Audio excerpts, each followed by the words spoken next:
Lin Yang, traversing with the system, gazes speechlessly at the heavens. Why has he found himself directly in a nightmarish world such as the perfect world? Fortunately, he can continue to traverse. There is no need for panic. For now, he shall bide his time. He never anticipated that he would witness the ancient history from the chaotic primordial era, traverse the forbidden zones of antiquity, endure endless ages, and survive into the latter days of the ancient era, or even further beyond. Lin Yang asserts, "My cultivation is certainly not for the purpose of ostentation. It is solely for the sake of cultivation itself, to benefit all sentient beings, with the heavens and earth as my witnesses. Perfect world, sovereign of a generation, Pan Long, battle through the heavens, lord of the mysteries, destruction of fate, after ascension, martial arts grandmaster, savage era, devouring the starry sky." Chapter 720. The transmission of the Empress of the Desolate Heavens. "It is the Celestial Emperor. He has returned to this realm," exclaimed Chu Yu with excitement. He understands that the Xiantian immortal king he has sought for millions of years has transcended the realm of immortal kings, becoming the supreme celestial emperor, who forcefully vanquished 3 celestial emperors and boldly proclaimed his presence throughout the vast world. His divine power surges, propelling him towards the deepest reaches of the cosmos. Lin Yang and Jiu Yu Hua, utilizing the powers of the Xiantian Dao field, instantaneously appear in the upper celestial continent. The two remain silent, yet their confrontation erupts into the most intense battle. Jiu Yu Hua's long tail wraps around the quasi-immortal Emperor artifact, the purple lightning hammer, imbued with the might to create universes. Countless imperial purple lightning bolts streak across the sky, stretching for unmeasurable light years, causing the realms to oscillate between creation and destruction. Lin Yang raises the imperial sword, transmitting his teachings across the cosmos. An indescribable aura of overwhelming power radiates, as streams of dark sword light transcend various dimensions, intertwining with innumerable imperial purple lightning, illuminating the shadowy upper celestial continent with vibrant hues, rendering the heavens and earth a stunning spectacle. Boom! The intertwining of the Xian light and the purple-black imperial light spreads, as 2 towering existences capable of containing countless universes reduce this area to utter annihilation. Apart from the emperors, none can survive. The residual waves of imperial power ripple through the distant realms, causing the rules to shift and the order to collapse entirely.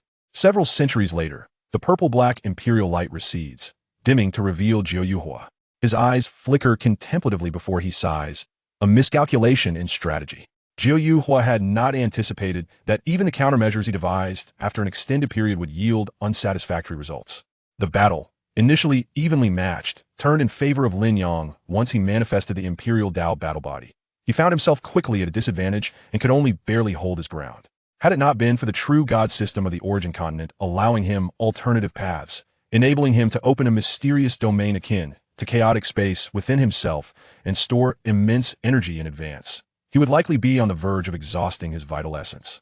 "Your progress is commendable. Had we first met a century ago, you would have been defeated in mere moments," Lin Yang remarked, his demeanor serene and unperturbed, as though the fierce battle spanning centuries had not drained him in the slightest.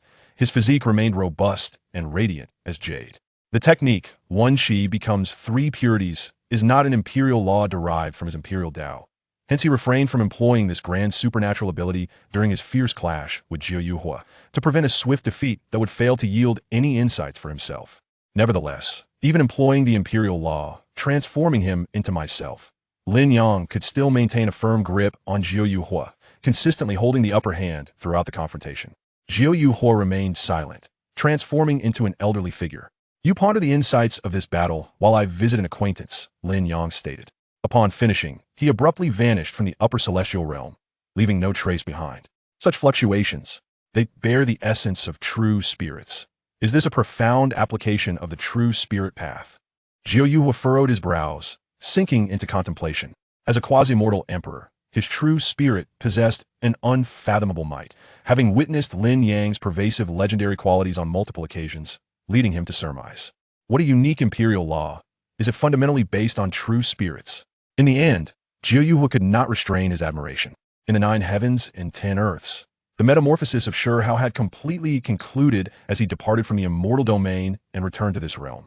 Gazing upon the cosmic starry sky, his eyes scanned numerous life-bearing stars, perceiving all. He noted that even after the passage of millions of years, the strongest cultivators in the world now barely equated to the realm of divine fire, stirring something within Shi Hao.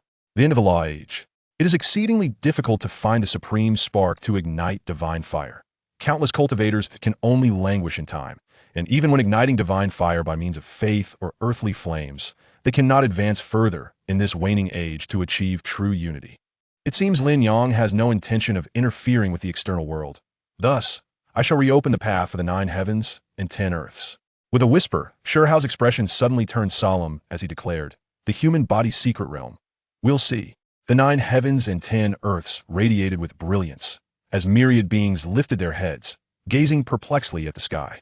A vague sea of life entwined with profound death energy surged between the cosmic starry sky, manifesting an extraordinary phenomenon of heaven and earth. The human body's secret realm, Tao Palace.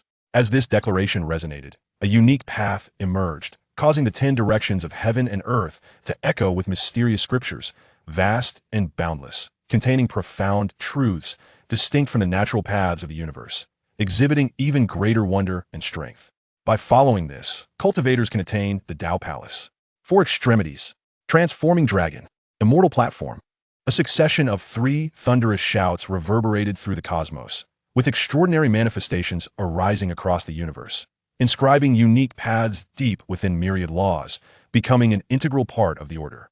Even without embodying the essence of a species, beings born in this realm can attain a personal secret realm through the nurturing of the way derived from the 5 corporeal mysteries. The heavens roar, and radiant light illuminates the vast cosmos. Countless lives, whether brutish beasts or sentient beings, now have their heads gleaming with brilliance, as an ethereal and nebulous celestial platform is directly sown by Shuhao with the seed of the Great Path. Just as Shuhao intends to impart the 6th secret realm, he suddenly sighs, contemplating the impending arrival of a quasi-immortal emperor. "Those who emulate me shall live, while those who mimic me shall perish. The teachings I bestow must also entail both relinquishment and preservation." The 5 great secret realms encompass the domain of humanity. To truly transcend and step into the realm of immortals, one must forge their own path and create a law that belongs solely to them. Otherwise, in the face of future brutality, even emperors must engage in fierce battles. Adhering rigidly to the paths of predecessors while mired in the realm of humanity, how can one possibly shine in their own light and ascend to the status of an emperor? With this thought, Shuhao ceased his movements. Upon becoming a quasi-immortal emperor, Shuhao comprehended that each individual's method of breaking through the king's realm is uniquely their own. If he were to impart the corporeal secret realm laws of the immortal domain, it might lead some of his juniors to become immortal kings, only to regret their choice for eternity, finding themselves unable to advance further. In contrast, passing down the corporeal secret realm laws that encompass the domain of humanity is inconsequential, as they are merely foundational and do not pertain to the immortal path, thus posing no threat to the metamorphosis of one's immortal level. In the future, legends of you will resonate throughout the 9 heavens and 10 earths. Lin Yang appeared abruptly, speaking in a measured tone. Shuhao nodded gently, understanding the reason behind Lin Yang's words. When he inscribed the principles of the 5 corporeal mysteries into the myriad paths of heaven and earth, a trace of his own essence and imprint was captured by the cosmos. In a fortuitous encounter, cultivators might witness this moment and glean snippets of information about him. "Are you about to journey to the other side of the realm sea?" Lin Yang inquired. "The accumulation is sufficient. It is time to set forth," Shuhao replied with unwavering resolve. After establishing himself in the emperor's position, his rate of progress surpassed all reason. Although only a few millennia had passed since Shuhao became a quasi-mortal emperor, with the completion of the imperial principles contained within that drop of blood, his imperial path had nearly reached perfection, having completely absorbed the imperial principles of that drop of imperial blood, thus achieving a reversal of causality. Chapter 721. The tears of Yi Qingshan, Lin Yang, and Shuhao traversed silently, known only to the celestial kings of the heavenly court. As the last 2 supreme sovereigns on this side of the boundary sea delved deep, heading towards the other end of the ocean to quell chaos. Upon exiting the Xintian Taoist temple, Shuhao furrowed his brow as he beheld the presence of Jiu Yupeng. The aura emanating from him was startling. He was undoubtedly a formidable master, a transcendent figure among the quasi-immortal emperors. "Who is he?" Shuhao turned to Lin Yang. "A quasi-immortal emperor who has strayed from the righteous path. After my careful guidance, he has come to realize the folly of his past deeds and, filled with regret, has chosen to serve as my steed for 1,000,000 epochs to express his gratitude," Lin Yang replied calmly, his tone imbued with a serene composure. Although his voice was low, Zhu Yupeng had already been drawn to the sudden appearance of the unfamiliar quasi-immortal emperor and turned to regard them, his aged visage twitching involuntarily. TSK, Sure Hao scoffed slightly. Based on his understanding, this elder had likely faced a severe beating from Lin Yang, ultimately agreeing to the terms under some unknown coercion, thereby becoming Lin Yang's mount for 1,000,000 epics. Strayed from the righteous path, Sure Hao gazed at Zhu Yupeng, his eyes deepening with contemplation. He empathized with the elder. After countless epochs of observing the cycles of time, witnessing the vast transformations of the world, and possessing the highest power and status, one could easily grow weary of everything. Ultimately, the only remaining pursuit might be singular, to become an immortal emperor. At such a moment, should a corpse of an immortal emperor entice him with scriptures of the immortal emperors, he might falter and choose to act against the unfamiliar beings. I am Huang. How should I address you? Sure Hao inquired, looking at Zhu Yupeng. The name of old need not be mentioned. In recent years, I have extinguished countless realms. You may refer to me as the Elder of World Destruction. Zhu Yupeng's words carried a weight of time, echoing the vicissitudes of his existence. Upon hearing this, Sure Hao realized that the existence of this quasi-immortal emperor had undoubtedly spanned an astonishingly long duration. The fierce clash of the imperial laws aids in perfecting one's own path to the emperor's realm, Lin Yang stated slowly. Sure Hao, somewhat astonished, asked, if that is the case, does it mean that as long as the two quasi-immortal emperors engage in an unrestrained battle, they could both ascend to become immortal emperors? Lin Yang shook his head slightly, responding, each individual's method of breaking through to become an emperor varies. Some may possess a nearly perfect path to the emperor, yet still fall short of the immortal emperor's threshold. Thus, whether one can become an immortal emperor is often determined at the moment of establishing oneself as a sovereign. Zhu Yupeng nodded in agreement, clearly aware of this. However, he bore no great concern regarding whether he could become an immortal emperor after perfecting his own path. Having witnessed the wonders of the origin continent and understood the implications of different worlds, he recognized that some absurd theories deemed erroneous in this realm could very well be viable in another. Even if he could not ascend to the immortal emperor's throne in this world, opportunities for advancement awaited him in others. Indeed, it is as such, Sure Hao remarked without surprise, his expression reflecting that of realization. Moreover, the path of the quasi-immortal emperors can also serve as a reference, much like this. As Lin Yang spoke, he waved his hand, summoning a bone tablet. Sure Hao, taken aback, remarked, the original true solution? He recognized that the material of this bone tablet was identical to that of the original true solution he had practiced, and a glance revealed that the contents inscribed upon it seamlessly connected with the transcendent chapters of the original true solution. Sure Hao could not suppress his disbelief. He noticed that the tablet had emerged from the depths of this dark continent. Given the peculiar nature of this land, it was unlikely that anyone other than an emperor could venture there unscathed. This indicated that practitioners of the original true solution, prior to becoming emperors, would forever remain unable to access the ultimate chapters containing the scriptures of the quasi-immortal emperors. By the time they ascended to the emperor's realm, the ultimate chapter would only bear reference value. In the celestial domain, while Lin Yang and Sure Hao were examining the ultimate chapters of the original true solution, beyond the fragments of the celestial domain, 3 future quasi-immortal emperors silently observed the scattered pieces. The Huangtian emperor had already departed. The emperor, with a great cauldron hovering above his head, suddenly spoke. At that moment, the powers of time and causality enveloping him gradually dissipated, clarifying his outline. Yet he remained somewhat indistinct. After a moment of silence, the white-clad empress and the shadow emperor exchanged glances, and the shadow emperor said, "We must take our leave. A great battle awaits us." His words indicated that after suppressing the 3 quasi-immortal emperors of the same era, the 3 emperors still faced adversaries. The white-clad empress remained silent, her celestial sword transforming back into a ghostly mask as she stepped forward, traversing the river of time. The shadow emperor followed closely behind, also stepping onto the river of time.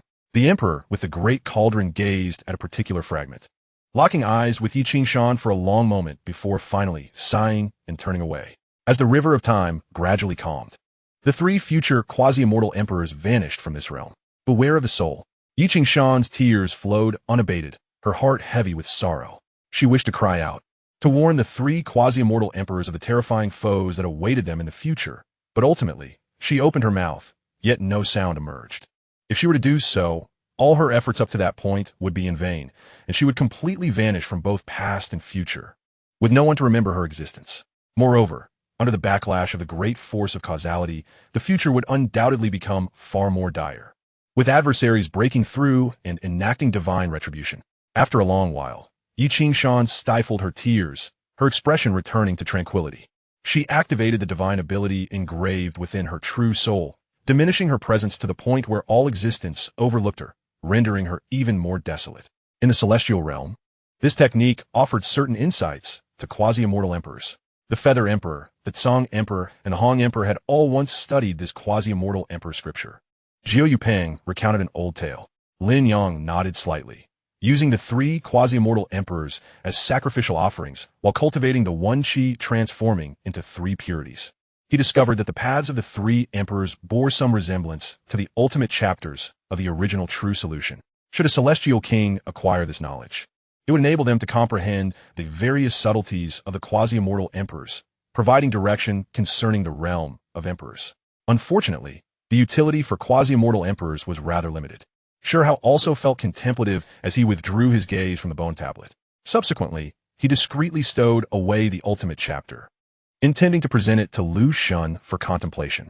Although he had left behind his own insights on quasi-immortal emperors for Lu Xun, she had initially gifted him the first chapter of the original true solution and possessed a profound understanding of it. It was evident that she had practiced this technique, and acquiring the ultimate chapter would likely offer her greater enlightenment than his own insights. I have cultivated the original true solution and sought the ultimate chapter for countless years. Today, I finally behold it. Thank you. Shihao clasped his fist toward Lin Yang. Lin Yang was momentarily taken aback. Chapter 722, Lin Yang. I have seen a glimpse of the future. Suddenly, Shihao slapped his forehead and coughed, saying, Lin Yang, could you please help me return the ultimate chapter to the heavenly court and deliver it to Lu Xun? She's the charred willow tree you tossed back into the celestial domain.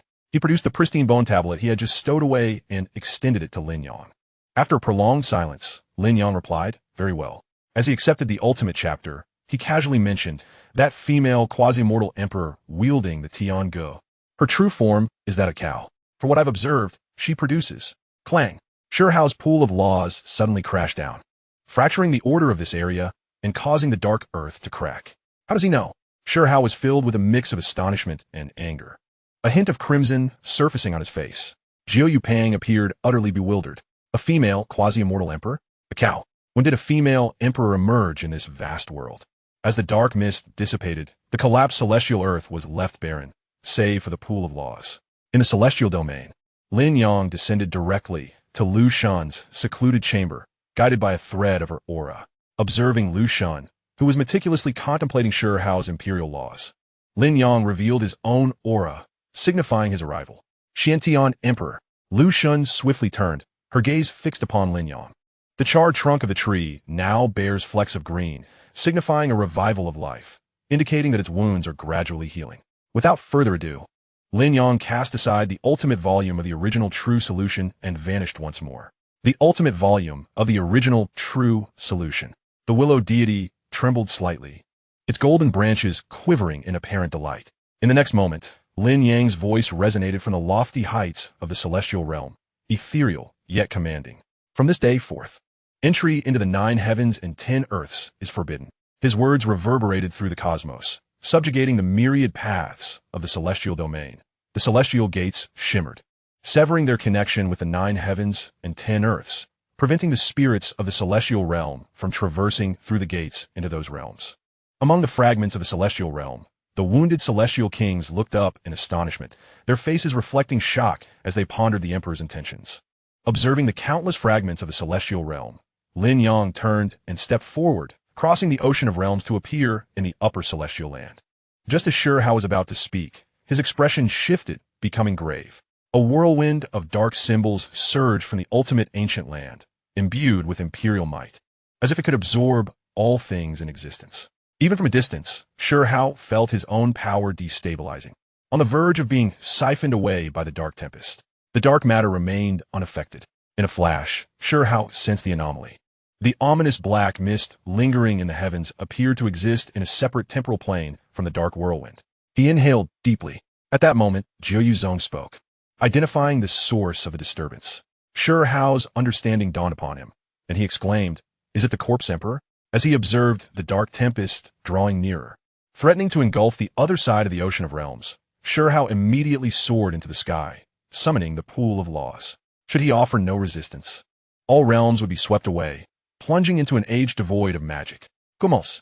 Witnessing Shurhao's actions, Lin Yang and Jiu Yuzong halted, both aware that Shurhao alone possessed the strength to impede the dark tempest. After all, it was merely a fraction of power transmitted through the seal, insufficient to challenge a being of the semi-emperor level. In an instant, the dark whirlwind dissipated, countless tiny dark symbols erupting forth, crashing against the obsidian earth and kicking up dust.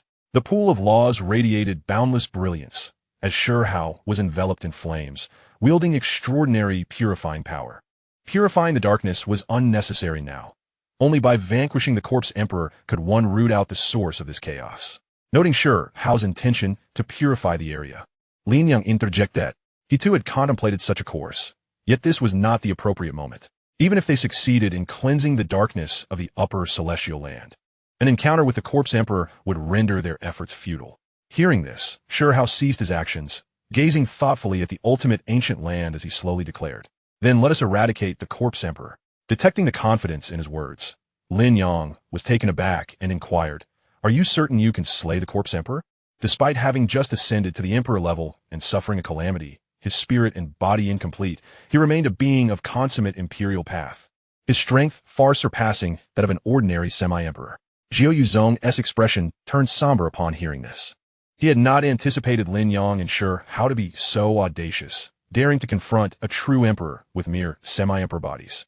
Though both were emperors, the chasm between them was not easily bridged. He, as an emperor, was not fearful of the corpse emperor, but ill-prepared for a confrontation now would be unwise.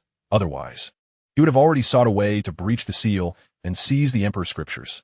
However, considering the might of the origin god emperor, Jiu Yuzong felt reassured, confident that as long as the ruler of the origin continent intervened, the corpse emperor would undoubtedly face another calamity. No, Shurhao replied calmly.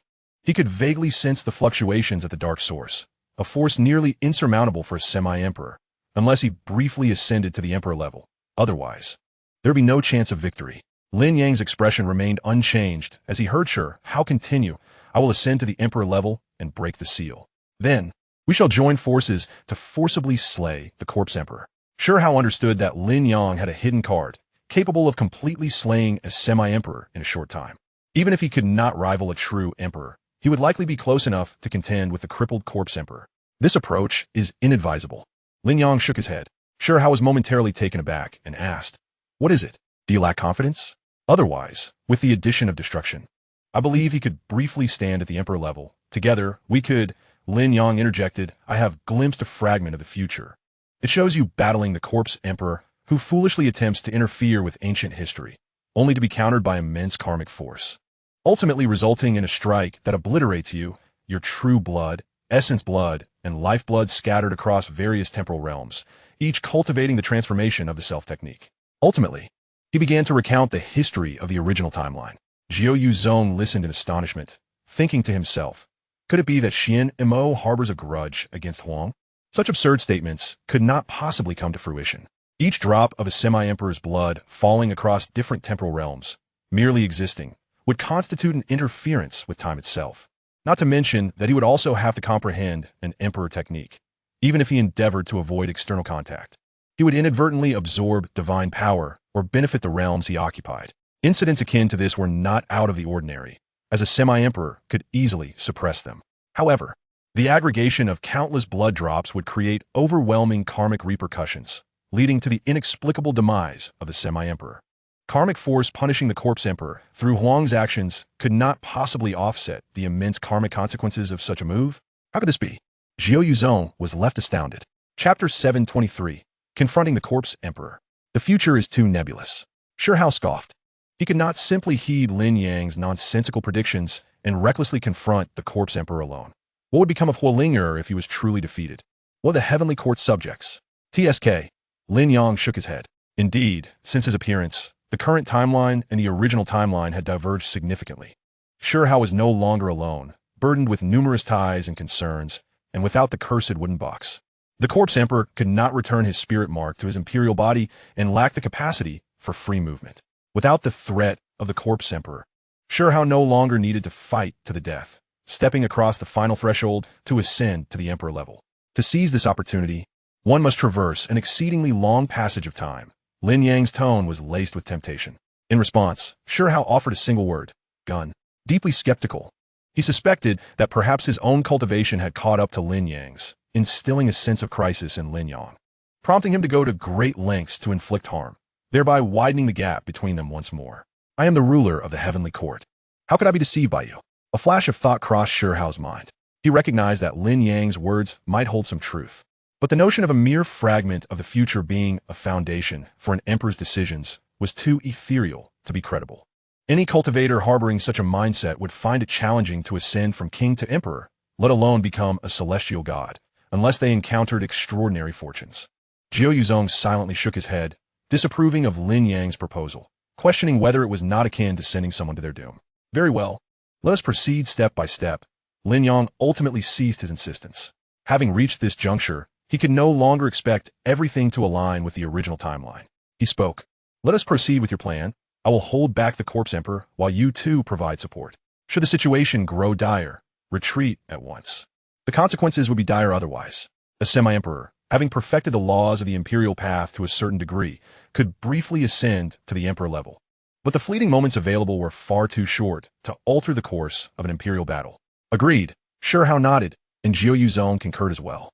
Just in time, I have a technique that has reached a minor completion. Even a flawed emperor could serve as a suitable trial. Lin Yang said with a faint smile.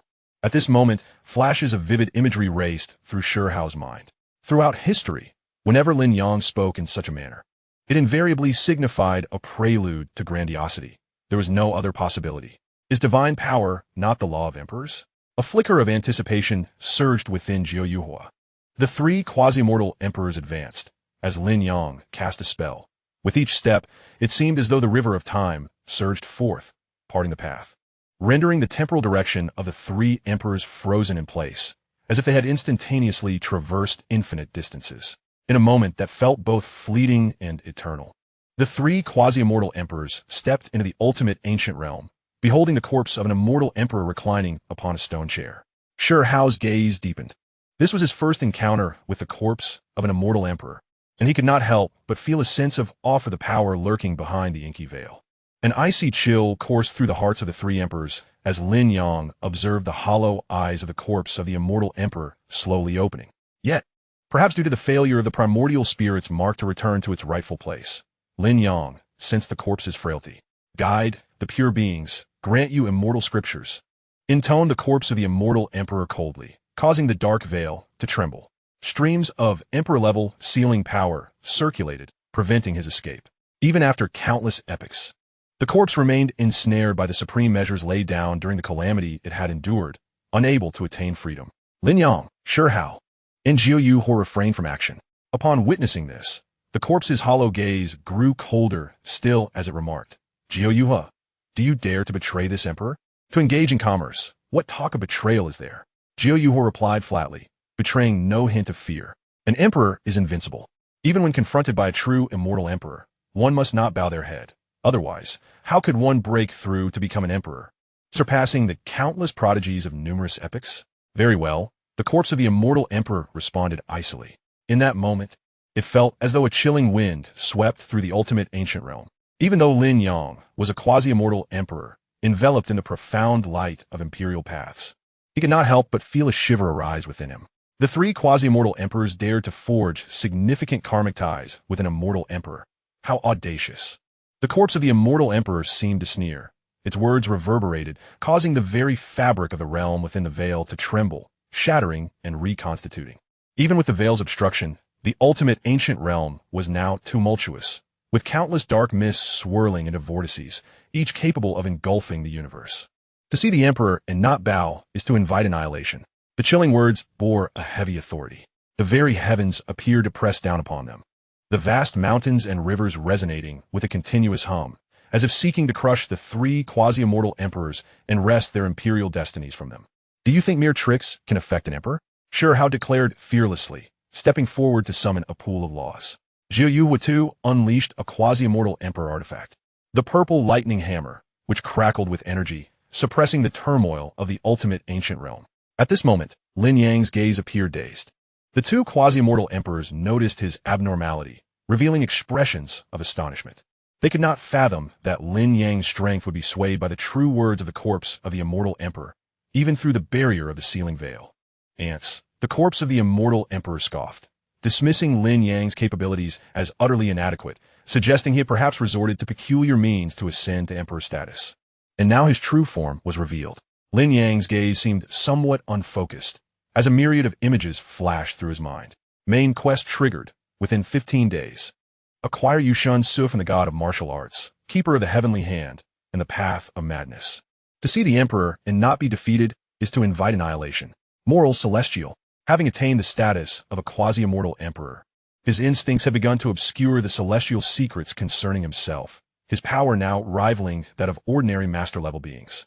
Upon hearing the corpse of the immortal emperor echo words he had once spoken in his youth, Lin Yang felt a stir within, recalling the time when he had discerned the history distorted by the moral celestial. Although it was exceedingly vague, akin to a bizarre dream, Lin Yang was certain that it was indeed the moral celestial who had altered history, thus causing his memories to falter. When had the moral celestial altered history? A chill ran through Lin Yang's heart, turning heavy. The deliberate alteration of history to bestow upon him Ichi Hua Sanqing, rather than arranging a fortuitous opportunity for him to acquire it at the present juncture, held entirely different implications. The latter suggested that the moral celestial's concern for him far exceeded Lin Yang's own imagination. This return to the world of the One Era's sovereign required utmost caution. Otherwise, he could easily become ensnared, with no chance of escape, extinguished at the source. Various thoughts surged within him, and for the first time, Lin Yang found himself somewhat distracted, choosing to disregard the corpse of the immortal emperor. After all, it was merely a remnant devoid of its primordial spirit and part of its imperial body. Chapter 724. The Wrath of the Corpse of the Immortal Emperor. To shroud the heavens with one hand, to extinguish genius, death, the corpse of the immortal emperor, unwilling to fade into obscurity, roared. One could only wonder what the immortal emperor would think upon witnessing the resurgence of will from his imperial form, manifesting such audacious declarations. With a scoff, dark mists coalesced, transforming into the dark true phoenix, the dark true dragon, and formidable clans of glorious epics, all birthed from darkness, possessing the strength to contend with quasi-immortal emperors. Ridiculous, Sure How replied with a cold snort, unleashing a punch that cleaved the air with the seven-colored immortal gold sword. The pool of laws crashing down. The seven-colored immortal gold sword, initially forged by Lin Yang through unique methods, had been reforged after Sure Hao's ascent to quasi-immortal emperor. Melding with imperial-grade materials, it had now become a formidable imperial sword. Alone, Sure Hao battled against countless dark beings of imperial caliber, maintaining the upper hand. In mere moments, he shattered them one by one, causing them to disintegrate back into dark mists. Zhou Yuhua also took action, the purple lightning hammer crackling with violet electricity, its imperial radiance soaring into the heavens, manifesting as countless electric serpents. Each dark being struck by the purple lightning felt as though they were being punished by celestial laws, as if the rules of the universe sought to eradicate all existence. Stronger than a quasi-immortal emperor's artifact, Lin Yang observed as his gaze swept over the dark beings. In terms of individual combat prowess, they paled in comparison to the monsters birthed from the will of the celestial realm. An immortal emperor reduced to such a state, deprived of freedom, how utterly laughable. Time transformed into an imperial sword as Lin Yang swung forth. Heavenly sword of severance. The dark luminescence surged, countless rays coalescing into sword chi, transcending space's distance, reaching the farthest corners. The dark beings struck by the myriad purple bolts suffered grievous wounds, and even the corpse of the immortal emperor, sealed behind the dark veil, roared in fury as it endured assault. Though Lin Yang relied solely on his insights, without utilizing the system for cultivation, after countless epochs, he had mastered this heavenly severing sword to an exceedingly profound degree. Even in battles within the realm of emperors, it was an astonishingly lethal technique. The immortal emperor's formation had begun to influence the legendary realm, becoming omnipresent. As Lin Yang wielded the heavenly severing sword, his deep-set eyes remained tranquil. He had intended to directly cross the veil and engage in battle near the corpse of the immortal emperor, yet he was met with unexpected failure. This revelation made Lin Yang acutely aware that, even with extraordinary legendary traits, upon encountering an immortal emperor, maintaining one's original anomaly became exceedingly difficult. Moreover, should an immortal emperor possess profound understanding of the legendary realm, they might achieve feats beyond merely obstructing the omnipresent legendary properties of the immortal emperor's formation. The unity of oneself might even be disturbed or entirely severed. Plans to return to the world of the One Era's sovereign must be hastened. Only in that realm could he ascend to the realm of creation and ultimately reach the other shore. At that point, the strength of his true self would surpass all other iterations of himself, rendering the influence of countless projections of others an inconsequential matter. Lin Yang mused silently, intent on devising a thorough plan for his clandestine return after eliminating the corpse of the immortal emperor. Audacious fool! How dare you harm this emperor? The corpse of the immortal emperor bellowed, an infinite black aura surging forth from his imperial form, engulfing the surrounding area. Had it not been for the veil's obstruction, both the ultimate ancient realm and the celestial realm would have descended into the primordial darkness. In the boundless darkness, two blinding beams of light suddenly flared, the eyes of the corpse of the immortal emperor igniting with fury. Instantly, the expressions of the three quasi-immortal emperors outside the veil shifted slightly as they felt a new will arise within them, vying for control over their imperial forms. This is a method developed by the corpse immortal emperor after being immersed in dark matter for countless years. It is truly terrifying, as it no longer requires the incursion of dark matter to cast spells across distances. Annihilate. Lin Yang exhaled softly as he activated the Liyuan technique. He also employed a willful assault to extinguish the new consciousness that had arisen within the imperial body. Both Shi Hao and Jiu joined forces, unleashing their supreme techniques to eradicate that will. It appeared deceptively simple, as if the corpse immortal emperor's strike had been utterly ineffective, yet it was fraught with peril. Should any of the three quasi-mortal emperors falter, they risked having their imperial bodies usurped by the newly born will, potentially triggering unforeseen calamities. It must be exterminated. Those who defy the will of the emperor shall not survive. Be it king or emperor, none are exempt. You all deserve to die. The corpse immortal emperor's hair stood on end, and his hollow eyes now shimmered with a blood-red hue. His aura surged, rippling through the barrier of confinement, creating waves that disturbed the entire celestial realm, as if countless souls were roaring in unison. They were the myriad beings that had perished in the celestial domain over countless epochs. Kill, kill, kill. The corpse immortal emperor bellowed in fury. Lin Yang remained speechless. Not to mention the emperors. Even a true immortal would likely possess a far superior state of mind compared to the corpse immortal emperor. However, understanding that the emperor's consciousness had been reborn from the imperial body that had been besieged by darkness, Lin Yang found clarity.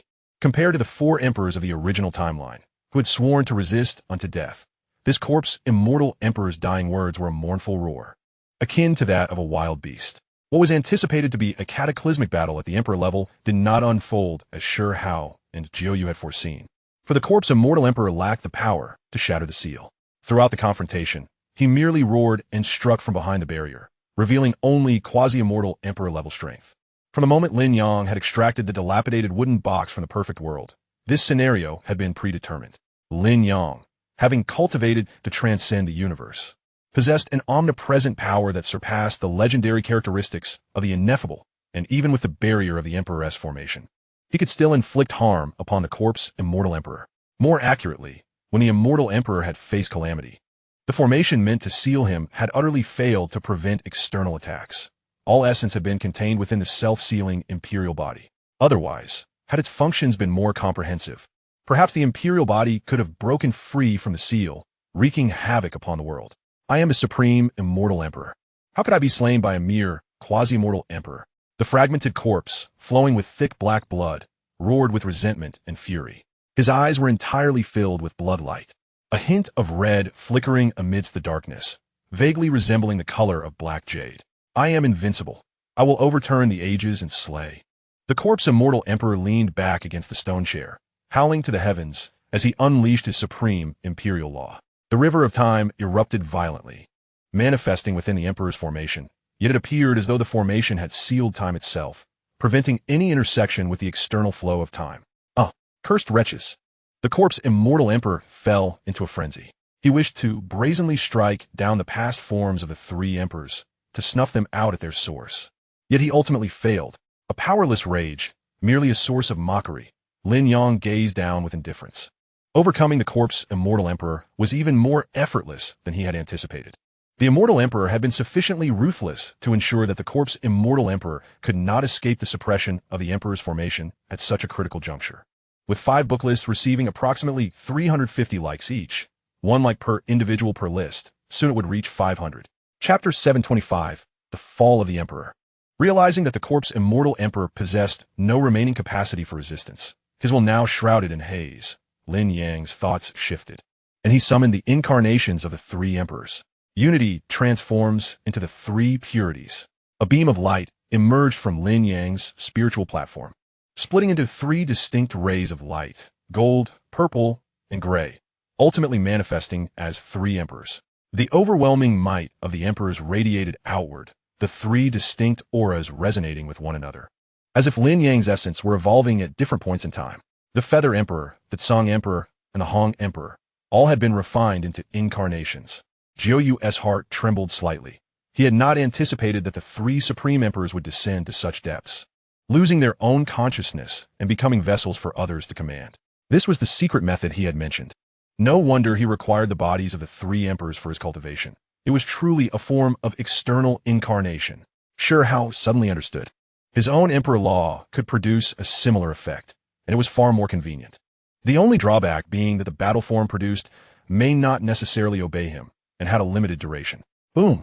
Lin Yang, in conjunction with the 3 emperor incarnations, unleashed a cataclysmic strike that transformed into a searing divine flame. The order of the heavens seemed on the verge of collapse, and the chaos sea boiled as if burned into nothingness, the blazing light enveloping the ultimate ancient land, dispelling the darkness. He sought to thoroughly refine the corpse immortal emperor. If he could learn the extermination of a mortal sword array, this truncated version of unity transforms into the 3 purities could unleash even greater power, Lin Yang mused fleetingly. Although numerous alternate worlds had reflected his projection, those appearing in the primordial-type worlds were notably insufficient in strength. It was absurd to witness a so-called great immortal being pursued by hundreds of robust mortal soldiers. Lin Yang found it difficult to articulate his thoughts, ultimately resigning to the fact that it was sufficiently authentic, perfectly aligning with the depictions of ancient literary works. The extermination of a mortal's sword array he yearned to master represented one of the 9 immortal sovereigns within the world of the Supreme, embodying the ultimate spiritual treasure. A killing array of unparalleled might. Sizzle. The dark mist was consumed by the divine flames, dissolving into nothingness. As the imperial body of the corpse immortal emperor grew increasingly frail, the essence of the immortal emperor continuously waning. Regrettably, the dark source was so dense as to seem nearly boundless. Otherwise, an immortal emperor would undoubtedly transform into an unparalleled elixir. A pang of regret flickered in Lin Yang's heart. He had not employed the devourer technique in many years, and this presented an opportunity, albeit sadly. He could not eradicate the dense dark source. Had anyone been privy to his thoughts, they would undoubtedly be astounded. He dared to regard the first immortal emperor since the dawn of creation as an unparalleled elixir? Such audacity! The legendary chapter of the Baji Xiangong I had deduced, while infused with the immovable sutra, posed considerable difficulty in deriving the creation chapter, as they stemmed from 2 distinct cultivation systems. Otherwise, had I been able to wield the Baji Xiangong creation chapter, I might have attempted to consume the dark source of the corpse immortal emperor. Just as Lin Yang's myriad thoughts settled, Sure Hao and Jiuyu joined in, collectively refining the corpse immortal emperor. You can actually wear down the corpse immortal emperor through this barrier. It's quite exaggerated, Sure Hao exclaimed, witnessing his own methods weaken considerably upon entering the dark barrier, unable to suppress his astonishment. Using this as a reference, he could infer just how powerful Lin Yang's every previous attack had been, and such an assault had persisted for over 100,000 years. 800,000 years had swiftly passed. On this day, a chilling wail echoed throughout the celestial realm, exuding a sense of desperation. The corpse immortal emperor was utterly refined. Lin Yang, along with the 3 emperor incarnations, Sure Hao and Jiuyu, the 6 quasi-mortal emperors combined their efforts for a staggering 80,000 years before completely refining the incomplete and fragmented corpse immortal emperor, underscoring the immortal emperor's formidable nature. Had the corpse immortal emperor not been suppressed by the emperor's formation, the preceding battle would have swept through the myriad realms, with the birth and demise of all things transpiring in the blink of an eye. Boom! The dark matter churned, and everything within the obsidian barrier became obscured. Even quasi-immortal emperors could not penetrate its depths. A sense of dread surged within everyone's hearts, as if calamity were imminent. In a moment of reverie, Lin Yang glimpsed a drop of ink-black liquid suspended within the boundless darkness, seemingly blood, yet also an infinite source of dark essence. This dark essence caused Zhou imperial body to tremble instinctively. He felt as if his soul and were on the verge of being torn asunder, as if a brand new self were being separated from within. This was the very thing that had brought calamity upon the corpse immortal emperor. Lin Yang's words carried a heavy weight. In the original timeline, Shurhao transformed into 4 mighty immortal emperors, expending a millennium to refine the corpse immortal emperor along with the essence of darkness. It now appears that even with the collective efforts of 6 quasi-immortal emperors over the span of 800,000 years, they ultimately managed only to vanquish the corpse immortal emperor, failing to affect the dark essence. As expected, Shurhao understood and inquired for the time being, shall we allow the immortal emperor formation to suppress the darkness, or shall we proceed as you suggest? Lin Yang replied, in the depths of the immortal emperor formation, where boundless darkness enveloped the heavens, there existed a passage leading to realms beyond. This signified that any beings from beyond would have to traverse this expanse of darkness to reach the designated area. Even the recently ascended quasi-immortal emperor, the ashamed immortal, would face great tribulations, his imperial body reduced to that of a corpse immortal emperor. According to Lin Yang's conjecture, those capable of handling the dark essence would be exceedingly rare even among the beings from beyond. Without any vested interests, such individuals would unlikely cast their gaze upon this realm. Furthermore, those who might transcend the passage and descend upon the higher realms would likely meet with calamity, following in the footsteps of others. For our world, this can be seen as a form of protection. Lin Yang spoke softly. His only concern was whether, at a certain juncture, an unparalleled being would intervene and descend upon this realm. Upon contemplating this, Lin Yang felt a sense of urgency rising within him. Protection? Shurhao pondered, and after a moment, his eyes ignited with fervor as he declared, once I become an immortal emperor, I shall engage in a grand battle to witness the vastness beyond the passage. He and the 9 Netherhound were aware that within the area suppressed by the immortal emperor formation, there existed an entrance connecting to even broader realms. First, you must become an immortal emperor. Lin Yang gently shook his head, refraining from dissuading Shurhao from his aspirations to explore the realms beyond. Their temperaments were inherently different. Lin Yang sought stability, believing the essence of life lay in benefiting all sentient beings, whereas Shurhao was restless, reminiscent of his past journeys, such as when he parted ways with Fire Spirit and participated in the competition among the prodigies of the 3,000 states. Even if this timeline did not necessitate the resurrection of friends and family, it was inconceivable to remain indifferent to the existence of realms beyond. Immortal Emperor. The 9 Netherhound expressed a longing that had eluded him for countless epochs. Chapter 726. The conclusion of an era. With the defeat of the corpse Immortal Emperor, only the dark essence remained within the Immortal Emperor formation, and the 3 quasi-immortal emperors departed from the ultimate ancient land. I wish to purify the darkness of the higher realms and transform this place into a bridge connecting various realms. Lin Yang articulated his intention. A bridge connecting realms? Shurhao remarked in confusion, while the 9 Netherhound contemplated the origin continent, harboring a semblance of insight. Lin Yang elucidated the meaning of the realms he referred to. After a moment, the 9 Netherhound's expression reflected understanding, while Shurhao exclaimed in astonishment, the boundless realm sea and the higher realms, even the ultimate ancient land, can only be regarded as one realm? Are there countless other realms? Do the rules of the worlds differ, or even diverge entirely? His astonishment was palpable.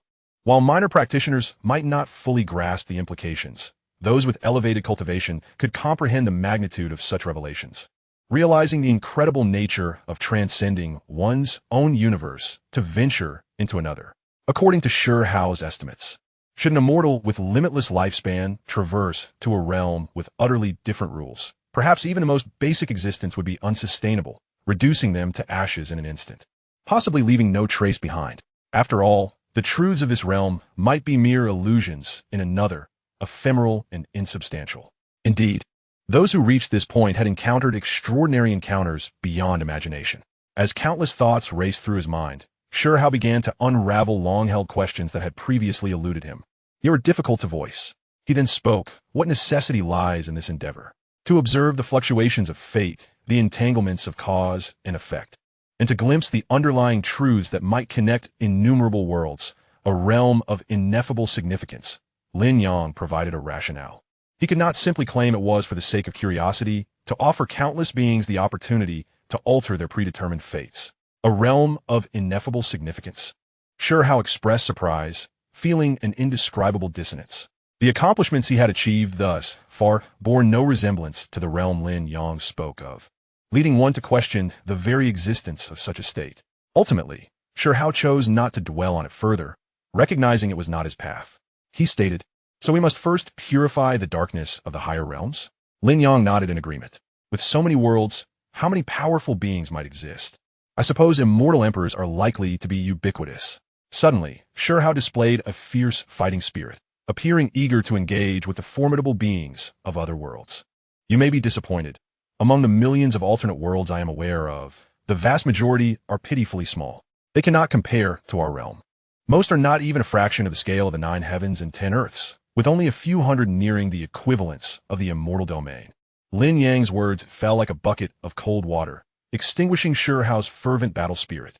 After becoming a quasi-mortal emperor, he found himself entangled in numerous trivial matters, requiring him to partition his true essence, such as how to transport beings from alternate worlds to this realm, or how to create specialized projections that could evade the gaze of those from the other shore. Thus, he had not yet resumed the exploration of resources from alternate worlds, for the probability of discovering a nearly perfect world was exceedingly low, and in comparison, it paled next to the prospect of returning to the world of unparalleled supremacy. TSK. Sure Hao shook his head, choosing not to say more as he set off in a particular direction to commence the purification of this dark expanse. I shall accompany you. The 9 Netherhound also selected a direction. When the higher realms regained their former glory, it would be time to return to the world of unparalleled supremacy. Lin Yang and the 3 incarnations of the emperors each departed, embarking on the purification of the core of this realm sea. The higher realms were indeed vast and boundless, compared to the immortal domain and other realms. Although it may not be overly dramatic to say they were akin to dust, they could only be regarded as an inconspicuous corner. A full-force strike from a quasi-mortal emperor could shatter a domain. At that time, the chaotic clash of the 6 quasi-mortal emperors ultimately only shattered one region of the higher realms, although the ripples of their grand Tao resonated throughout the higher realms, stirring tumultuous waves in the realm's sea. Over time, the traces were erased. Even should the 6 quasi-mortal emperors attempt to thoroughly purify the darkness of the higher realms, it would require no small amount of time. In the remote starry expanse, on a certain planet, a fissure suddenly tore open, a bottomless chasm exuding a dense twilight aura. A middle-aged man plummeted from the rift, his eyes closed, his corpulent body caked in mud, his robe utterly decayed, his chest devoid of movement, his complexion pallid. He was evidently a corpse. Boom! The earth trembled as a mountain hundreds of meters high collapsed, debris raining down like a torrential downpour. Large swathes of trees toppling. After several minutes, all fell silent. A faint murmur emerged, the voice of the corpse, as his chest began to rise and fall, drawing in the essence of the heavens and earth. Despite the collapsed mountain, his form remained intact, showing no signs of injury, demonstrating a physical strength that could instill dread. Revered as a deity. Eons later, as the seas turned to mulberry fields and mountains crumbled into plains, the middle-aged man, now hovering in the sky with a bulging belly, was engulfed in confusion, his body shimmering with radiant light, exuding an extraordinary aura, a rarity among challengers. He was lost, crying out, feeling alienated from all within the cosmos. The higher realms. Chao Yuxing could now be referred to as Duanda, as the tumultuous ancient era came to a close. While purifying the darkness, Lin Yang paused momentarily, a sigh escaping him, tinged with a sense of solitude.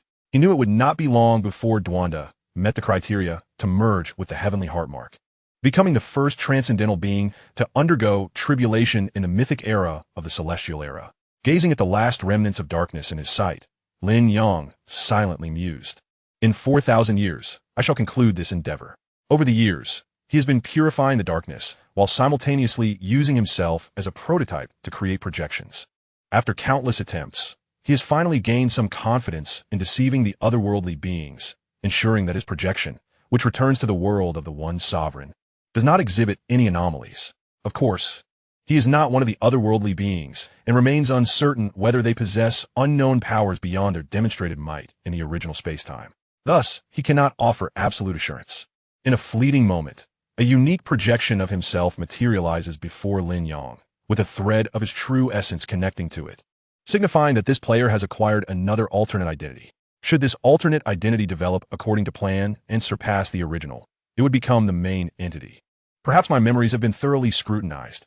After all, a mere mortal holds no secrets against the otherworldly beings. However, the experiences I had after departing from the world of the One Sovereign remain known only to me. Therefore, I must exercise restraint and avoid revealing any peculiarities that might provoke suspicion from the otherworldly beings. Otherwise, all my efforts would be in vain. Lin Yang reached for his spiritual platform, retrieving the withered and flourishing Bodhi, alongside the initially reversed state of the Time Blade, the Tao Te Ching, and numerous other treasures, solidifying the passage of time. Go! With a thought, his projection, laden with various concealed stratagems, akin to his own incarnation, vanished before Lin Yang. Returning to the world of the One Sovereign, the first world he had actively traversed. Countless years later, he found himself once again in that ordinary yet terrifying world. Also for the last time, leveraging his projection to traverse realms. Chapter 727, departing for half a lifetime, yet returning as a youth? In Jiangdong Maoling, Lin Yang paused momentarily in his stride against the flow of people heading towards the outskirts of the city, then resumed his course as if nothing had occurred. Clad in a black combat attire, with a hero's scarf adorning his head and a divine weapon resting in the scabbard at his back, he embodied an aura of latent power. The weapon, the Time Blade, was of Earth immortal rank. To traverse 9 heavens in a single step, Taoist Qingyang had remained silent for a year, yet astonishingly leaped from the top of the human ranking to the 9th position on the Earth ranking. This pace of cultivation surpassed even Su Wuming, the renowned Sword of the Heavens, who ranked first on the Earth ranking. The still and serene Jinren, ranked second on the Earth ranking, alongside Taoist Qingyang, indicated that the Xuantiangong indeed upheld the legacy of the Heavenly Emperor. Time is capricious, truly capricious. Merely a year had elapsed, and the first on the human ranking had become the 9th on the Earth ranking, with an impressive record. Even from a distance, the din of astonished discussions reached Lin Yang's ears, the murmurs of those in the martial world witnessing the latest updates of the 3 rankings of heaven, earth, and humanity. Though his heart remained as tranquil as a deep well, the potential gaze of formidable figures from the other side and their future retrospections caused Lin Yang to reveal a subtle smile, aligning with his true nature. The countless years of dust accumulated on his spirit since leaving the world of the One Sovereign were gradually wiped away, rendering his essence clearer and more genuine. Having departed for half a lifetime, he returned still a youth, his disposition unchanged, his nature intact. Understanding the terrifying might of the otherworldly beings and the profound depths of this realm, Lin Yang became increasingly cautious, not daring to reveal any flaws, diligently performing his role.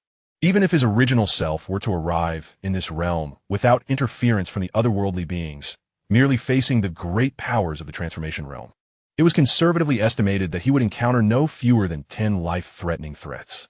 The Azure Emperor, the Black Emperor, the Buddha of the Free Realm, the Celestial Master Guanqing, the Celestial Master Duo Bao, the Ancient Buddha of the Burning Lamp, Xinyuanzi, the True Monarch of the Clear Source, and the Great Sage Equal to Heaven. These names stirred ripples across Lin Yang's heart, evoking memories of formidable entities he had often heard of during his youth. Under the evolution of this world, countless years had passed since he last knew them, and they had now become superhuman figures of immense power across the myriad realms. And then there were those pseudo-otherworldly beings from the 9 Nether. As his thoughts whirled, Lin Yang had already exited Maoling and was traversing towards the Xuantiangong at Yuhuang Mountain. The white clouds floated softly, enveloping the entirety of Yuhuang Mountain in a sea of mist, leaving countless fantasies for the onlookers. Upon landing at the foot of Yuhuang Mountain, a disciple guarding the mountain recognized him, instantly displaying a look of delight, exclaiming, "Senior Brother Qingyang." This disciple belonged to the Qing lineage and had entered the Enlightenment phase. Just a few days prior, news of the Xuantiangong's direct disciple Qingyang ranking 9th on the Earth ranking had spread throughout the martial world, and he was naturally aware of it, hence his excitement.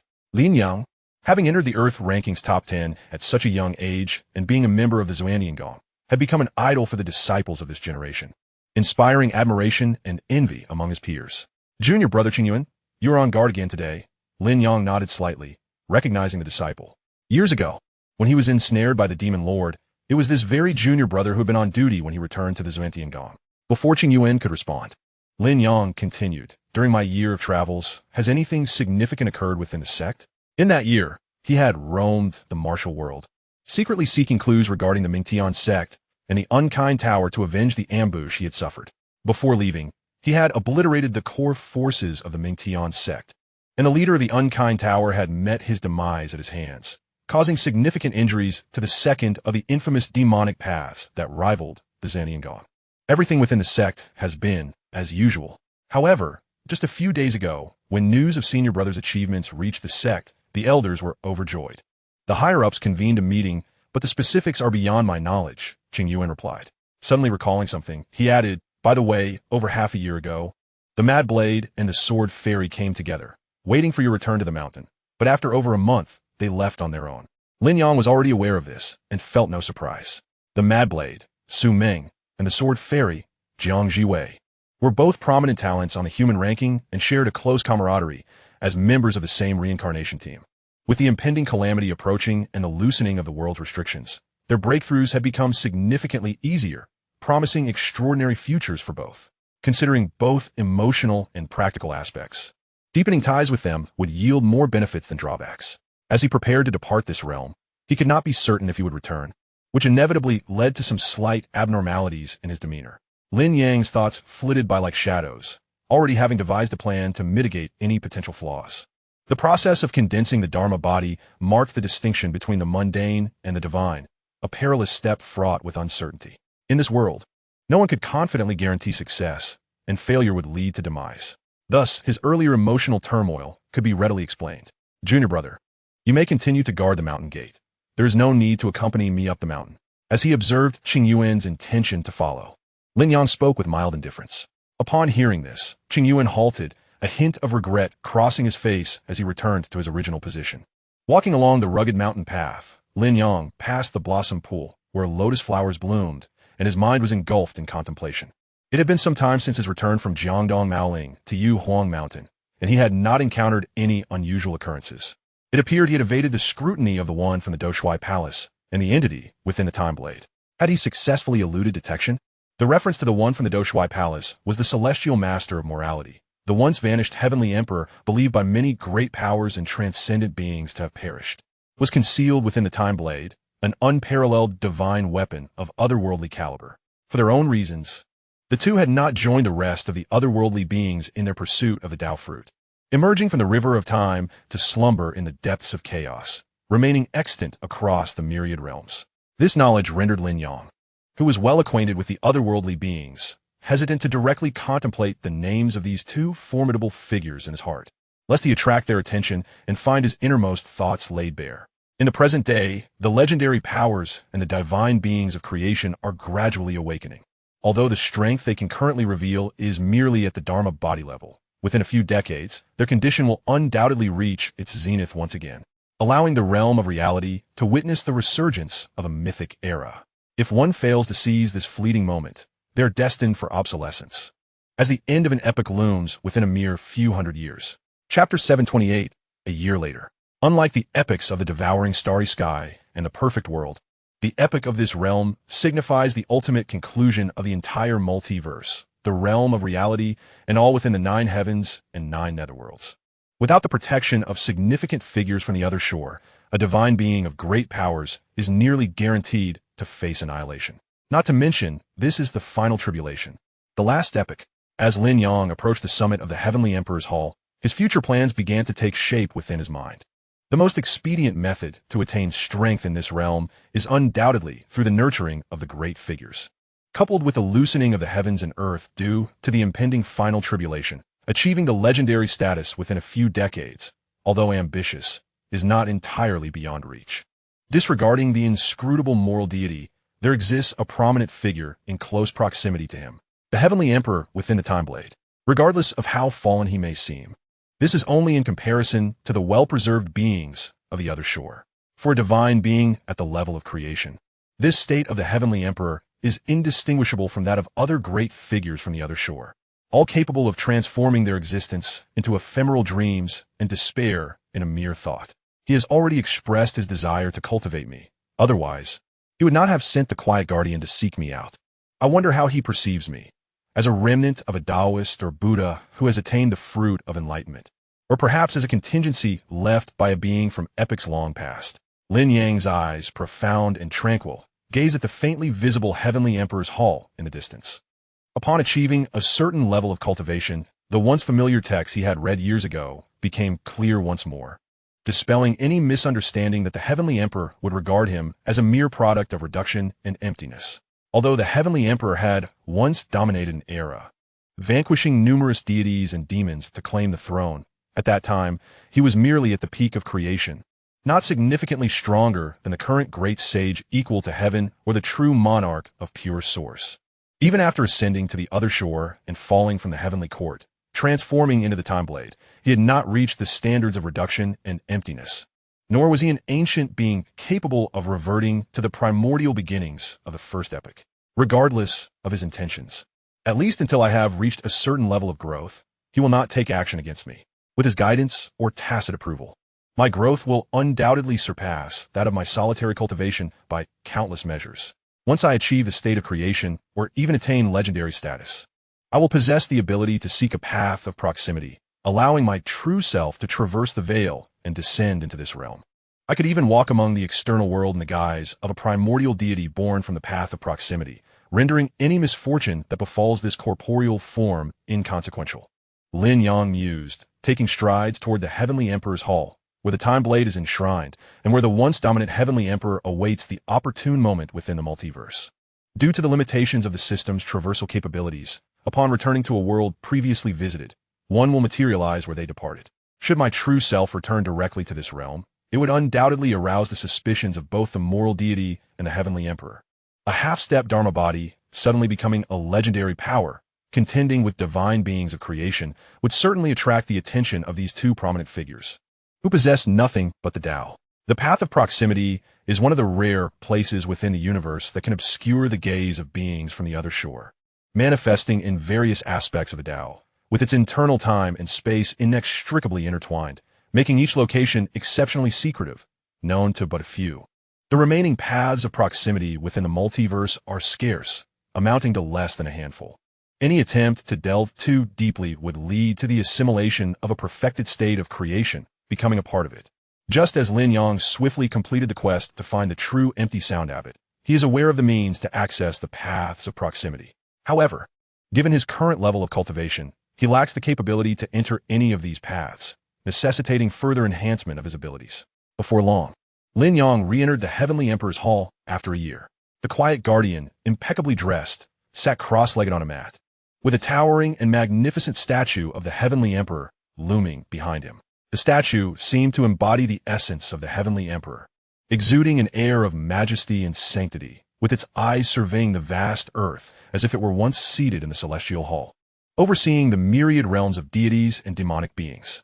Lin Yang's gaze swept over the verdant jade box upon the offering table, catching sight of the shimmering Time Blade, then turned to meet the gaze of the quiet guardian, who had opened his eyes. He clasped his hands in greeting, saying, "I pay my respects to the esteemed master." Currently at a similar level, both being half-step Dharma bodies, even though Lin Yang had intentionally severed parts of his memory, he could still regard the quiet guardian, the second-ranked figure on the Earth ranking, with a level gaze. Aware of the benefaction he had received, which spared him many detours, Lin Yang maintained his courtesy, not allowing his cultivation to alter his demeanor towards the quiet guardian. Good. A hint of gratification appeared on the quiet guardian's lean face.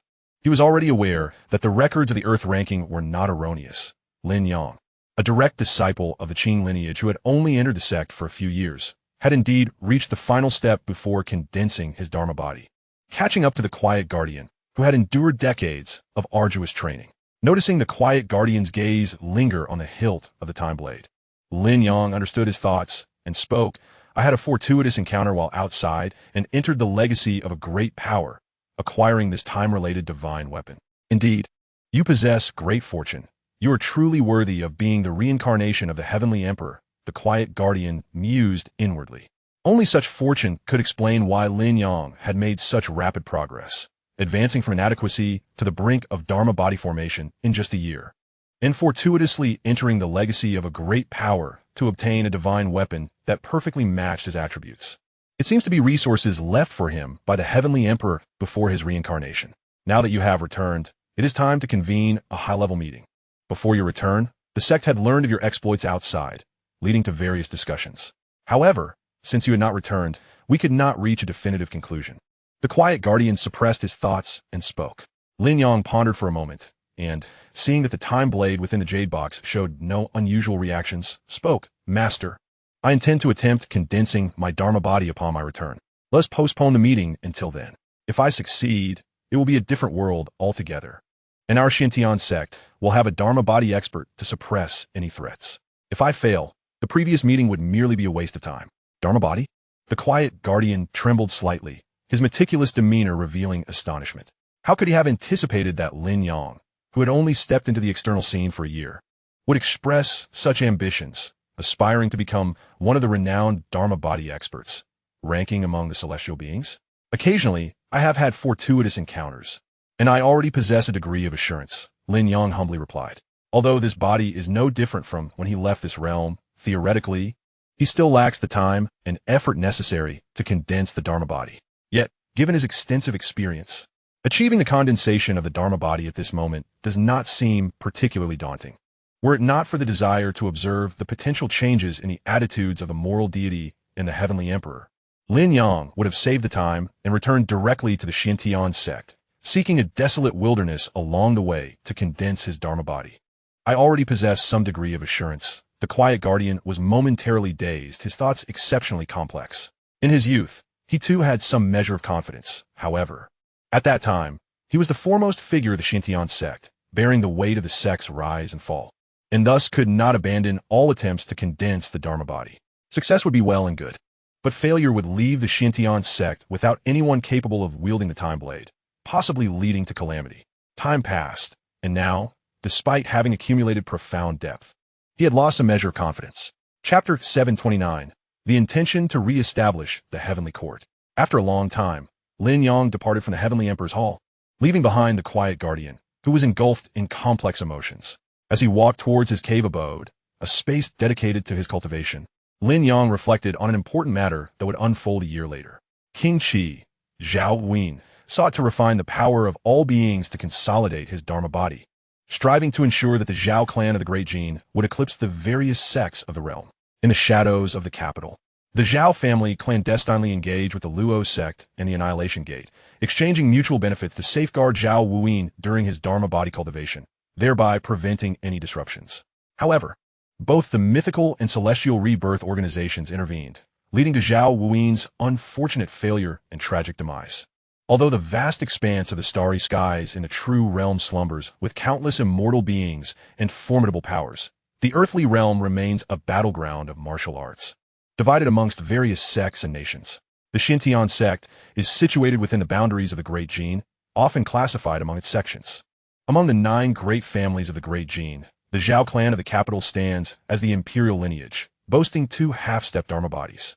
Daily, the families and sects, nations and realms, Central Plains and Western regions engage in both overt and covert power struggles. With Zhao Wuyin's failure in cultivating his Dharma body, the Zhao family suffered the loss of a half-step Dharma body, resulting in an unprecedented weakening of imperial power, making it increasingly difficult to overshadow the other 8 great families of the Great Gene and the various martial sections. In the short term, this was of little consequence, and even from the perspective of the Xintian sect, there was a certain satisfaction in witnessing these events. However, soon after, Gaolan discovered the Emperor's sword atop the Dragon Terrace, preparing to lead the Northern Zhou to annex the Great Gene. With only one Dharma body existing among the 9 great families of the Great Gene, and the likelihood of its impending fall, it would become impossible to resist Gao Lan wielding the Emperor's sword. A single Dharma body, armed with a transcendent weapon, could not be countered by mere celestial or earthly level weapons, even if the Emperor's sword remained dormant, having only awakened to the level of a human immortal or earthly immortal. Lin Yang's eyes flickered with contemplation. His thoughts were driven by a desire to see the Northern Zhou not flourish, particularly not under Gaolan's leadership, as such growth would inevitably obstruct his own path and slow his ascent. Typically, he would not concern himself with such machinations, yet with the arrival of the end calamity, where legendary powers and those of great transformation would return. Any delay in his cultivation could lead to irrevocable regrets and missed opportunities. After much deliberation, Lin Yang discerned that the only viable path for himself, one that could keep pace with the unfolding tribulations, was to re-establish the Celestial Court and ascend to the position of Celestial Emperor. By harnessing the authority of the Celestial Court, he could expedite his own advancement, rapidly progressing through the legendary and transformative stages, not lagging behind Meng Qi, who could achieve transformation in merely decades.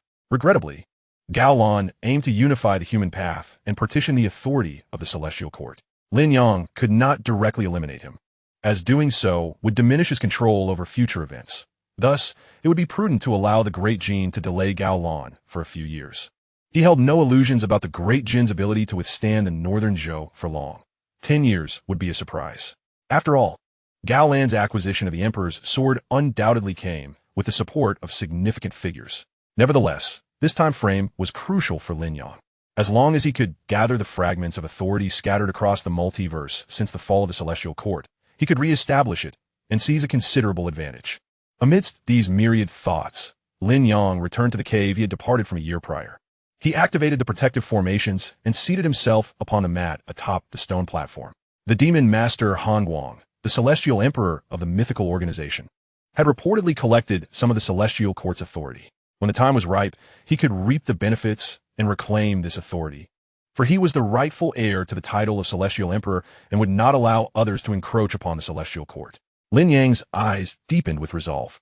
He understood well that the Celestial Emperor had never met a good end at the conclusion of an era, yet the potential benefits outweighed the disadvantages. Thus, the Dharma body he aimed to cultivate was the authentic body of the Celestial Emperor from the Celestial Emperor's Jade Register, as only this could embody the path of time and wield the authority over immortals and deities. Gradually, he closed his eyes, adjusting his state of being. Night, in Jiangdong. Maoling. On the very day Lin Yang returned to the Xintian sect, Meng Qi and Jiang Zhuwei, along with several young talents from the human rankings, arrived in this ancient city through various means. By the banks of the Jinshui River, one individual, eyes ablaze with fervor, was the formidable Jiang Hengchuan, ranked 10th on the human rankings. East Yang Prefecture? Why have I been invited? He pondered. Not far away, Meng Qi feigned surprise, as if he were hearing the name for the first time, seemingly unaware of the information gathered through the 6 doors. Your strength is nearly within the top 10 of the human rankings. Together, we could contend against the disciples of the sect of life and death and that old demon. Most importantly, neither of us has background ties. We are both loose cultivators, and I needn't worry about you summoning external powers to monopolize the benefits.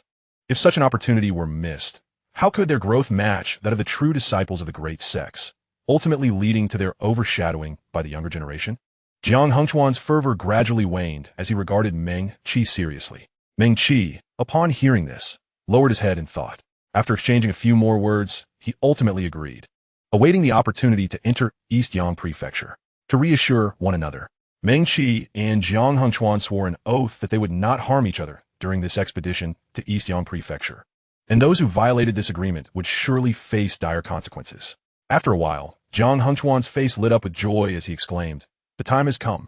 Grasping a green token, the entry token to East Yang Prefecture, he seized Meng Qi's hand and dashed into a green stone at the riverbank, entering East Yang Prefecture.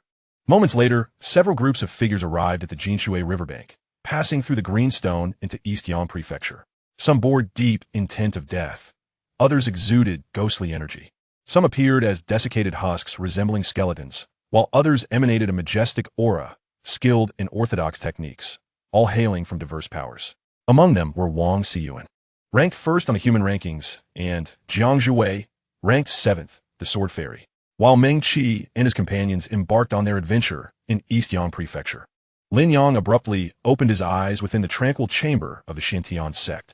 A hazy luminescence radiated from them, casting an enigmatic hue upon the previously dim chamber, as if time itself was flowing slowly, timeless and unchanging. He beheld the countless threads of causality faintly linking to his being, comprehending their origins. Some were remnants of causes left during the execution of reincarnation tasks. Others stemmed from his initial arrival in the true realm, and many were tied to his existence within the Xintian sect. These constituted a significant portion of the myriad threads of causality. Most of these threads shimmered brilliantly, yet a few were deeply concealed.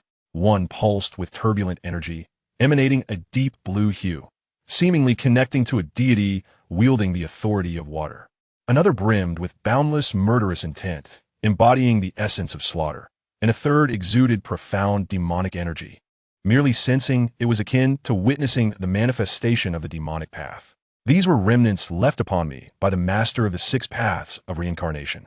As long as the ties of causality remain intact, they could bring about my demise at any moment, regardless of whether I violated the decrees of the 6 paths. A flicker of clarity dawned upon Lin Yang as he recognized the origins of these 3 threads. The one imbued with turbulent energy belonged to the water ancestor. The one suffused with murderous intent was the 7 Killers Taoist, and the one suggesting the manifestation of the demonic path was the supreme demon lord. The former 2 were legendary powers, one a primordial deity, the other a self-proclaimed legend, while the supreme demon lord was a genuine master of great transformation, ranking among the most formidable beings in the multiverse at the dawn of the era. Even now, with the end calamity approaching and the era on the brink of conclusion, many gifted individuals have achieved the realm of transformation, and the demon lord remains a force to be reckoned with across the heavens and earth. No wonder I was assigned the mission concerning the ancient cosmos, to thwart the demon Buddha's escape plan. It appears that the 7-killed Taoist, albeit reluctantly awakened, orchestrated this task. Lin Yang was said inwardly. He was well aware of the enmity between the 7-killed Taoist and the demon Buddha, thus it was not surprising that, as one of the masters of the 6 paths of reincarnation, the 7-killed Taoist would set forth such a mission targeting the demon Buddha. The audacity of a legendary powerhouse to confront a being from the other shore is remarkable, while the protective influence of the Nethersea sword, a weapon of other shore caliber, played a part, coupled with the demon Buddha's severe suppression and loss of abilities of the other shore. It nevertheless highlighted the profound hatred the 7-killed Taoist harbored for the demon Buddha. Ultimately, Lin Yang directed his gaze towards the most prominent thread of causality connected to himself, feeling a ripple within his heart, and a thought flickered. Mother Earth. That was the thread of causality stemming from the reincarnation seal, binding every reincarnator. Under sufficient conditions, a reincarnator could also utilize it for resurrection.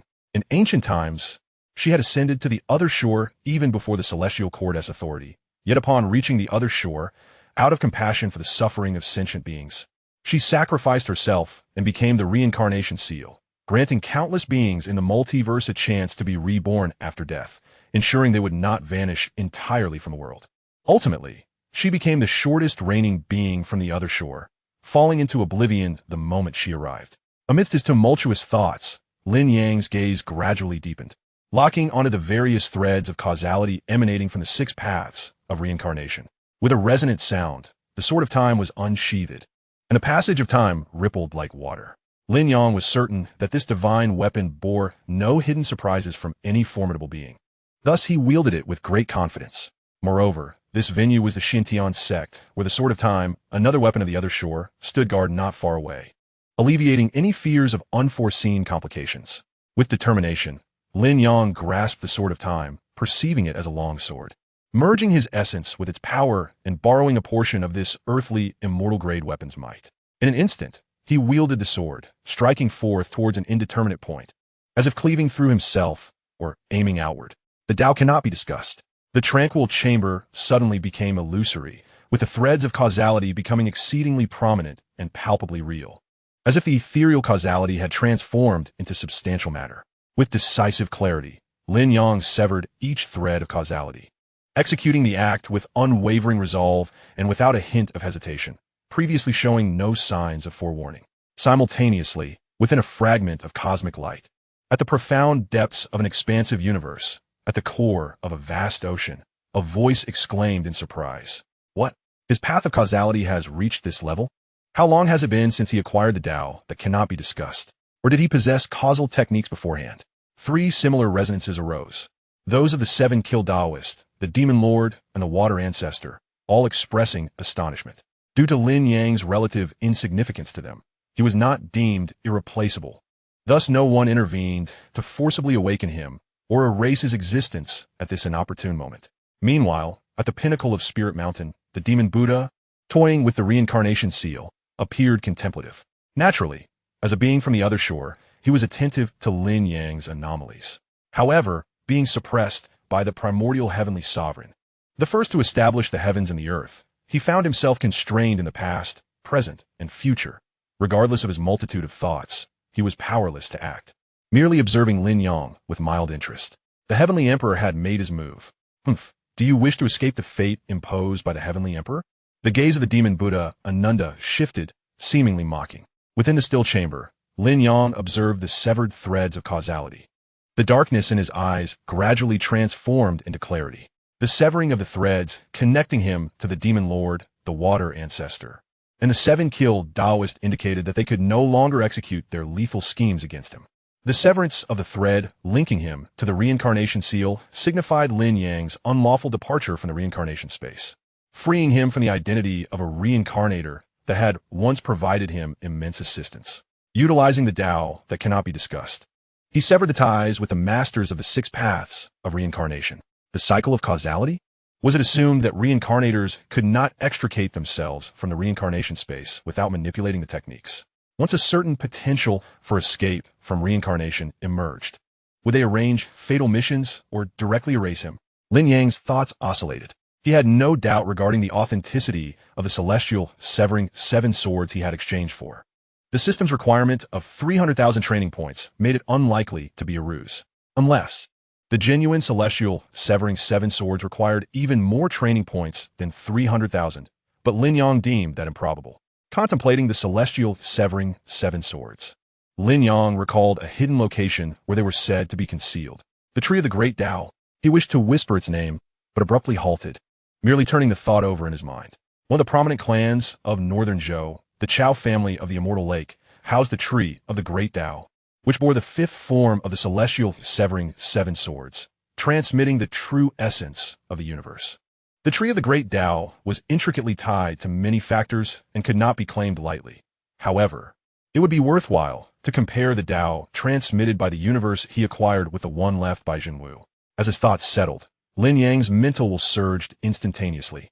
He took that crucial step, beginning to condense his Dharmakaya to forge the body of the heavenly emperor. Flesh, primordial spirit, and dermic form. In an instant, the 3 scattered, yet they retained the faintest thread of connection. The waves of time seemed to transform into a roaring fire, forging the 3 through the trials of countless epochs, refining them bit by bit. The real, the illusory, and the intermediary between the 2 were rapidly strengthening and gradually merging. With a crackle, a bolt of lightning streaked across Jade Emperor Mountain, resonating for hundreds of miles and drawing the attention of many, with some martial artists awakening their senses as a result. Thunder tribulation? Those nearby beheld the swirling dark clouds above Jade Emperor Mountain, accompanied by bolts of lightning in myriad colors. Chapter 731, Earthly Immortals. Boom! The sky rumbled with thunder, and the various colored bolts of lightning danced like electric serpents. Violet, silver, gold, and azure. The overwhelming might descended as if the wrath of the heavens had manifested, causing countless martial artists to tremble, their faces paling. Lin Yang gazed skyward, seemingly piercing through the still chamber, directly witnessing the thunder tribulation above. His eyes remained tranquil, devoid of agitation, even as the tranquil sage displayed a solemn expression. The elders of the Xintian sect were all astonished, yet Lin Yang remained unfazed. The thunder tribulation continued to brew, preparing to unleash a cataclysmic strike, while Lin Yang's transformation had yet to conclude, preventing him from transcending his mortal form into the Dharmakaya. Suddenly, a vague and nebulous figure, following an extraordinarily peculiar trajectory, traversed through layers of universes and ultimately merged into the Dharmakaya Lin Yang was currently condensing. This was a manifestation of his own self, which he had enlightened during this period, transforming it into a self-imprint, a projection. Though during the moment of successful enlightenment Lin Yang felt somewhat bewildered, unable to comprehend how he could exist in this realm as both self and other. He recalled how the virtuous heavenly sovereign had once altered history. Lin Yang speculated that it might have been then that the virtuous heavenly sovereign had meddled. As for whether it was indeed him, Lin Yang could not ascertain, for he was still too distant from that realm, and it was equally possible that it was the heavenly emperor's intervention. Initially, he had merely wished to explore whether a rift had formed in the true realm due to the flow of time at some juncture, creating a fragment of cosmic light. He had not anticipated that, through a twist of fate, he would connect with the self that resided within the multiverse. Lin Yang sensed his burgeoning strength and the earth-shattering transformations beginning to manifest, indicating that his Dharmakaya was on the verge of successful condensation. Meanwhile, the thunder tribulation swirling above continued to grow in might, its power multiplying several times compared to its initial appearance. In the Heavenly Emperor's Hall, a middle-aged man in a Taoist robe hastily entered the Grand Hall. "Master, what is this heavenly tribulation?" Upon witnessing the meticulous yet somewhat pensive expression of the tranquil sage, he inquired. Behind him, several others followed closely, all elders of the Xintian sect. The tranquil sage withdrew his gaze from the thunder tribulation outside the Heavenly Emperor's Hall, a fleeting trace of concern flashing across his countenance as he addressed the gathered elders of the Xintian sect, stating calmly, "Qingyang is condensing his Dharmakaya." A single word from Shoujing stirred a tempest of emotions among the elders, their faces shifting from astonishment to apprehension, revealing a sense of disbelief. He has returned to the mountain? Could it be that he has achieved a breakthrough? Has he accumulated enough? Just as several elders of Xuantiangong were engulfed in their uncertainties, the very fabric of heaven and earth abruptly transformed in hue, the once vibrant summit of Yuhuang Mountain now reduced to a stark monochrome. A blade of light, akin to a silken ribbon, absorbed countless hues of the world, piercing through the cosmos with an overwhelming majesty that eclipsed even the might of celestial tribulations. It seemed as if this blade was not wielded by a mortal, nor by any divine or demonic entity, but by the Heavenly Emperor himself. Crack!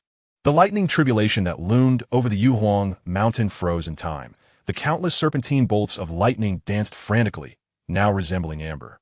In that instant, everyone felt their thoughts slow to a crawl, each idea turning sluggish, almost completely immobilized. Merely the inherent laws of heaven and earth intertwined by that blade's light had wrought such a scene, hinting at the terrifying power it possessed. Boom! A deep, resonant sound echoed far and wide, reverberating across several thousand miles, the colors of the sky growing even more vibrant, as though the laws governing this realm had shifted, influencing the very essence of color. The dazzling hues that once adorned Yuhuang Mountain vanished, and the sky reverted to a serene blue, with not a single cloud in sight. It was only at this moment that a voice emerged from the Heavenly Emperor's Hall belonging to an elder. Shoujing abruptly rose, his meticulously arranged Taoist robe now slightly disheveled, a flicker of excitement illuminating his emaciated visage as he murmured, "Qingyang has succeeded. Our sect has produced a true avatar. How could he not be exhilarated? An avatar of such stature would automatically ascend the celestial rankings, and currently there are only a dozen or so individuals on that list, even when accounting for both the righteous and the nefarious factions across the realm. If we consider only the land of Dajin, aside from the elusive nefarious sects, there were merely two avatars among the righteous. One was the abbot of Shaolin, Kongwen, who had attained the golden body of the dragon-subduing Arhut. The other was Chui Qinghe, the head of the Chui clan in Pingjin, who had achieved the Xiang avatar. Lin Yang, having condensed his avatar, undoubtedly became the third avatar among the righteous in Dajin and the second avatar of his sect. Whether it be Kongwen's dragon-subduing Arhut golden body or Chui Qinghe's Xiang avatar, neither could compare in rank to the Heavenly Emperor's corporeal form birthed from the Heavenly Emperor's jade record. Although both Shaolin and the Chui clan possessed divine weaponry, how could they possibly rival an unparalleled divine artifact? Shoujing restrained the tumult within his heart, a sense of tranquility washing over him. Just as one elder was about to speak, a figure materialized at the entrance of the Heavenly Emperor's Hall. It was Lin Yang, who had shattered the heavenly tribulation. His aura had undergone a profound transformation. Though standing outside the hall, he exuded an ethereal emptiness, as if merely a specter, not a tangible being, poised to dissolve into nothingness at any moment. Legendary traits. Although prior to forming his avatar, Lin Yang had only managed to illuminate a single aspect of himself, transforming it into an imprint, thus creating a projection. This was enough to endow him with certain characteristics of the legendary realm. His pervasive presence, though lacking the culmination of a final transformation due to insufficient accumulation, rendered him unable to embody the transcendent qualities of the legendary realm, preventing him from manifesting freely across the multiverse. In a radius of 15 miles, he could only exist within that limited expanse. As the number of his illuminated aspects increased, this range would inevitably expand, yet it remained worlds apart from the true essence of legendary characteristics. An elder noticed him, opening his mouth yet unsure how to address him. Should he simply call him Qingyang? But the other had already condensed his avatar and was now an exalted being. while he was merely at the fourth level of external manifestation. How could he dare to address him so? Was this a sign of legendary traits? At that moment, Shoujing finally spoke, having discerned Lin Yang's ethereal presence, which seemed to permeate the very fabric of this realm. He recalled various ancient texts he had perused and ultimately reached a conclusion. During the flourishing Middle Ages, when myriad schools of thought thrived and hundreds of avatars existed. Even then, few displayed such legendary traits. Lin Yang nodded in affirmation, acknowledging Shoujing's insight. At this moment, the other elders of Xuantiangong also reflected upon the sect's records, comprehending the profound implications of possessing legendary traits as an avatar. After a brief silence, Shoujing, with a hint of relief in his tone as if a great burden had been lifted, said, "Since you have condensed your avatar, the position of sect leader can now be entrusted to you." Had it not been for the weighty responsibilities he bore, Shoujing, now advanced in years, would have long aspired to condense his avatar and ascend to the celestial ranks. Despite the devastating blow dealt to the multiverse's life force and longevity due to the conflict with the beings from the other shore, coupled with the impending calamity that had drastically reduced the lifespan of avatars, it was still preferable to his current state. Upon hearing this, Lin Yang paused momentarily, then fell into contemplation. The elders within the Heavenly Emperor's Hall, upon hearing Shoujing's words, voiced no dissent. True, Lin Yang had not been with the sect for many years.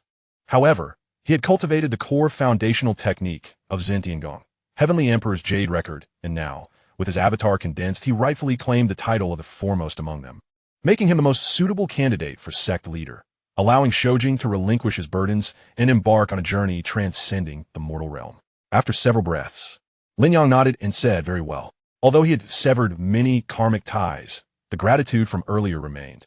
And now that Shoujing had proposed he assumed the role of sect leader, Lin Yang, after a moment of consideration, agreed. In the future, when he reestablishes the heavenly court, even the disciples of Xuantiangong would have the opportunity to attain the rank of heavenly soldiers. Let us select an auspicious day to pay homage to the Heavenly Emperor, a ceremony to not only transfer the leadership, but also to celebrate the emergence of our new sect leader, who has condensed his avatar and ascended to the celestial ranks. Shoujing adjusted his robe, resuming his meticulous demeanor. Following discussions among the elders, they ultimately decided on a date for the ceremony, scheduled for 6 months hence. "I shall send my disciples to draft invitations to the various sects," remarked Shogwa, a fellow elder. The Heavenly Emperor's lineage places great emphasis on decorum, and at no time would they neglect the rites, not only for the transition of leadership, but also for the significant event of an avatar's emergence. This was evident from Lin Yang's need to report to Shoujing each time he returned to the mountain.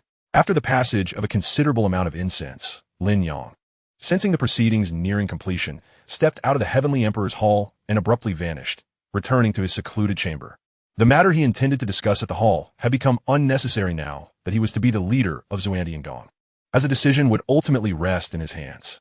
Once the news of his avatar's formation spread, the attitudes of the 9 great families of Dajin would inevitably shift. Those who had initially planned to clandestinely communicate with the Zhao family of the God City regarding the Luo sect and the Mietian men would likely abandon their previous intentions. Realizing there now lay a glimmer of hope for the remaining 8 families to support Zhao Wuyan in condensing his avatar. Otherwise, with 2 avatars among the sect's forces and only one among the 9 great families, the balance of power could shift, leading Dajin to resemble the Northern Zhou's predicament, where the major families were restricted by sect forces, resulting in weakened imperial authority. Seated upon the meditation cushion, Lin Yang gazed towards the God City. This deduction stemmed from his observations and the implications of the traits from the other shore in relation to the future. The profundity of the path of time had reached such heights that possessing the traits of the other shore at the avatar stage was hardly surprising. Compared to his initial plan of directly suppressing any who dared to obstruct Zhao Wuyan's breakthrough at that pivotal moment, this approach was undoubtedly more subtle, allowing events to unfold according to his design. Who could have guessed that the very core of this plan was to delay the time when Gao Lan of the Northern Zhou would assimilate Dajin, postponing his ascent to heavenly authority and the division of celestial power? However, even those from the other shore cannot seize all futures. How much less could I? There may yet be other variables at play, and I would inevitably have to intervene personally. Of course, it would be best if I could do so without drawing attention. In that moment, Meng Qi, Ji Wei, and the glutton would also appear in the divine capital. One thought arose and then dissipated until finally a singular notion emerged in Lin Yang's mind. The past present, and future coexist simultaneously, altering the past. No, rather than calling it an alteration. It is more accurate to say that for those on the other side, regardless of the temporal point, be it past or future, all belongs to the present. As long as the foremost point in the river of time reaches the other side, there will be no moment of weakness, even if newly born. One would be in a state of utmost peak, rather than merely reversing time and witnessing one's own past self. What is even more terrifying is the occupation of the future. Contemplating certain matters, Lin Yang let out a faint sigh, a hint of near despair rising within him. The ignorant are fearless. No wonder the realm closest to the other side, the creation realm, is instead referred to as the sea of suffering, truly bitter and inexpressible. After severing the complex emotions that arose in his heart's lake, Lin Yang closed his eyes, attempting to communicate with the countless versions of himself across the multiverse, enlightening them, transforming them into his own imprint, a projection of his being. Once a legendary powerhouse, now even without the aid of extraordinary void-grade divine weapons to sense the other selves. He could achieve this at the Dharma body stage, albeit at a significantly slower pace compared to those empowered by such divine weapons. Lin Yang was unperturbed by the possibility of drawing suspicion. In a vast forest, one can find all kinds of birds. Among those he knew, there were several who could sense, communicate, and enlighten their other selves solely through their own capabilities. Suddenly, Lin Yang opened his eyes with a soft exclamation. In the next moment, he abruptly vanished from Jade Emperor Mountain, utilizing a truncated version of omnipresence to hasten towards a certain location, Maoling in Jiangdong. After a night of exploration, engaging in a battle of wits and courage against numerous formidable foes, Meng Qi finally departed from the Dongyang prefecture. At this moment, by the banks of Jinshui, tension crackled in the air, and several factions stood in confrontation. There were those from the 9 demons, scions of noble families, and members of various martial sections. Buzz. Suddenly, tokens from several individuals soared into the sky, dispersing the clouds above, as a phantom portal gradually took shape. The inner palace gate, someone exclaimed, their voice laden with desire, clearly yearning for the rare treasures that might exist within the Dongyang inner palace. In an instant, the heavens shifted hue, daylight giving way to night. Crack! A pitch-black rift, suffused with dark energy, abruptly opened, suspended in the sky, revealing an abyss of darkness within, where mountains and rivers, sun and moon, and stars were all shrouded in blackness. The 9 nether rift, whispered Wang Xiyuan, whose face was as pale as paper, and whose physique appeared frail and feminine. Meng Qi was astonished, never anticipating this to be the 9 nether rift. Almost instantly, the multitude of martial artists by the Jinshui banks felt an icy chill envelop them, as if some unspeakably terrifying malevolent entity had set its gaze upon them, rendering them incapable of movement, awaiting their doom. Out of the corner of his eye, Meng Qi saw a pitch-black sun suddenly plummeting from the heavens beyond the 9 nether rift, cleaving through the sky with an unimaginable might, racing towards the rift, intent on descending from the 9 nether into this realm. It's over. Despair surged in the hearts of all. This was a creature beyond their comprehension, its might far surpassing any Dharma body experts they had ever known. Chapter 733. The Dharma body expert of the Xintian sect. Celestial immortal. A whisper suddenly reached everyone's ears, warm as the breeze, dispelling the despair that had settled in their hearts. The cold, stiff bodies regained a semblance of mobility. The night sky above rippled as if being pressed and dispersed by a force, rays of sunlight piercing through the darkness, cascading onto the banks of Jinshui. Is that Senior Brother Lin? Meng Qi expressed his confusion, harboring doubts. He had met Lin Yang in the reincarnation space, at a time when the latter had yet to join the Xintian sect and become a core disciple of this martial arts grand sect. Thus, even after acquiring the Dao title Qingyang, Meng Qi habitually referred to him by his surname. At the entrance of a courtyard, an elderly man who had been carving suddenly paused, retracting his hand that had reached for a dark sword beside him, astonished. This sensation. Has a Dharma body emerged from the Xintian sect? The elder discerned the law and principle that tore and twisted the night sky, a manifestation of the passage of time. In the entire world, only the Xintian sect, having inherited the legacy of the Heavenly Emperor, possessed such profound mastery over the laws of time. Buzz. The sound of a blade echoed through the realm cloaked in night, rippling across the azure waves, as a beam of blade light suddenly manifested amidst the darkness.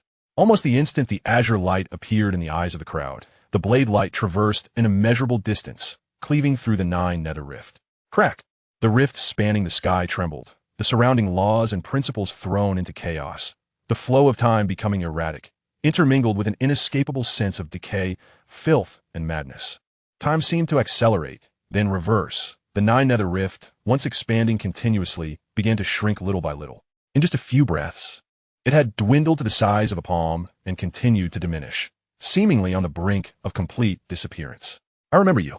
Do not let me find you, or I shall tear your corpse asunder. A roar filled with boundless fury reverberated from the Nine-Nether Rift, echoing in the hearts of everyone present, casting a shadow of despair over their souls, as if they were on the verge of falling into darkness. Even the 9 nether fiends dare to run rampant. A voice emerged from the sky, calm yet tinged with cold indifference, awakening the martial artists by the Jinshui banks to the realization that this was the powerful figure attacking the 9 nether rift. Some turned to follow the sound, catching sight of Lin Yang, who appeared both ethereal and all-encompassing, dressed in the Xiantian sect's robes, wielding the shimmering time blade, his hair tied up, the flow of time around him seeming extraordinary. Though he bore the guise of a Taoist, he exuded an indescribable air of authority, high and mighty, as if he were meant to sit upon a throne rather than embody the tranquility of a Taoist sage. It truly is Senior Brother Lin.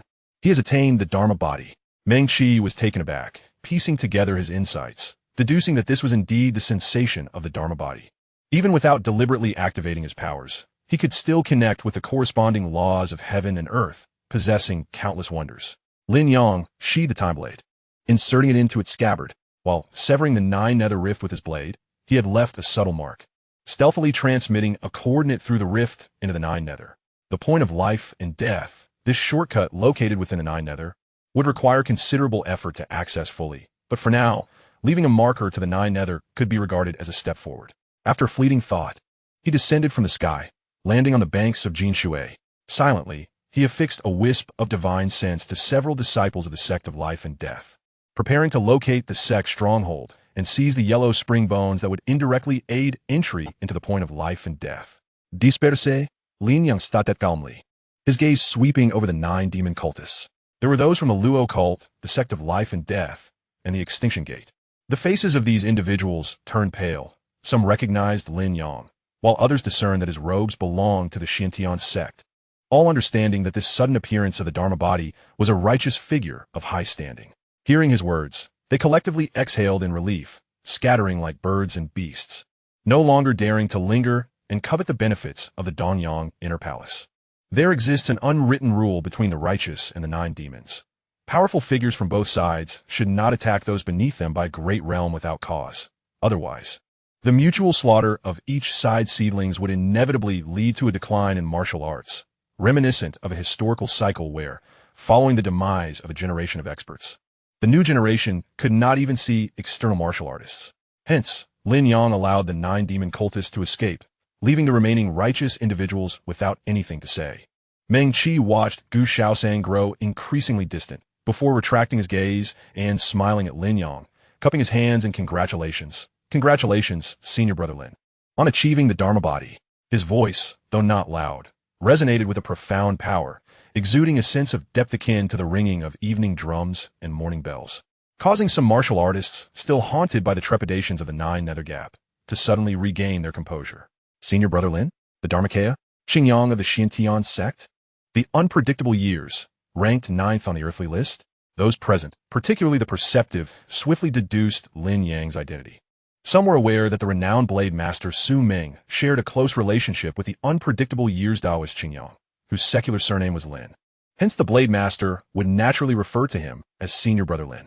Not long ago, having narrowly succeeded, Lin Yang was preparing to accumulate more strength when he sensed unusual disturbances in the area. He nodded slightly.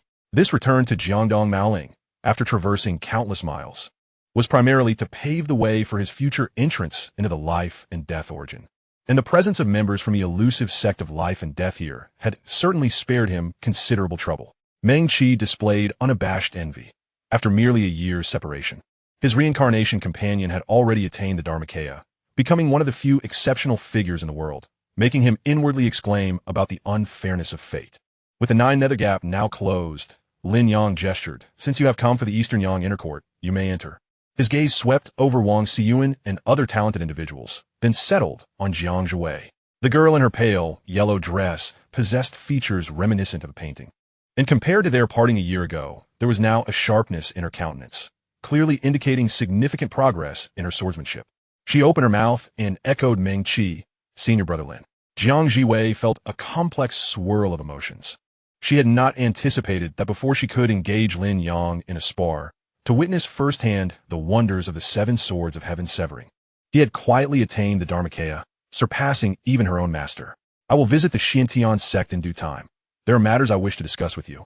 Lin Yang smiled at Meng Qi and Jiang Jiwei.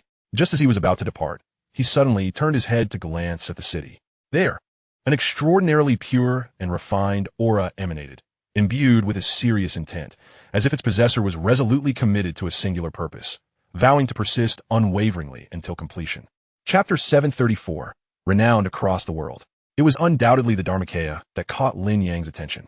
The manifestation of such energy at this moment clearly indicated an invitation extended to him. In an instant, Lin Yang deduced the identity of this Dharmakaya. Those who are extreme in emotion are extreme in sword, a lifetime devoted to a singular person. He had achieved the indestructible body of gung metal and founded the Yisin sword of Huamei Mountain in northern Zhou. Even without considering Lin Yang's understanding of the original spacetime, the rarity of Dharmakayas alone hinted at the source of this outer layer of gung metal aura, which contained a profound sense of unwavering commitment. Lin Yang chose not to elaborate further, leaving Meng Qi and Jiang Zhui, who were still puzzled by his words, as he made his way towards Maoling. Naturally, before his departure, he discreetly gathered fragments of the Eastern Yang Inner Court's aura, knowing they would prove useful in the near future. After a few breaths, traversing rivers and boats, passing through exquisite palaces, Lin Yang found himself outside a secluded and desolate courtyard, where an elderly man was carving a wooden sculpture. The man worked with an almost religious fervor, meticulously sculpting a figure of a graceful woman.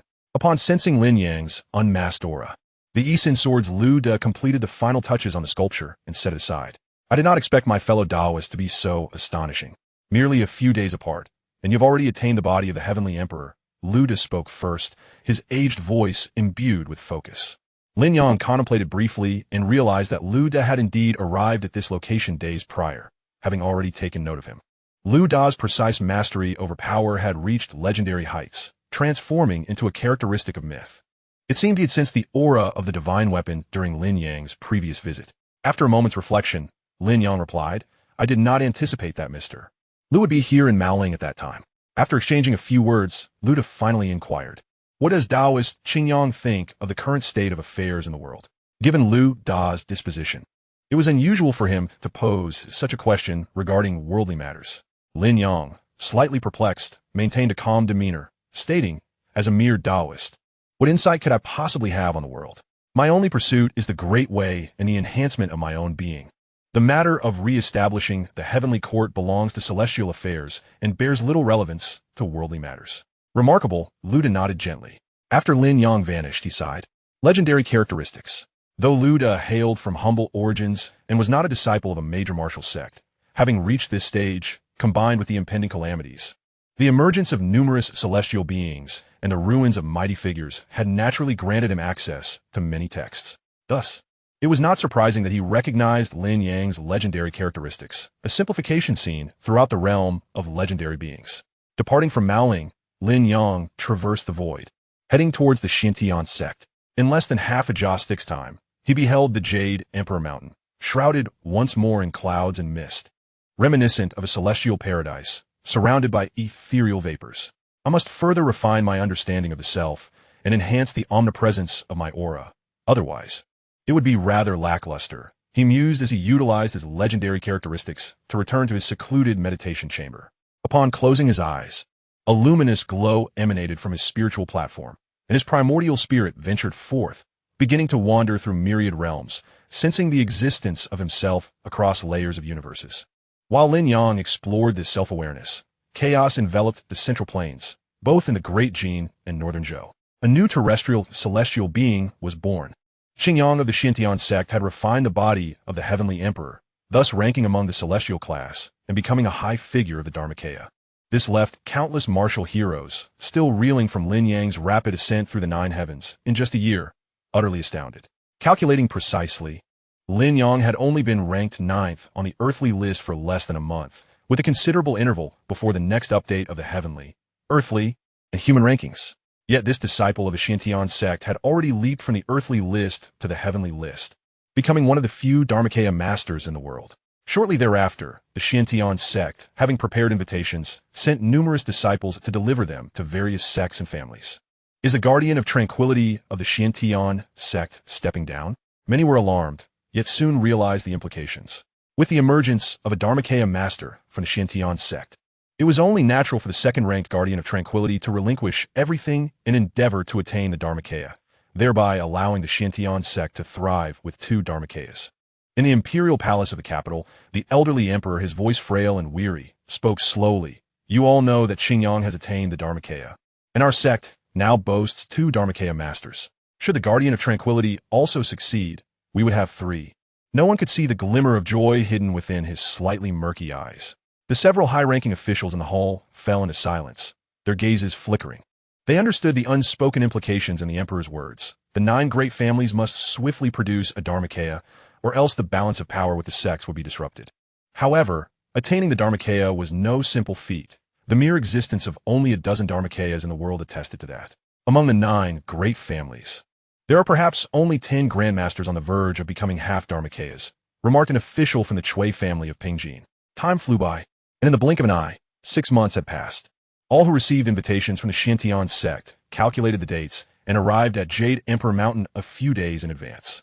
In addition to the major sects and 14 families, several renowned wandering cultivators from the martial world also made their way there, with Meng Qi among them. Within a reception courtyard of the Shintian sect, several guests were engaged in lively discussions regarding a recent event that had spread throughout the martial world. The demonic master Han Guang had secretly attained the Dharmakaya and had suppressed the monk Hongwan, masquerading as the abbot of Shaolin for many years. Who could have imagined? Who would believe it? The dragon subduing Arhut, who had dominated the martial world for over a century, could be outmatched by a demonic master? Half a month prior, the monk Hongwan, having escaped captivity for a year and a half, finally regained his peak strength and returned to Shaolin Temple. He did not encounter the demonic master Han Guang, who had vanished the day before Kongwen's return, as if he had foreseen the event. If it were not for the words of the esteemed Kongwen god monk himself, few would dare to believe that Han Guang, the leader of the extinguishing heaven sect, had managed to disguise himself as the abbot of Shaolin for so many years without revealing his true identity. At this moment, a serene and beautiful woman spoke, her voice indifferent. I wonder how the rankings will shift with this update of the heavenly list, especially for the Demon Master and the Shintian sect. She is the Ice Fairy, Yi Yuqi, a formidable figure ranked within the top 30 of the Earth list, representing the Huamei Mountain Villa to witness the proceedings. The position of the Shintian sect is uncertain, but undoubtedly, the Demon Master will surpass Kongwan God Monk in ranking. A fellow notable from the Earth list remarked with a sigh. Just as he was about to continue, a crisp bell toll echoed in the ears of the crowd. It was about to begin. All the spectators within the various courtyards rose in unison, directing their gazes toward the source of the bell's sound. Chapter 735, The Law Body Token. Several hours later, Lin Yang officially assumed the position of the Shintian sect's leader, and the martial heroes who had come to witness the ceremony gradually returned to the reception villa, preparing to depart from the Shintian sect the following morning.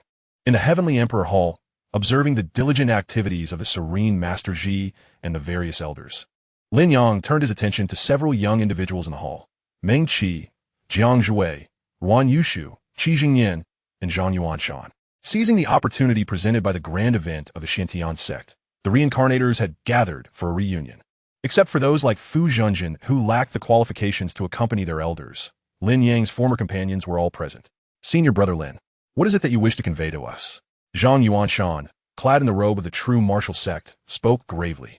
Meng Qi and Jiang Zhiwei, both harboring their own curiosities, cast inquisitive glances. After a moment of silence, Lin Yang withdrew his gaze from outside the Heavenly Emperor Hall and addressed them. When I attain the law body, I seize the opportunity to sever my causal connection with the sovereign of the 6 paths of reincarnation. I am no longer a reincarnator, so be cautious not to utter any words that could breach the taboo. Ruan Yushu, who was savoring dry dragonfish, suddenly froze, and disbelief washed over the faces of Meng Qi and the others. Severing the causal connection and escaping the realm of reincarnation? Such a feat was indeed possible? How could the sovereign of the 6 paths not act to annihilate him. In that instant, all minds began to whirl with thoughts, igniting a flicker of hope within them, as they realized that escaping the cycle of reincarnation was no longer an unattainable dream reliant solely on 300,000 merits. Instead, it was now conceivable that by cultivating the law body and mastering the concept of causality, one might find a glimmer of hope for liberation from the reincarnation space. The Heavenly Emperor Hall fell into a profound silence, broken only by the slightly hurried breaths of the gathered individuals. After a moment, Meng Qi spoke slowly. Can you assist others in severing their ties with the sovereign of the six paths? He posed a question that Zhang Yuanshan and the others were all eager to ask. Lin Yang's clear eyes deepened as he replied, I can. Hud, hud, hud. A distant drumbeat resonated in their ears, chaotic yet urgent. Lin Yang understood that it was the heartbeat of Meng Qi and the others. His response stirred a tempest of emotions within them, leaving no one able to maintain composure. After all, they were merely martial artists at the initial stage of enlightenment. Despite their experiences, their understanding remained limited, and their temperaments still required refinement. As time passed, their hearts gradually settled. I can sever your connection with the sovereign of the six paths, aiding you in escaping the reincarnation space. But he can pull you back into the cycle at any moment. If that is the case, the tasks you will face will undoubtedly be perilous, far beyond the manageable scope you currently experience. Even death missions, if sufficiently prepared for, are not devoid of chances for survival. Lin Yang surveyed them, seemingly perceiving the innermost thoughts of each individual. Zhang Yuanshan's words were abruptly silenced. Ruan Yushu furrowed her brows, lost in contemplation, quietly chewing on the dried dragonfish and remaining silent.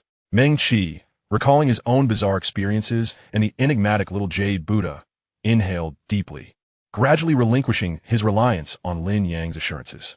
With Lin Yang elucidating the pros and cons, he would certainly not overlook the potential for increasing danger in his own circumstances.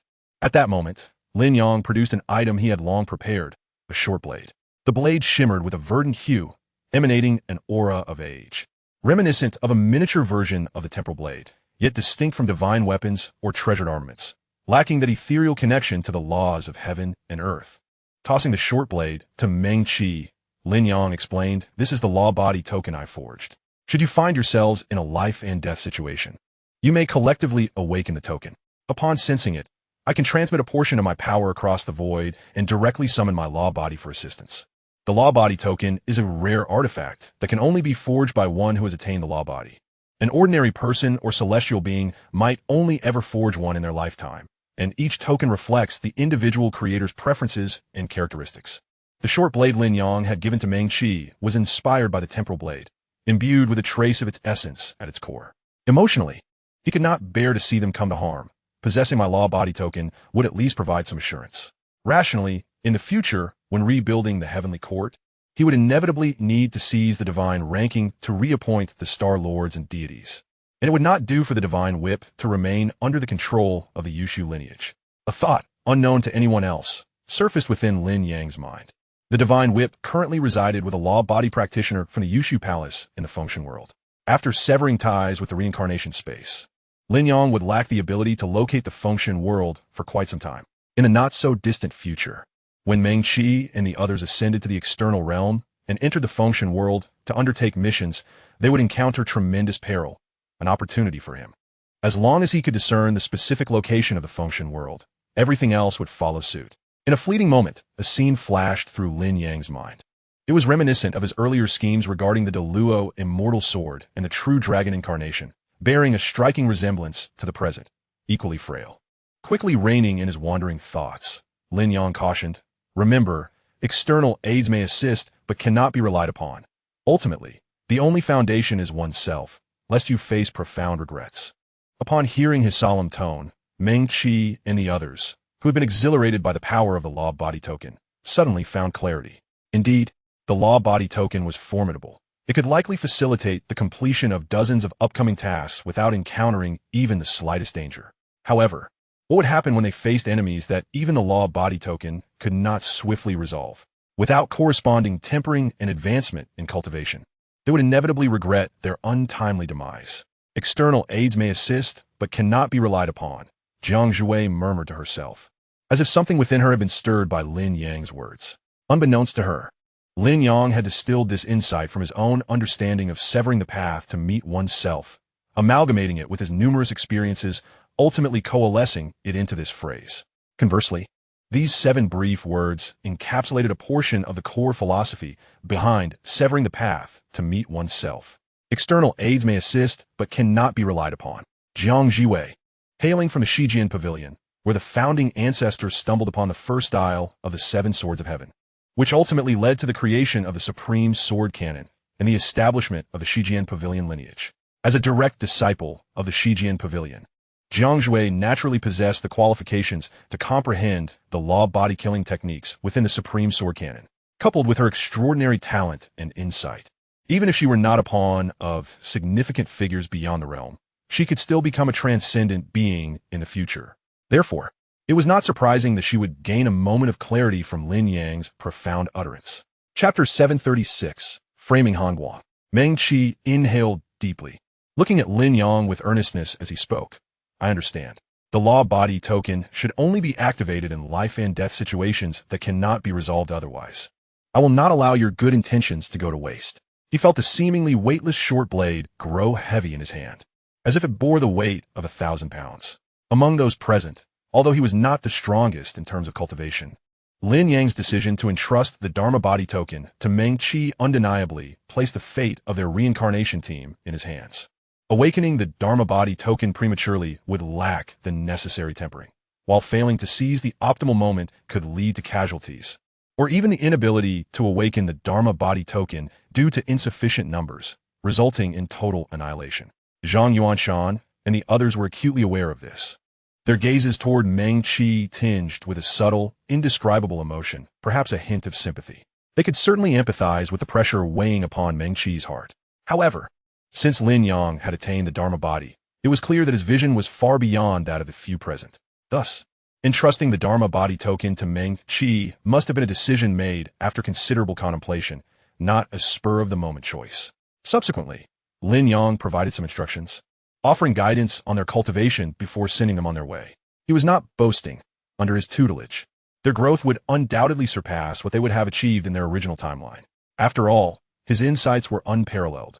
And even while harboring some reservations about revealing too much of his superior perspective, he could still illuminate Meng Qi and the others, granting them a sense of clarity akin to clouds parting to reveal the sun.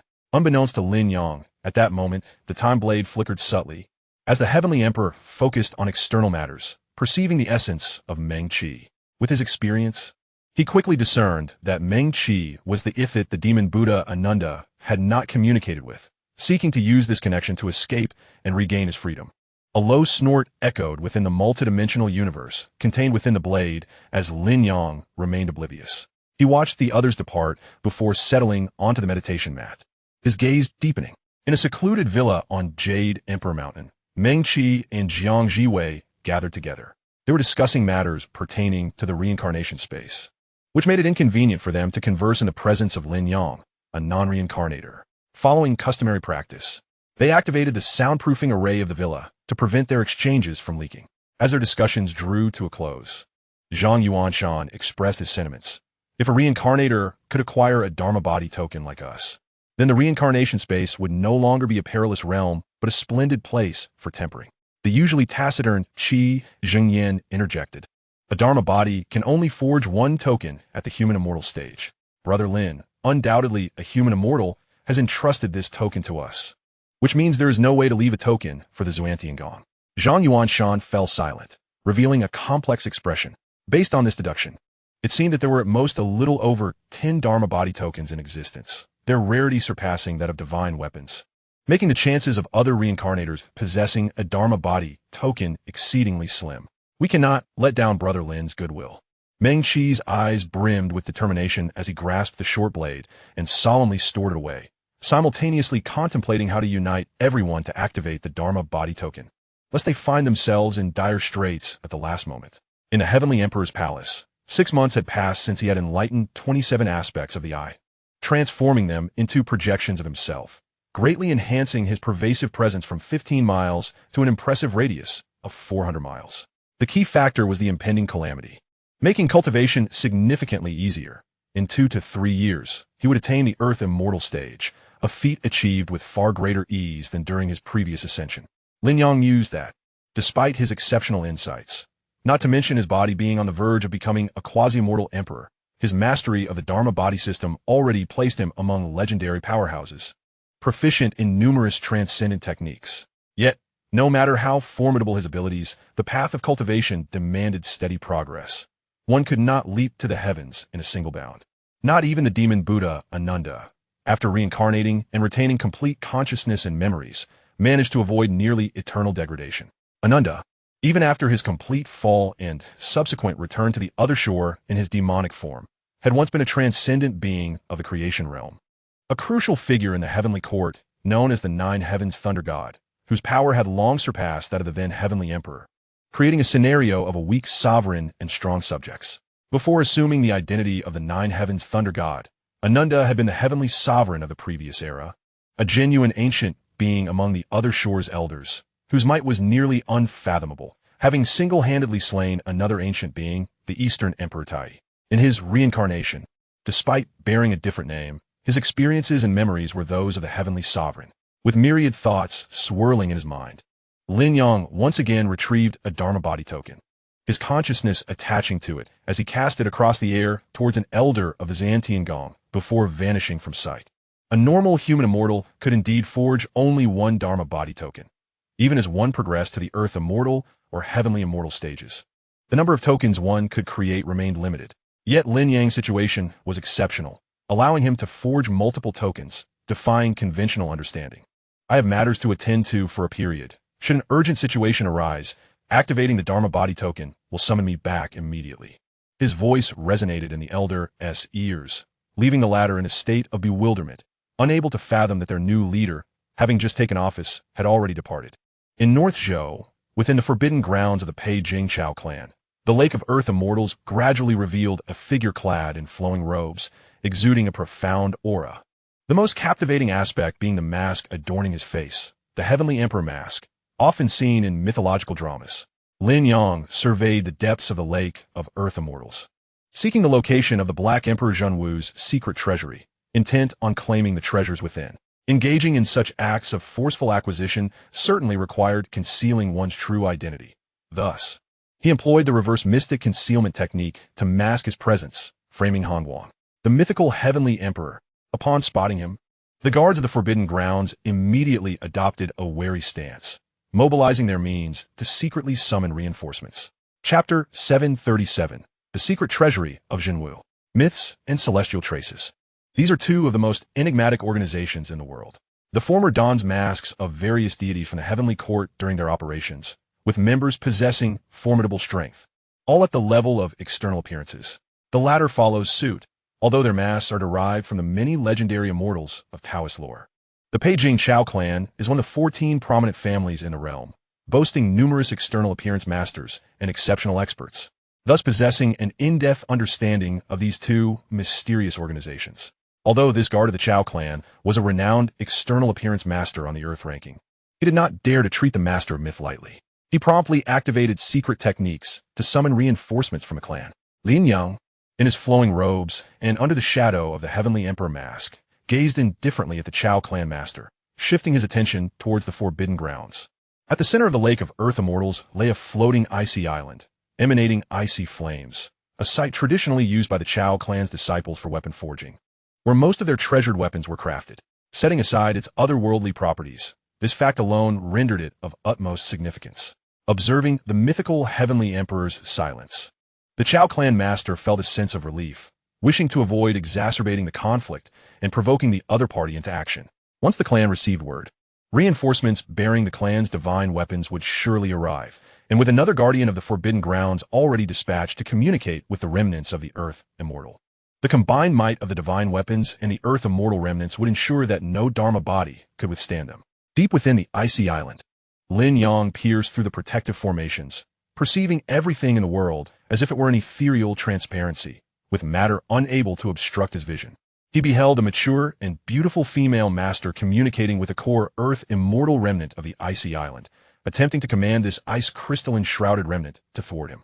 Nearby, another Earth Immortal remnant emanated purple lightning, exuding an air of majesty, despite having perished eons ago. Following the serpentine descent of the ice layers, Lin Yang beheld the lowest stratum of the ice island, where a methodical formation lay, ravaged by the passage of time, yet possessing the ability to sustain its own realm. Within that domain resided the true martial legacy, home to the tree of Tao that bore the teachings of the universe. Mythology, daring to intrude upon the forbidden grounds of the Chao clan.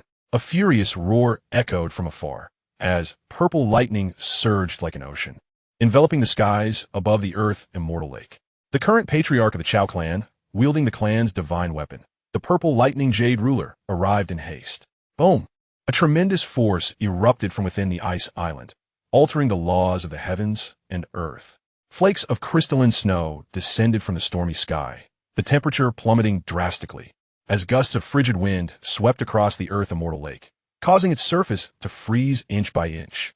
A radiant splendor filled the heavens and earth, as a deep purple and a ghostly blue luminescence intertwined, ultimately revealing a figure clad in ancient garb, enveloped in ethereal ice and light. Brandishing the crackling purple lightning jade ruler, locking eyes with Lin Yang from Adair. The eyes of the earth immortal's remnant were hollow, yet deep within lay a flicker of spiritual light, a remnant of the intentions of a mature beauty. Although the remnant of the earth immortal was a formidable body, it could not contend with any human immortal, and despite wielding a divine weapon, the discordance in attributes prevented it from unleashing its full potential. The eyes behind the heavenly emperor's mask displayed a hint of mockery, deeply concealed arrogance. The Chao clan's formidable members observed with clarity, their spirits ignited with an unnameable fury. The Chao clan, with its profound heritage, although lacking a true immortal body in the present generation, possessed divine weapons and remnants of earth immortals. Standing as a preeminent force in the world, they would not tolerate such disdain from outsiders. The purple lightning jade ruler pointed towards the heavens. As the earth immortal's remnant activated the divine weapons capabilities, thunder rumbled. The sea of lightning roiled, furious thunder roaring as if the heavens themselves had been enraged. Bolts of lightning streaked across the dark sky, instilling tremors in the populace of the Jianghu far beyond, their senses shaken by the formidable presence of the immortal body that could influence thousands of miles. Crack! The purple lightning struck down. A divine force that should have been searing hot now emanated an icy chill. Even the void seemed to freeze slightly, as if what fell was not thunder, but the manifestation of ethereal ice and light in the guise of thunder. Lin Yang remained neither elated nor disheartened. From his flowing robe, a gloved hand extended, gently grasping as if seizing something within the void. The brilliant hues of deep purple and ghostly blue gradually faded, time itself becoming distorted, as the moment of the lightning strike stretched and the thoughts of several powerful beings dulled. A vague, ethereal blade was grasped by Lin Yang, not the blade of time, but rather the power of time manifested in the form of a blade, interwoven with the laws of heaven and earth through his emperor's physique. The voice of a dignified middle-aged man, resonant and magnetic, echoed into the dulled minds of the powerful beings, awakening the 10 or so Chao clan members who had been secluded within the ice island, realizing that an intrusion had occurred in their forbidden realm, igniting a battle of immortal bodies above the earth immortal lake. Yet, before a master of the external realm, who practiced the thunder chapter of the 72 texts of earth immortals, could communicate with the remnant of the earth immortal amidst the swirling purple lightning. Lin Yang had already swung the blade towards the void, causing all colors in the realm to fade. The silence of black and white enveloped the world. Although Han Guang was the lord of the extinguishing heaven sect, he had also practiced the heavenly emperor's jade tome, adeptly wielding the emperor's passage through time. To exchange for the 7 swords of heaven, he had sold the complete volume of the heavenly emperor's jade tome, completing what was lacking in the middle volume of the Lord of the 6 Paths of Reincarnation, suggesting that Han Guang, having gathered the techniques, was significantly stronger than his original counterpart in this timeline. At this level, Han Guang should also be able to perform the emperor's passage through time. Lin Yang's thoughts turned as he stepped forward, traversing the void with purpose. Ignoring the Chao clan's external realm members, the thunder above, and the earth immortal's remnant, he directly crossed the boundary of the forbidden formation and advanced into the depths of the ice island, heading towards the realm where the true martial legacy resided. The earth immortal's remnant and the purple lightning jade ruler trembled subtly, attempting to break free from Lin Yang's deliberate restraint of the emperor's passage through time, gradually coloring the black and white world with faint hues as time slipped away. Lin Yang reminded undeteret. following the winding path until he stepped into the formation at the lowest level of the ice island. It was as though he passed through layers of watery veils. The realm before him first becoming hazy, then clarifying. At the end of his sight lay an ancient stone door, marred with remnants of destruction, bearing scars of lightning and frost, with fragments scattered upon the ground, pieces of the stone door and shards of divine weapons alike. The murky sky had torn open a gaping hole, revealing the sights of the outside world. In the medieval era, two Earth immortals had fortuitously learned of a clue, realizing that this place was a secret abode of the true martial emperor, the Taoist master of exorcising demons among the ancient five emperors. They had forcefully attacked this secret dwelling, leading to the shattering of divine weapons and the breach of this realm. Yet, even as the end calamity approached, the laws of heaven and earth subtly shifted, causing many methods to lose their original marvels. A secret abode of a Grand Master could not be forcibly opened by merely two Earth immortals, leading to their eventual settlement in the outside world until their demise. Chapter 738, The Obsession of Earth Immortals. It is also possible that a dispute arose between them, resulting in a fierce confrontation upon their departure, leading to their mutual downfall. Lin Yang, perceiving the traces, seemed to glean the scenes of millennia past. He could imagine the dissatisfaction of the two Earth immortals. Otherwise, how could divine weapons have been shattered? It was merely a matter of being at the wrong time, missing an opportunity with a Taoist master, a Grand Master of the ancient era's secret abode.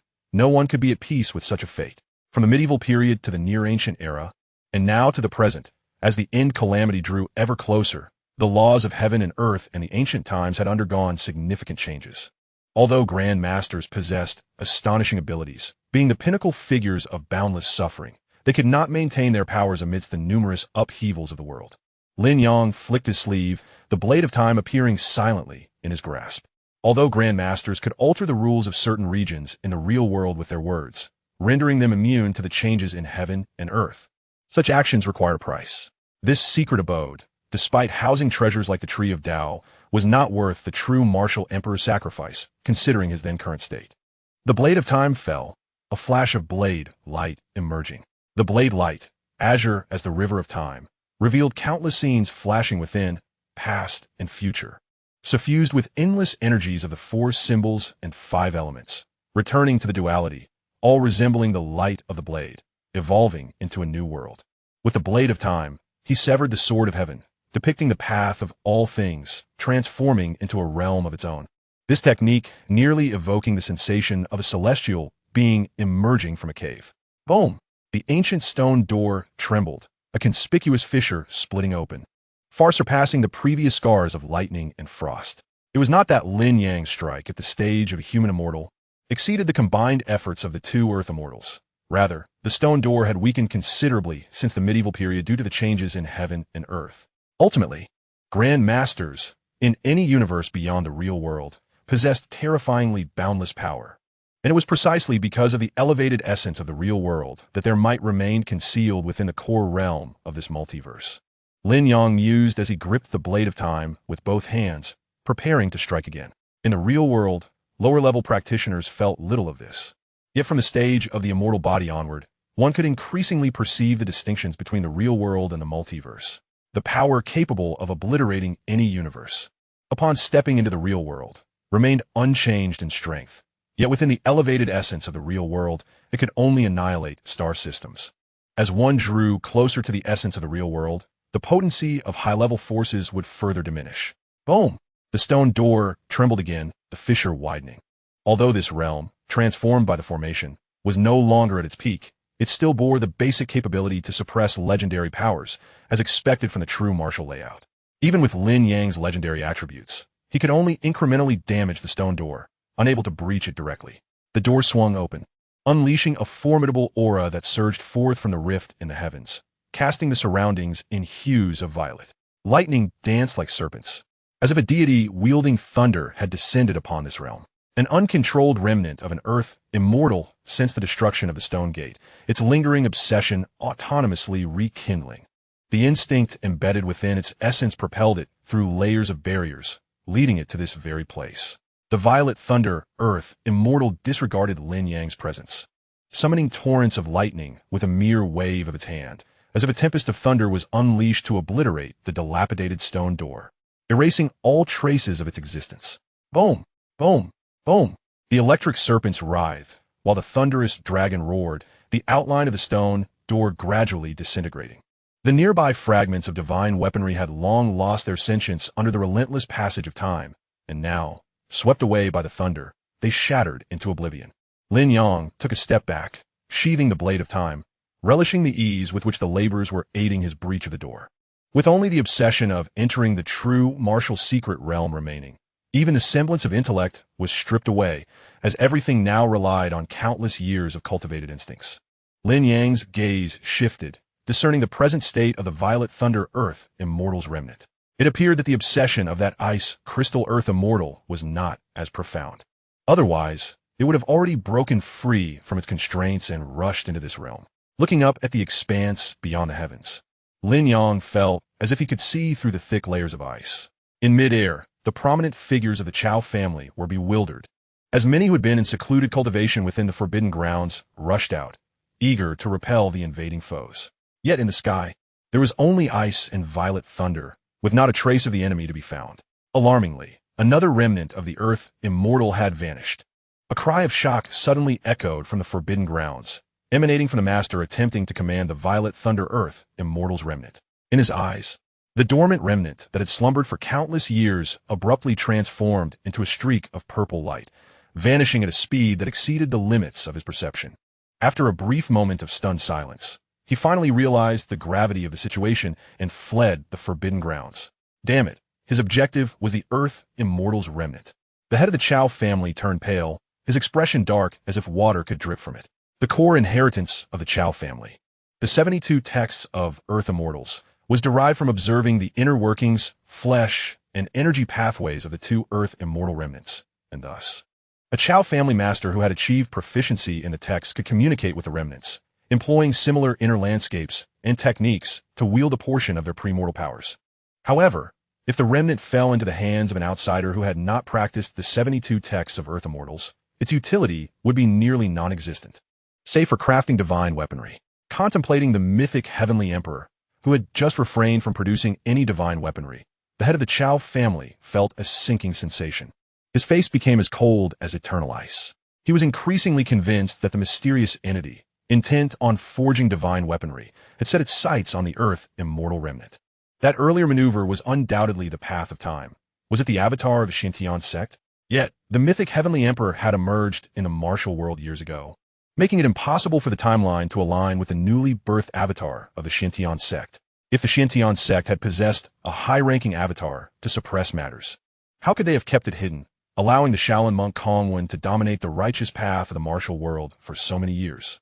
The mere thought of Monk Kongwen evoked a smirk of derision from the head of the Chao family, despite his foul mood. The Shaolin Temple, the beacon of the righteous path in the martial world, had been temporarily usurped by a nefarious figure for over a decade, inviting ridicule from countless onlookers.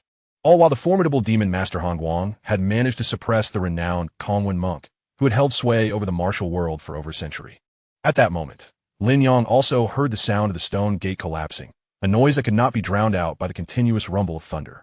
Chapter 739, The Tree of the Great Tao. Boom! The stone gate crumbled, obliterated by countless bolts of lightning. Lin Yang could vaguely see that the point of collapse was marked by the scar he had inflicted, had he not struck first and left a sufficiently deep mark. The violet thunder earth immortal's remnant, even if it could shatter the stone door completely, would have taken a considerable amount of time to do so. Such rapidity was inconceivable. A flash of purple light signaled the violet thunder earth immortal rushing into the true martial secret realm ahead of him, while Lin Yang followed leisurely behind, concealing all traces of his presence with the return to the void-breathing technique. A scream pierced the air, and the tempest of violet thunder suddenly dispersed. The violet thunder earth immortal suffering grievous injuries within the secret realm, its consciousness-driven form howling in agony, rendering it incapable of connecting law and principle, losing the extraordinary capabilities it once possessed. Upon entering the secret realm, Lin Yang beheld 3 tables within the modest space, 1 horizontal and 2 vertical. At the center table, a small tree with 3 branches rested, exuding an exquisite aura, seemingly embodying an arcane technique. Damn it! Lin Yang's expression darkened as he sensed the profound essence within the tree of the great Tao, which bore an uncanny resemblance to the Tao he had exchanged for.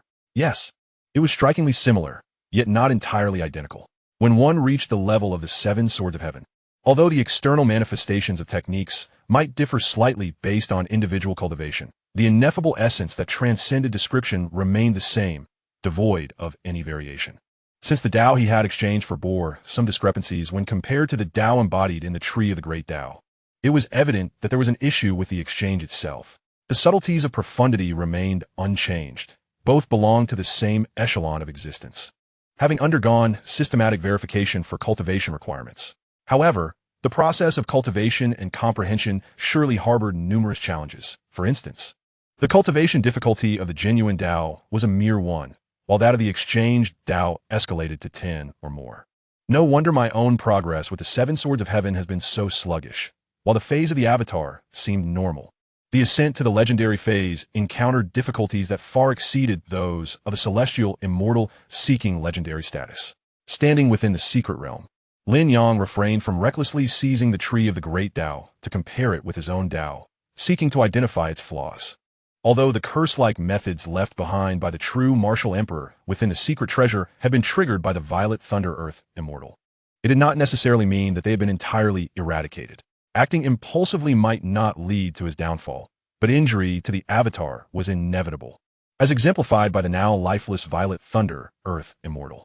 After eons had passed and the world had transformed, the methods of a celestial master were reduced to such diminished power. Without understanding the underlying reasons, one might mistakenly regard the true martial as merely another avatar. The transformations of rules in the core of the multiverse were not merely changes within a singular universe. Within the depths of his gaze, threads of causality sparkled like starlight.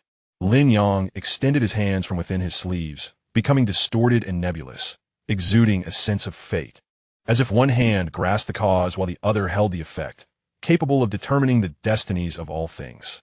Observing the intertwined threads of causality surrounding the items on the table, Lin Yang grasped one of the dark threads and snapped it forcefully, severing the source of the curse affixed to the objects, allowing the residual curse to dissipate like a rootless weed with the passage of time. Shifting his gaze from the tree of the great Tao, Lin Yang turned to the tables on either side, simultaneously drawing the blade of time and with a casual sweep, thoroughly shattering the lingering obsession of the violet thunder earth immortal to prevent any unforeseen complications. On the left table lay 3 jade boxes. One radiated boundless heat, resembling a miniature sun, illuminating the secret realm as if it were daylight. The primary material for divine weaponry, the heart of the great sun flame, was akin to the great sun core Lin Yang had previously exchanged, and could serve as a principal material for crafting divine weapons. Another emanated a wave-like breath, its color a deep blue bordering on black, with an icy crystal core subtly visible within. At first glance, it appeared as a water-blue planet amidst the dark cosmos. This was the ice crystal, another primary material for divine weaponry, sharing similar effects with the heart of the great sun flame, despite differing attributes. The last was a dark talisman, densely inscribed with patterns that intertwined with the laws, faintly exuding a sense of tearing through the void. Upon the table on the right, there lay 3 exquisite jade boxes, distinctly different from the items displayed on the left. Among them were 2 supreme treasures of weaponry, and a divine longevity elixir of the highest caliber. Even though the cosmic pathway related to longevity had been utterly shattered by the battle with the other shore, compounded by the influence of the impending calamity, which had drastically diminished the lifespans of countless beings, this Xianming creation pill could still extend one's life by several centuries, rendering it more precious than divine weaponry to those in need. After a while, upon noticing that the dark aura surrounding the items had dissipated, Lin Yang collected the 6 jade boxes and finally approached the table housing the tree of the great Tao. He reached out and grasped the remarkable little tree of extraordinary origin. Although the tree of the great Tao was significant in certain respects, it held little utility for me. Prolonged possession could even incite unnecessary troubles. No wonder Jinwu had discarded the tree of the great Tao here, treating it merely as a vessel for the transmission of the Tao across the cosmos. After securing the remnants of the earth immortal, Lin Yang vanished from this realm. Upon returning to the depths of the earth immortal lake's ice island, Lin Yang, free from the restrictions of the formation, sensed the presence of dozens of foreign auras lingering outside, as well as another remnant of an earth immortal that was still radiating energy. He was reluctant to engage in further bloodshed, and thus utilized the characteristics of legends to disappear directly into the forbidden grounds of the Chao clan. Days passed in the blink of an eye. The transformation of the Earth Immortal Lake became widely known throughout the martial world. At that time, the remnant of the Earth Immortal had exerted its full power, wielding the force of the purple lightning jade ruler, which could not possibly remain concealed over a radius of 1,000 miles. After several days of deliberation, the martial community finally grasped the reason behind the Chao clan of Peijing, one of the 14 great families of the realm, making such a grandiose move. They not only summoned divine weaponry, but also deployed the remnant of the Earth Immortal. The Heavenly Emperor of the mythical organization was a master of the Dharma body, adept in the ways of time, wielding methods that were both mysterious and unfathomable. The assailants had launched a surprise attack on the Earth Immortal Lake, intending to seize the remnant of the Earth Immortal from the Chao clan to forge divine weaponry. Regrettably, their strength fell short, and they were repelled by the Chao clan's remnant, along with the purple lightning jade ruler, fleeing in disarray. The purple lightning Earth Immortal remnant had always been a closely guarded secret of the Chao clan of Peijing, for its attributes harmonized with those of the purple lightning jade ruler, resulting in an explosive synergy of power. The Chao clan was wary that this revelation might provoke the northern Zhou families to take heed, which was why they had kept the existence of a second Earth Immortal remnant under wraps. Thus, after much discussion, the narrative disseminated by the Chao clan was that the mythical Heavenly Emperor had retreated without achieving his objective. However, the truth of the matter remained known only to the Heavenly Emperor himself. Should rumors of this nature circulate in the martial world, the Chao clan could trace the threads back to uncover the true identity of the mythical Heavenly Emperor, seeking to collaborate with fellow martial artists to besiege the leaders of this enigmatic organization. Chapter 740, Scheming Against the Azure Emperor. The revelation that the mysterious organization, Myth, harbored a master of the Dharma body sent shockwaves through the realm, provoking vigilance and caution among numerous martial sects and noble families, all fearful of encountering similar predicaments. Some even speculated that the mythical Heavenly Emperor was the Dharma body of the Xintian sect, given that the sect had inherited the legacy of the Heavenly Emperor, whose core technique, the Heavenly Emperor's Jade Volume, revolved around the manipulation of time. Yet, after considerable contemplation, these suspicions were ultimately dispelled. Just as the head of the Chao clan had conjectured, it was hardly worth pursuing, especially since a thorough search through the ranks of the Xintian sect revealed no sudden disappearances of those who had secretly attempted to break through to the half-step Dharma body. The last known Dharma body of the Xintian sect had long since passed into the afterlife over 3 centuries ago, and it was impossible for it to linger on in a meager state. In the great empire of Jin, within the divine capital, a figure clad in black robes, Han Guang, wore a serene smile as he mused aloud. The mythical Heavenly Emperor attacked the Chao clan of Peijing and fled in disarray. Han Guang's smile deepened with intrigue. Were it not for the fact that he himself was the Heavenly Emperor of Myth, he might have believed that the assailant was indeed the mythical Heavenly Emperor, attempting to seize the remnant of the Earth Immortal to forge divine weaponry. Humph, a mere whelp from the Xintian sect, he scoffed lightly, committing the matter to memory. Rather than indulging in speculation about the true identity of the mythical Heavenly Emperor, Han Guang immediately set his sights on Lin Yang, selling off scriptures only to repurchase them. He directly allowed the Lord of the 6 Paths of Reincarnation to infuse his cultivation, even though the merit required for such infusion was several times the price of the scriptures. This method could bypass numerous bottlenecks. The Lord of the 6 Paths of Reincarnation, who had previously lacked the complete Heavenly Emperor's Jade Volume, suddenly found it whole, undoubtedly having acquired the missing middle volume.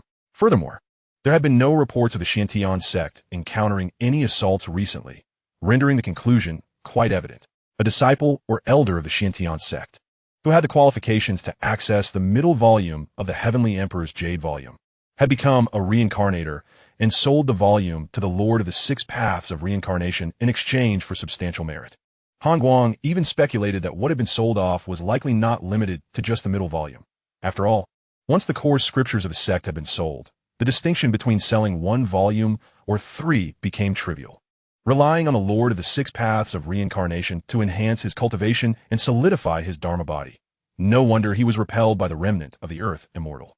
Thanks to him, I also managed to complete my technique, now standing merely a half step away from becoming an Earth Immortal. Han Guang's serene smile remained, yet a trace of derision flickered in his eyes. Compared to the suspicions of the martial world, he was certain that Lin Yang had relied on the Lord of the 6 Paths of Reincarnation to coalesce his Dharma body. Otherwise, how could he have leapt from an awakened warrior to a master of the Dharma body in just a year? Even with the conveniences afforded by the reincarnators to traverse worlds with faster time flows, such a feat was unattainable. After all, for a reincarnator to remain in another world for an extended period, mere merit was insufficient. Once the matter of Zhao Wuyan's Dharma body formation was disrupted, he would pay a visit to the Xintian sect.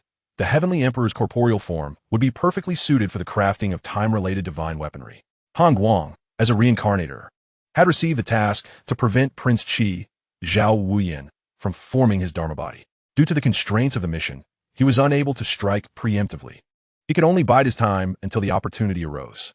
Having slain many of my sect's celestial demons, he shall pay with his life. A worthless Dharma body, even wielding the blade of time, could never withstand the might of one destined to become an Earth immortal. At this stage, the blade of time could at most awaken to the level of an Earth immortal, while the Heavenly Emperor's Jade volume was already well known to him. His words gradually fell to a murmur as Han Guang awaited the opportune moment to fulfill his mission. The full moon hung in the sky, stars twinkling like scattered gems, while the boundless East Sea shimmered in deep blue, waves rising and falling in layers. Lin Yang, clad in a Taoist robe with a wooden pin securing his hair, stood upon a small boat, hands clasped behind his back, drifting aimlessly with the sea's ebb and flow, not deliberately employing Taoist energy to propel the vessel forward. At this moment, the Azure Emperor still lingered in the depths of the East Sea, yet to awaken to his true self. I hope to rouse him slightly with the tree of the great Tao, thus forging a benevolent connection. Even if he ascends to the other shore in the future and retraces time to the dawn of the era, perceiving all that I have done, what of it? Unless he wishes to cease his further advancement, the entanglement of karma must ultimately be resolved.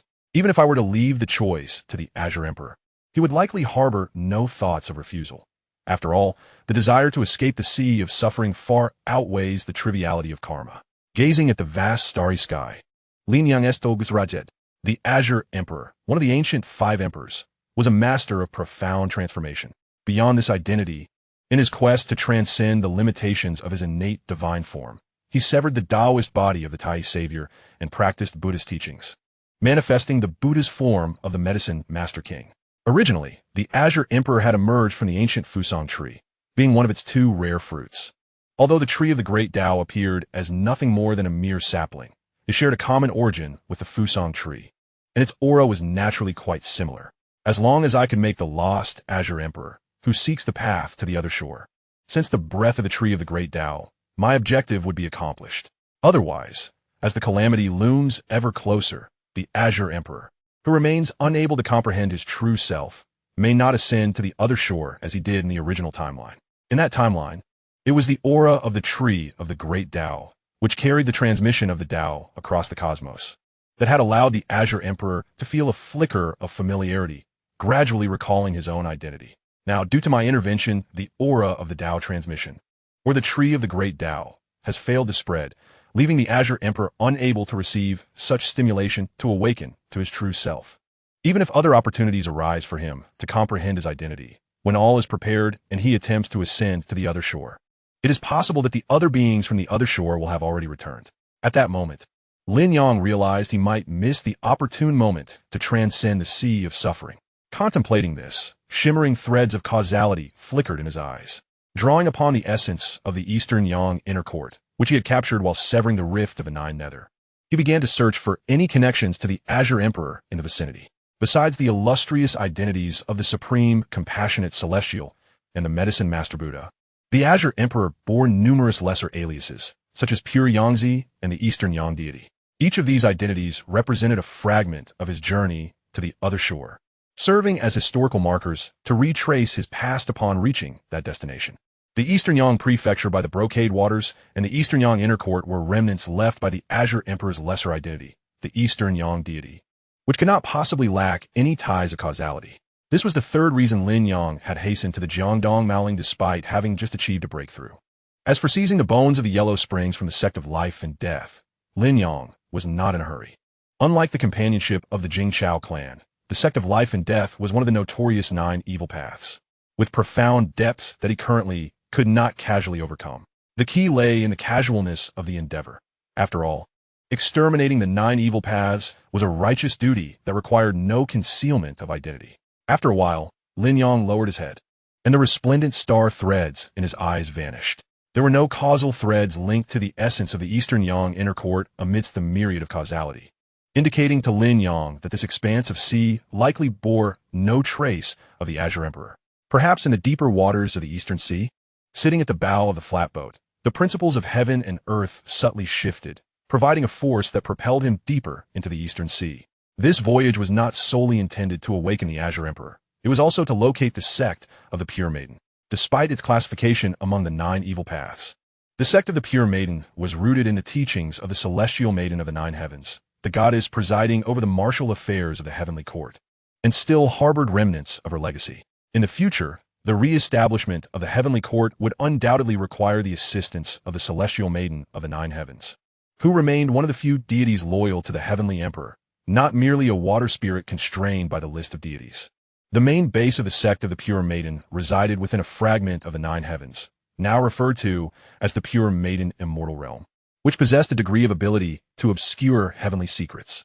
Legend suggested that formidable beings seeking to deduce the future would face great challenges. If the Pure Maiden Immortal Realm could not be found, one could directly seek the reincarnation of the Celestial Maiden of the 9 heavens, as it would provide protection against the nefarious hands of Gu Shaosang, leaving behind some hidden dangers that would hinder an immediate return to his peak. Lin Yang mused. The current world appeared tranquil, with only a handful of law bodies present. Even when accounting for demon kings of comparable strength, the numbers barely reached 20. Yet at this juncture, the reincarnation of great beings and the awakening of others would culminate in a resplendent return decades later, re-entering the realm of reality. The strength of the Celestial Maiden of the 9 heavens, aligned with the heavenly court, would influence the might of the returning great beings. The attitude of these supreme entities towards the re-establishment of the heavenly court was significant, for although the world faced its final tribulations and epochs were drawing to a close, the allure of the heavenly emperor's throne could still provoke envy among them. Of course, the strength of the Celestial Maiden of the 9 heavens was merely a contingency. Lin Yang's primary focus remained on enhancing his own capabilities, unless he intended to divide the authority of the heavenly court with someone like Gao Lan, who aspired to govern humanity. You would be disinclined to engage. After contemplating numerous thoughts, Lin Yang continued his journey upon the boat and commenced the cultivation of a particular technique, the Demon Emperor Cannon. In the past, when the Demon Tomb collapsed, he had fortuitously acquired this inheritance from the Demon Lord. However, he had refrained from practicing this demonic technique, fearing that it would drastically alter his temperament, leading him towards bloodlust and madness. Thus, he had merely referenced and borrowed elements from it. He had retained some self-awareness. After all, Qi Jingyan could withstand the influence of demonic powers, while he himself was merely an ordinary person who had recently traversed into this world. The sudden acquisition of such power could easily lead to arrogance, if his will were unwavering enough to resist the Demon Lord's methods. His previous life would have been significantly better than the present. Time flowed onward. Presently, Lin Yang felt confident that cultivating this technique passed down by the Demon Lord would not lead to a distortion of his character. Although the law body chapter of the 8-9 mysterious art was not unattainable, acquiring the legendary and transformative chapters was indeed a fanciful dream. While he believed that his own rendition of the 8-9 mysterious art's legendary chapter was not inferior to the original, it was primarily focused on the forging of the indestructible body, lacking somewhat in the transformative abilities of the original. The 9 nether essentially equated to the other shore. Typical beings entering it would face considerable suppression, with the weaker ones transforming into demons under the influence of the 9 nether's energy. Law bodies would also find their strengths diminished compared to their prowess in the outside world, while the demons dwelling in the 9 nether would experience a significant elevation in realm. This elevation did not imply that the demons in the 9 nether were equivalent to human immortals. Rather, within the 9 nether, they held the power of law bodies, while in the outer world, they were akin to demons of the 9 heavens. Continuing this analogy, until the attainment of complete transformation, the demons enhanced by the 9 nether could ascend to the level of the other shore. However, since all of this relied on the 9 nether, they would only possess fragmentary powers of the great figures from the other shore while remaining in the 9 nether. Once they departed, they would revert to their original realms, thus being deemed pseudo-other shore beings. In this ebb and flow, Lin Yang could not utilize the 8-9 mysterious art to deceive the 9 nether into granting him support. He could only imitate the many masters of this realm, severing a manifestation and creating a new demonic identity. Otherwise, entering the source of life and death would prove exceedingly difficult. A sense of the uncanny began to spread as Lin Yang's aura slowly transformed. With a hint of dark energy emerging, this was the essence of the Nine Nether. His cultivation of the Demon Lord's method, one of the two authentic paths to the other shore, even at a rudimentary stage, was sufficient to summon the energy of the Nine Nether. As for why he did not cultivate on Jade Emperor Mountain, it was because Lin Yang feared the temporal blade might come for him. Since the figure from that time had not erased his memories of the Demon Emperor canon, it could be inferred that he tacitly permitted Lin Yang to practice this method. Otherwise, he would have obliterated those memories alongside the other demonic techniques. Reflecting on this, and considering the perspective from the other shore, Lin Yang ceased to worry. It was likely that the Heavenly Emperor had long foreseen this future, understanding that he would cultivate the Demon Emperor canon and seek corresponding demonic artifacts to serve as vessels for his manifestations. The individual from Duoshui Palace who imparted to him the method of transforming Qi into 3 clarity surely intended for him to thoroughly manifest the Demon Emperor's incarnation through this technique. While other methods could also achieve such manifestations, none would be as thorough as this divine technique, which even allowed him to sever the corresponding parts from himself without tainting the Heavenly Emperor's body. The more he pondered, the more despairing he felt. Lin Yang sighed, a hint of bitterness coloring his expression. It seemed his memories had already been thoroughly examined by 2 beings from the other shore. Given their elevated existence, they likely occupied various futures, knowing more than he, the traveler. The individual from Duoshui Palace was aware that he would ultimately prevail, deducing his behavioral patterns and incorporating him as a variable, subtly guiding events to negate his butterfly effect and maintain the status quo. The figure within the temporal blade, witnessing his desires fulfilled, would probably refrain from excessive interference, as the chances of seizing the Tao fruit during the final tribulations were virtually nil, rendering conflict with the Duoshui Palace unnecessary. Nevertheless, beings from the other shore embodied inscrutable celestial intentions, akin to an author who, upon writing the first chapter of a tale, could foresee the events of 1,000 or 10,000 chapters ahead. Was my line of thinking truly correct? Or were they, or perhaps a specific one of them, leading me to this conclusion? Casting aside these tangled thoughts, Lin Yang focused on cultivating the Demon Emperor canon. Perhaps the situation was far better than he imagined. Perhaps this seemingly trivial system had concealed certain truths when the beings from the other shore perused his memories. Days later, a magnificent ship glided across the vast expanse of the sea, when suddenly, an elderly servant on the deck let out a soft gasp. Having caught sight of a dark silhouette at the edge of his vision, a small, slender boat. Judging by its attire, the occupant appeared to be from the Central Plains. Given the remoteness of this maritime region, it was evident that reaching such a place with merely a humble craft indicated the presence of a remarkable individual.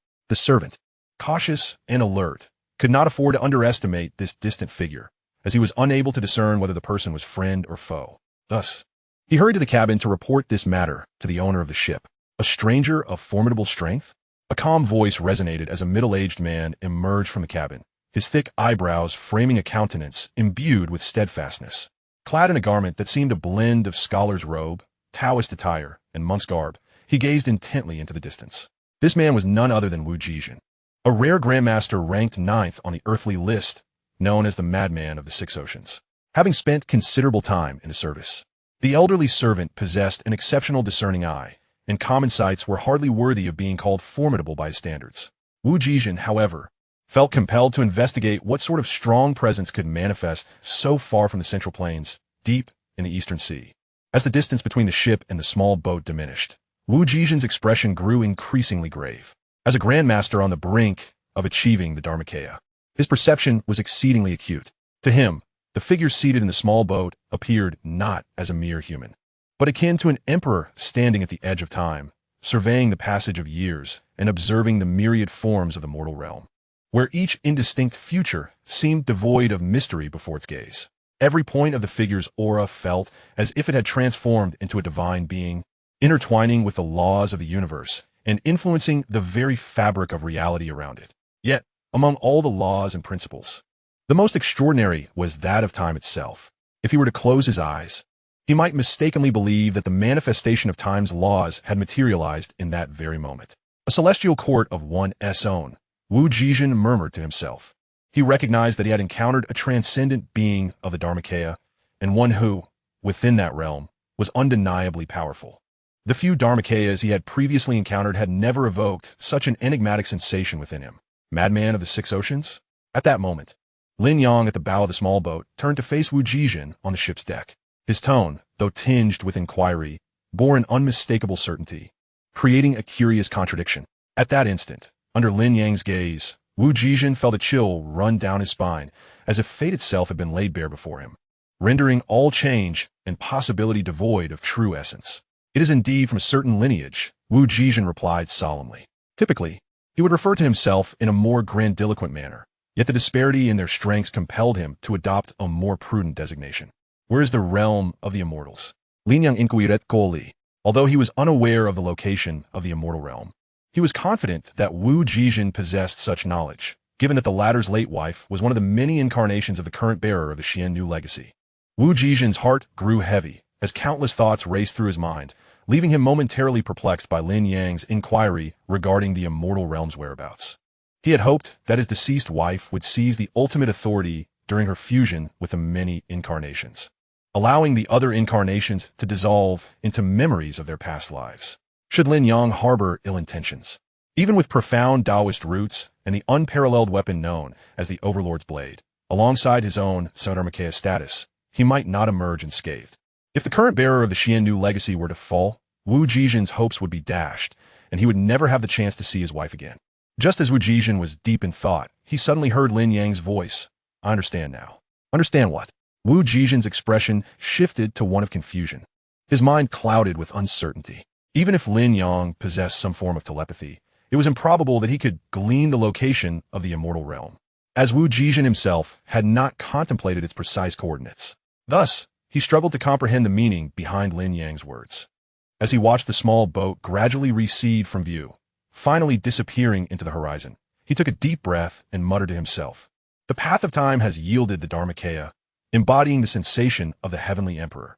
It cannot be mistaken. It is indeed the Xiantian sect's temporal irregularity. How is it possible that he reached such heights so soon after achieving the Dharmakaya? The more Wu Jijin pondered, the more complicated his feelings became, recalling how, over half a year ago, he had fallen from 9th to 10th place on the earthly rankings due to Lin Yang's ascension. He had considered challenging the fledgling Lin Yang to reclaim his previous standing, but was ultimately dissuaded from that thought, recognizing the potential disaster it could have wrought. Given the current circumstances, it was clear that the Xiantian sect's strength far exceeded that of the 9th rank position. Otherwise, how could one achieve the Dharmakaya in less than half a year and become so overwhelmingly powerful, leaving no room for resistance? Is it him? The elderly servant inhaled sharply, astonished to encounter a newly ascended Dharmakaya amidst the boundless sea. Indeed, once Zhao Huiyin consolidates his Dharmakaya, I shall exert a bit of pressure on the Six Gates. My title as a Dharmakaya remains unchanged, yet I find myself at the bottom of the recently updated earthly rankings. Humph, the machinations of the noble families. Attempting to diminish the impact of my ascension to the Dharmakaya, Lin Yang's eyes closed, the sensation of the Heavenly Emperor gradually dissipating, as he once again activated the Demon Emperor's cannon, aspiring to soon reach the threshold of severing his incarnations.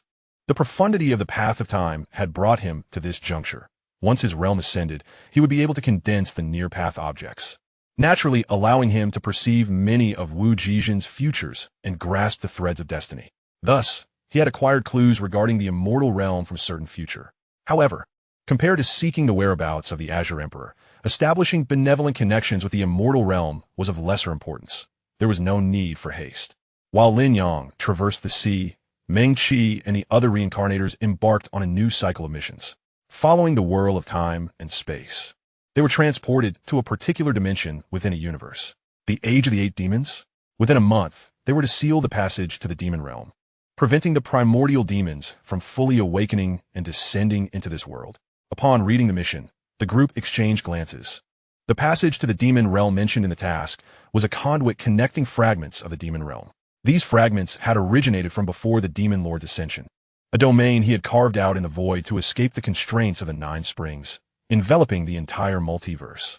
Ultimately, after the newly ascended demon lord had slain his way through the 9 heavens, he was vanquished by the Heavenly Emperor, leading to the destruction of the demon realm. With only a few fragments drifting through the multiverse, we should first gather information about this world. After some discussion, the group made their decision and set off toward a city bustling with human activity. Eastern Sea, Lin Yang Muset Internali. realizing that it was quite a coincidence that while he was practicing the Demon Emperor's canon, Meng Qi and the others had arrived in a world containing fragments of the demon realm to execute their task. Such is the will of heaven. What I must do now is to patiently await the grand summoning. Chapter 743. The will of heaven is unfathomable. The flow of time in the real world differed from that of the realm, where Meng Qi and the others were undertaking their tasks. While only a day passed in the Eastern Sea, Meng Qi and his companions had already spent several days familiarizing themselves with the circumstances of this world and had engaged in several fierce battles against demonized beings inclined toward the demon realm. On one particular day, Meng Qi exhibited a peculiar expression. He sensed an unusual reaction from the token representing his identity within the reincarnation organization, the Immortal Trace. Such a response could only signify one possibility. A formal member of the Immortal Trace had arrived in this world. To become a formal member, one must be an external being. This also implied that their novice reincarnation team might encounter an external reincarnation team, further affirming that this world harbored formidable individuals. Far more complex than it initially appeared. Primordial Demon. Zhang Yuanshan's expression darkened as he analyzed the mission objectives of the external team. After several days of exploration, they had deduced that the primordial demon mentioned in the task was an incarnation of the demon realm's fragments, likely equivalent to a Dharmakaya, possessing an ability of immortality. As long as the fragments of the demon realm existed, it could not be utterly vanquished, although these fragments were but a minuscule fraction of the demon realm's zenith. Based on the information they had gathered, their vastness was beyond estimation, let alone their destruction. As Meng Qi and his companions contemplated their respective thoughts, Zhang Yuanshan finally spoke, asserting, "We need only to fulfill our mission. With Meng Qi present, the likelihood of a conflict with the other party is minimal. Even should we reach that critical juncture, we are not without means to contend." The others understood that Zhang Yuanshan referred to the Dharma tokens bestowed upon them by Lin Yang. If they were indeed pushed to a dead end, they would have no choice but to seek external assistance, lest they face inevitable casualties. The following day, the esteemed Bixia Yuanjun, cloaked in a cerulean mask, approached Meng Qi and his companions, revealing her identity. Without waiting for their response, she continued, "Mythical figures have manifested in this realm. She, the Northern Dipper Lord, the Wuchio Star Lord, and the Queen Mother of the West. Except for the latter, the remaining three are seasoned experts, with she nearing the level of a Grandmaster." This revelation left Meng Qi and his companions momentarily breathless. Three formidable beings from the external realm, one of whom approached the pinnacle of mastery? "I am aware of your mission, and it does not conflict with ours. Our team is prepared to swear an oath in the mythical realm." After a pause, Bixia Yuanjun elucidated why the celestial and mythical realms had intruded upon this world. It was not a conventional reincarnation task, but rather an incursion facilitated by special artifacts, aimed at acquiring certain treasures. "The first style of the Tathagata's palm?" Meng Qi exclaimed in astonishment. Who could have anticipated that in this world, hints of the Tathagata's palm would surface, prompting such upheaval between the celestial and mythical realms? It was clear these were no mere forgeries. Even Zhang Yuanshan of the Zhenwu school felt a tempest of emotions within, for this was a supreme technique that could rival the seven swords of heaven, foundational even in the realm of reality. The founding figure of Shaolin, Bodhidharma, derived numerous Buddhist and Taoist techniques from the third style of the Tathagata's palm, ultimately establishing Shaolin Temple. The Bloodblade ascetic of the Diamond Temple grasped the fifth style, laying the groundwork for that temple. The Zhenwu school and the Sword-Washing Pavilion similarly obtained a particular style of the seven swords of heaven, from which they distilled various martial arts, creating a grand martial tradition. This clearly underscored the immense value of the first style of the Tathagata's palm. All present were deeply stirred. Even Qi Zhengyan, who had inherited the demonic lord's legacy, struggled to maintain his composure, his usually icy demeanor betraying a flicker of desire. To comprehend the Tathagata's palm would undoubtedly mitigate certain dangers inherent in the Demon Emperor's canon, preventing him from becoming increasingly radical, increasingly mad, and ultimately losing his true nature to senseless slaughter. Very well. Ultimately, Meng Qi and his companions exchanged glances and acquiesced to Bixia Yuanjun's proposal. The two factions would unite to confront the mythical realm. In the East Sea, Lin Yang traversed in a small boat, having concluded his training, yet he found himself somewhat lost in thought. Cultivating in the demonic realm established by the Demon Lord was undoubtedly more suitable than the Nine Nether, allowing him to rapidly elevate his mastery of the Demon Emperor's canon to the point of manifesting an avatar. Furthermore, The integration of his demonic body with shards of the demonic realm would surely yield significant advancements. All of this was beneficial to him. What he needed to sacrifice was merely his departure from the East Sea to venture into that other world. Lost in contemplation, he endeavored to decipher the intentions of the beings from the other shore. Had he not realized the terrifying nature of those great figures from the other shore, he might have believed himself fortunate, stumbling upon numerous fortuitous encounters at precisely the right moments. However, on a deeper level, this might delay the awakening of the Azure Emperor, indirectly postponing his ascension to the other shore. Who would wish to see the Azure Emperor ascend so swiftly? Even the possibility of eternal entrapment, unable to escape the sea of suffering as in the original timeline. Was it the figure in the Doshuai Palace or the one within the Blade of Time?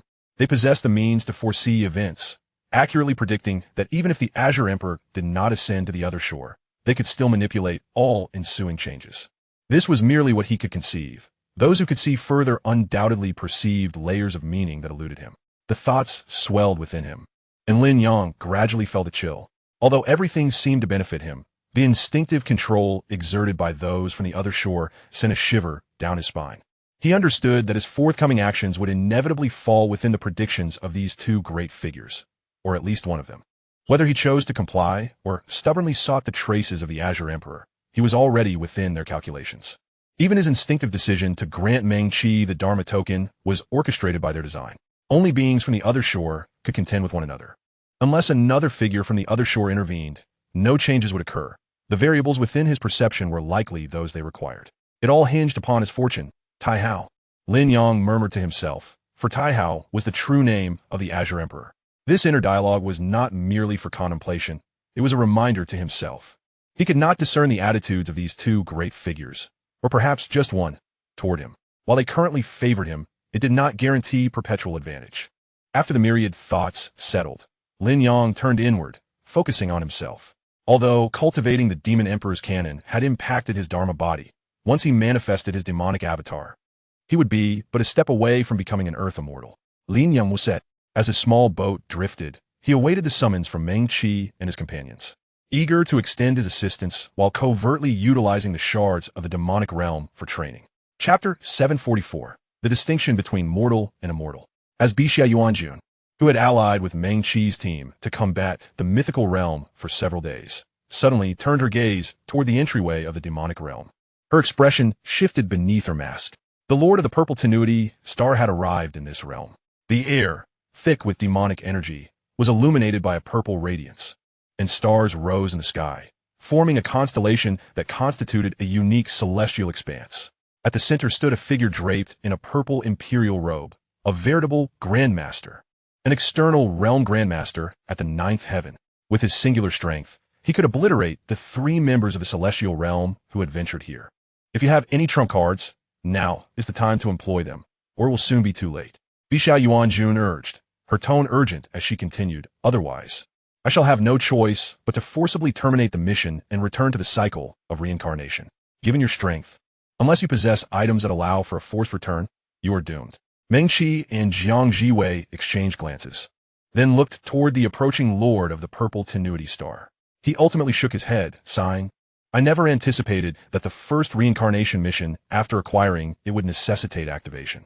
Hearing his tone, Bixia Yuanjun's expression brightened. She had not expected that these individuals, merely at the initial stage of understanding, would indeed possess a hidden card, allowing them to face an external realm Grandmaster with composure. Then, Bixia Yuanjun observed Meng-Chi produce a short blade of verdant hue. Lacking any resonance with the heavens and earth, it was not a divine weapon. Could be a secret treasure? Just as she pondered this, the menacing presence of the Lord of the Purple Tenuity Star drew ever closer. Mere moments away from their location, Meng-Chi's expression turned somewhat peculiar for an instant, yet he overcame his momentary embarrassment and called out loudly, help. His voice rang out clearly, resonating across the vicinity, as the fully integrated Meng-Chi exerted himself to ensure that his cry could be heard within a wide radius. Even though Jiang Jiwei and Ruan Yushu had anticipated this, their expressions twitched slightly. Had the atmosphere not been so dire, they might have rolled their eyes at the absurdity. Bixia Yuanjun was rendered speechless, nearly cursing aloud. Yet, considering that Meng-Chi and his companions were renowned figures, she restrained herself. silently awaiting the unfolding of events while preparing for a potential forceful exit from this realm. Help! Who could possibly save you? A voice, tinged with cold mockery, emerged as the purple-robed figure in the celestial expanse observed them with a detached gaze, akin to a predator eyeing its prey. An external realm grandmaster, even from dozens of miles away, could clearly hear Meng Qi's desperate plea. In the distant dim expanse, a myriad of extraordinary phenomena materialized amidst the fragments of the demon realm, where she, the Star Lord of the martial virtue, and the Star Lord of the Northern Dipper were besieging two other seasoned members of the Celestial Trail. Even though the laws and principles of the demon realm fragments diverged from the outside world, the battlefield exuded a sense of cosmic upheaval, instilling an illusion that the very fabric of reality was on the verge of collapse. This is dire. We must retreat. Adorned in the mask of the grand accomplishment celestial, a member of the Celestial Trail formed seals and summoned an ancient divine mountain with overwhelming might, covertly transmitting a message to his companion, Yin Zhongzi. The resplendent sun rose high, dispelling the darkness, while the images of the martial virtue and Northern Dipper stars intertwined, as if two vast galaxies had descended upon this realm, capable of shattering all. Alas, we arrived a moment too late. Our assistance could not reach in time, allowing the mythic member to grasp the first stroke of the Tathagata palm. This exchange of strengths rendered the member enlightened, making future confrontations increasingly formidable. Yun Zhongzi felt an intense reluctance. The first stroke of the Tathagata palm, marked by unparalleled supremacy, bore a resemblance to the cutting path of the seven swords of heaven. Both techniques unyielding in their focus, directly targeting the essence of the heart. As the heavens revolved and the celestial phenomena shattered, a fierce sword aura pierced the sky, colliding with the ancient divine mountain. A magnificent silhouette, akin to a solar deity, emitted a muffled groan as the recently wounded body split open. Begone!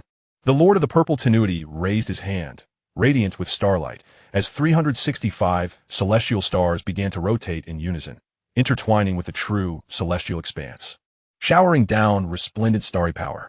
Each star collapsed around the Lord of the Purple Tenuity's hand, transforming his modest palm into an elongated cosmic system. Though whimsical, the Lord of the Purple Tenuity, being a reincarnator, understood that such beings might possess hidden treasures, thus not to be viewed through the lens of mundane strength. Hence, he unleashed his ultimate move. Derived from the true Lord of the Purple Tenuity's partial legacy in the heavenly court, he executed the celestial star fist, a technique of the Dharmakaya level. Boom! The void rolled, and the darkness became manifest, the demonic energy within the fragments of the demon realm thickening. Just as the Lord of the Azure Clouds prepared to employ her trump card for a forced escape, a sudden tremor gripped her heart, and her clear eyes beneath the mask reflected astonishment and disbelief. She beheld the short blade in Meng Qi's hand, its surface shimmering with waves, exuding an air of authority that was all too familiar to her. Although its aura differed from that of the Spirit Treasure Lord, it was undoubtedly the aura of the Dharmakaya, the presence of a terrestrial immortal. The shimmering waves illuminated an area of merely several dozen meters, precisely shielding the group and separating them from the Lord of the Purple Tenuity. With a thunderous roar, the divine fist, imbued with the momentum of myriad stars, pierced the firmament and tore the earth asunder. Yet, before that thin layer of shimmering light, it could advance no further, creating only ripples upon impact. The Dharmakaya, the Lord of the Purple Tenuity's previously boundless aura, suddenly faltered. Even behind the mask, Meng Qi could discern the drastic change in his expression. Flee! The thought overwhelmed the Lord of the Purple Tenuity's mind. He recognized that the mysterious Dharmakaya was channeling power through the Dharmakaya token, transmitting a fraction of strength across the vast cosmos. If a treasure were to be deployed, penetrating this shimmering barrier would not be impossible. However, the intensifying aura emanating from the Dharmakaya token indicated that the mysterious Dharmakaya sought to do more than simply relay power. It aimed to traverse the cosmos, descending from an unknown realm. Even if he could eliminate those reincarnators, what would it matter? Before the arrival of this formidable being, he could not hope to acquire the first stroke of the Tathagata palm, the whereabouts of which remained concealed within the fragments of the demon realm.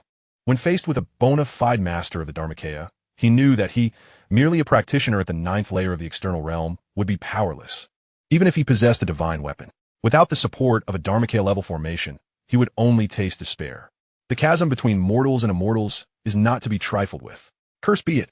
Had I known they possessed a Dharmakaya token, I should have sought the traces of the Tathagata palm in advance. Thus, Even if they activated the Dharmakaya token, I would have had time to retreat gracefully. A pang of regret surged within him as the Lord of the Purple Tenuity withdrew, hastening towards the exit of the Demon Realm fragments. Chapter 745, Utilizing the Sword. The Lord of the Purple Tenuity arrived swiftly and fled even faster, directly employing a self-harming secret technique to transform into a radiant starlight tinged with blood intent. Bursting forth from the Demon Realm fragments into another world, from a distance, sensing the movement of the Lord of the Purple Tenuity, the three senior members of the mythic faction, who had held the upper hand, felt an ominous premonition rise within them. In unison, they retreated, escaping towards the outside world. The beleaguered Grand Accomplishment Celestial and Yun Zhongzi momentarily froze, and when they sought to intervene, they had already missed the optimal moment. The three members of the mythic faction had departed far away. The fragments of the demon realm fell silent, the only sound being the rolling demonic energy, while scattered demonic beings cowered in corners, intimidated by the celestial phenomena resulting from the skirmish, too irrational to dare show themselves. The shimmering waves illuminated the area where Meng-Chi and the others stood, casting an ethereal beauty, transforming it into a realm distinct from the fragments of the demon realm. The Lord of the Azure Clouds felt a slight tension coursing through her, as she was about to confront a master of the Dharmakaya. Even knowing the other party bore no malice towards her, the instinct for survival rendered her unable to relax. The matter of the Tathagata palm had come to naught. The Lord of the Azure Clouds silently lamented, her heart aching, nearly bringing her to the brink of bloodshed. She had always regarded wealth as paramount. It was no exaggeration to say she was blinded by the prospect of profit, and the first stroke of the Tathagata palm was of such immense value that calling it a treasure trove of martial arts would not be an understatement. However, with the master of the Dharmakaya having descended into this realm, she believed that this supreme Buddhist technique was now entirely beyond her reach. The Lord of the Azure Clouds did not think their relationship was intimate enough to warrant the granting of a Dharmakaya token, nor would Meng-Chi conceal such a matter from the enigmatic Dharmakaya master. After several breaths, the Grand Accomplishment Celestial and Yun Zhongzi, still nursing their injuries, arrived at the scene. They stood outside the shimmering domain, unable to penetrate the thin veil of radiance. The ethereal and lofty majesty intensified with the passage of time until, in an instant, the shimmering light collapsed, revealing Lin Yang, clad in a Taoist robe, with a wooden hairpin securing his hair. Indeed, this was the demon realm established by the demon lord. Even in its fragmented state, its essence still surpassed that of a normal universe, rivaling even the true realm, falling only short of the 9 heavens and the 9 nether regions.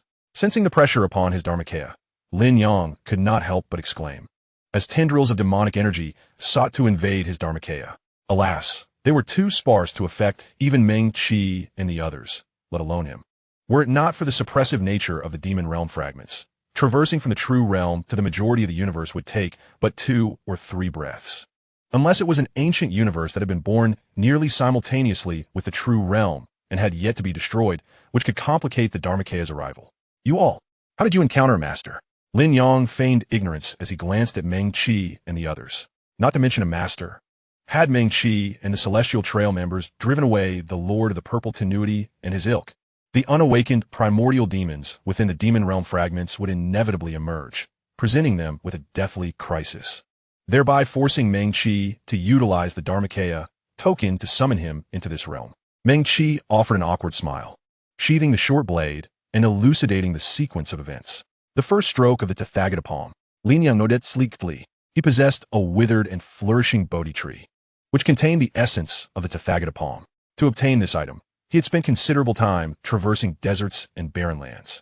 Ultimately, through a fortuitous encounter, he caught the attention of the Heavenly Emperor, who had it brought back by Shou Jing to be imparted at the Xuantiangong as the complete text of the Heavenly Emperor's Jade Volume. Later, after amassing various merits, he exchanged them for 5 techniques from the 7 Swords of Heaven, leading Lin Yang to no longer regard the essence of the Tathagata palm with great concern. Over the years, although he had created numerous secret techniques based on the essence of the Tathagata palm, he had no intention of delving deeply into this supreme Buddhist technique. As their gaze shifted to the 3 members of the Celestial Trail, Lin Yang pondered briefly. Upon observing his countenance, Grand Master Guanxing took a step forward and clasped his hands in greeting, saying, "Since the esteemed leader of Xiantian has graced us with his presence, we shall refrain from further interference. As long as the myths do not ultimately secure the Rulai Divine Palm, Our expedition cannot be deemed a failure. Of course, it cannot be called a success either, he mused inwardly. He recognized Lin Yang, having recently attended the Xintian sect ceremony, albeit under his true identity rather than as the Grand Master of the enigmatic organization, Xinji. Lady Bisha let out a soft sigh, filled with melancholy. She felt that embarking on this mission had been a grievous mistake, forced to witness the first move of the Rulai divine palm slip through her fingers. Yun Zhongzi remained silent. Among the trio from Xinji, Grandmaster Guanqing was the one overseeing this matter. Since he had made a decision, it was not for Yun Zhongzi to oppose it. Moreover, facing a manifestation of the law body, attempting to seize the first move of the Rulai divine palm seemed an unrealistic endeavor, unless the celestial treasure master, the law body of Xinji, were to personally intervene. Even if all official members of Xinji were mobilized, they would find it difficult to contend with a high-ranking law body expert. Noticing the three were tactful, Lin Yang chose not to elaborate further and merely nodded. Bound by their mission, the trio from Xinji did not depart, but instead sat down to recover from their previous injuries, preparing to fulfill their ultimate task and avoid substantial penalties for failing their good deeds. "May I borrow your sword?" Lin Yang inquired, casting a glance towards Jiang Jiwei.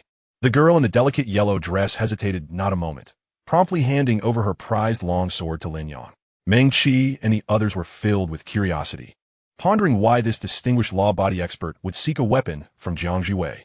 Though the white rainbow sword, forged from numerous materials, was indeed a supreme artifact, in the eyes of a law body, it would not hold more significance than mere bamboo or stone. Upon receiving the white rainbow sword, Lin Yang weighed it thoughtfully, understanding its limits and capabilities.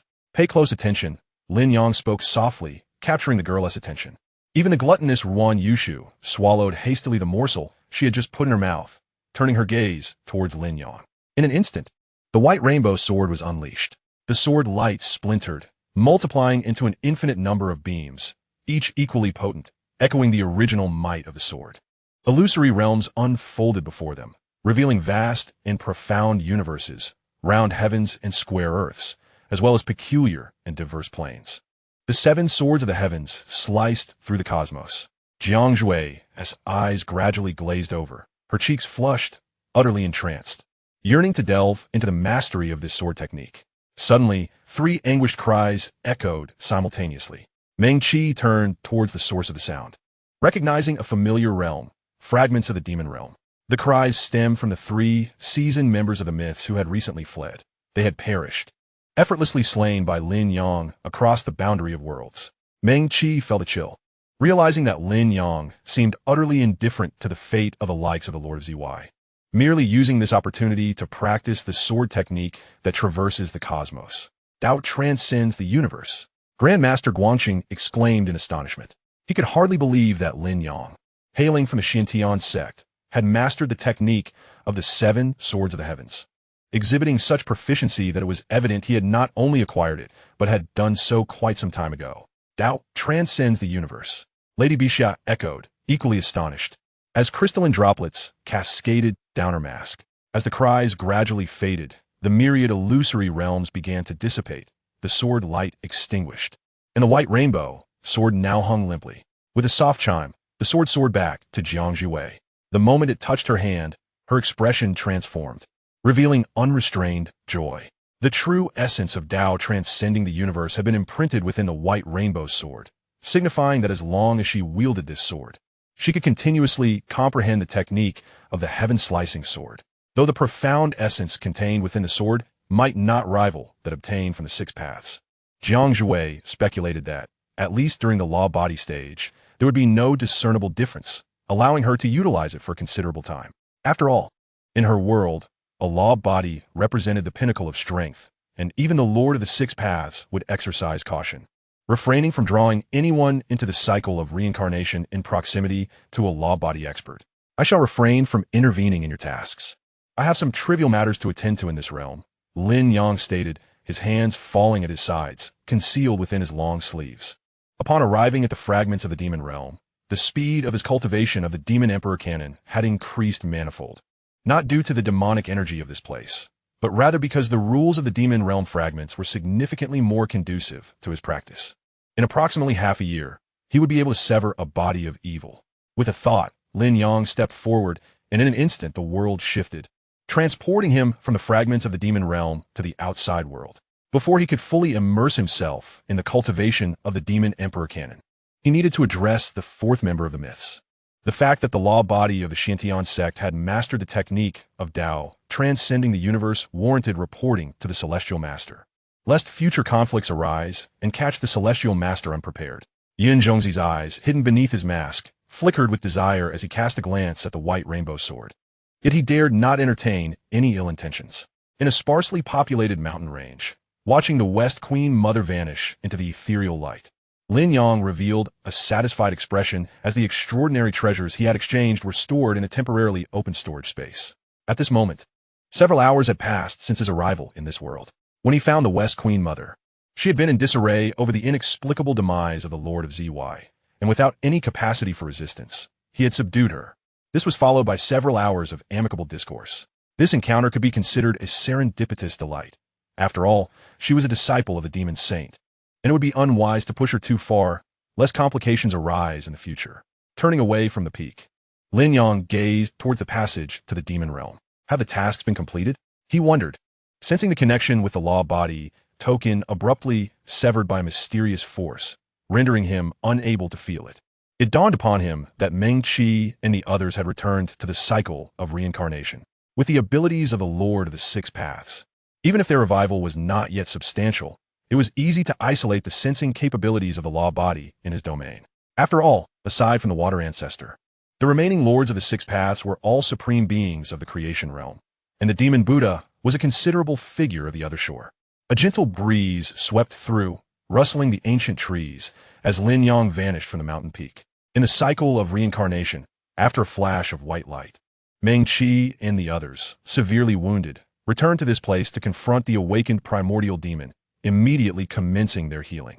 After the span of a fragrant stick of incense, the group of reincarnators regained their vigor.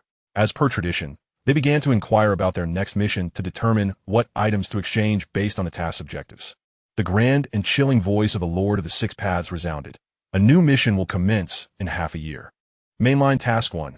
All participants must arrive at the divine capital of Dajin and infiltrate the Qianghua banquet.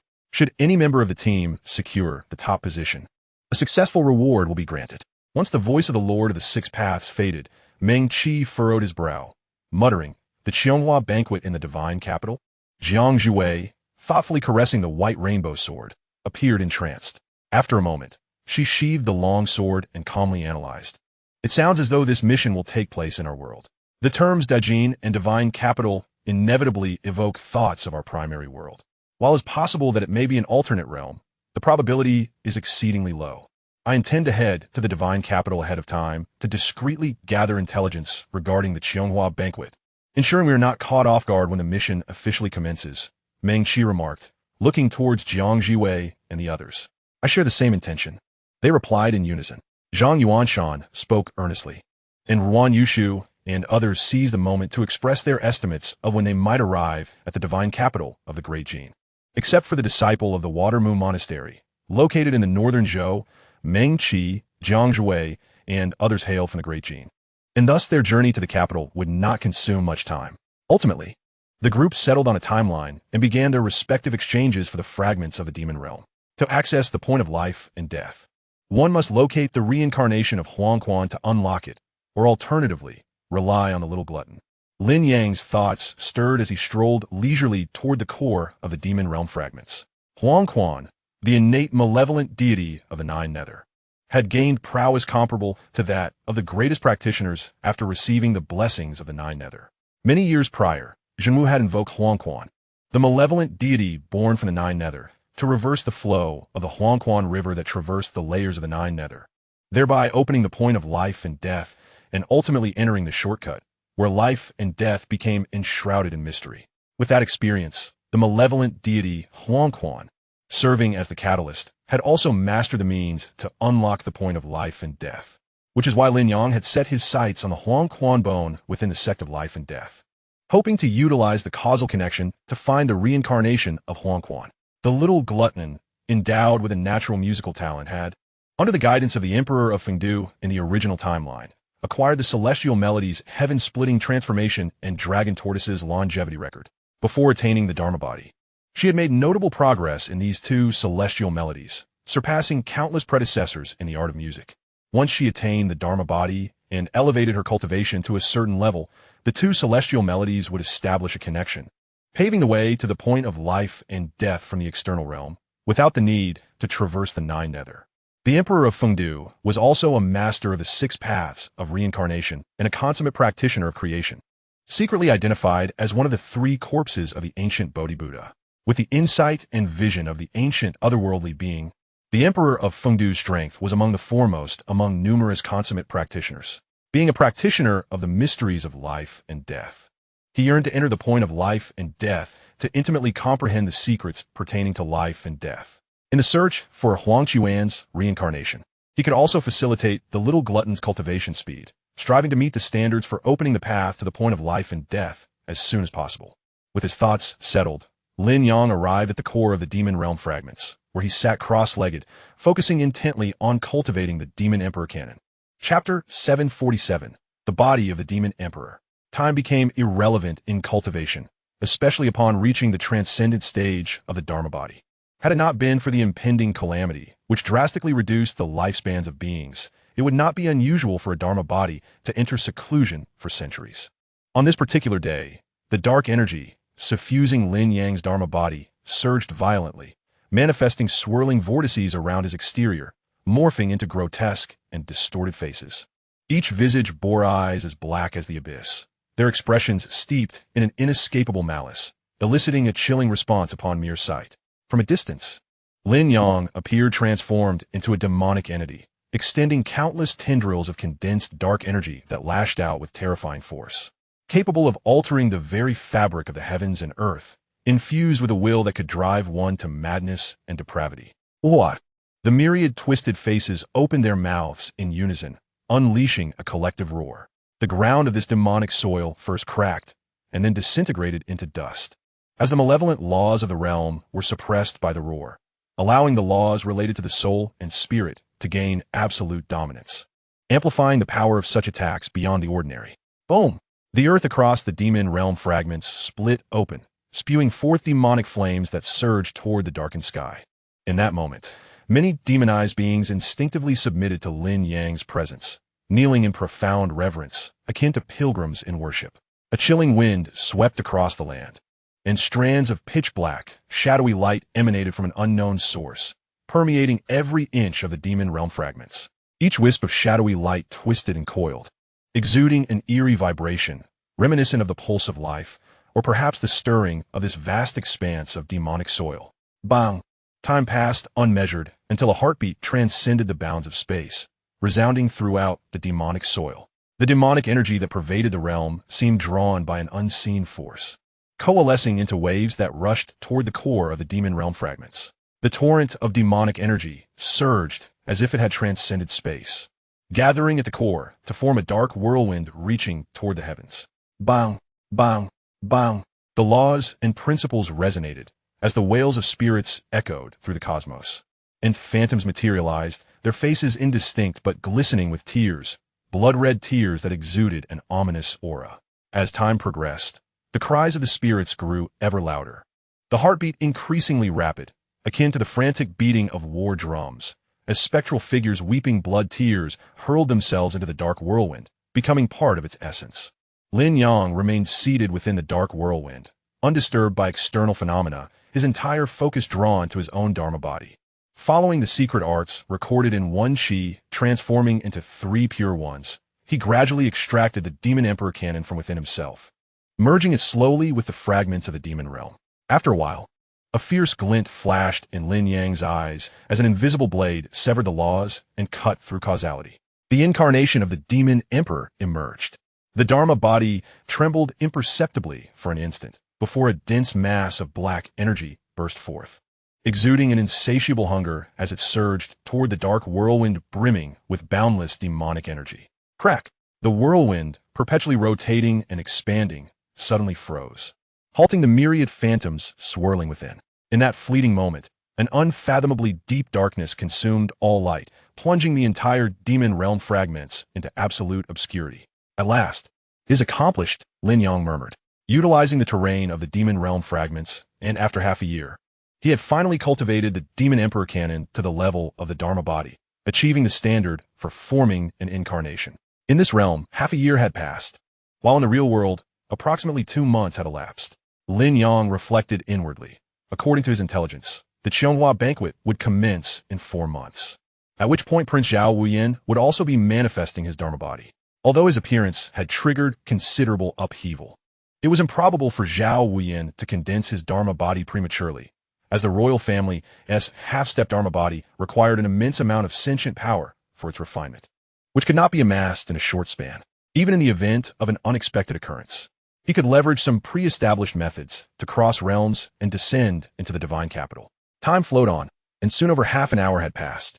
Even though the shifting laws and principles here rendered Lin Yang incapable of perceiving the external world, he could still sense that the power of the Demon Emperor incarnation was growing ever stronger, with each breath contributing to its advancement.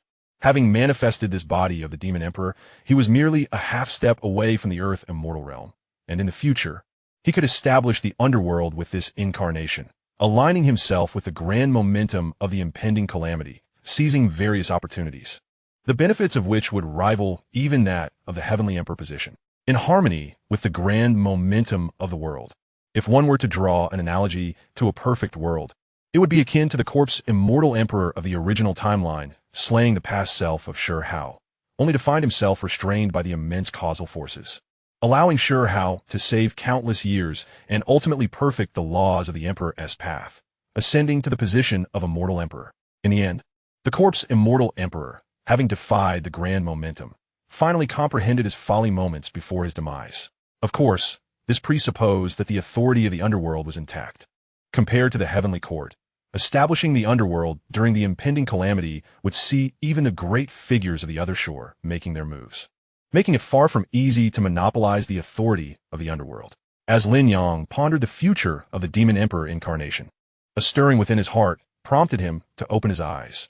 The dim light once more enveloped this demonic soil. The profound darkness of the night transformed into a shadowy cloak draped over a faceless figure. Although the faceless entity bore no discernible features from its neck down, an array of distorted faces cloaked in dark energy emerged, some expressing fury, others resentment, malice, and envy. Every conceivable negative emotion from the human realm was present in its entirety. Every visage whispered lowly, murmuring blasphemous incantations capable of transmuting the sacred into the profane, saturating the air with immeasurable anguish. The faceless entity, suspended in midair, emanated a presence starkly opposed to the beauty of the world, a true embodiment of malevolence, a veritable dark deity. The legends and the traits of creation intertwined in Lin Yangming's enlightenment. Each face of the Demon Emperor was a manifestation of himself, a sinister being existing in some unknown parallel universe, thereby endowing the Demon Emperor with legendary attributes that transcended his current self. The endless torment of blasphemous discourse was but a simplification of the sea of suffering, capable of diminishing the inherent brilliance of great powers residing at infinite heights, gradually descending back to the realm of the law, as I have yet to attain the status of an earth immortal. Even though the foundation of the Demon Emperor's form is utterly formidable, I remain trapped in the human immortal stage, unable to break through to the earth immortal or even the celestial immortal levels. However, once I surpass my current cultivation, the Demon Emperor's form shall ascend alongside me, until its foundation is fully exhausted. Lin Yang, with a mind divided, surveyed himself before promptly moving on, utilizing the coordinates left on the small boat in the East Sea to traverse the myriad of universes and return to the true realm. Chapter 748, The Celestial Venerable of Salvation, East Sea. At the bow of the boat, Lin Yang's eyes, glimmering with countless threads of causality, narrowed slightly, a fleeting look of astonishment crossing his features. Having harnessed the essence captured from the Eastern Sun's inner court, Lin Yang finally reaped rewards 3 months after returning to the true realm. Within the multitude of causal threads enveloping this maritime expanse, one dim thread flickered, its essence profoundly familiar to him. Were it not for my profound understanding of the path of causality, I might have failed to perceive the connection between the identity of the Eastern Sun God and the Azure Emperor. Lin Yang said, as his thoughts settled. The laws and principles of the surroundings shifted, compelling the small boat to change course, steering deeper into the East Sea. The true realm is a multidimensional universe, or perhaps the core of the myriad realms. Its essence is supremely elevated. Although the flow of time in the myriad cosmic realms is considerably swifter than in the true realm, unless one comprehends a divine technique embodying true intent or engages in actions infused with the essence of the heavenly way, thereby accumulating merit, fortune, and sanctity. Mere enhancement of cultivation within the myriad realms pales in comparison to the true realm. Thus, having severed the demon emperor's form, Lin Yang did not linger in that universe, opting instead to utilize the time differential to elevate his cultivation. Given a little more time, achieving the earth immortal state would become a natural progression, at which point he could eradicate the sect of impermanence. 7 days later, deep within the rippling East Sea, Lin Yang rose from his seated position. In the distance, a small boat caught his eye, where a young Taoist, with disheveled hair and clad in a robe, stood at the bow, murmuring, "Who am I, and who is me?" Lin Yang regarded the young Taoist, heightening his spiritual awareness to the utmost, yet he discerned no abnormalities in the other, who appeared utterly mundane, indistinguishable from an ordinary mortal. Yet therein lay the greatest enigma.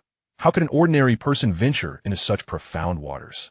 Azure Emperor. With a sigh of contemplation, Lin Yang slowed the boat's progress, gradually approaching the small vessel where the young Taoist stood. The latter showed no reaction to his approach, merely continuing to repeat his phrase. Given the Taoist's appearance, it seemed I had indeed located the Azure Emperor's Taoist incarnation, the celestial venerable of salvation. Nevertheless, with such supreme powers, whether as a Taoist or Buddhist incarnation, or in his true form, there would be little distinction. The legacies of Taoism and Buddhism are deeply rooted, beyond their respective founders. There are numerous eminent figures from the other shore.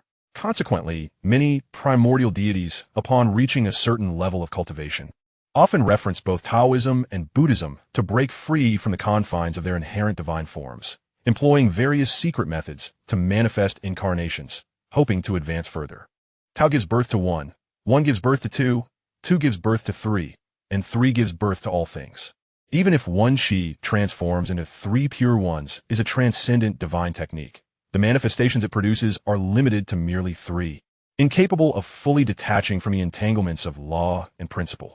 Regardless of how many incarnations one possesses, one cannot entirely grasp an alternate path, as they will invariably be influenced by their original path of cultivation. Lin Yang's gaze flickered, lost in contemplation, as he approached within a mile of the young Taoist. He drew forth the tree of the great path, dispelling the numerous prohibitions inscribed in the void. Buzz. The verdant little tree emitted a gentle chime, its unique essence permeating the area, filling the maritime expanse in the blink of an eye, resonating with heaven and earth, a deep azure light soaring skyward, illuminating various locales of the true realm. Who am I? The young Taoist abruptly lifted his gaze, fixating on the tree of the great path in Lin Yang's hands. The confusion that had clouded his handsome, ethereal features dissipated significantly, his dark, bright eyes intently locked on Lin Yang and the tree of the great path.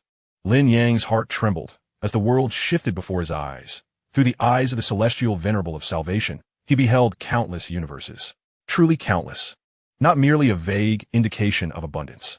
Were it not for the true realm within him remaining unformed, one could very well say that the young Taoist harbored within him a multidimensional universe.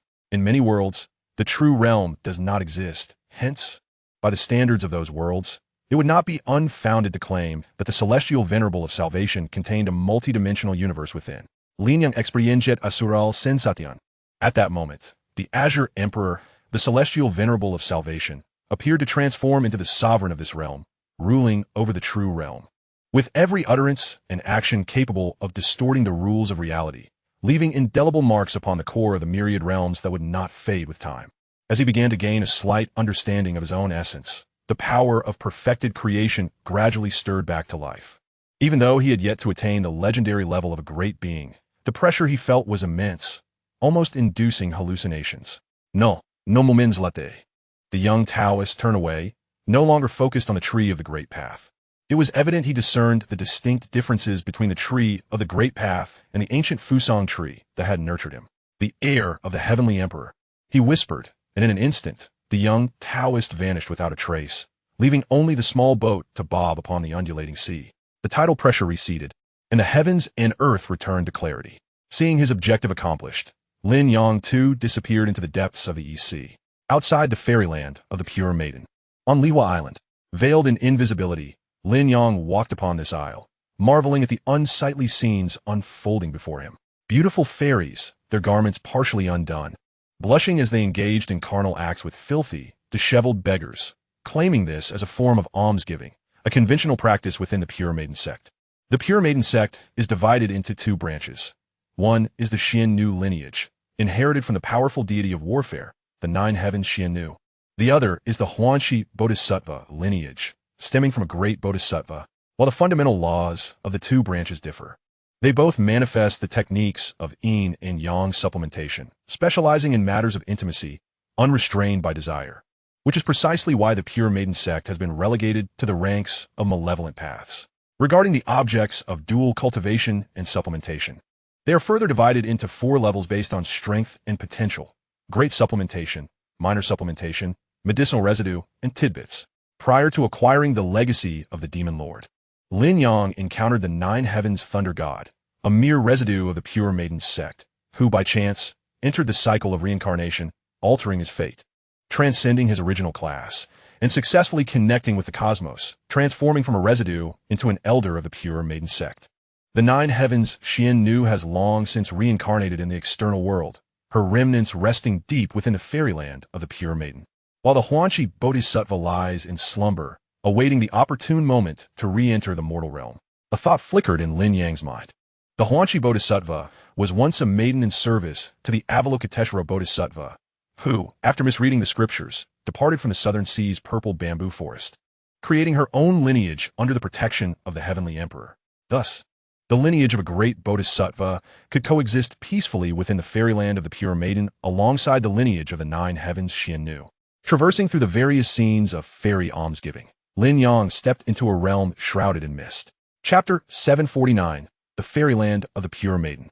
The pristine white clouds drift gracefully across the azure sky, enveloping it in a delicate embrace. Lin Yang, in tune with the harmonious laws of the universe, perceives the manifestation of profound principles around him. The primordial essence swirls into a vast ocean, entwined with ethereal mists. The pure and the impure intermingle, with the clear vapor ascending to form white clouds, while the turbid energy descends, coalescing into the soft, yielding earth beneath his feet. Such is the nature of the fragments of the Nine Heavens, making it easy to envision the divine splendor of the realm in its entirety. As Lin Yang treads upon the billowing clouds, he appears to wander aimlessly. Unlike the beings of the Nine Nether who repel evil spirits, the Nine Heavens does not shun mortals. Rather, due to the evident principles of the law, it offers an unparalleled opportunity for cultivation, truly deserving of its title as a sacred ground for practitioners. Although the presence of celestial beings is amplified here, it pales in comparison to the malevolent spirits thriving in the depths of the Nine Nether. In this epic's cosmology, the Nine Heavens and the Nine Nether exist in mutual exclusion, with the core reality lying in between. Beyond the realm of reality stretches an infinitely vast universe, constantly birthing and annihilating itself. When a celestial court fell and the Nine Heavens shattered, had it not been for a powerful sealing of the Nine Nether, the unbalanced forces would have consumed the boundless universe, prematurely ending this epic. Lin Yang savors the essence of the celestial realm, continuously capturing this spiritual energy and integrating it into the form of the celestial emperor, rendering himself more complete. Despite the supreme rank of the Celestial Emperor's body cultivated through the Celestial Emperor's Jade Volume, it still lags slightly behind the fundamental forms born from the ancient beings of the other shore. Only by refining sufficient essence from the Nine Heavens and maximizing the advantages of the Celestial Emperor's form can a practitioner of the Celestial Emperor's Jade Volume hope to match the extraordinary forms passed down by the ancients. Upon reaching this stage, the enhancements gained within the Nine Heavens would surpass those of others, ultimately equating him to the oppressive entities of the Nine Nether, allowing him to endure pressures beyond those faced by common beings from the outside world. Regrettably, this fragment of the Nine Heavens has been transformed into the celestial realm by the Nine Heavens Xian-Nu, losing some of the divine charm it possessed during its complete state. Had I been able to refine the essence of the Nine Heavens here, I should have attained the status of an earth immortal. As Lin Yang contemplates the transformations of his celestial form, his inherent spiritual light illuminates the myriad apertures of the celestial realm. After a brief moment, he silently crosses layer upon layer of prohibitions, revealing a grand palace standing amidst the clouds and mist. The ancient hall bears the marks of lightning strikes and scorching burns, with several male disciples standing outside the grand entrance. Through their exchanges, Lin Yang discerns that this is a small sect of the Tao, blessed with commendable aptitude. They have been granted the opportunity to comprehend the legendary Overlord's blade. Should they glean even a single technique from this unparalleled divine weapon, their status would see a meteoric rise. Elder Xiang, while journeying in the outside world, unfortunately met with misfortune, extinguishing the soul lamp. Otherwise, how could they have had the chance to grasp the sect's treasured weapon? One handsome disciple exudes a somewhat effeminate aura, his tone tinged with a hint of regret, yet subtly laced with schadenfreude. Who dares to strike against our Tao? Truly unforgivable. If any gains are made from the Overlord's blade, retribution will be necessary to uphold the sect's dignity. Another disciple, with a chiseled visage, speaks with indignation, his gaze occasionally scanning the grand entrance, hoping to catch the attention of the esteemed individuals within. At that moment, a woman clad in white, as radiant as freshly fallen snow, emerges gracefully, accompanied by a dejected male disciple. The latter's expression clearly indicates he has missed this once-in-a-lifetime opportunity, yielding meager results. Just as the woman in white prepares to summon the newcomers into the hall, her pupils dilate, and she raises her delicate hand, exclaiming, "Who are you?" The tone, which ought to have been stern, carries an inexplicable allure and playful reproach, igniting desire within the hearts of the surrounding disciples, leaving them in a state of heightened anticipation. An outsider has appeared. In but a fleeting moment, the handsome disciple is jolted into alertness, abruptly turning to face the direction the woman in white indicates. As if confronted by a formidable adversary, there stand a remarkably youthful man, garbed in expansive black Taoist robe. His eyes, when opened and closed, exude an unimaginable ancient charm, as though gazing down upon the mortal realm across countless epochs. In this manifestation, it is impossible to gauge his age by mere appearance. Even more astonishingly, compared to these Taoist disciples, the figure in the black robe resembles the master of this domain, radiating a mysterious essence that intertwines with the celestial realm. Every gesture capable of influencing the order and principles within this celestial domain. A powerful aura surged to its zenith in an instant, stirring the current inheritor of the Xian, who realized that an outsider had silently infiltrated the celestial realm. Lin Yang gazes at the palace, surveying the ancient structure without fixating on any individual. After a moment, he speaks softly, "I am the Celestial Emperor." However, before he could fully articulate the words the voice of the Xian's inheritor, a blend of softness and astonishment, reverberates from afar. The mythical Celestial Emperor. A ripple of shock spreads among the white-robed woman and the gathered disciples. Following the assault on the Chao clan, the news of the mythical Celestial Emperor's emergence as a figure of profound cultivation has circulated widely, reaching the ears of the Tao. Have they mistaken me for the mythical Celestial Emperor? Lin Yang squints slightly, sensing an anomaly. The tone of the Xian's inheritor carries an undertone of lingering intrigue, beyond mere surprise.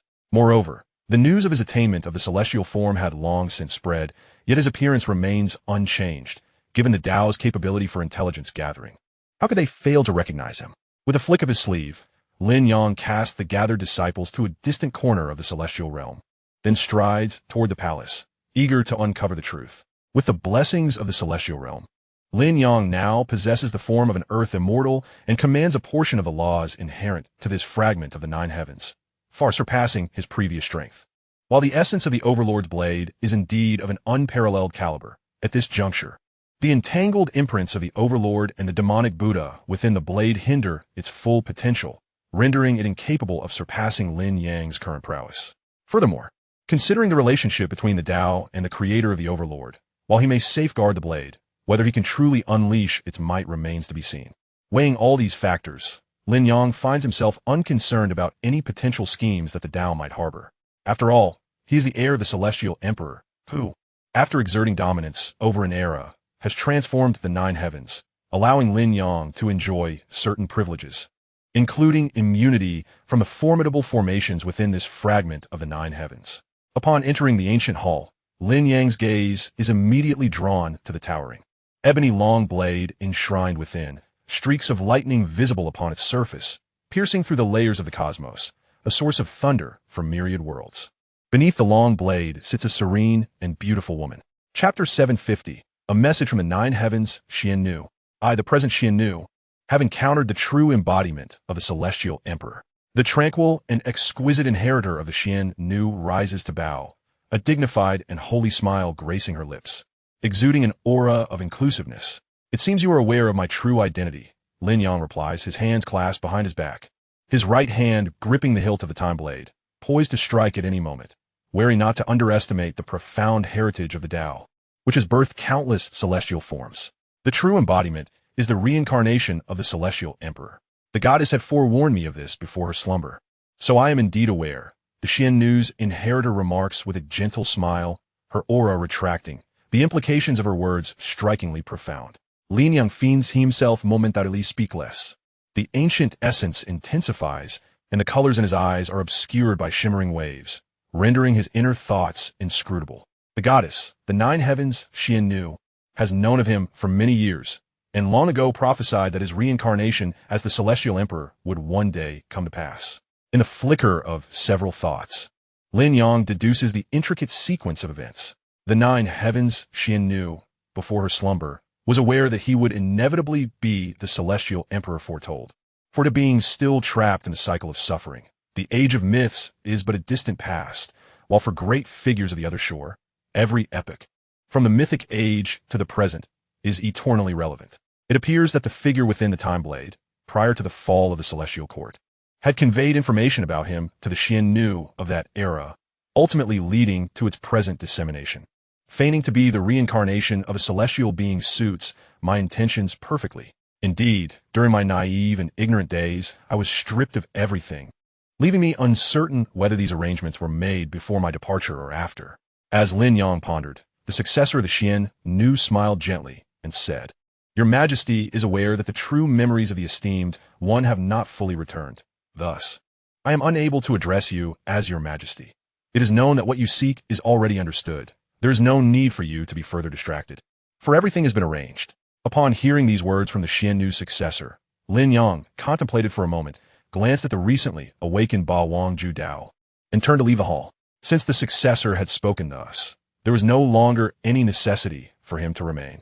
And considering the vast knowledge of the nine heavens Xian Nu, it was improbable for her to leave behind detailed words that could jeopardize her schemes.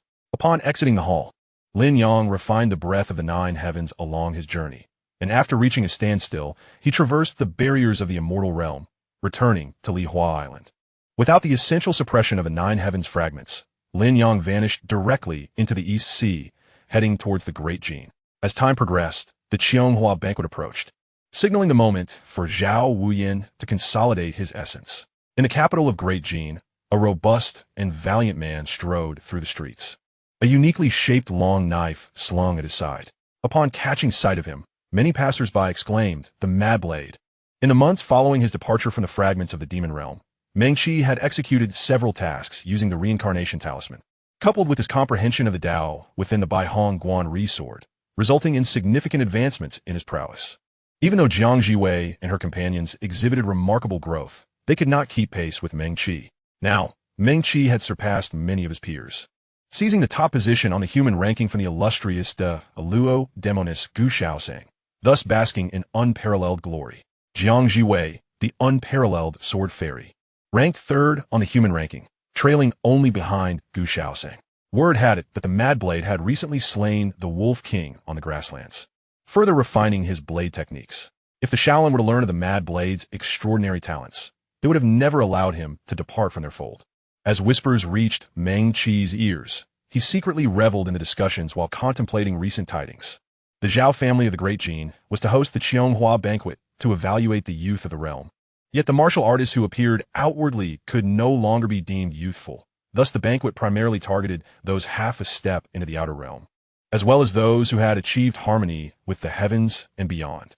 The Qianghua banquet would not only consist of martial contests, but would also assess artistic talents in music, chess, calligraphy, and painting. Although I currently hold the first position on the human ranking, those half a step into the outer realm are not included in the ranking. Thus, the martial competitions at this banquet would primarily involve those at that intermediate stage. To secure the top honors would indeed pose considerable challenges. It was no wonder that reincarnation tasks offered no loopholes. While Meng Qi contemplated, he suddenly halted, spotting a familiar silhouette at the street corner. Brother Lin? He hastily pursued the figure with deliberate grace, each step resonating with the intersection of law and principle, invoking various extraordinary responses. In a courtyard, it is about to commence, Han Guang remarked with an air of serene confidence, exuding a demeanor that suggested he held all things in his grasp. Even though the myth did not yield the first form of the R'lyeh divine palm and had lost 4 formidable members, Han Guang remained unperturbed. When Zhao Huiyin consolidated his essence, Cui Qinghe would undoubtedly be present to prevent the Xiantian sect and Shaolin from undermining the family strength. However, Cui Qinghe's ordinary purple yang essence could not compare to my own Dominator Dao body, forged from the fusion of the Heavenly Emperor's Jade Book and the 6th extermination of Yam Sutra. He was merely a human immortal, while I had silently transformed into an earth immortal, an undeniable first in the current world. Both he and I possessed divine weapons, and considering the slim chance of the Cui family altering their stance to target Zhao Huiyin, the Zhao family would never fully relinquish control of the capital's grand formation to Cui Qinghe. With these thoughts settled, Han Guang smiled. Even the master of the 6 paths of reincarnation, despite his vast powers, faced few tasks that could pose a challenge now that he had become an earth immortal. As long as the plans were meticulous, no task was insurmountable. I already possessed a long knife imbued with the essence of time. Forging another of identical attributes and appearance would be a wasteful extravagance. According to the secrets acquired from the last epic, the illustrious figure Dong Huangtai transcended the sea of suffering through the Tao of time, wielding a bronze bell as his treasure. Although the master of the Xiantian sect's essence was bestowed by the master of the 6 paths of reincarnation, it sufficed to forge a time bell. Contemplating the arrangements to be made after completing the reincarnation task, Han Guang turned his gaze toward the direction of Yuhuang Mountain, his expression revealing an unmasked confidence of victory. At the street corner, he has vanished. Meng Qi furrowed his brow. He could not believe he had misidentified the person. The figure he had glimpsed was undoubtedly Brother Lin S, and given the latter's character, it was unlikely he would leave without a word. What monumental event was about to unfold in the capital? Meng Qi pondered privately, feeling a slight pressure arise within. Chapter 751, The Watcher in the Shadows. In the council hall, the aged emperor sat in the main seat, his murky gaze fixed on the assembly of ministers below. His feeble voice echoed. How are the arrangements proceeding? A disjointed inquiry that would leave outsiders bewildered, yet the ministers present, all of noble lineage, comprehended the emperor's intent. The head of the Cui family, armed with divine weaponry, had arrived in the capital. With the assistance of the capital's grand formation, even the Xiantian sect's Master Qin Yang and the dragon subduing Arhut Kong would find it challenging to fare well. Moreover, from my observations, they did not seem inclined to obstruct the crown prince from consolidating his essence. As for our own local essences in Great Gene, apart from the 3 righteous paths, only the true Void King of the Luo sect could intervene in this matter, potentially leading to unexpected complications.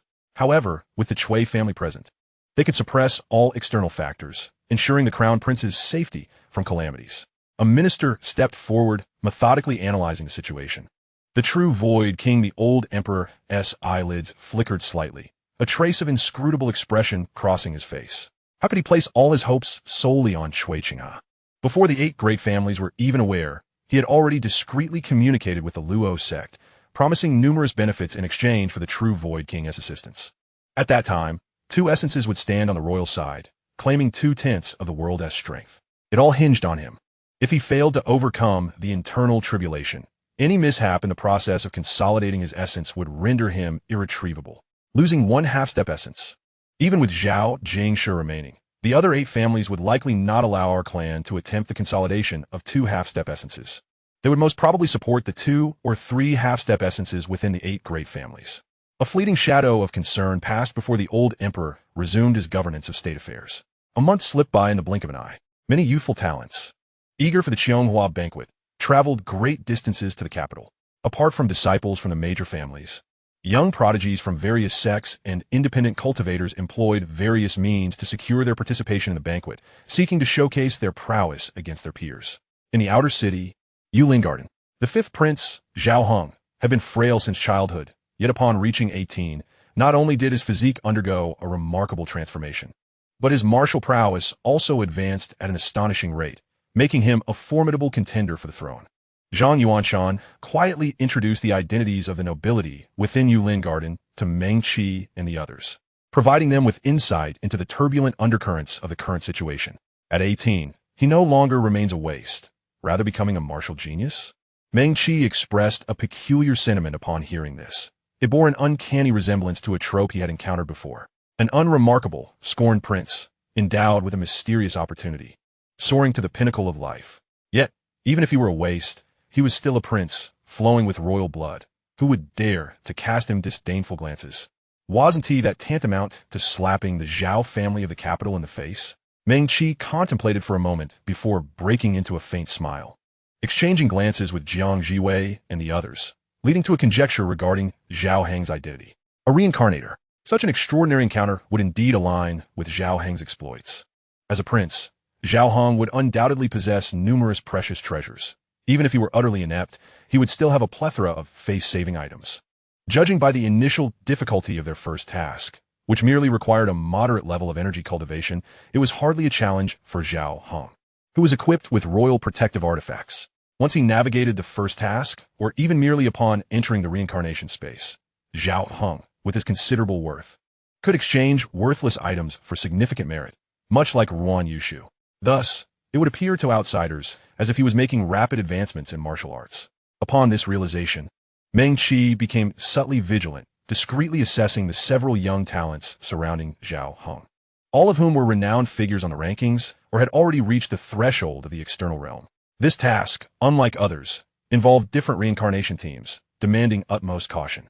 Fortunately, they had already secured some advantages. At the very least, Zhao Heng was unaware of their identities as reincarnators. Meng Qi and his companions exchanged silent glances, conveying their thoughts without uttering a word. While Meng Qi was indeed the foremost figure on the rankings, the external realm around Yulin Garden was nearly saturated with experts, with several master-level practitioners from the Nine Heavens sect present. If they attempted to communicate telepathically, it would be nothing short of ludicrous, as they would immediately expose information regarding the 6 paths of reincarnation, leading to dire consequences. Moments later, the old emperor entered Yulin Garden, surrounded by numerous eunuchs and ministers. Once seated upon the main throne and the formalities concluded, the old emperor smiled lightly and remarked, "I have heard that recently, many exceptional talents have emerged, which brings me joy, hence I have arranged this Qianghua banquet." As the old emperor spoke with a grin, outside the capital, 2 figures stood upon a hillside, quietly gazing at the imperial city of the Great Jin. After a brief silence, a woman wearing a Dumu Yuanjun mask spoke in a hoarse voice. "Prince Qi, Zhao Wuyan, secretly seeks to attain the emperor's law body, placing himself among the terrestrial immortals. He has now covertly colluded with the Luo sect, acquiring the sacred emperor's demon order. If he succeeds, one of us will be stripped of 8,000 merit points." She cautiously refrained from articulating the latter part. Beside Dumu Yuanjun stood a remarkably unattractive man, the renowned Qingyuan Miaodao Xinjuan, a master of notable stature on the earthly rankings. Qingyuan Miaodao Xinjuan replied in a somber tone, "For both public and private reasons, we cannot allow Zhao Wuyan to succeed in attaining the law body. Otherwise, even if the 4 law bodies of the Great Jin are entangled with one another, it would still greatly disadvantage the Northern Zhou." He was an unparalleled expert of the 6th heaven of the external realm, merely a step away from the 7th heaven. By collaborating with Dumu Yuanjun, they could intervene at a critical moment when Zhao Wuyan was about to coalesce his law body. Were it not for the mythical heavenly emperor seizing a terrestrial immortal's remnant, thereby severely weakening his clan, he would not have to be so vigilant regarding Zhao Wuyan's attainment of the law body. Recalling the scene from months ago, Qingyuan Miaodao Xinjuan, Chao Xianji, felt a surge of resentment. When a mythical heavenly emperor launched a surprise attack on the immortal lake, he was executing a reincarnation task outside the true realm. Only upon completing the task and returning to the true realm did he learn of the calamity. The essence of the Chao clan, the Purple Thunder immortal remnant, had been seized. I have prepared the Falcon Robbery Talisman, which can enhance the might of heavenly tribulations when they descend. This way, you and I need not enter the capital and risk being suppressed by the capital's great formation to interfere with Zhao Wuyan.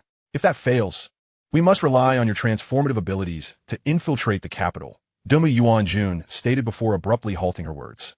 Chao Xianji sensed something amiss and suddenly turned to look behind them. In an instant, he felt as if struck by a paralysis spell, standing rigidly in place. A mysterious figure clad in an imperial robe and wearing a heavenly emperor mask stood halfway up the mountain, quietly observing the 2 of them. Chapter 752, Everything is within grasp. The Heavenly Emperor. The gravity in Demu Yunjuan's voice was unmistakable, even though she was a half-step law body. A grandmaster ranked among the top 20 in the earthly realm, she could not remain composed in the presence of such a mysterious law body. Although rumors suggested that the mythical Heavenly Emperor was the weakest among the law bodies and would retreat even before the combination of the Chao clan's immortal remnant and divine weapon, he was still beyond her capacity to confront. Had the opponent not already been standing there for an indeterminate time, with an unclear attitude, Demu Yuanjun would have long since taken action, willing to reveal her true identity to ensure a deadly confrontation. Hidden within her sleeve, her delicate hand grasped a wooden carving resembling a woman. It was a law body token gifted to her by her brother-in-law, the sword immortal Lu De. Although Demu Yuanjun, known as the Ice Fairy Yuchi, was unaware of the true nature of the wooden carving, she understood that it was a gift from her brother-in-law, capable of saving her life in a critical moment. As for how it would save her, that was not a concern for Yi Yuchi. She had sufficient faith in Lu De. Chao Xianji's grotesque facade darkened, his teeth clenched in frustration. Had he not understood the terrifying nature of the latter, who disregarded the Chao clan's trump cards, he would have charged forth to redeem his humiliation long ago. Demu Yuanjun, Qing Yuan Miao Dao Zhenjuan. The authoritative and resonant voice of the figure behind the Heavenly Emperor mask heightened the vigilance of the two formidable beings from the immortal traces. The leader of the reincarnation organization, which had been adversarial for years, appearing here could not bode well. A hint of satisfaction graced Han Guang's face behind the mask as he slowly spoke. You all. In Yulin the great Jin Emperor had already posed 2 of the 3 challenges for the young talents attending the Qianghua banquet, one testing their artistic skills and the other their comprehension. He continued jovially, in this flourishing era of martial arts, neither mindset nor comprehension can rival the tangible strength of the present. Thus, the 3rd challenge will assess practical combat ability. The illusory array of Yulin Garden could transform into a vast illusion, simulating mountains, valleys, and treacherous terrains. This battle would be chaotic, and when a contestant's life was in peril, the formation would preemptively transport them out. The last person to exit the illusion would be deemed the victor. As the old emperor spoke, his smile grew more pronounced, his eyes narrowing into slits. As the sovereign of Great Jin, he could perceive many auras undetectable to others. At this moment, the grand formation of the capital, having accumulated the power of countless beings over the years, was being gradually transformed into the dragon Qi of the emperor by Zhao Wuyan, who was in seclusion within the palace, utilizing the powers of the sacred emperor's demon order. With the passage of time, streams of imperial dragon Qi coalesced into a sinuous, intertwining true dragon of purple and gold, silently converging towards the palace's secret chamber. Simultaneously, the emperor's law manifestation behind Zhao Wuyan began to exude a newfound vitality, shedding the previous rigidity. The current generation of rank prodigies was emerging in abundance. Even the 10th ranked now matched the standards of past first ranks, promising remarkable futures. Witnessing Zhao Wuyan attain the law body would undoubtedly leave a profound impact on their hearts. A royal family member whispered to himself, observing the young talents surging into the illusion, a smile gracing his lips. In the imperial palace, the saintess, a Luo sect divine envoy, observed Gu Shaosang seated regally upon the throne, reporting everything that had transpired in Yulin Garden. Su Meng's comprehension of the wordless monument resulted in a significant crack appearing. Upon hearing of Meng Qi's actions during the 2nd challenge, Gu Shaosang expressed appropriate surprise. Had it not been for the Luo sect divine envoy noticing the depths of her gaze, which remained as tranquil as an ancient well, he might have genuinely believed that Gu Shaosang, the reincarnation of the lifeless old mother, was astonished by the comprehension of the Mad Blade. The Luo sect divine envoy dared not speculate on Gu Shaosang's mindset and reported truthfully. Indeed, Su Meng was the last to interpret the wordless monument, resulting in a conspicuous fissure appearing on this imperial treasure. Had the monument shattered, Su Meng's outcome would likely have been dire. The wordless monument, rumored to be a celestial artifact shattered during the fall of the heavenly realm, encapsulated profound truths. Those of exceptionally high comprehension could extract divine techniques from it. And the Zhao clan's renowned shocking world books stem from this very source. If such a divine object were to encounter misfortune, even if Zhao Wuyan successfully attained the law body, the old emperor would be filled with immeasurable regret, especially since it was he who proposed using the wordless monument to test comprehension. After the last words of the emissaries from the Luo sect had been spoken, Gu Shaosang rose from the imperial throne, her expression serene as she announced, "Let us depart. the Dharma King has arrived. The Luo sect's Dharma King, who has attained the true void body, stands as the sole embodiment of the Luo sect in this era. Who could ever fathom that the Zhao family, supported by the 8 great clans, would choose to ally with my sect and summon the Dharma King to quell the impending calamity? The emissaries of the Luo sect followed closely behind Gu Shaosang as they made their way out of the Grand Hall, where a vague, ethereal silhouette began to manifest, embodying the essence of emptiness and nothingness. The hollow eyes of this figure were filled with a mocking depth as it gazed upon a certain part of the imperial palace. Lin Yang traversed the streets of the divine capital, his form enveloped in a radiant aura, rendering him nearly invisible to the bustling crowd. He sensed the hidden presence of various embodiments within and outside the city, and mused, the majestic aura of the purple chi rises high from Chui Qinghe, the Dharma King of the world, alongside the sorcerer Han Guang and those few demon kings. The Shaolin Temple cannot be oblivious to the Zhao family's affairs. Yet the abbot Conlin's temperament suggests he is unlikely to interfere, as he observed the gathering of the true dragon, formed from the essence of myriad beings. In the sky above, he noted the once-hidden imperial aura deep within the palace had intensified several-fold. Lin Yang understood that Zhao Wuyin's consolidation of his embodiment was nearing a critical juncture. Han Guang, gazing beyond the divine capital, vanished from sight. His visit to the divine capital, beyond ensuring Zhao Wuyin's successful attainment of his embodiment, was also to seek out the elusive Han Guang. Now that this true heir of the Celestial Emperor had emerged, it was time to reclaim certain items that he ought not possess. Outside the divine capital, Han Guang's voice resonated with authority, betraying neither joy nor anger. He regarded Yi Yuqi and Chao Xinji with a detached calm, awaiting their responses. A tumult of emotions playing across his face as he took a deep breath, forcibly suppressing the rage that threatened to erupt from within. Yi Yuqi's eyes gleamed momentarily as she spoke with composure. Very well, since our objectives align, let us collaborate for the time being. She had prepared to contact the Lingbao Tianzuan of the Immortal Traces to encircle the mythical Celestial Emperor. Compared to disrupting Zhao Wuyin's attainment of his embodiment and the 8,000 merits, this presented an unparalleled opportunity. Indeed, it was a fortuitous moment. Han Guang, scheming and contemplative, revealed his signature smile. Everything lay within his grasp. Suddenly, thunder roared, and the once clear sky was engulfed by ominous clouds that seemed to surge from nowhere. Chapter 753, Lingbao Tianzuan.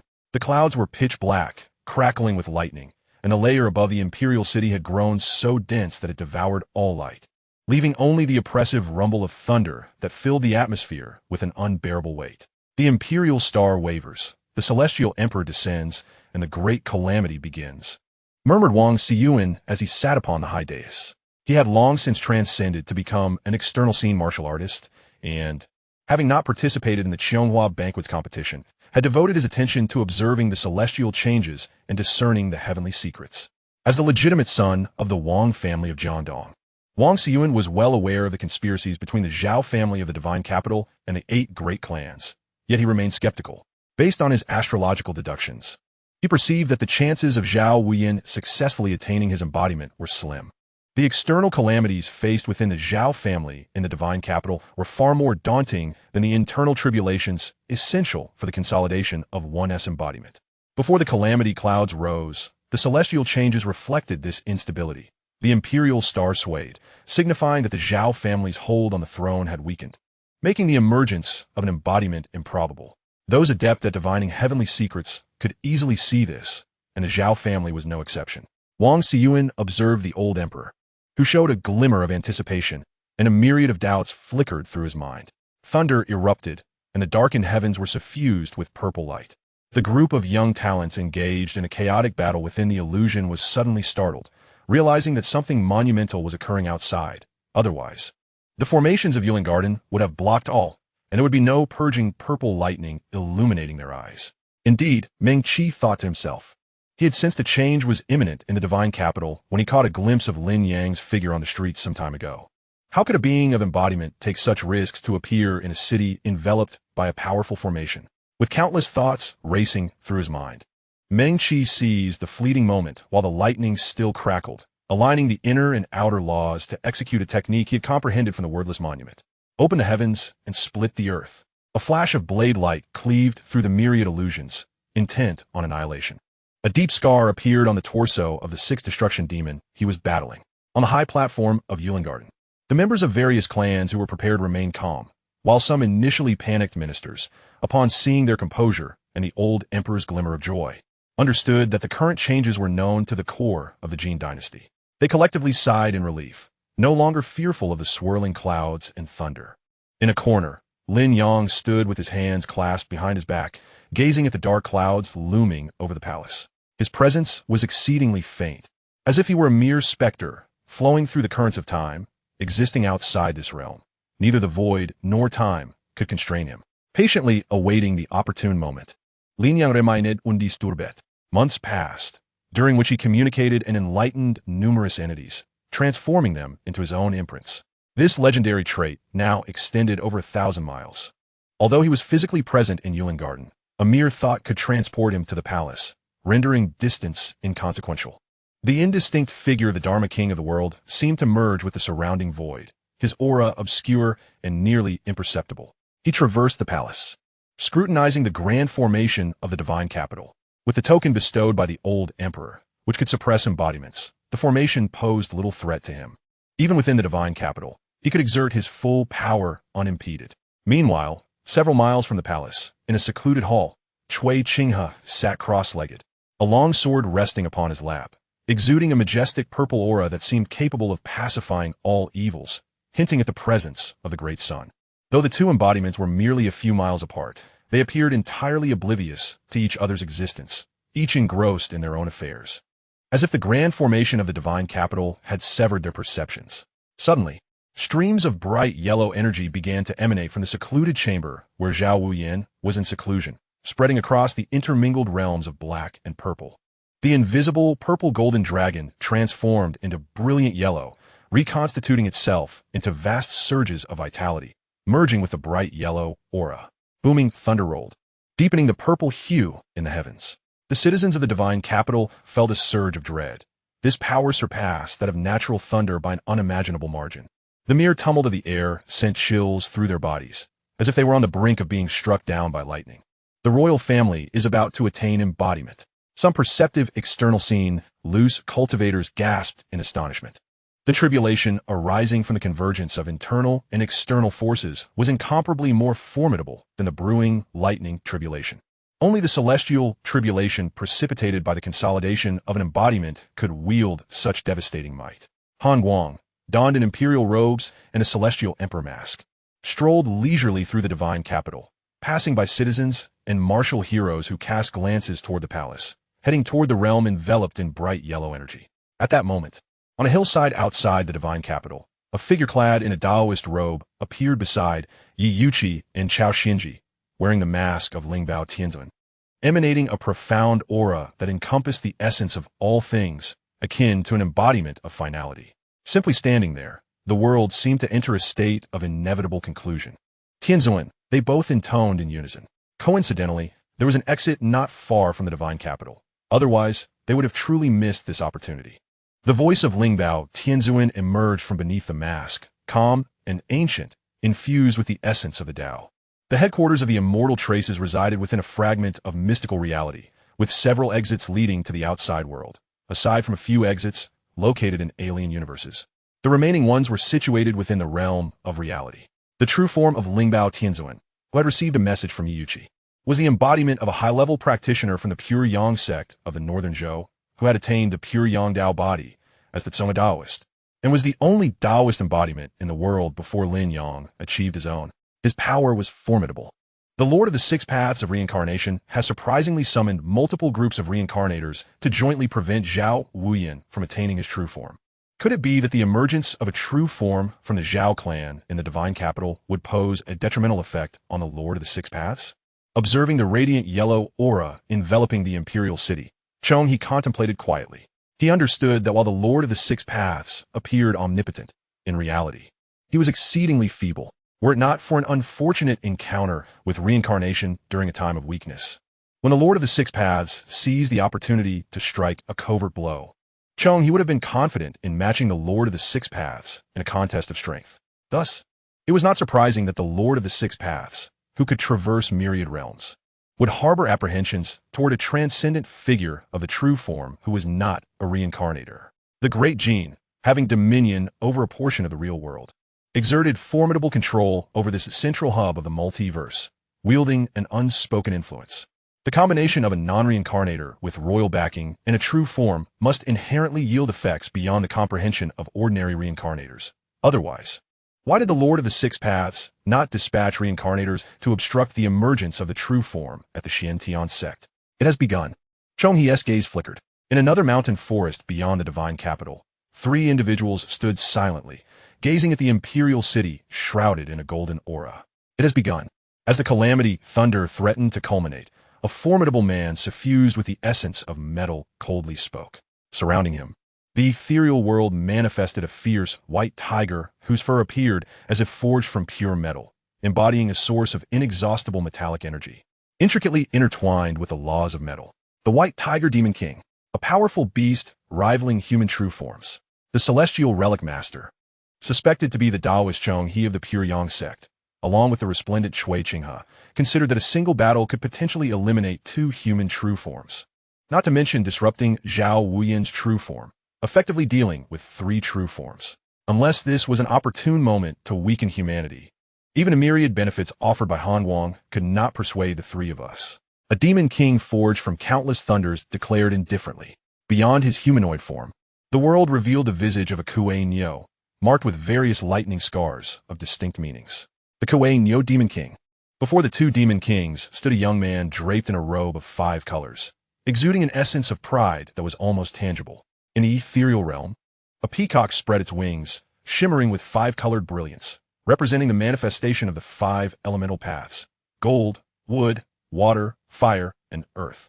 He remained silent throughout, his gaze reflecting the imperial city, yet unfocused, as if no one within the vast city held any significance for him. The Peacock Demon King, Tai Li, the foremost of all demon kings. Boom, boom, boom. Thunderclaps resonated, illuminating the sky with varying hues: golden, azure, crimson, and pale blue.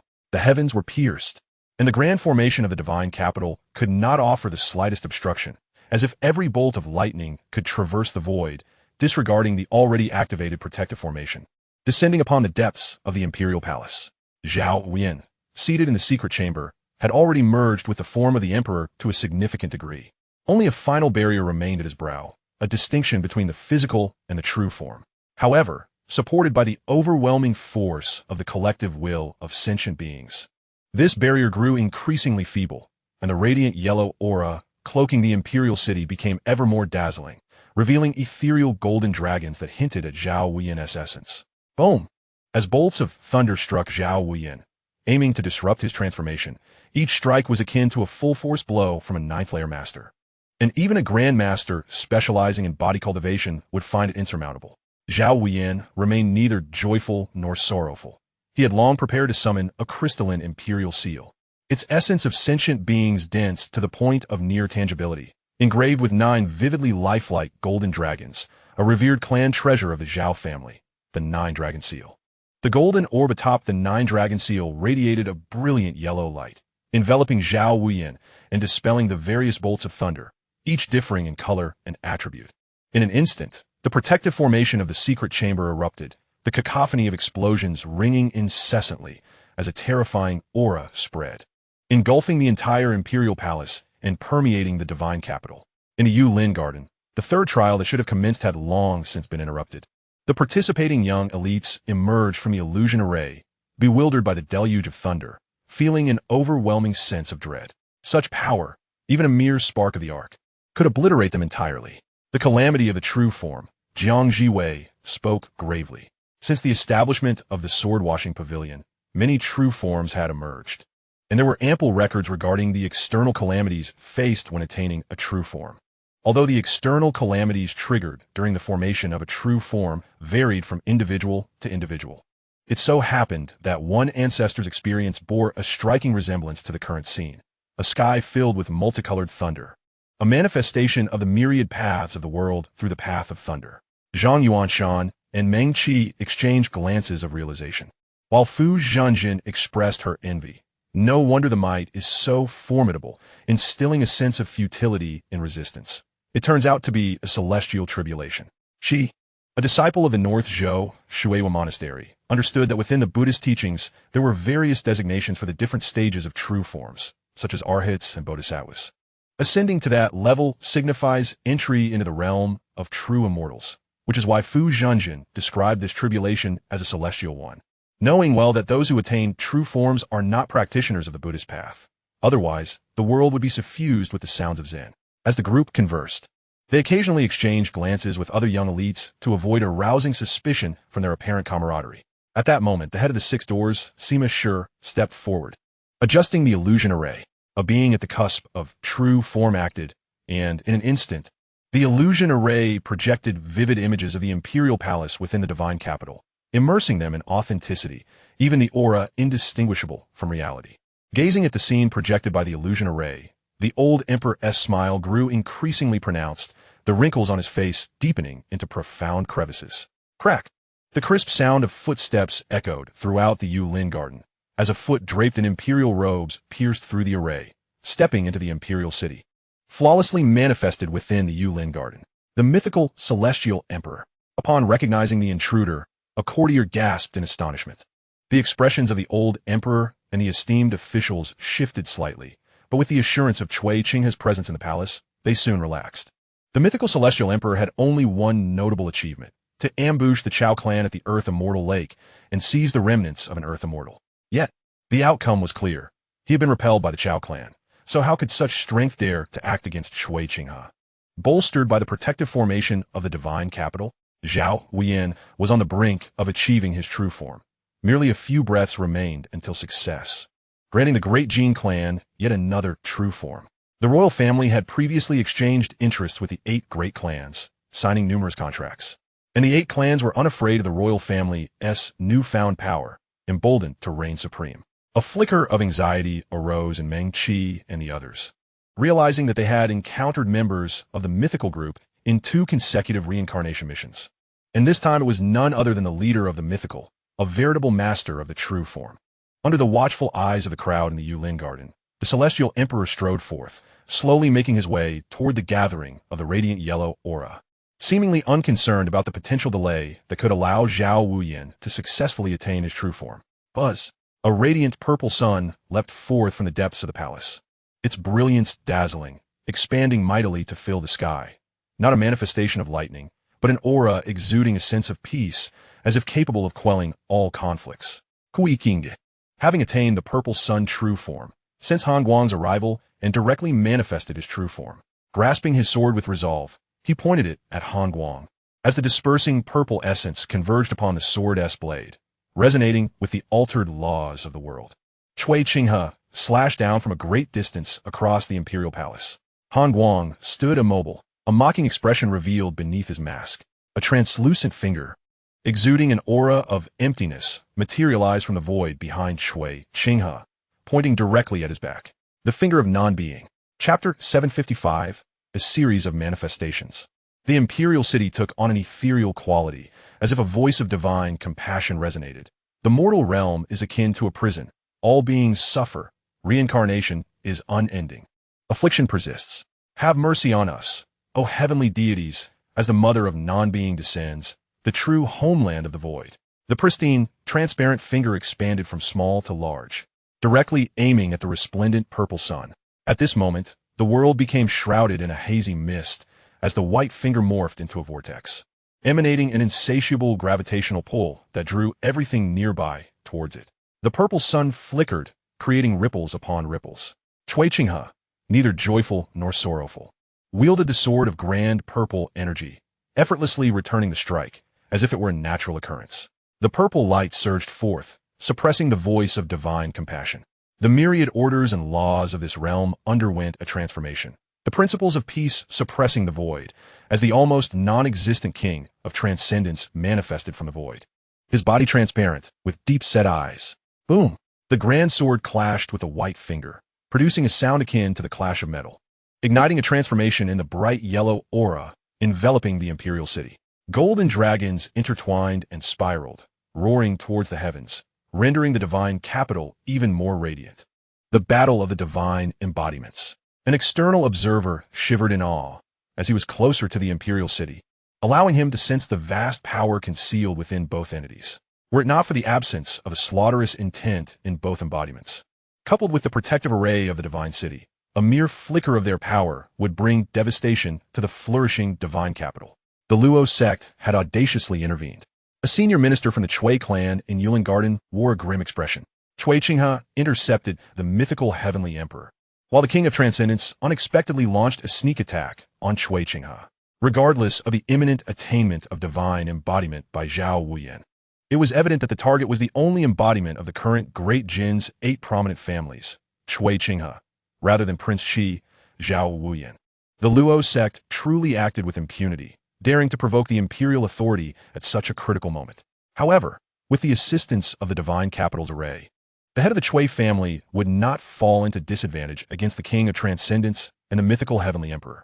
They merely needed to wait for Prince Qi to attain divine embodiment, and everything would settle, with the divine city's array aiding them. It was likely that both Prince Qi and the head of the Chui family would emerge unscathed.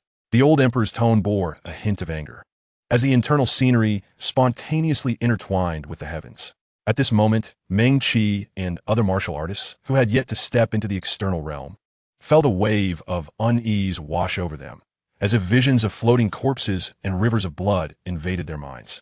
With a solitary figure seated atop a mountain of corpses and a sea of blood, clad in a bright yellow dragon robe, exuding majesty and solemnity, with a blood-stained imperial sword at his side, he resembled the young emperor at the time of his ascension. The emperor's words were reasonable. A court minister clasped his hands in respect, a smile akin to that of Methria Buddha gracing his face. The senior officials hailing from noble families were wholly focused on the battle within the imperial palace, holding their breath and concentrating, not daring to be distracted. The battle of divine embodiments was a rare spectacle, let alone being present to witness it. Had it not been for the spontaneous resonance of the divine city's array and the illusion array of Yulin Garden forming a combined formation, the spectators would never have been able to perceive the clash at the level of divine embodiments so vividly. The heavenly emperor made his move. Qi Jingyan, rarely vocal, spoke up, an indescribable sensation enveloping him. The demon emperor's cannon surged with an accelerated rhythm, as if boiling, seemingly reacting to the aura emitted by the mythic heavenly emperor during his attack, indicating a slight response from this demonic technique. The feeling imparted by Lin Shixiang's attainment of the heavenly emperor's body had never been this profound, revealing that practitioners of the heavenly emperor's jade register would not provoke such a sensation in the demon emperor's cannon. Meng Qi discreetly scanned the surroundings, seeking Lin Yang within the imperial city, yet ultimately found nothing, failing to catch sight of that familiar figure. Should Prince Qi attain divine embodiment and Chui Qinghe fall or be gravely injured, even with promises of assistance from the 8 prominent families and numerous contracts, the Zhao clan's momentum would remain unaltered. Though there might be checks and balances in the future, there would be no need for the same trepidation as before. Even if someone later sensed something amiss, they would have no power to refute the matter once it was established. A flicker of joy arose beneath the old emperor's face, tinged with anger. The royal Zhao clan and the Luo sect had secretly collaborated for many years. Otherwise, the old emperor would not have permitted the king of transcendence to appear deep within the palace, adding a layer of risk to Zhao Wuyan's attainment of divine embodiment. If the mythical heavenly emperor truly proved too weak to heavily injure Chui Qinghe while teaming up with the king of transcendence, the divine city's array would inevitably reveal vulnerabilities, causing the support Chui Qinghe received to vanish without a trace. Outside the divine city, witnessing the outbreak of battle, the 2 embodiments jointly suppressed Chui Qinghe. The prideful demeanor of the first demon king, clad in a 5-colored robe, transformed into a chilling aura. As he spoke, the white tiger demon king and the Kuei Neo demon king remained silent, and the 3 great demon kings simultaneously plunged into the depths of the void, merging with the heavens and earth, heading towards the divine city. On the hillside, the celestial treasure master simultaneously removed his celestial mask, his robe transforming into the Taoist robe of the pure Yang sect, revealing his true identity. The Chonghe Taoist aimed to participate in this grand battle in the guise of the pure Yang sect's divine embodiment, compared to the enigmatic leader of the Celestial Trace organization. The aging Chonghe of pure Yang sect seemed more susceptible to underestimation, creating a modicum of opportunity for himself. Dongmu, Qing Yuan, act according to the situation. Do not forcefully intervene in the battle of divine embodiments. The Chongha Taoist turned and vanished into the void. In the imperial city, the purple sun flickered continuously, as waves of purple flames spilled forth, cascading onto the walls of the imperial city. Cui Qinghe executed precise sword strikes, adeptly resisting the combined onslaught of the King of Transcendence and the mythical Heavenly Emperor. Had it not been for the lack of communication between his two foes, and their mutual caution preventing them from unleashing their full power, Cui Qinghe understood that he could not endure much longer before succumbing to defeat. Though he possessed divine weapons, his enemies were equally formidable, wielding weapons that harmonized with divine laws and embodiments. Head of the Cui family, the old Taoist has arrived. At this moment, a prolonged, melodious laugh echoed from the void as the Chongha Taoist emerged, his pure yang sword descending upon the mythical Heavenly Emperor's head. Chongha, from a northern Zhou, a Taoist embodiment. Numerous thoughts flitted through Cui Qinghe's mind, and he faintly sighed in relief. Based on his understanding of Chongha, he was certain that the latter would never conspire with the evil spirits of the Nine Paths. I have been waiting for you for quite some time. Han Guang's eyes, concealed beneath his mask, revealed a glimmer of amusement. Had it not been for the anticipation of Chongha's arrival, he would not have gone to such lengths to disguise himself as Qing'er an immortal, entangled with the King of Transcendence and Cui Qinghe for so long. Just as Chongha made his appearance, a five-colored radiance suddenly surged from the void, coalescing into a palm that reached out towards Chongha, embodying the essence of the five elements. The five-colored divine palm of the Peacock Demon King, Tai Li. Cui Qinghe's expression shifted, an ominous premonition stirring within him. Chapter 756. Those not of my kind will have different hearts. The Demon Clan. Chongha hesitated momentarily as the pure yang sword underwent a transformation, lunging towards the five-color divine palm that overshadowed the five elements. Crack! The manifestation of thunder erupted. Arcs of electricity surged from the void, intertwining to form a sea of azure and white thunder, bearing an overwhelming force directed at all present human embodiments. Whether it be Cui Qinghe, Chongha, Han Guang, or the King of Transcendence, all found themselves enveloped within the tempest of thunder. The Coiling Demon King unleashed his power, simultaneously confronting the four embodiments. Clang, clang, clang. The resounding clash of metal reverberated through the void, as the laws and principles associated with gold suppressed all other laws. Infinite power of the metal element coalesced into shapes resembling weapons, swords, spears, halberds, and axes. Every instrument of slaughter that had ever appeared in history materialized in this moment. As one gazed upon the sky above the divine city and beyond, where countless fearsome weapons hovered, instilling a chill in the hearts of all who beheld them. The fierce weapons of metal transformed into golden streams of light, descending upon the imperial city in overwhelming numbers, attacking the four human embodiments alongside the sea of thunder. Amidst anguished screams, two demon kings audaciously altered the very principles of heaven and earth, even though their powers were somewhat diminished by the grand formation of the divine capital. They still bore immeasurable malice towards ordinary beings. This realm, once suitable for humanity, had now transformed into a domain of electromagnetic chaos and metallic essence. Many spectators of the battle between the avatars inadvertently brushed against the shifting laws, their biological currents severely disrupted. Their internal organs were grievously injured, and their minds felt as though they were thrust into a microwave, enduring unspeakable torment. Some found their abodes overtaken by the metallic laws, as the fabric of reality warped, their flesh beginning to exhibit varying degrees of metallic transformation, evolving into materials capable of forging powerful weapons. In an instant, the divine capital became a scene of carnage, with countless bodies strewn across the landscape, and the air filled with wails of despair. There was no trace of blood, only human forms encased in metal and fragile bodies ravaged by electromagnetic forces. Damn it! The cries from Yulin Garden were incessant, and the old emperor's countenance darkened ominously. In a mere moment, the situation took a drastic turn. The mere presence of the three demon kings sent a jolt of dread through the old emperor's heart, nearly halting his very breath. The disparity between avatars and non-avatars was evident. Even the mightiest of the noble clans, Cui Qinghe, struggled to hold his ground, while the emperor could not find joy in the burgeoning avatar of Zhao Wuyin, who was tirelessly gathering his own strength.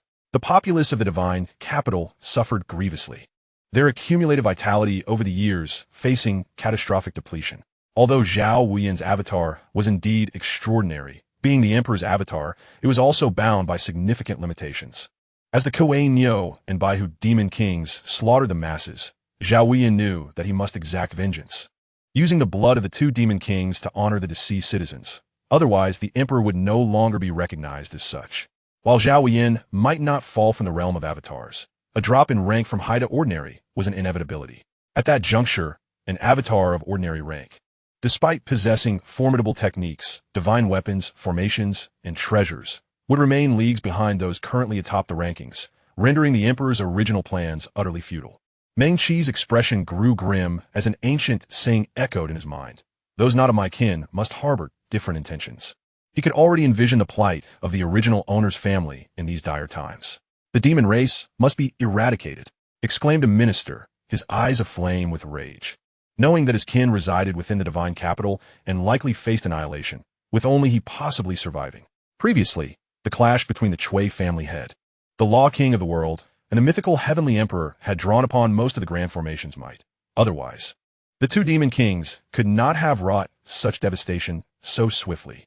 If it had merely been a confrontation between avatars, the residual power of the grand formation might have quelled the aftermath of their battle. Regrettably, a master from the Wang family of Jiangdong spoke with veiled intent, and his words garnered agreement from many onlookers who recognized this truth. However, with three avatars engaged in combat, even the grand formation, laid by a forebear of the Zhao family, could no longer provide its protective embrace to the divine capital. One by one, individuals rose and made their way outside Yulin Garden, unwilling to await their demise. The three demon kings advanced with ferocity, and unless the four human avatars united in resolve, they stood little chance against the onslaught. Moreover, the demon king's timely appearance in the divine capital suggested covert alliances with certain avatars, a notion no one could dismiss. The situation was crystal clear. If they did not flee while the demon kings remained preoccupied, they would soon find themselves in peril with the external masters, who were merely 2 steps from avatar status, becoming the next targets. Not only one, but numerous individuals stood to leave, including high-ranking officials from the 8 great families, who all rose in unison. The divine capital was the territory of the Zhao family, and the 8 great families would not station many members there. Hence, they had suffered minimal losses and departed with remarkable swiftness. The only action taken by these prominent officials before their departure was to utilize their family's communication methods to relay the dire circumstances in the divine capital, summoning half-step avatars and external masters with divine weapons to their aid. The principle of mutual reliance was well understood. Even a single half-step avatar or external master with divine weapons could not hope to defeat a demon king alone. But a coalition of 3 or 4 could certainly restrain one. Contact the Shaolin Temple and Xintian sect, and request the intervention of the monk Kongwan and the sect master of Xintian in the name of the royal family. The old emperor slumped in his chair, his tone heavy with despair. As you command. Chief Commander Sima Shi's lips moved as he employed the means of the 6 doors to convey the contents of the 3 lists of heaven, earth, and humanity, urging the nearest branch of the 6 doors to relay the message to the 2 sects with utmost haste. Though it seemed an eternity, only a few breaths had passed since the Coiling and Baihu demon kings launched their assault. The first to rise and prepare to leave Yulin Garden had yet to step outside, as Zhao Huiyan continued to battle the onslaught of colorful lightning. The master of Xintian sect has arrived. Sima Shi suddenly trembled, his gaze drawn to the edge of the imperial city reflected in the illusory formation, where a Taoist with a youthful visage yet bearing the weight of time ascended a collapsed city wall, gazing towards the chaotic battle above between avatars and demon kings. Meng Qi and the others followed his line of sight, exhaling in relief. In but a moment, they grasped the situation. Cui Qinghe and the Chongma Taoist were allied, while the Law King of the world and the mythical heavenly emperor fought alongside them. The 3 demon kings focused their assault on Cui Qinghe and the Chongma Taoist, unleashing widespread attacks that showed no restraint, even affecting the Law King and the mythical heavenly emperor. Chapter 757, A Single Arrow, 3 Targets. The master of Xintian sect arrived just in time, as 3 avatars faced off against 2 avatars and 3 demon kings. Despite the grand formation of the divine capital being nearly rendered ineffective amidst the avatars' clash, it still retained some capacity to assist. Moreover, the Xintian sect possessed the unparalleled divine weapon, the Time Blade. Even in its mere awakening to the human immortal stage, it surpassed any ordinary divine weapon. A flicker of joy broke through the old emperor's otherwise grim expression. Given the distance between Xintian sect and the divine capital, even if Lin Yang had rushed there at the first hint of trouble, he should not yet be present, especially within such a short span of time. The head of the nearest Six Doors branch likely had not traveled far, let alone reached Xintian sect for assistance. Contemplating that the Chongha Taoist of the pure Yang sect from northern Zhou was also an avatar, and that the master of Xintian sect was likewise an avatar, a shadow of doubt crept into the old emperor's heart. Yet such thoughts were of little consequence if they could not survive the present calamity. All calculations would amount to naught. If they could endure just a moment longer, the monk Kongwen would soon arrive. And with the half-step avatars from the great families wielding divine weapons, driving back the mythical heavenly emperor and the three demon kings was not an impossible feat. In the imperial city, Lin Yang made no effort to conceal his aura, causing the four battling avatars and three demon kings to glance in his direction, momentarily halting their fierce assault. The Chongha Taoist, who had intended to unleash his ultimate technique, paused mid-action, while Cui Qinghe withdrew his purple qi longsword, distancing himself from the Law King of the world and others. The new avatar of the Xintian sect? Tai Li's eyes widened, and despite his arrogance, he could not overlook Lin Yang. The might of the unparalleled divine weapon was undeniable. Even a half-step avatar could suppress an avatar, let alone a true avatar wielding such a weapon. You've come right to my doorstep, seeking your own demise, Tai Li mused. This works well, as it spares me unnecessary risks. After all, the Xintian sect has passed down its legacy since ancient times. While it may not boast the legends of self-evident power, it has birthed celestial beings, and one cannot discount the possibility of hidden techniques. Han Guang narrowed his eyes, a broad grin spreading across his face as he tightened his grip on the time blade, prepared to discard his disguise and unleash a strike of celestial power to eliminate the Xintian sect's inferior avatar. Although Lin Yang's aura exuded an impeccable perfection and his Dharma body appeared exceptionally complete, as if he truly comprehended the Heavenly Emperor's jade record, and had flawlessly acquired the Heavenly Emperor's physique according to the method recorded in this unparalleled divine art, Han Guang was aware of Lin Yang's identity as a reincarnator, which led to his misconceptions. In Han Guang's eyes, Lin Yang's perfectly complete Dharma body served as undeniable proof that he had undergone reinforcement through the guidance of the Lord of the Six Paths of Reincarnation. Another one seeking death. The Coiling Demon King let out a roar that reverberated across the vast expanse of sky. Countless dark electric serpents surged forth from the sea of thunder, dancing wildly in the air, crackling as they struck towards Lin Yang, transforming the area into an ancient thunder abyss, a source of endless thunder from the myriad realms. 10,000 thunder strike. The faces of those in the distant Yuling garden turned pale in unison, a sense of hopelessness engulfing them, as if they had offended the heavens. Realizing that no matter how they fled, they could not escape the impending doom, Lin Yang lightly tapped his feet, ascending towards the raging thunderbolts. With effortless grace, he drew the blade of time from his flowing sleeves and, with a reverse motion, slashed forth with the knife of time. Time froze and moments coiled. Vortices began to coalesce in midair, slicing through time to form rings. Each ring enticed countless dark electric serpents, trapping innumerable world-destroying thunders in a cycle of endless time. The descending Demon King suddenly became immobilized, his overwhelming aura dissipating like mist, his colossal form, which had obscured the moon and clouds, aged in astonishing speed as if eroded by eons. The White Tiger Demon King let out a mournful cry, his immense body decaying by a significant portion. Lin Yang's strike was so swift it seemed to transcend the logic of time. Even though the White Tiger Demon King was at a considerable distance from Lin Yang and the Coiling Demon King, he could not evade this blade and was affected nonetheless. In scarcely the span of 2 or 3 thoughts, before those in Yuling Garden could comprehend what had transpired, the Coiling Demon King was reduced to a pile of ash, scattered by the wind. The White Tiger Demon King, filled with dread, hastily retreated, unwilling to remain too close to Lin Yang. Tai Li's expression grew grave as the 5-colored light emanating from him continuously fluctuated, embodying the principles of the 5 elements' interdependence and conflict. Han Guang's heart stirred with unease, sensing the situation had become rather intricate. This newly ascended Dharma body from Xintian sect seemed to harbor certain secrets, even without relying on the power of the Blade of Time. Merely wielding an ordinary divine weapon endowed him with terrifying strength, capable of slaying a demon king with a single stroke. Cui Qinghe felt a weight in his heart.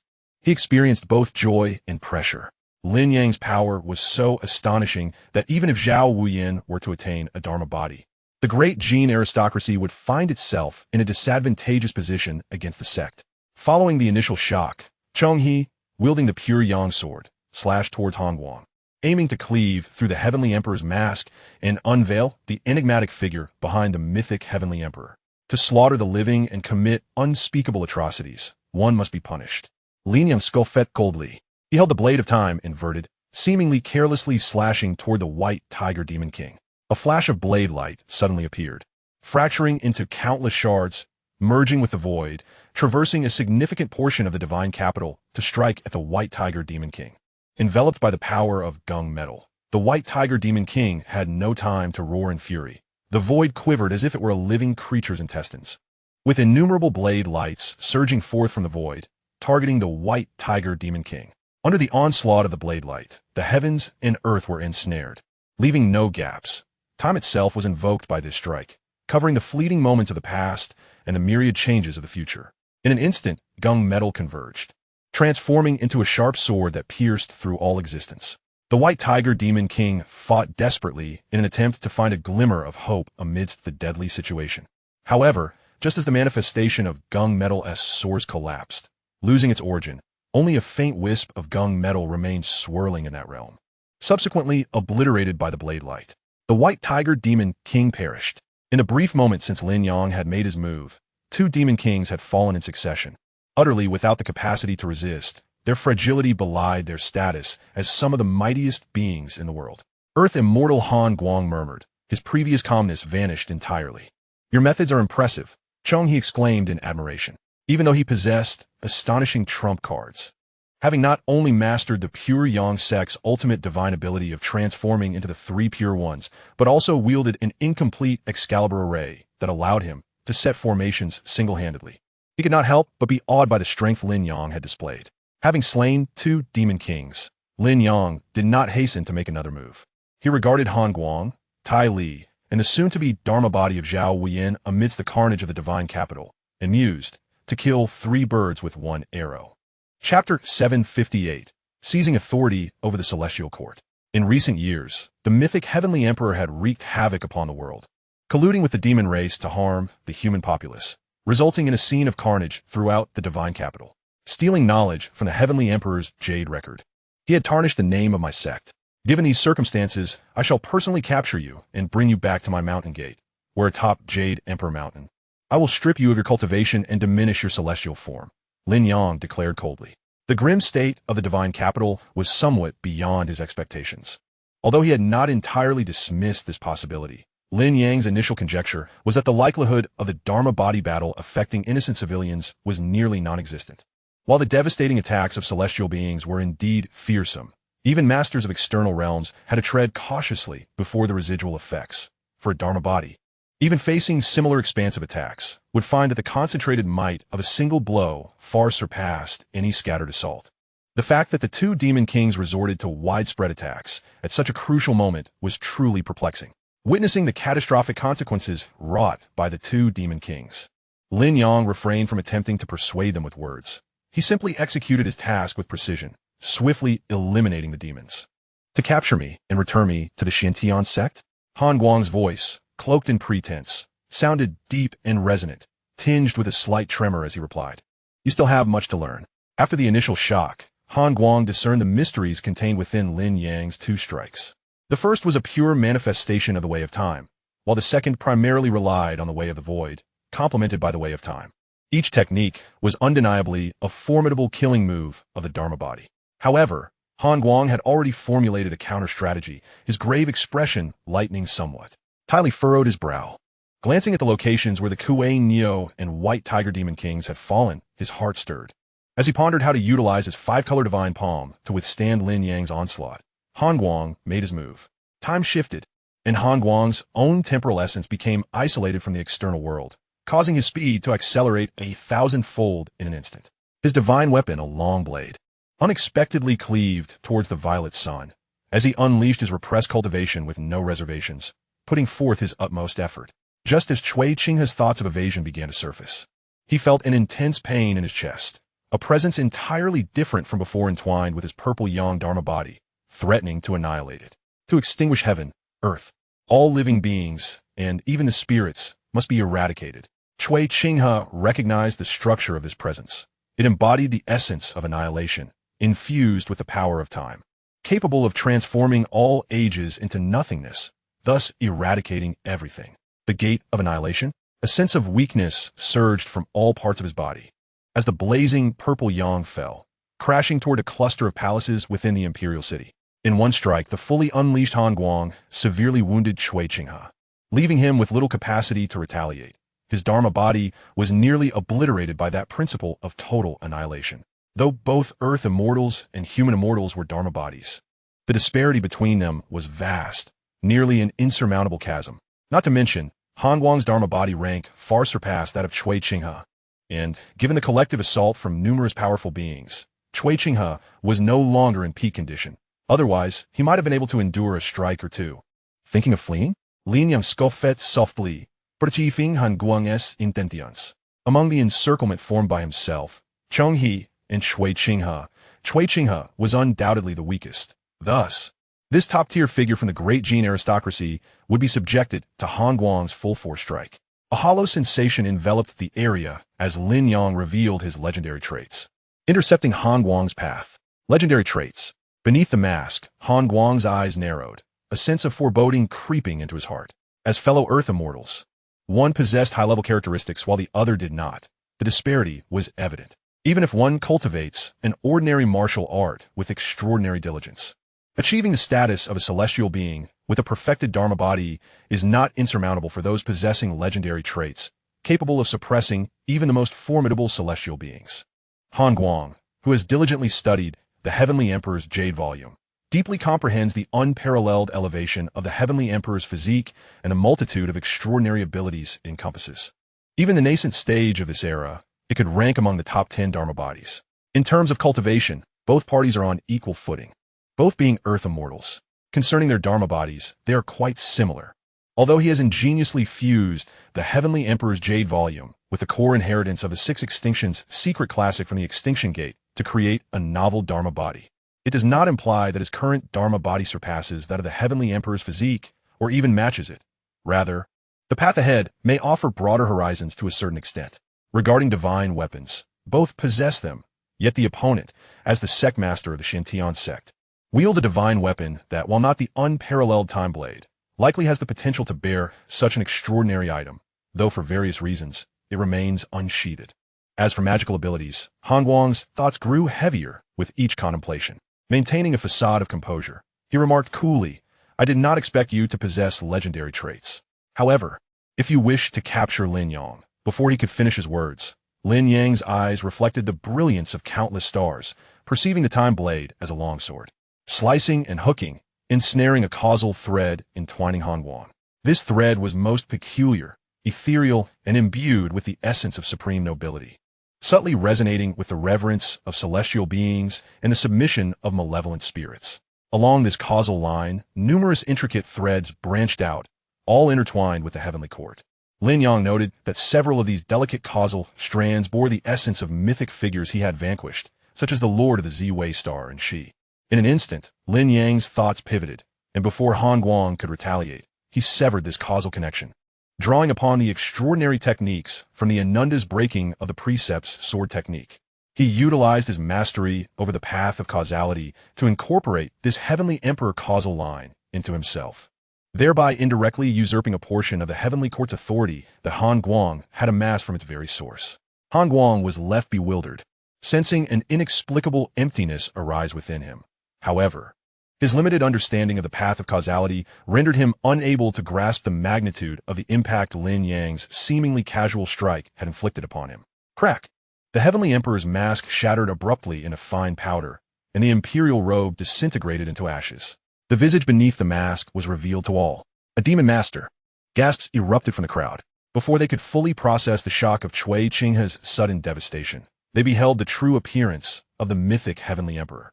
The rapidity of events, from the onset of battle to this moment, had transpired within mere breaths, rendering the current situation overwhelmingly swift and incomprehensible.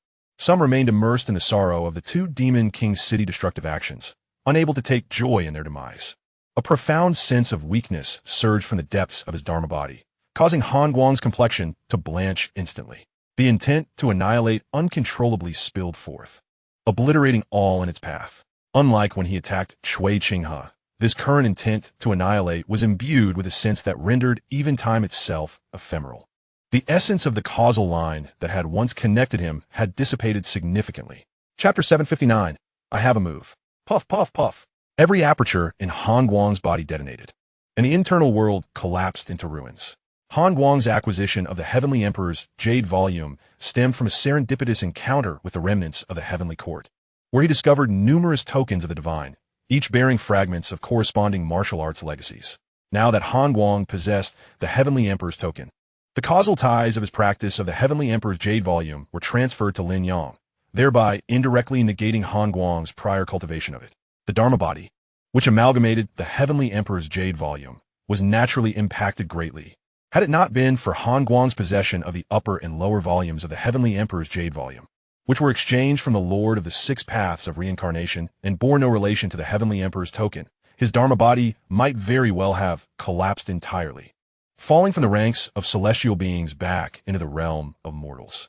With his cultivation still shallow, even if the path of causality could coalesce into a tangible form, he was presently incapable of severing all ties to the Heavenly Emperor within Han Guang, integrating them into himself. Lin Yang was set.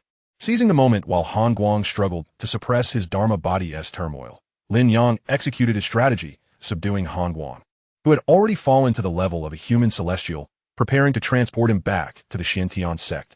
The time-related divine weapon that Han Guang possessed was also appropriated by Lin Yang, who, despite the weapon's innate resistance, forcibly retained its essence to claim ownership.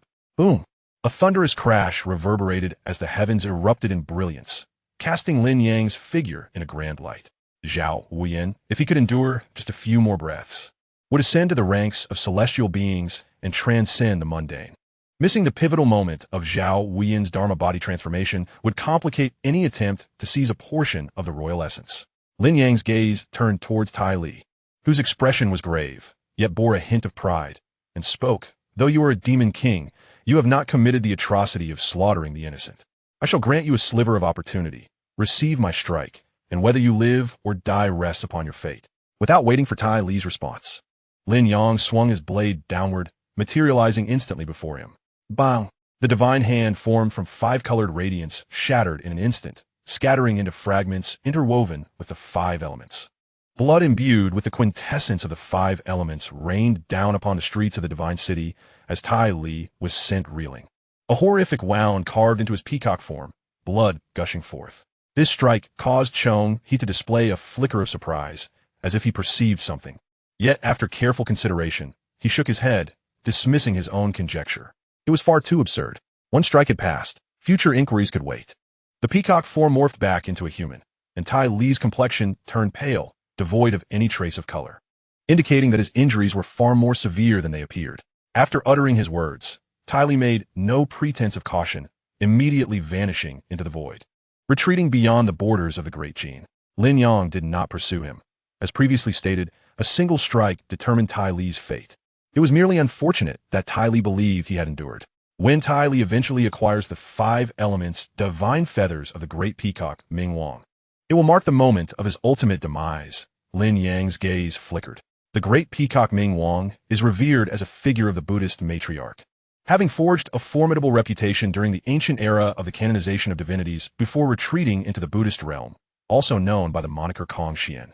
The five elements divine feathers are Kong Xian's innate feathers, emblematic of the five elements doctrine at the dawn of this era, encapsulating the mysteries of the great Tao. While they do not rival the profound secrets contained within the near path, they are nonetheless deeply enigmatic. Knowing that Tai Li, this five elements peacock, would eventually obtain Kong Xian's five elements divine feathers, Lin Yang's strike was designed to subtly guide Tai Li towards his demise rather than delivering an immediate lethal blow. One chi transforms into three purities. Reflecting on the extraordinary technique employed in his previous strike, Lin Yang could not help but glance towards Chong He. The true inheritor of one chi transforms into three purities within their sect, just as the joyous Bodhisattva, under Guanin's guidance, inadvertently created a dual cultivation lineage.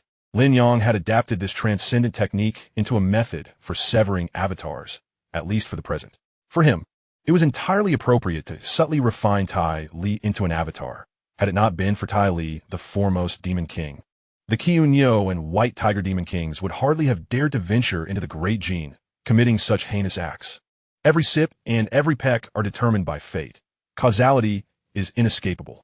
Thus, Chonghe could discern certain anomalies, for as the pure yang sex master, he had also cultivated the one qi transforms into 3 purities, a technique accessible only to a select few beyond the founding ancestors of the sect. However, the reincarnation space does not offer such divine abilities for sale, and the treasures containing the true essence of one qi, transforming 3 purities within one's own sect, have not been comprehended by outsiders. Such items of this caliber are unique across the realms, and logically, there cannot be a second of their kind. Thus, Chong had dismissed his initial conjecture.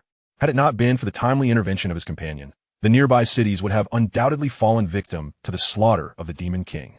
Chonghe approached Lin Yang, letting out a soft sigh.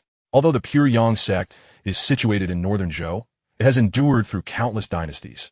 And for Chonghe, the distinctions between northern Zhou and the Great Gene are minimal. They are merely 2 transient dynasties. Their demise seems excessively unjust, as countless families would lose their pillars of support. How could such a fate be allowed to unfold? Lin Yang observed the citizens of the capital, transformed into the essence of metal, alongside martial heroes and merchants from various locales. Thunder rumbled. Boom! Another 2 thunderous sounds echoed, as an unknown number of calamities concealed beneath the clamor struck Zhao Weiyuan. What do you mean? Chonghe pondered for a moment, yet still could not decipher Lin Yang's words. My friend, simply observe, Lin Yang replied with a faint smile. The pure Yang sect and the Xintian sect are both among the 3 great sects of the Tao. The former possesses the legacy of one qi, transforming 3 purities from the Tao to Tianzun, while my Xintian sect's core technique, the Heavenly Emperor treading light and shadow, reaches profound depths and possesses unimaginable power. With less than 10 breaths remaining since the incident occurred, with my understanding of the Heavenly Emperor treading light and shadow, I can barely rewrite this tragedy. Lin Yang's words struck Chonghe like a colossal stone, stirring tumultuous waves within his heart, and those gathered in Yulin Garden fell into a state of stupor upon hearing this. Rewrite the past? How could that be possible? Before they could ponder further, Lin Yang's voice continued. My friend, take your time to savor this. This is the Heavenly Emperor treading light and shadow. As Lin Yang concluded, the emotion in his voice faded, becoming indifferent. The form of the Heavenly Emperor fully revealed itself, no longer restrained. Clad in imperial robes and wearing the Tianping crown, his visage was obscured by the canopy of his crown, the passage of time etched into his features, an aura of ancient gravitas emanating from him. Chonghe felt a disorienting sensation, as though the Lin Yang before him was no longer a man of this era, but rather the Heavenly Emperor, reigning supreme over the myriad realms, descending from the 9 heavens countless years ago. Chapter 760, Shock. Crack. The thunderous roars gradually diminished, and the dark clouds enveloping the capital faded at a visibly accelerated pace. Radiant yellow surged forth, exuding regal authority. A golden dragon soared above the imperial city. Its form diminished, its eyes devoid of vitality, as the Heavenly Emperor's body loomed in the void, surveying the carnage below. The golden dragon circled the Emperor's form, purging evil and instilling fear among the malevolent forces.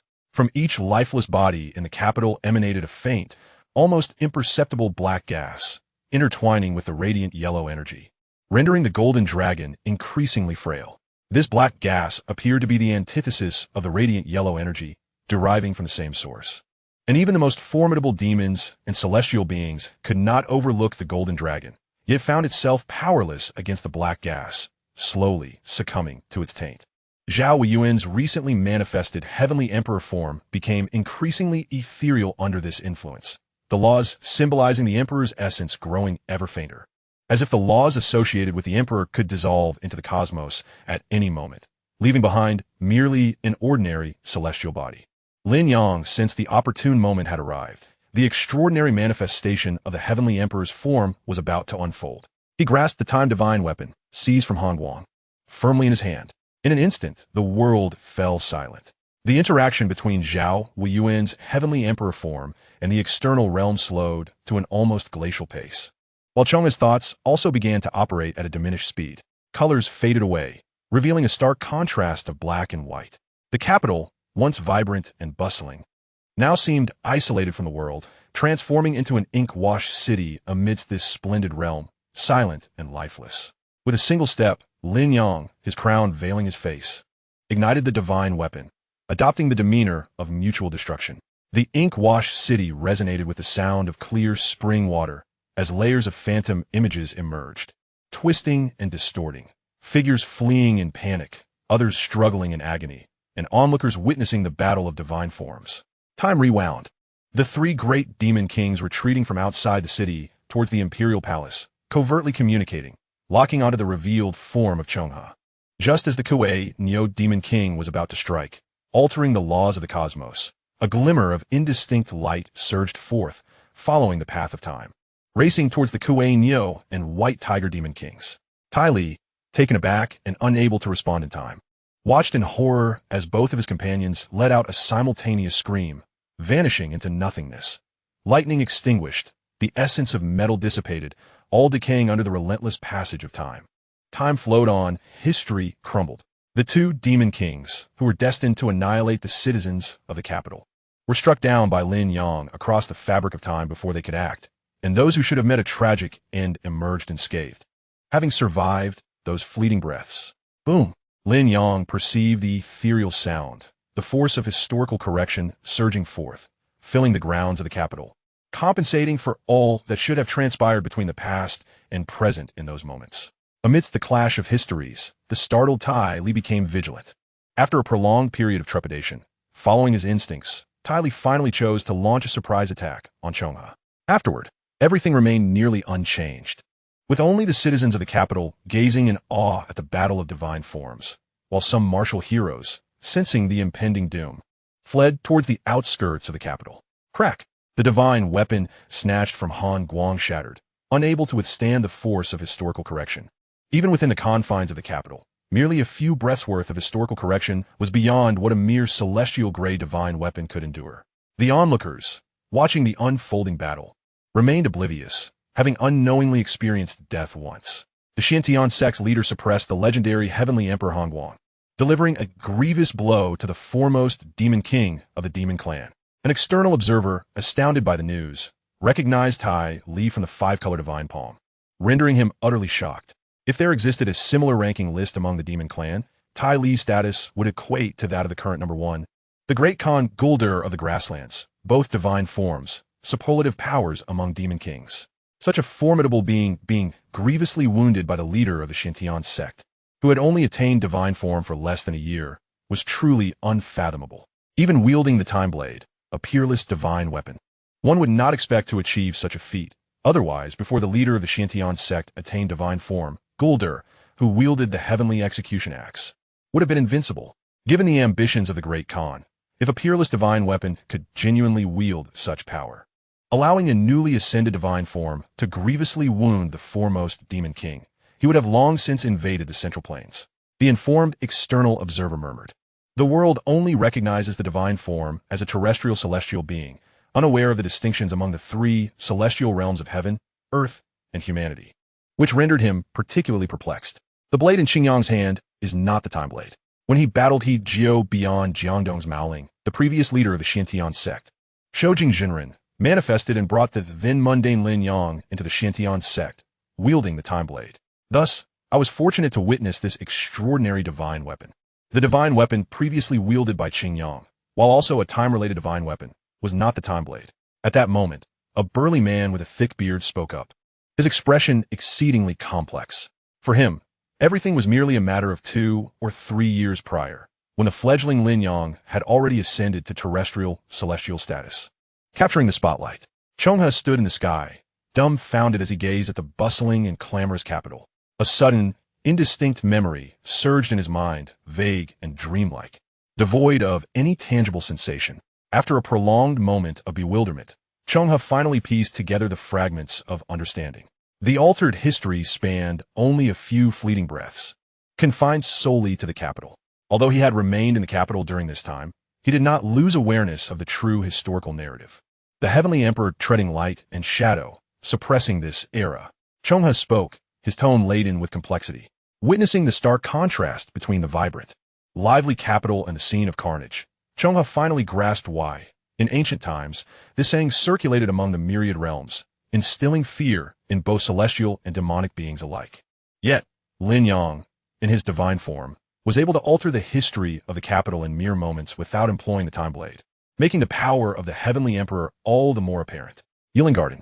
Within the realms of the ink-washed city, neither the courtly aristocrats nor the multitude of youthful talents could suppress their anxious gulps. Rather than reveling in the rebirth of the divine capital, they were engulfed by a profound sense of dread. Though they were not the true embodiments of history, they were not situated within the annals of time's upheaval. Thus they witnessed the cataclysmic transformation of the divine city in its entirety, their memories untainted. The scene of countless corpses strewn across the ground seemed like a painting erased by an unseen hand, as the monochrome faded. The splendor and clamor returned in a riot of colors, bustling with life and throngs of people. It was impossible to discern the demeanor of the metal-clad figures or the charred remnants left behind. A brilliant yellow light abruptly illuminated the surroundings, casting its glow across hundreds of miles.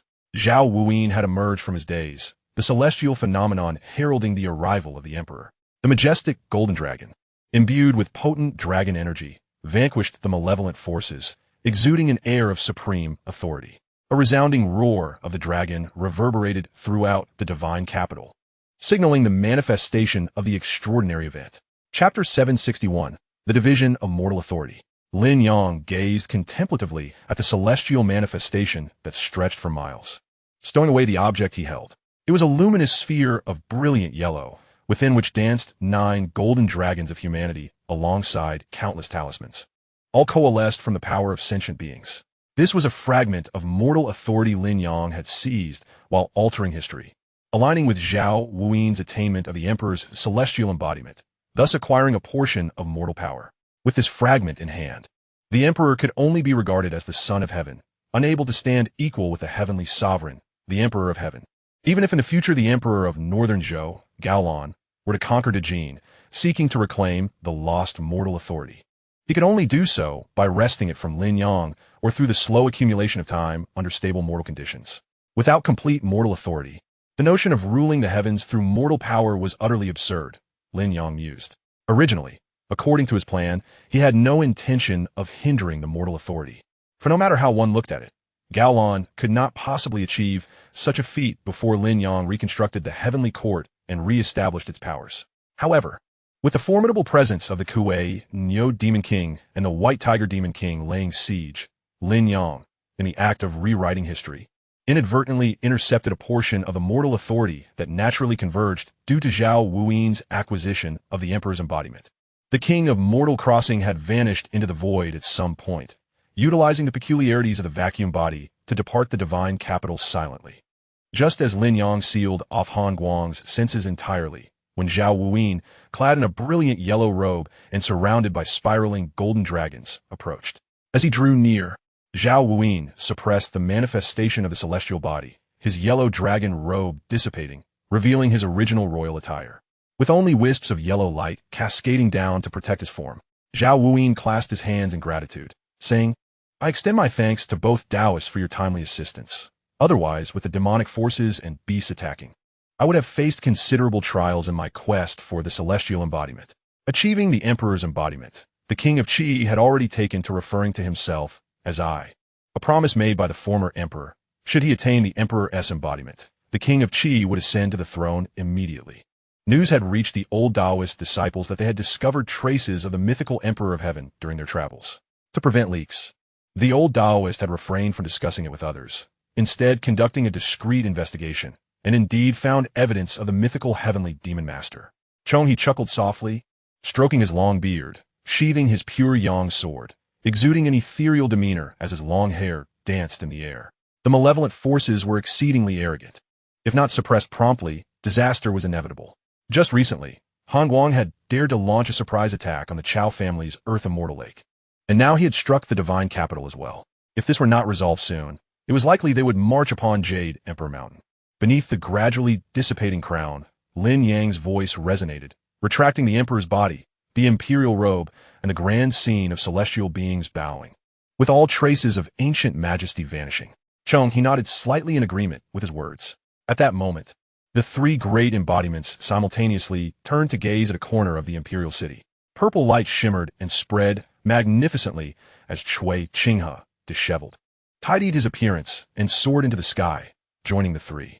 He had initially underestimated Han Guang, only to nearly lose his life at his hands. Observing the now senseless light, Cui Qinghe couldn't help but smirk at his own folly. When he was first besieged by the king of Mortal Crossing and Han Guang, he regarded the former as a major threat and remained on high alert. Little did he know that the true terror lay in the legendary Emperor of Heaven, who had forced the Chao family into retreat. Looking at Lin Yang, cloaked in Taoist robes, both Cui Qinghe and Zhao Wuyin felt a sense of helplessness. The silent and unseen Han Guang had entered the realm of Earth Immortals, able to severely injure Cui Qinghe with a single strike, while Lin Yang, the leader of the Xintian sect, could inexplicably capture Han Guang and even force the proud Peacock Demon King, Tai Li, to retreat with a single blow, which was indeed astonishing. Chonghe, what do you think of my move? Lin Yang inquired, casting a glance at Chonghe. Mysterious and unfathomable. He evoked the sensation of a living deity. Chonghe remarked with a hint of nostalgia, recalling the enigmatic assessment of the master of the six paths of reincarnation regarding the time blade, unparalleled in mystery. Although Lin Yang had not employed the time blade previously, the techniques he had showcased were similarly temporal in nature, equally inscrutable and difficult to fathom. Cui Qinghe and Zhao Wuyin exchanged glances of confusion. Yet in light of the two's demeanor, they refrained from voicing their inquiries, opting instead to bury their doubts deep within. I must take Han Guang back to the mountain for further handling. I shall take my leave now. Lin Yang bowed slightly, seizing Han Guang and vanishing into the void. Zhao Wuyin's gaze shifted imperceptibly, yet he ultimately remained silent. According to common understanding, under heaven, all land belongs to the king, and along the shores, all subjects belong to the king. Although the Xintian sect, with its ancient lineage, resided within the territory of Dejin, it was, after all, comprised of the people of Dejin and was expected to adhere to its laws and regulations.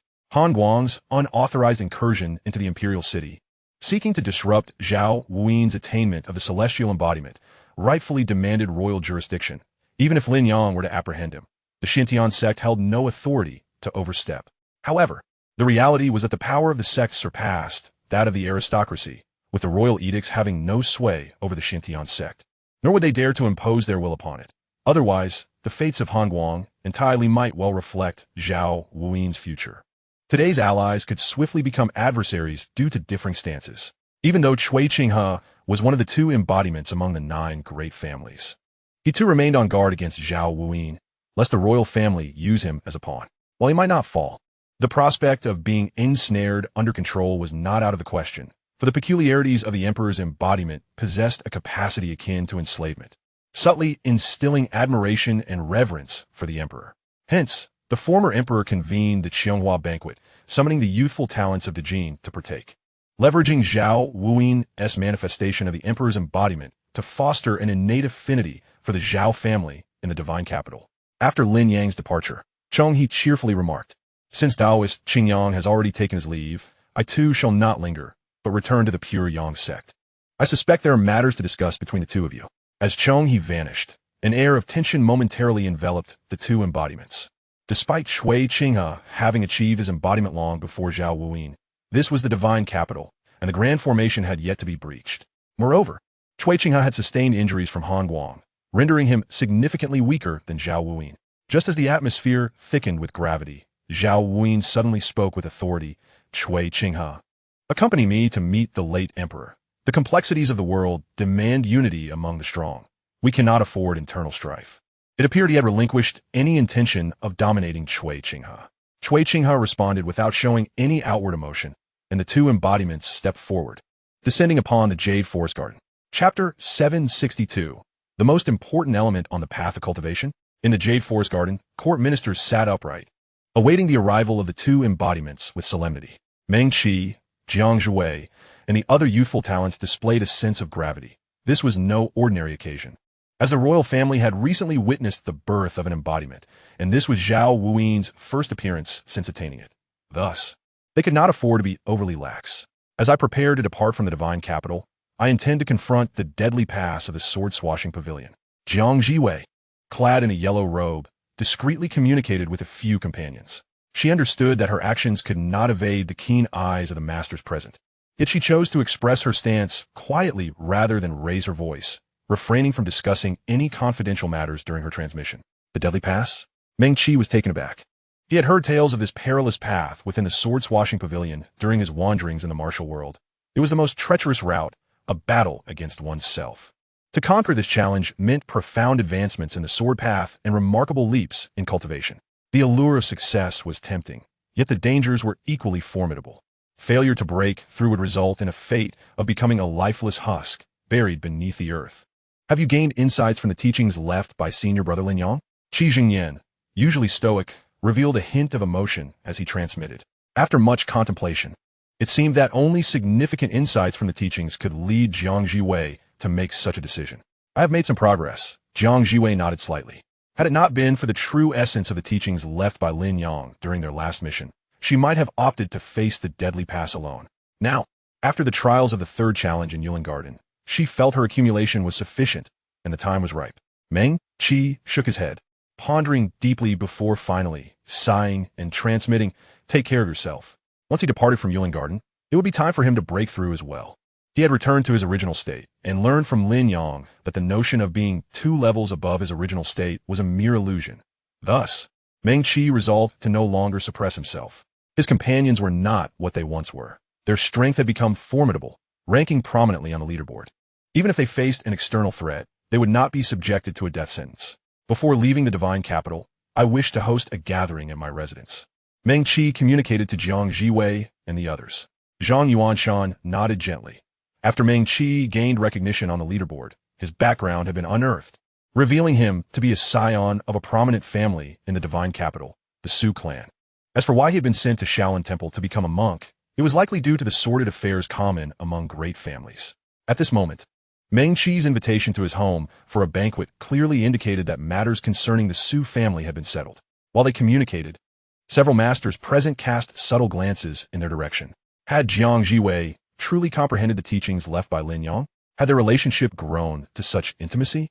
The technique used to slay the Kuei Neo Demon King must have been derived from the teachings, a fusion of time crafted by the Heavenly Emperor. The fifth stance of the 7 swords of heaven cutting. Even if Qingyang Taoist could not bestow the complete essence of these teachings upon Jiang Jiwei, merely imparting his own insights would still yield techniques of the Dharma body level, brimming with boundless potential. The external masters and the pinnacle experts of the 4th and 5th realms were engulfed in complex emotions, a mix of envy and jealousy. The opportunity to comprehend the 7 swords of heaven cutting was something many sought yet few attained. The phrase "the Buddha emerges as the Tathagata." The Tao itself cuts through heaven was not mere rhetoric. The myriad techniques and divine powers in the world, particularly those related to Buddhism and Taoism, predominantly evolved from these 2 supreme arts, not to mention the eminent figures of the other shore.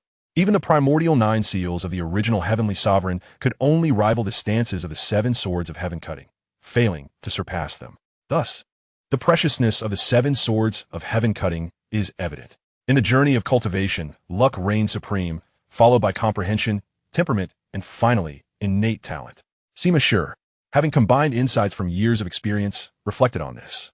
As the chief of the 6 doors, the intelligence he possessed surpassed even that of the Dharma body, granting him a profound understanding of what is essential in the path of cultivation. The innate talent that ordinary people pursue is actually the least significant, even a complete waste. Given enough fortune, can achieve renown in the martial world if an external master imparts their lifelong mastery to cleanse their body and spirit. Such occurrences are not unheard of. Those who attain the status of external masters invariably possess some degree of fortuitous encounters, though they may vary in scale, especially for those who achieve the Dharma body. Suddenly, the atmosphere in Yulin Garden grew heavy, the illusory formation rippling in concentric circles, shaken by considerable force. Zhao Wuyan and Shui Qinghe had arrived. Though they did not deliberately reveal their auras, one was the son of heaven, inherently exuding an aura of majesty, while the other, wounded and unhealed, could not fully contain his presence. Collectively, this instilled in everyone present, be they enlightened martial artists or external masters, a sensation akin to bearing the weight of a great mountain, as if the very heavens were pressing down upon them with a slow yet resolute force. Having seen the emperor, the courtiers bowed. "Long live the emperor! Long live the emperor! Long live the emperor!" The elderly monarch rose, shedding his bright yellow dragon robe to reveal a set of long robes already donned beneath. Though not a dragon robe, it was also a shade of bright yellow, gleaming in the sunlight. Zhao Wuyan nodded and inquired, "What did you all observe during my breakthrough?"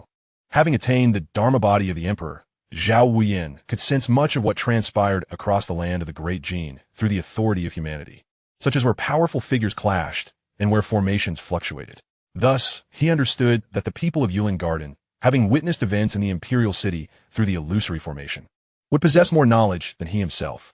For instance, the peculiar conversation between Lin Yang and Chonghe that puzzled both him and Shui Qinghe. The old emperor gestured for Sima Shi to step forward, detailing his observations in Yulin Garden, leaving no room for oversight. Initially, all was well until Sima Shi recounted Lin Yang's display of the Heavenly Emperor's time-cutting technique, causing Shui Qinghe to furrow his brows. While Zhao Wuyan's calm gaze betrayed an involuntary shock, altering the flow of time to rescue the citizens of the divine capital, transforming hell on earth into prosperity. Zhao Wuyan pondered, confused.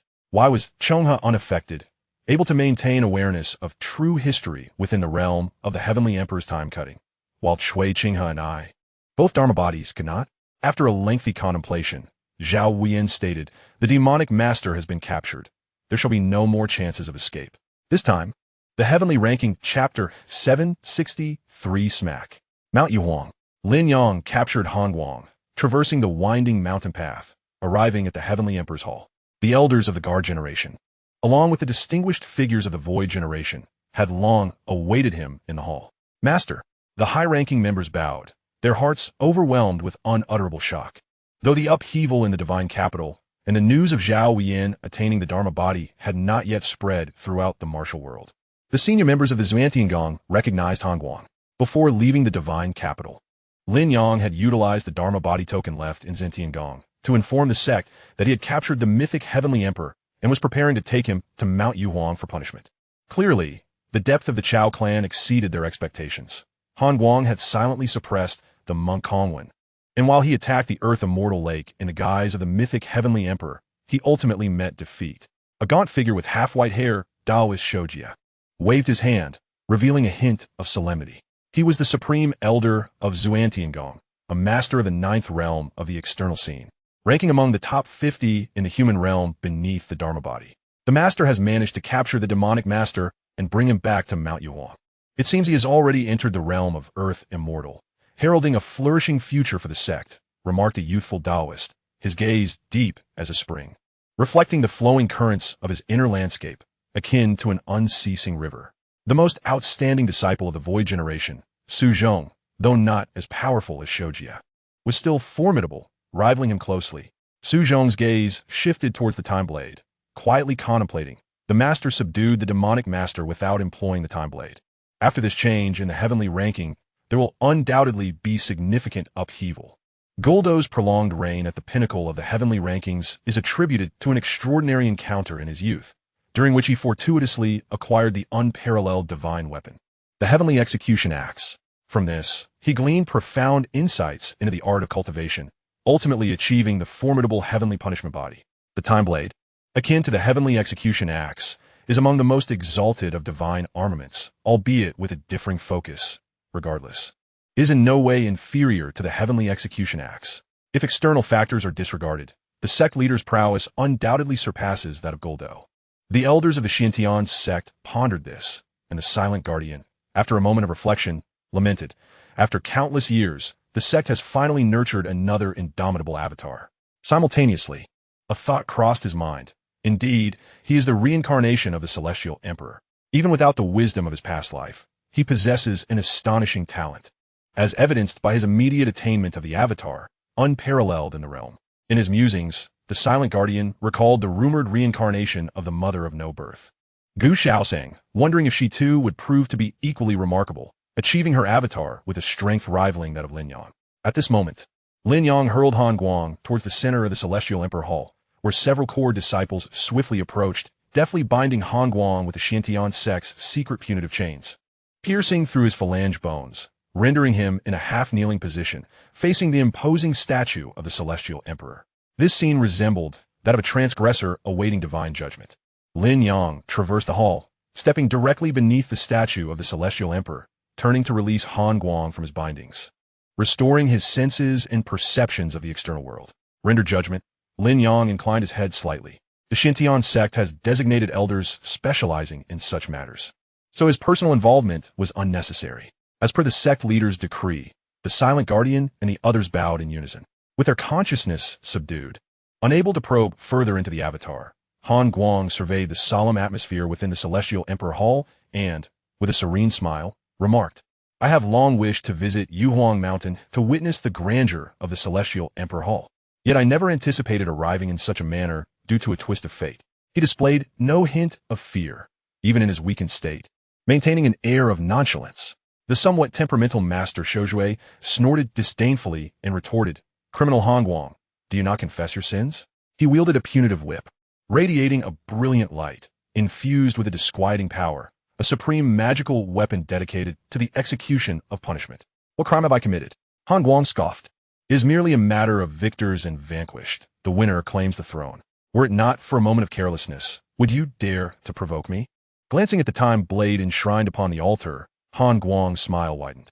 By executing various tasks related to the ancient heavenly court under the dominion of the Lord of the Six Paths, he had acquired numerous secrets, including those concerning the time blade.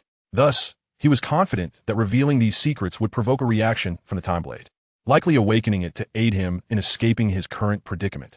At that moment, he envisioned not only a triumphant reversal of fortunes, but also the mastery of the unparalleled divine weapon, the time blade, allowing him to masquerade as the abbot of Shaolin and the leader of the Xintian sect. With this thought, Han Guang wore a self-satisfied smile, assured that as long as he wielded the time blade, even at a moderate level of awakening, its essence would easily overpower Lin Yang's legendary traits.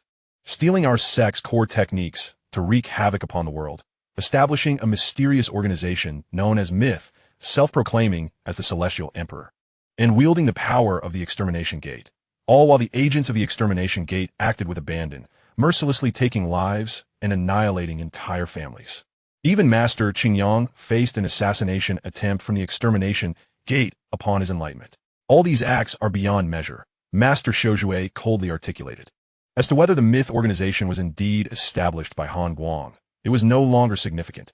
As he stated, it is merely a matter of victors and vanquished. "Now, tell us the source of your cultivation of the Celestial Emperor's Jade Tome," he demanded, brandishing his whip, which crackled ominously, its power of punishment swirling as the laws and principles intertwined, becoming a tempest of divine retribution against dragons, demons, gods, and immortals alike. "Bestowed be heaven, Han Guang replied nonchalantly." Master Shijue's expression darkened for a fleeting moment before he coldly declared, "Your lack of sincerity in confession warrants a whipping, followed by a severe punishment." With these words, the Silent Guardian and the others nodded in agreement, deeming such penalties entirely fitting given Han Guang's transgressions. Stealing the Celestial Emperor's Jade Tome and self-proclaiming as the Celestial Emperor, either charge could condemn Han Guang to death 100 times over, casting him into the depths of hell. Crack! The sharp crack of the whip resonated, causing Lin Yang to flinch slightly as a deep purple lash mark appeared prominently upon Han Guang's otherwise handsome visage.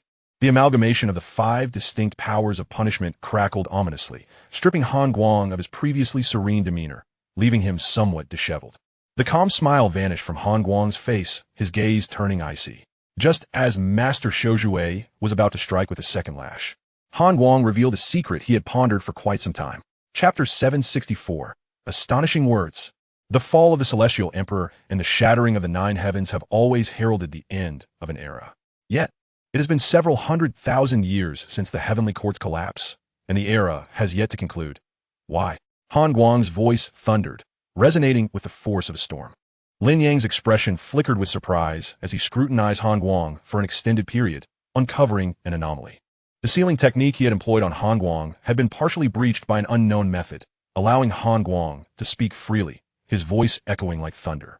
The portion responsible for suppressing volume was minor, implemented casually, and he had not noticed it before Han Guang's outburst.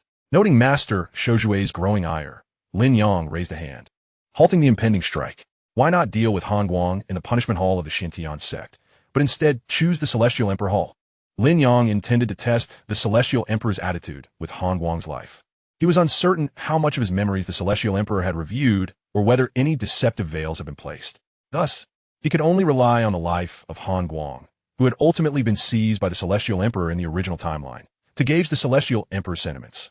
If the Celestial Emperor, as in the original timeline, coveted Han Guang's body, even if Lin Yang were to slay him in the divine capital without returning him to the Xintian sect, a being of such immense power could easily resurrect Han Guang. Seeing Lin Yang prevent Master Shoujue's action, the other high-ranking members of the Xintian sect displayed curiosity, and Han Guang's eyes gleamed with understanding. Secrets pertaining to the Celestial Emperor and the great mystery of the end of the era were not to be overlooked by anyone, especially considering his current state. Powerless and half-kneeling with his phalange bones pierced. Humph! Observing Master Shoujue and the composed Lin Yang, a glint of coldness flashed in Han Guang's eyes. Once he divulged the Celestial Emperor's secret, the current circumstances would surely reverse, and all present would pay the price. The Celestial Emperor Hall fell into a profound silence. The Silent Guardian's gaze shifting between Han Guang and Lin Yang, ultimately shaking his head slightly. Han Guang's demeanor remained unruffled as he spoke in a calm tone. The Celestial Emperor, unwilling to fade away, merged his essence with the heavenly Tao, intertwining with the Lingxiao Palace to forge the Time Blade, rendering it an alternative heir to his legacy. The Celestial Emperors will persist in the world, not entirely extinguished, which is why the end of this era has been delayed. As long as the Time Blade remains intact, this era shall not conclude. Han Guang's words left the Silent Guardian and others breathless, for this revelation touched upon one of the greatest secrets of the cosmos, let alone avatars. Even legendary beings might remain oblivious. One could only wonder how Han Guang came to possess such knowledge, or whether he was merely fabricating tales. A flicker of doubt crossed Master Shoujian's mind, yet it vanished as he discreetly glanced at his sect leader standing beneath the statue of the Celestial Emperor. Lin Yang, hands clasped behind his back, exhibited a countenance devoid of joy or sorrow, suggesting that even the astonishing secret revealed by Han Guang failed to stir any emotions within him. Did the sorcerer, at this juncture, divulge such secrets in hopes of seeking mercy? As the tension within the room escalated, Han Guang's expression suddenly turned grave, and he spoke with a rapid-fire eloquence. Do you intend to remain hidden in this world, submitting yourself to Mount Yuhuang? Are you not aware of the fate that befell the Haotian mirror? In the last epoch, the treasure of Haotian, the embodiment of the heavenly sovereign, was reduced to mere fragments. How do you expect your fate to be any different? You have perpetuated the heavenly emperor's unwilling obsession, willing to let that obsession transform into ephemeral illusions, to be completely buried with the end of this era. I have entered the fragments of the celestial court, acquiring numerous legacies from its divine spirits, walking the mortal realm in the guise of the mythic heavenly emperor. Do you not comprehend the significance of this? I am the recognized successor of the heavenly emperor, destined to ascend to greatness and fulfill his enduring will. Han Guang's voice resonated like thunder, causing all present in the hall to change countenance. Remarkably, these words were directed at the Time Blade, rather than the senior members of the Xintian sect, as an attempt to mitigate his impending punishment. Except for Shoujing, who showed only a slight tremor, the others, including Shoujua and Shoujia, stepped forward, eager to confront Han Guang. After delivering his declaration, Han Guang bore a smile. Even while half-kneeling, he raised his head, as if casting a condescending gaze over those gathered. Despite his desolation, he remained a terrestrial immortal, unwilling to completely forsake his dignity. Crack! The enforcement whip struck down, and Han Guang turned his cheek, a second lash mark appearing on his face. Observing that Lin Yang made no effort to intervene, Shoujua decisively took action, his whip dancing in the air, creating a blur of afterimages, 1,000 lashes merging into one, striking down like a serpent or a dragon. Crack! With a slight tilt of his head. The sixth destruction Yama body exuded a hint of primordial essence, grounding Han Guang's knees firmly into the jade-like floor, his body unwavering. Seeing this, Lin Yang raised his right hand and spoke calmly. Indeed, a figure of great renown, even having committed a grave transgression against our sect, 3 lashes are sufficient. Any more would be an affront, likely disturbing your mental state, which could prove detrimental to your future cultivation. Do not allow the demonic master to awaken the slightest trace of your inner demon, lest it leave lingering repercussions. Lin Yang's right hand made a grasping motion, collecting the primordial essence that had leaked from Han Guang's Dharma body, preventing it from tainting the hall of the heavenly emperor. Upon hearing this, the faint crimson glow at the edges of Shoujua's eyes transformed into clarity. He shuddered, a sense of dread washing over him as he remarked, truly deserving of the title demonic master, Even in such dire straits, he can influence one's resolve. The Dharma body remains a manifestation of the law. The others also silently recited calming mantras, dispelling illusions. After a while, Han Guang's expression grew increasingly rigid, losing its earlier tranquility. Upon hearing the secrets of the Heavenly Emperor that he had painstakingly uncovered, the Time Blade, after a brief contemplation, exhibited no change whatsoever. He remained utterly indifferent to Han Guang's proclamations. How could he reverse the current predicament? The treasures he had collected? Impossible. The sixth destruction Yamabody was thoroughly sealed, rendering him unable to access any treasures within. Moreover, this was the core of the Shintian sect, protected by celestial formations, and what he possessed might not even prove effective. As Han Guang's thoughts spun in turmoil, Lin Yang stepped forward, obstructing Han Guang's line of sight. To Han Guang's eyes, Lin Yang, clad in his Taoist robe, seemed to merge with the statue of the Heavenly Emperor behind him. Is this your final utterance? Lin Yang reached out towards Han Guang, his palm encompassing the heavens. Time coiling, the void collapsing, myriad possibilities and transformations converging into a singular certainty. Boom! Confusion washed over Han Guang's face. He perceived the time blade flicker, his memories blurring for a fleeting moment. When clarity returned, Han Guang was struck with realization. The statue of the Heavenly Emperor, overlooking all realms, bore a resemblance to the countenance before him. Although the statue's crown concealed its true visage, in that instant of the time blade's flicker, Han Guang truly saw the jade-carved crown parting, revealing the authentic countenance of the Heavenly Emperor. A sense of bewilderment blossomed within Han Guang, extinguishing all resentment. So, it is, he thought. Soon after, his consciousness grew hazy, plunging into darkness, eternal desolation. Chapter 765. The world as a furnace, the laws as fuel.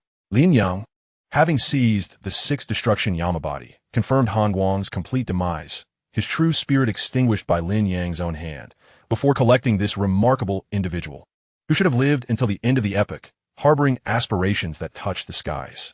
Though the sixth destruction Yamabody had lost some of its primordial essence, its foundation remained intact, far superior to the purple thunder earth immortal and stronger than several divine weapon materials, making it ideal for forging a 9 Hades demon weapon for the Demon Emperor's use. Once he determined the method for utilizing the sixth destruction Yamabody, Lin Yang turned to the others in the hall of the Heavenly Emperor and said, I have a separate handling for the demonic master, and it is inconvenient to follow the standard procedure. You may depart for now. Although he had slain Han Guang, his strike had been swift and ruthless. So much so that even Shojing, a half-stepped Dharmabody, sensed nothing amiss, merely perceiving a fleeting moment before Han Guang vanished from the hall of the Heavenly Emperor. Now, as Lin Yang spoke, Shojua and the other elders exchanged knowing glances, realizing that Han Guang's prior comments had piqued the sect master's curiosity. The group bowed and exited the hall of the Heavenly Emperor, leaving Lin Yang standing alone. After a while, once he observed that everyone had departed, Lin Yang, relying on the faint connection he felt, traversed through layers of the universe, struggling to penetrate the fragments of the demon realm. In the dark world, where sinister winds howled and demonic energy permeated, the faceless figure's surroundings twisted as if repelling something. Crack, crack, crack. 3 deep sounds echoed through the air as Lin Yang entered the fragments of the demon realm, producing the sixth destruction Yamabody and tossing it to the faceless Demon Emperor. The Demon Emperor's form caught it, and the distorted faces below the neck opened their mouths in unison, unleashing a wail that lingered for ages. Whoosh! The dense demonic energy expelled a murky essence from the twisted faces, thick and dark, taking on a liquid form. Sizzle! The sixth destruction Yamabody emitted a series of strange sounds, enveloped by the viscous, dark liquid, its flesh dissolving to reveal white bones. Throughout this process, the intent to annihilate heaven, earth, all living beings, and deities grew increasingly potent, contrasting sharply with the tragic manifestation of the Dharma body. Seizing the opportunity, Lin Yang produced an item, a portion of the primordial essence that had previously leaked from Han Guang's sixth destruction Yamabody. Had it not been for the detachment from the mythic Heavenly Emperor's causality, resulting in Han Guang's amalgamated Dharma body losing a significant pillar, he would have been compelled to abandon the body of the Heavenly Emperor entirely, stabilizing into the sixth destruction Yamabody, rendering the creation of a demonic divine weapon nearly impossible. Lin Yang was said, inserting the primordial essence of the sixth destruction Yamabody into the thick liquid to accelerate the transformation. While the sixth destruction Yamabody appeared to belong to the demonic path, if it were to enter the nine Hades, it would at most not be suppressed. Desiring the support of the nine Hades was an unrealistic fantasy. Similarly, practitioners of the Demon Emperor Code should have faced this limitation. However, at the critical moment of severing the Demon Emperor's body, Lin Yang had completely relinquished the human aspect, ultimately forming this incarnation in accordance with the memories of the nine Hades' sinister origins. This was an authentic nine Hades demon, and because it was manifested through the one chi transforming into three clears, the connection to its original body was nearly non-existent, save for the faintest threads of causality that would not hinder the Demon Emperor's body from receiving the nine Hades support. The transformation the faceless Demon Emperor was currently undertaking was to eradicate all aspects of the sixth destruction Yama body that did not belong to the nine Hades, thus transmuting the sixth destruction Yama body into the nine Hades evil demon sixth destruction Yama. Of course, the true sixth destruction Yama was a formidable being of the nine Hades. What the Demon Emperor's body could create was merely a rudimentary version of the sixth destruction Yama, possessing only the level of a Dharma body. Days slipped by in the blink of an eye, and Han Guang's original visage had vanished. His humanoid, sixth destruction Yama body transformed into a true monstrosity. Upon the collapse of the original divine form, Han Guang plummeted to the realm of human immortals. At this moment, having assimilated the non-Jiu portions, his essence had weakened considerably. However, the Demon Emperor, by drawing upon his own essence to compensate, managed to restore balance, thus elevating the sixth destruction Yama back to the level of Earth immortals. Lin Yang contemplated deeply. On the eve of the Qianghua banquet, he seamlessly ascended to the rank of Earth Immortal, which in turn enabled the Demon Emperor's own breakthrough to this level. In recent days, in a bid to elevate the sixth destruction Yama to Han Guang's original prowess, the Demon Emperor had regressed from the Earth Immortal stage back to the Human Immortal stage. Nevertheless, as long as the Demon Emperor gradually consumed fragments of the demon realm, his essence would burgeon tremendously, and a return to peak form was an inevitable outcome. A cacophony of countless malevolent spirits erupted, shaking the heavens and the earth. The Demon Emperor's form contorted and subsequently swelled into a grotesque mass several kilometers in diameter.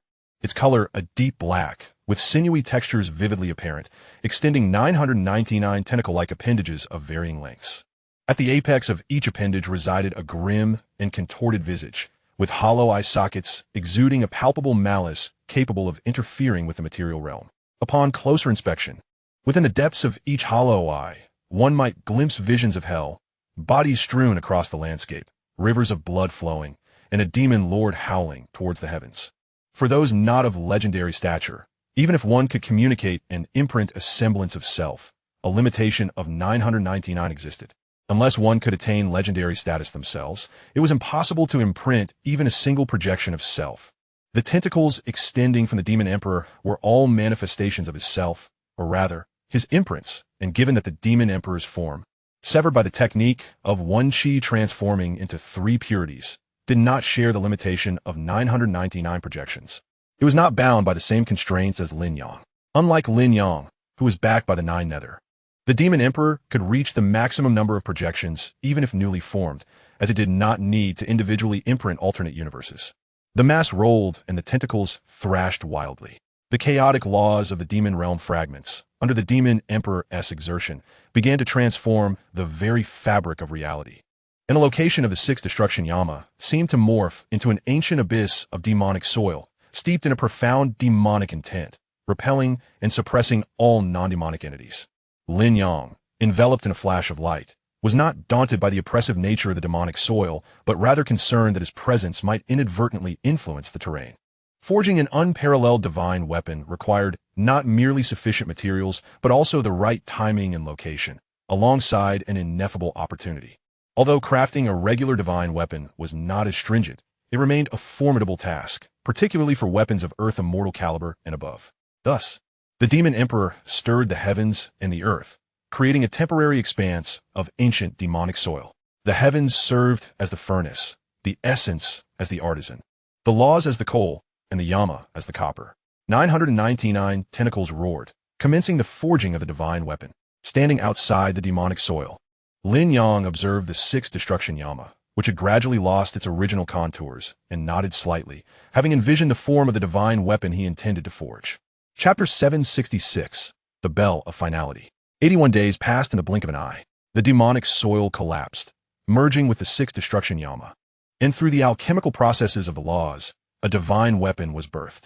It was an ancient, archaic black bell, its body bearing sharp angles and divided into 6 faces, imbued with a profound sense of annihilation and the manifestation of the path of extinction.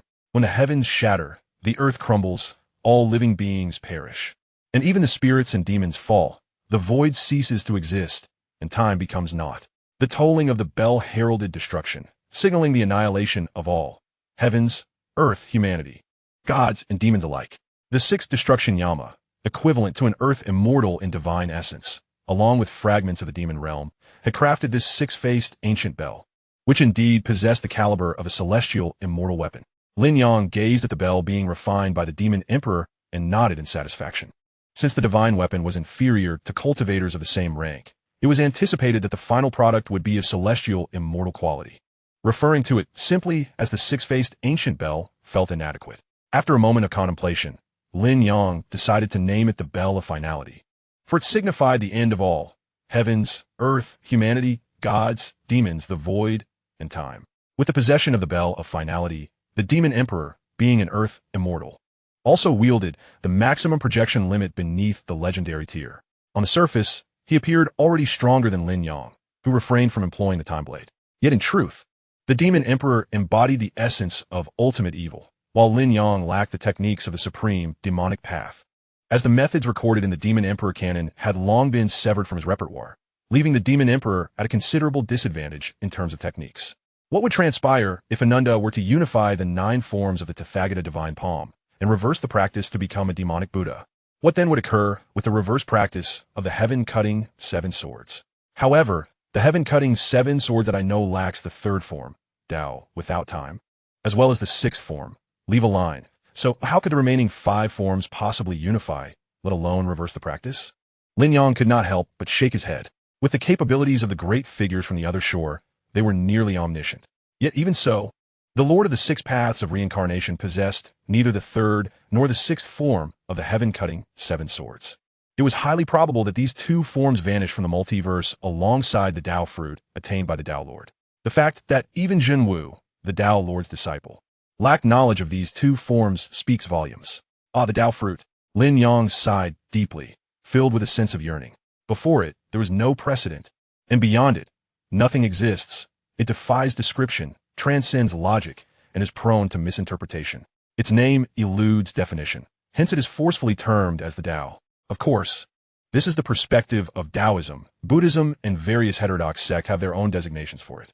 However, since the first to attain the Tao fruit was the Tao Lord, it is conventionally referred to as the Tao, while within their respective traditions, they continue to use their original names. The one who attains the Tao fruit. Does he exist alongside the Tao? This remains unknown and beyond discussion. Conjecture leads to error, and contemplation results in confusion. The end of the multiverse and the cataclysmic finale of the 9 nether and 9 heavens can be envisioned, as can the reopening of epics and the creation of myriad realms.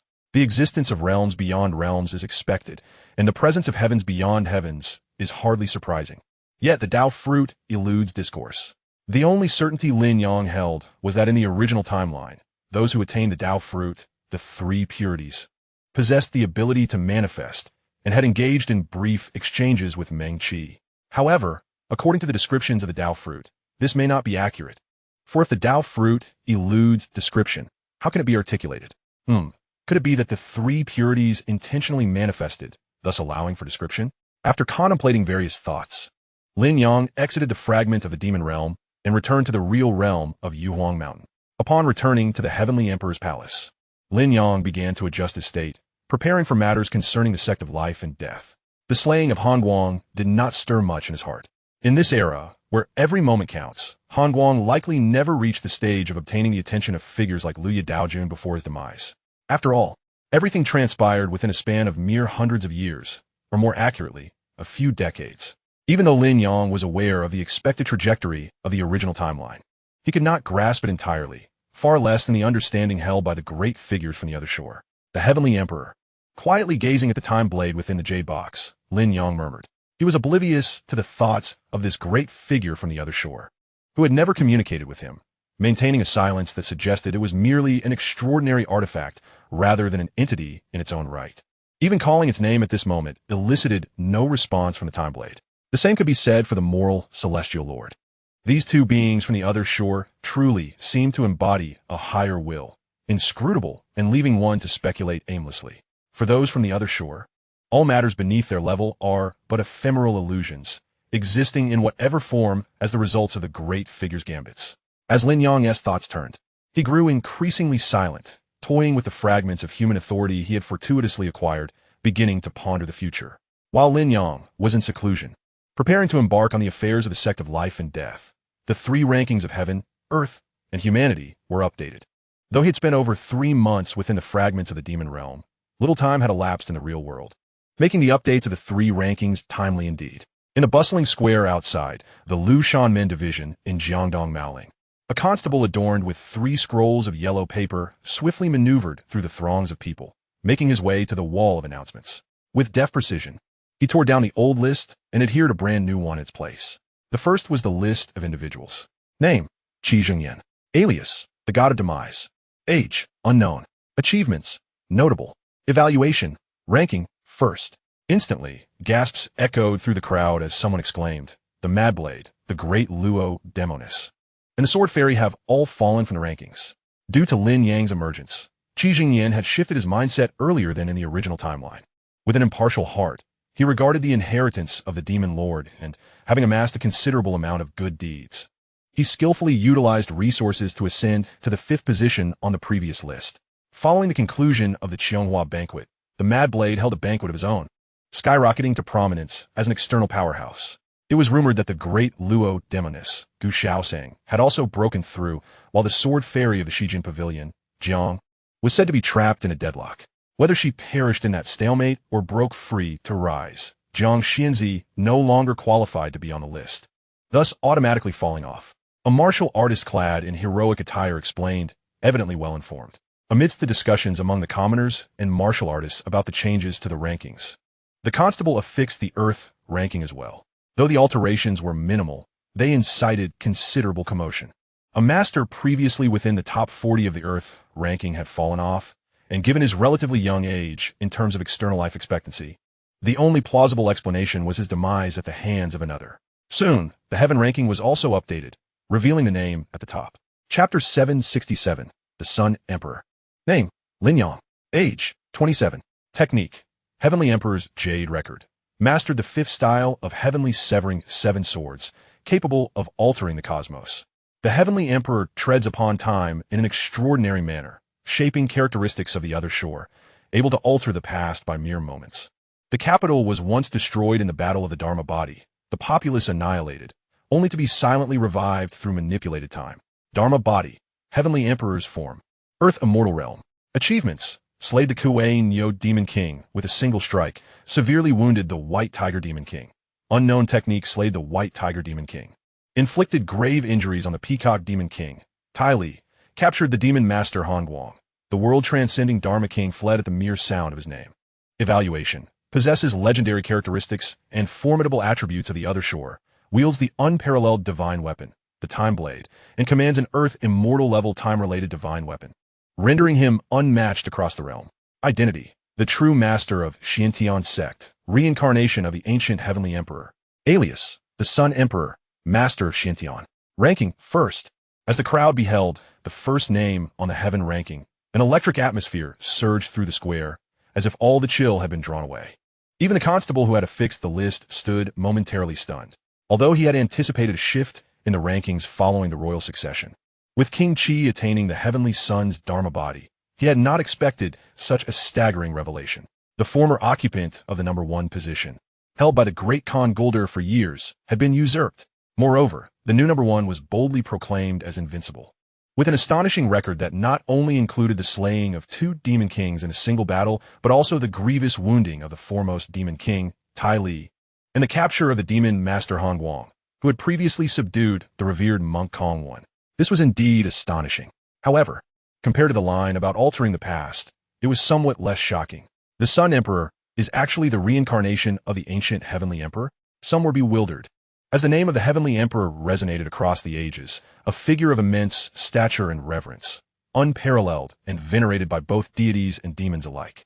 Although the identity of Gu Shaoxing as the mother of all things had long since spread, few grasped its significance. After all, her mysterious origins and lack of monumental achievements rendered public perception shallow. Her legendary status paled in comparison to that of the Heavenly Emperor, who had once established the Heavenly Court. Furthermore, when juxtaposed with Lin Yang, who, despite being of similar age, had already attained his Dharma body and slain demon kings, the relatively new Gu Shaoxing seemed inconsequential, with few Dharma bodies regarding her with any seriousness. Did I actually die once? Ultimately, saved by the Sun Emperor's alteration of time, a distinguished elder, clad in resplendent robes, was taken aback. He was a top-tier master in Coiling, at the 6th level of the external realm. Recently, he had been invited to the capital and had witnessed the events of the Dharma body battle firsthand.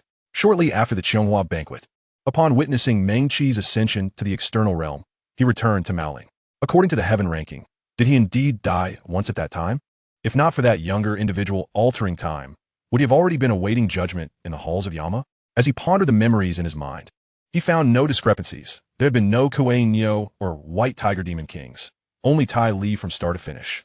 With the might of the 5-color divine palm still fresh in his memory, encompassing the 5 elements of heaven and earth, leaving no escape. The Lushan men openly inscribed this matter upon the heaven ranking, suggesting its authenticity. Indeed, the capital had been destroyed once. The resplendent elder could not help but shiver, a sense of inexplicable dread creeping over him. If the future master of the Xiantian sect were to grow increasingly formidable, could the history he could alter stretch further back in time, eventually enabling some who were destined to be born to perish before their time? A chill coursed through him as the elder in resplendent robes parted the crowd and ascended into the sky. A person in the crowd, puzzled, suddenly realized it's G.K. Jianlingyu. Following this, he fell into a reverie. He recalled 6 years ago, when the inconspicuous Lin Yang faced off against the Sword King Wang Ji, and you had elucidated to the audience the meaning of ascending to the heavens and what it meant to be the foremost expert beneath the external realm. In the blink of an eye, 6 years had passed. The infant had grown into a child, while the former top expert beneath the external realm had become invincible, wielding unparalleled divine weapons, now known as the Sun Emperor. Though only 6 years had elapsed, it felt as if a lifetime had passed. The individual shook his head in lamentation. The imperial star trembles, the heavenly emperor descends, and the calamity begins. It turned out that the heavenly omen foretold was not merely a mythical heavenly emperor, but the true reincarnation of the heavenly emperor. The fall of the ancient heavenly emperor's return indeed heralded the onset of great calamities, and those mighty beings would likely return one by one. Wang Xiyuan, pale-faced, narrowed his eyes slightly, standing apart from the crowd, utilizing his superlative vision to scrutinize the information on the list. This time, he had left the Wang Manor with ulterior motives, merely passing through this place to glance at the updated rankings. As he contemplated those mighty beings and practitioners, a subtle furrow formed on his brow, revealing a trace of barely perceptible concern, yet more so, an overwhelming madness. An almost frenzied zeal intertwined with the courage to sacrifice oneself.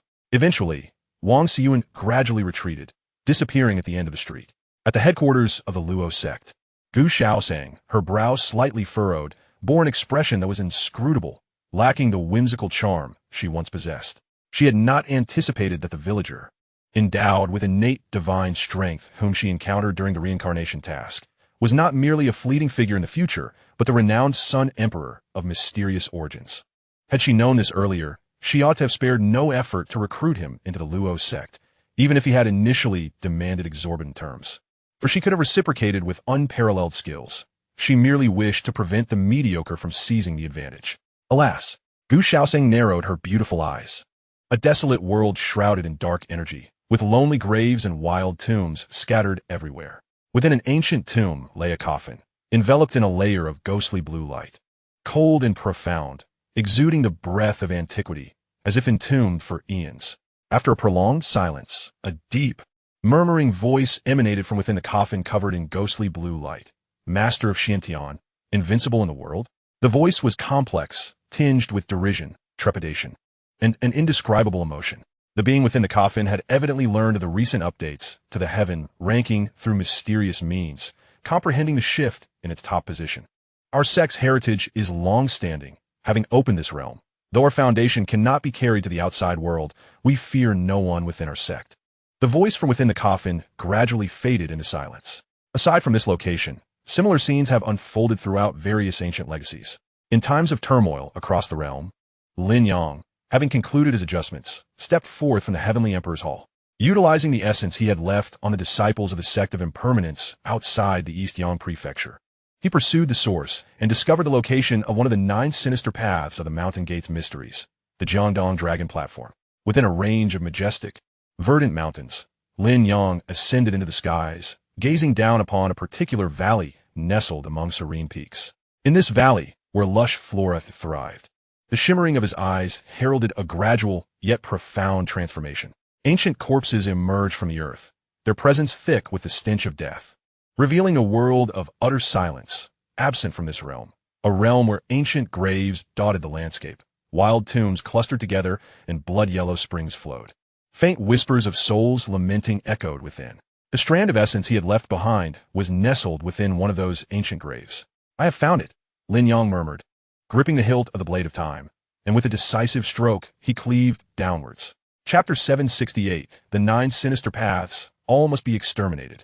The glistening blade radiated like ripples across this picturesque world, causing the grass to wither and all things to decay within mere moments. This place transformed as if 1,000 years had passed. As he executed the strike, Lin Yang felt a barely perceptible stumble beneath him. His breath became erratic, and a hint of confusion flickered in his eyes. A fragment of memory emerged, clashing with his existing recollections. In his original memories, the bone of the Yellow Springs was the sacred relic of the sect of impermanence, bestowed upon them by their founding ancestor, who had derived the various arts of the living dead from this very bone of the Yellow Springs evil god, thus establishing the sect. After countless eons, the bone of the Yellow Springs had been passed down to the present day, venerated by the sect of impermanence without incident. This was also the reason for his journey to the sect of impermanence. He sought to use the Yellow Springs bone to locate the reincarnation of the Yellow Springs evil god and unlock the path to the origin of life and death. However, at this moment, as he advanced towards the sect of impermanence, the ocean of memories surged, giving rise to entirely new recollections. A disciple of the sect of impermanence, known as Old Jonto, had defected from the sect, absconding with the Yellow Springs bone that had been venerated for millennia, evading capture until he encountered Yi Yuqi and Meng Qi, ultimately meeting his demise at their hands, with the Yellow Springs bone falling into Meng Qi's possession. Old Jonto was one of the formal members of the mythical order, practicing the divine art of the body of the celestial demon, capable of attaining the golden body of the celestial demon and employing the celestial battle art, known as the 4 devourings of the celestial demon. As Lin Yang recalled Old Jonto, he felt a flicker of recognition regarding the individual. The body of the celestial demon originated from a certain multiverse, bearing striking similarities to the legends of the Heavenly Sun known to Lin Yang. Thus, it was not surprising that Old Jonto, as a member of the mythical order, had trained in the techniques of another universe. Which fragment of memory, then, held the truth? Lin Yang's thoughts spiraled as his eyes abruptly closed, his mind becoming as clear as crystal. Through an ineffable connection, he resonated slightly with the outer realm. After the briefest of moments, Lin Yang reopened his eyes. Everything in the external world remained unchanged, just as it had been before he closed them. That fleeting moment was so brief it defied description, an infinitesimal fraction of time that felt eternal. History had been altered. With his emotions in tumult, Lin Yang gained insight. He was uncertain how many times history had shifted, had he not personally descended upon this pivotal location of the sect of impermanence. Coupled with his own essence being akin to a quasi-immortal emperor from the outer realm, he would have remained oblivious. A dreamlike illusion, Lin Yang lamented with complexity. It was no wonder that the great figures beyond the river had nothing but the Tao, everything within this multiverse, from the realms of the 9 heavens to the 9 abysses, was too ephemeral. The existence of past, present, and future simultaneously within these great figures meant that a mere whim could upheave history, rendering divine powers void and unable to retain their original forms. All things decayed. Vegetation turned to ash and dust, as the seemingly non-existent world of silence trembled subtly. Layers of formations shimmered before shattering. In this desolate world, a grand tomb erupted, blood-yellow mist pervading, coexisting with decay and the stench of corpses. A coffin, enveloped in a ghostly blue hue, rose from the blood-yellow mist, emanating a low, morose voice, bold, Do you presume the sect of impermanence is without defenders? The fifth on the celestial ranking, the Lord of the Underworld, and the master of the sect of impermanence. Upon speaking, the Lord of the Underworld, aware that the intruder was undoubtedly of the divine body, did not dare to underestimate them. He summoned the sect's hidden treasures. With a thud, a bronze coffin materialized, the blue lantern flickering out. The coffin trembled incessantly, producing a deep rumble that instilled a chilling sense of dread, further deepening the cold and silence of the desolate realm. The lid of the bronze coffin creaked open, releasing a harsh sound that unveiled the contents within. It revealed an incomprehensibly dark world, unfathomably deep, with dense waves of deathly essence surging outward, threatening to transform the beautiful expanse into a realm of the dead.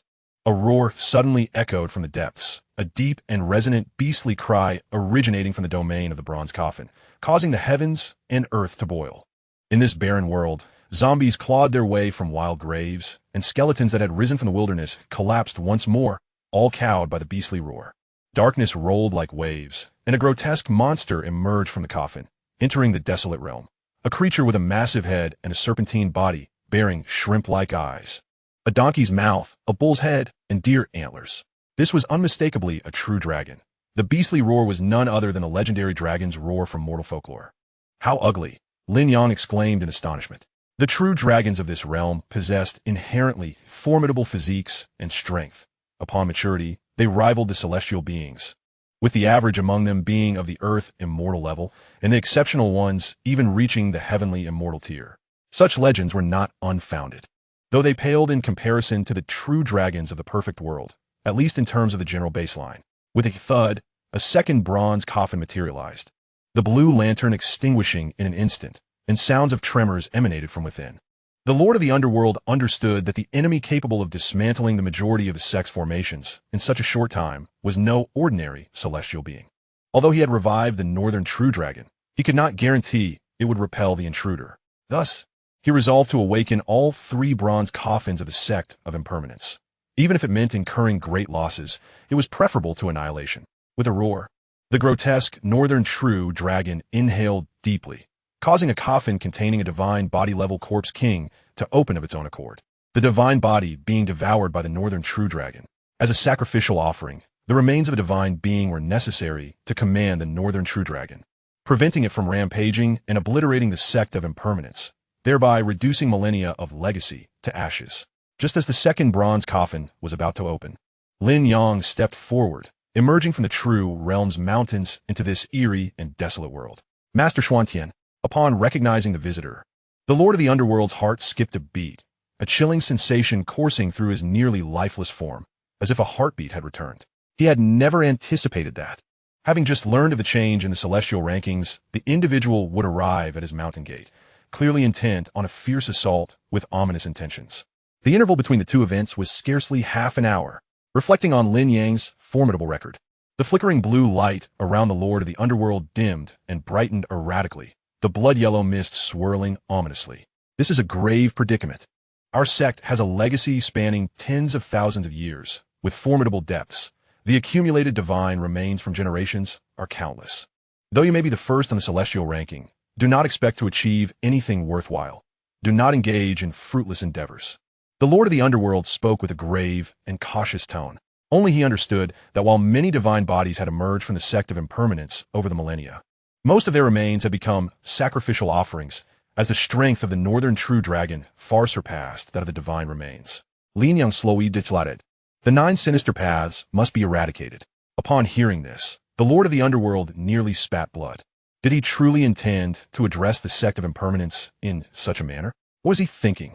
Chapter 769, The Distinct Yellow Springsbone. Lin Yang executed 3 consecutive strikes, each imbued with distinct Taoist rhythms, intertwining to unveil the myriad mysteries of the world. The Arctic true dragon, spiraling for dozens of miles, let out a mournful cry before plummeting to the earth, crashing down and collapsing a vast expanse of ancient graves. Its dragon form appeared to be dissected at the most minuscule structural level, losing its extraordinary nature. Apart from its impressive size, it bore little comparison to ordinary beings. The coffin, shrouded in ethereal blue light, suddenly cracked open, revealing the netherworld emperor, whose body was cleaved in twain by an almost imperceptible mark. Both his primordial spirit and inner essence met with the same fate, the flame of his soul extinguishing in an instant. Hiss! As the chilling wind swept by, the Netherworld Emperor was reduced to ashes, scattering into the breeze. The second bronze coffin, on the verge of opening, emitted a low hum and followed in the footsteps of the Arctic True Dragon, descending into the nether soil. Who is it? Many disciples of the sect of life and death's impermanence crawled out from the ancient graves, trembling uncontrollably, their hearts filled with unspeakable terror. The once enigmatic and formidable sect leader, nearly unmatched in strength, had been so effortlessly slain. The Arctic True Dragon, a guardian beast said to rival any living embodiment of the law, could not withstand a single blow. The sect leader of Xuantiangong. Suddenly, one disciple gasped in a hushed tone. He was a disciple from the sect of life and death's impermanence who had ventured to the Eastern Sun's separate abode. Having seen Lin Yang's visage when the Nine Nether Rift manifested, even a year later, the memory remained vivid in his mind. After all, he was one of the few living embodiments of the law in the world, a figure who would have qualified to ascend to the nine heavens had it not fallen. Having vanquished the Arctic True Dragon and the Netherworld Emperor, Lin Yang struck again, dispersing millions, each wave of power equally formidable. Ah! Cries of despair echoed. A total of 27 voices raised in anguish.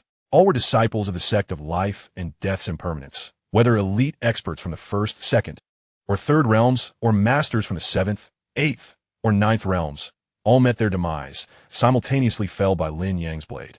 The sect of life and death's impermanence was inherently malevolent, and those who attained external appearances within it were all deserving of their fates. Those with true benevolence had long since perished in prior times, never given the chance to flourish. In contrast to the external appearances of the sect of life and death's impermanence, disciples at the stages of breath, accumulation, and enlightenment bore lesser sins. Although most had blood on their hands and delighted in digging up graves to forge puppets and zombies, those who could uphold the principle of doing good deeds daily and abstaining from evil were permitted to leave. Otherwise, they would remain in this realm. Lin Yang Desolate, as he split his brow, opening his heavenly eye imbued with the power to pierce through the fabric of time. He observed the mountain gate of the sect of life and death's impermanence, searching for traces of the yellow spring handbone. Spare me, Taoist. I shall certainly comply. A disciple who had opened 3 meridians immediately knelt, his head bowing repeatedly, fearful for his life. Like a line of dominoes, the first disciple's act of submission prompted the second, third, and so forth to kneel, all professing their agreement.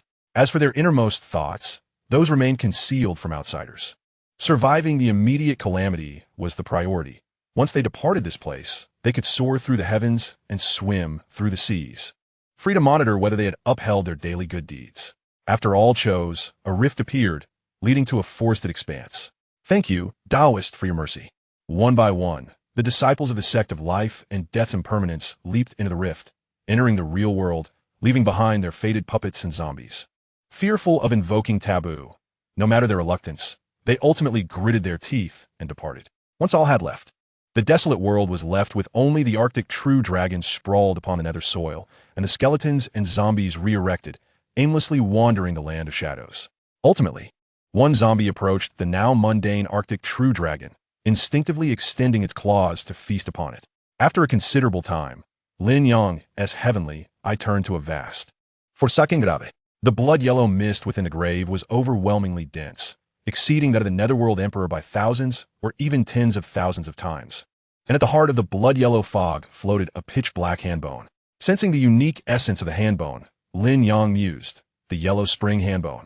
As his thoughts settled, he felt an overwhelming emptiness, though his law embodiment remained standing in the void without a hint of movement.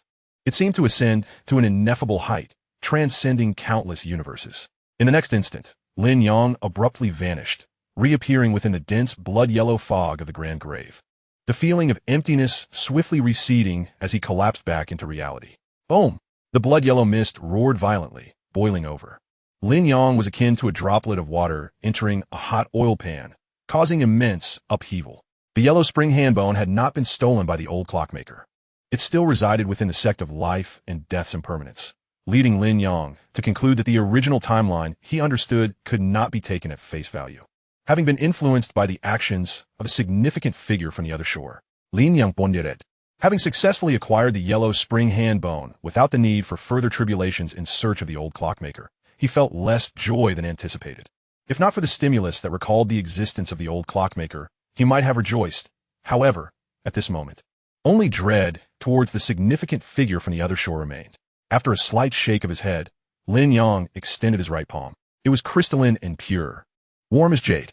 His hand did not evoke any peculiar phenomenon, but suppressed the boiling yellow spring mist, forcing it back into the yellow spring hand bone, without a trace remaining. The entirely pitch-black yellow spring hand bone trembled slightly, losing its extraordinary nature, and fell to the ancient grave's ground. Lin Yang took 2 steps to retrieve the yellow spring hand bone, instantly feeling a bone-chilling cold, as if the body of the heavenly emperor had been frozen for a moment. As he activated his arcane arts, the different divine beings emanated light, converging myriad paths and laws to counteract the frigid essence brought forth by the yellow spring hand bone. According to the conditions of the original timeline, the yellow spring hand bone should have long since lost its extraordinary qualities, leaving only its intrinsic material. Yet in this current timeline, even the residual minuscule power could suppress the vast majority of celestial beings. As Lin Yang contemplated, he shattered the ancient grave and ascended to the heights of the desolate world, overlooking the countless zombies and skeletons roaming the endless nether soil. Such a multitude of spirits would undoubtedly pose a significant threat should they venture into the outside world. His Taoist robe billowed, transforming into a dark imperial robe, the celestial crown spontaneously coalescing, draping down its adornments to conceal his original visage. The once faint aura of ancient grandeur intensified manifold in that instant.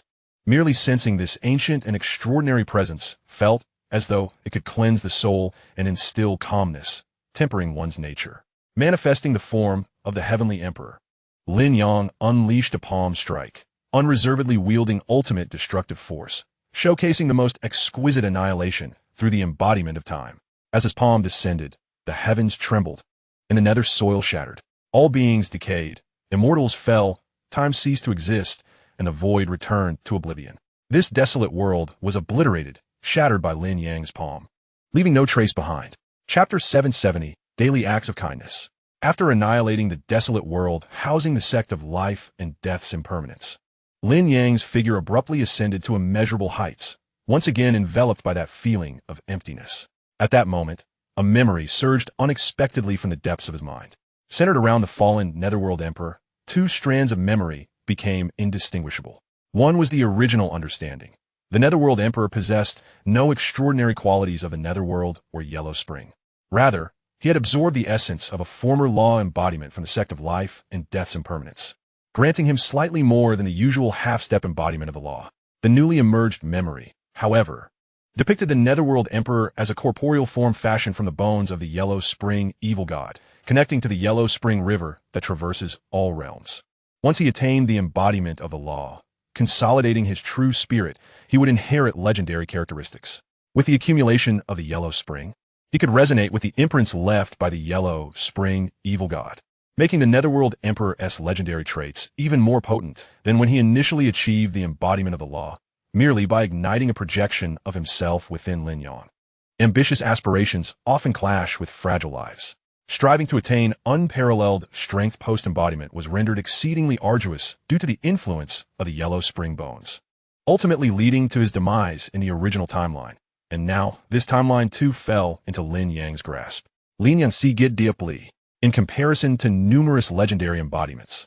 When he attained his Dharma body, its legendary characteristics were arguably the weakest, with its omnipresence measurable only in units of 10 miles. Although now, with the increasing number of projections of himself through enlightenment, the scope of his omnipresence has expanded manifold, it still pales in comparison to those who, even at the threshold of Dharma body, were able to project numerous selves. The extent remains somewhat inferior. Lin Yang recalled that in the original timeline, the Emperor of the Netherworld could not attain his Dharma body due to the influence of the Yellow Spring skeletal remains. However, in this timeline, where he does not embody the Yellow Spring's bones, why has he not achieved the Dharma body? As Lin Yang pondered this, he glanced at the utterly desolate world, shaking his head in resignation. His actions were exceptionally decisive, yet the awakening of memories was not timely, and understanding this matter would require prolonged wait. That one strike of time was ineffable, rendering it impossible for him to reverse time and observe the life of the Netherworld Emperor. After suppressing his doubts momentarily, Lin Yang departed with the skeletal hand of the Yellow Springs, reappearing in the serene expanse of Yuhuang Mountain. Gradually, the feeling of emptiness faded, as he collapsed back into the realm of reality from the infinite heights. In the ensuing days, Lin Yang delved into the unique essence contained within the Yellow Springs handbone, while simultaneously cultivating his own prowess, opening various acupoints to the celestial realm, where clarity and vastness mingled with the principles of myriad worlds. At the beginning of each month, he would deliver teachings in the hall of the Heavenly Emperor, elucidating the profound mysteries of time for the outer disciples of the Xuandian Gong, presenting complex concepts in an accessible manner, imbued with the ultimate truths of heaven and earth, leading many disciples to significant breakthroughs. He was in no hurry to seek the reincarnation of the Yellow Springs evil god. At present, his own cultivation was too feeble, and the body of the demon sovereign could not be enhanced. Even if he found the reincarnated form of the Yellow Springs, he would lack the capacity to survive within the nexus of life and death. Beings beneath the realm of legends, upon stepping into the proximity of a nexus, would find over 90% assimilated by the manifested aspects of the Tao, with the remaining 10% non-legendary beings being assimilated after advancing a short distance. The closer one approached the core of the nexus, the stronger the assimilative force became. Even legendary powers, those with divine abilities, would find themselves unable to depart from the nexus after delving to a certain depth, either becoming assimilated and part of it or losing their self-awareness, forever submerged. During Lin Yang's seclusion, the world outside was tumultuous. Shortly after Meng Qi ascended to the outer realm, Qi Jingyan believed he had accumulated enough and did not ascend immediately, instead taking a steady step into the half-step outer realm.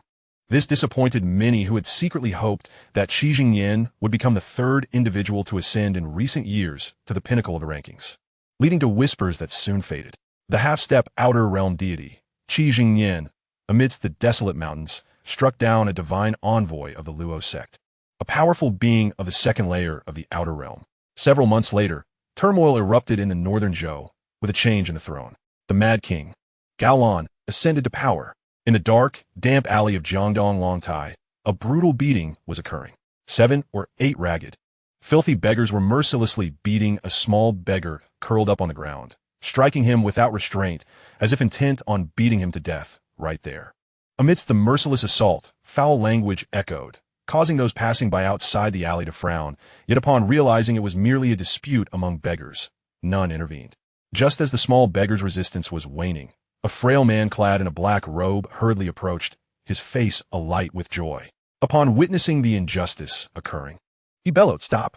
His voice thundered, reverberating through the alley. Such profound power clearly indicated that he was a martial artist, exuding a formidable presence far beyond what the impoverished beggars could contend with. Instantly, the 7 or 8 beggars, now deafened by the shout, dared not continue, each scrambling to flee, stepping over the refuse littering the ground as they escaped the alley. The bruised small beggar looked at the pale, frail figure of the formidable master before him and asked, "Why do you wish to help me?" The master responded with a smile that was more painful than tears. To perform a good deed each day. He was not inclined to intervene. According to his nature, he was not one to meddle in others' affairs. Yet, the words spoken months prior seemed to carry an inexplicable power. After he had acquiesced, though there was no written contract, it felt as if he had signed an agreement. As long as he did not perform a good deed, he would inexplicably suffer from unbearable heat and restlessness come the dawn of the following day. During such moments, seeing mops or long sticks would evoke an indescribable excitement within him, and sometimes he would be so agitated that even his vital energy would falter. At its worst, he would lose consciousness, only to awaken days later. The sensations that arose from below were intolerable. If he were to commit evil, the consequences would be even more dire. Sighing, he realized that today's task had been fulfilled. Feeling a mysterious sensation rising within him, this disciple of the sect of life and death breathed a sigh of relief. Daily efforts in doing good had nearly caused a regression in his cultivation. Today he had completed his good deed by midday, leaving him time to continue refining his acupoints. As he observed his benefactor turn to leave, without seeking any reward, the small beggar's doubts dissipated somewhat. In a hoarse voice, he called out, "What is your name, benefactor?" "I am Su Qi, and I shall repay you in the future." The former disciple of the sect of life and death paused before responding, hailing from Lingdun. Could one truly expect a beggar's gratitude? It was unlikely. He had merely wished to perform another good deed. Chapter 771. those who made it onto Lin Yang's little notebook.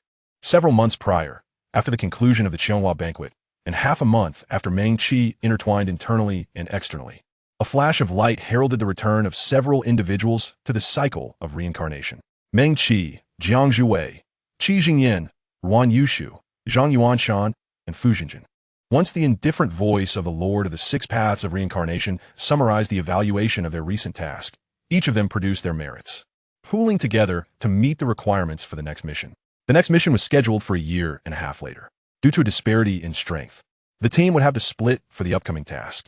Given the lengthy interval until the mission commences, it was impossible to ascertain the extent of each member's strength enhancement. They would need to re-evaluate their capabilities before the next task began. Task background: 500 years after the conclusion of the Fengshan War. Meng Qi's expression tightened, exclaiming in astonishment, 500 years after the Fengshan? A chill ran through him. Although his knowledge of the Fengshan Yeni may not be entirely accurate, his experiences indicated that it could not deviate too far from the truth. In the Battle of Fengshan, celestial beings fell like blades of grass, with even the weakest likely possessing a Dharma body. Countless powerful beings perished, and there were instances of Qi refiners with only a few years of cultivation using magical artifacts to slay celestial beings, not just one or two. Even 5 centuries later, it was certain that masters with Dharma bodies still existed in the world, and even more alarming were the powerful magical artifacts from the Fengshan realm. As long as one possessed an outer realm, or even a martial artist in the acupoint stage wielded a sufficiently powerful magical artifact, they might be able to kill a half-step Dharma body or even a fully realized Dharma body. It was quite common to encounter misfortune in such a world. Could one sense the strength of cultivators, and perhaps even the potency of magical artifacts, when faced with an opponent revealing a magical artifact at the critical moment? The outcome would already be predetermined. Otherwise, how could those celestial beings from the Fengshan War be slain by mere mortals with only a few years of cultivation? According to what Meng Qi had learned elsewhere, the secret treasures of the reincarnation space were merely truncated versions of the Fengshan artifacts, limited in usage, but still incredibly powerful. Just from his own experience, having once had his limbs severed by Nguixia and ultimately using the borrowed 5-color stone from Lin Yang to blind Nguixia, leading to his own counterattack, one could glean the potency of these treasures. Without the 5-color stone, how could he have easily countered Nguixia back then? You know Fengshan? Zhang Yuanshan inquired, noticing Meng Qi's expression. Qi Jingyan remained impassive, his expression unchanged, secretly sighing. When the War of the Gods erupted, the Heavenly Emperor faced his last formidable adversary, not to mention the ascent to the other shore. That era was eons distant from the present day. Qi Jingyan, possessing the memories of the Demon Lord, had a profound understanding of the War of the Gods and could naturally empathize with Meng Qi's sentiments, as well as the concealed perils of the forthcoming mission. Meng Qi, eschewing any pretense, immediately spoke. During my solitary mission, I chanced upon records regarding the War of the Gods. He then recounted the investiture of the gods, articulating it with an objective tone, devoid of personal bias, to avoid swaying the judgments of Zhang Yuanshan and others. Upon hearing Meng Qi's words, the group fell into a contemplative silence, a sense of vigilance enveloping them. After a considerable pause, they began their exchanges. Qi Jingyan, wary of any complacency, redeemed numerous secret treasures. Had it not been for the requirement of completing corresponding tasks for items of the Dharma body tier, he might have even redeemed divine weapons. Once the exchanges concluded, everyone departed in succession, with Jiang Zhiwei officially entering a state of seclusion. A year and a half was ample time for her. In the Heavenly Emperor Palace atop Jade Emperor Mountain, Lin Yang's voice resonated after the sermon concluded, prompting the captivated disciples of Zuan Tianzong to awaken from their reverie. Their expressions tinged with a sense of loss. However, they recognized that even if the master prolonged the sermon, their gains would not be as substantial as before. Every matter has its limits. Noticing that Shoujing Jinren appeared resolute, Lin Yang conveyed through thought, now is not the optimal moment for attaining the Dharma body. Do not rush. The subtly pausing Shoujing Jinren nodded imperceptibly. Although he refrained from inquiring further, Lin Yang continued, when all the Dharma bodies depart, the half-step Dharma body will represent the pinnacle of martial prowess in the martial world, and that will be the ideal moment for attaining the Dharma body. Upon hearing this, Shoujing could not help but speculate. The departure of all Dharma bodies? Where could they be going? Is there a treasure that drives even the Dharma bodies to madness, ensnaring them in protracted conflict, or are they departing against their will? This time, Lin Yang offered no clarifications, leaving Shoujing with a heart full of questions as he departed. Once everyone had vacated the Heavenly Emperor Palace, Lin Yang flipped his palm, retrieving the tree of the Great Tao, cradling it between his hands. He settled into a lotus position atop a mat, beginning to comprehend the cosmic principles embodied by the tree of the Great Tao. Using it as a reference, he adjusted his own understanding of the true essence of the Tao that he had redeemed.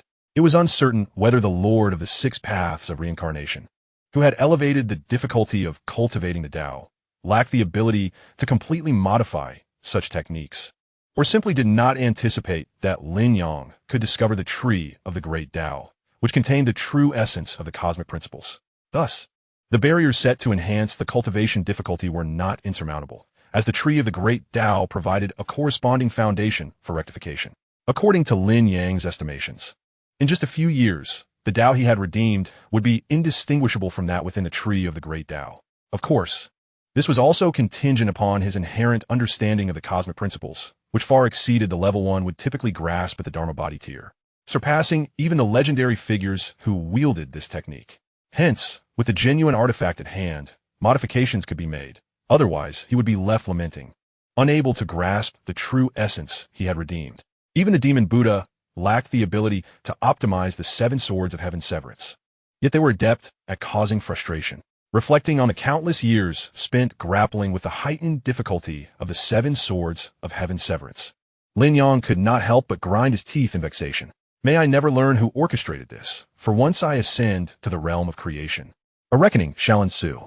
In the original timeline, the water ancestral aura that Meng Qi had entrusted to the Lord of the Six Paths of Reincarnation for appraisal.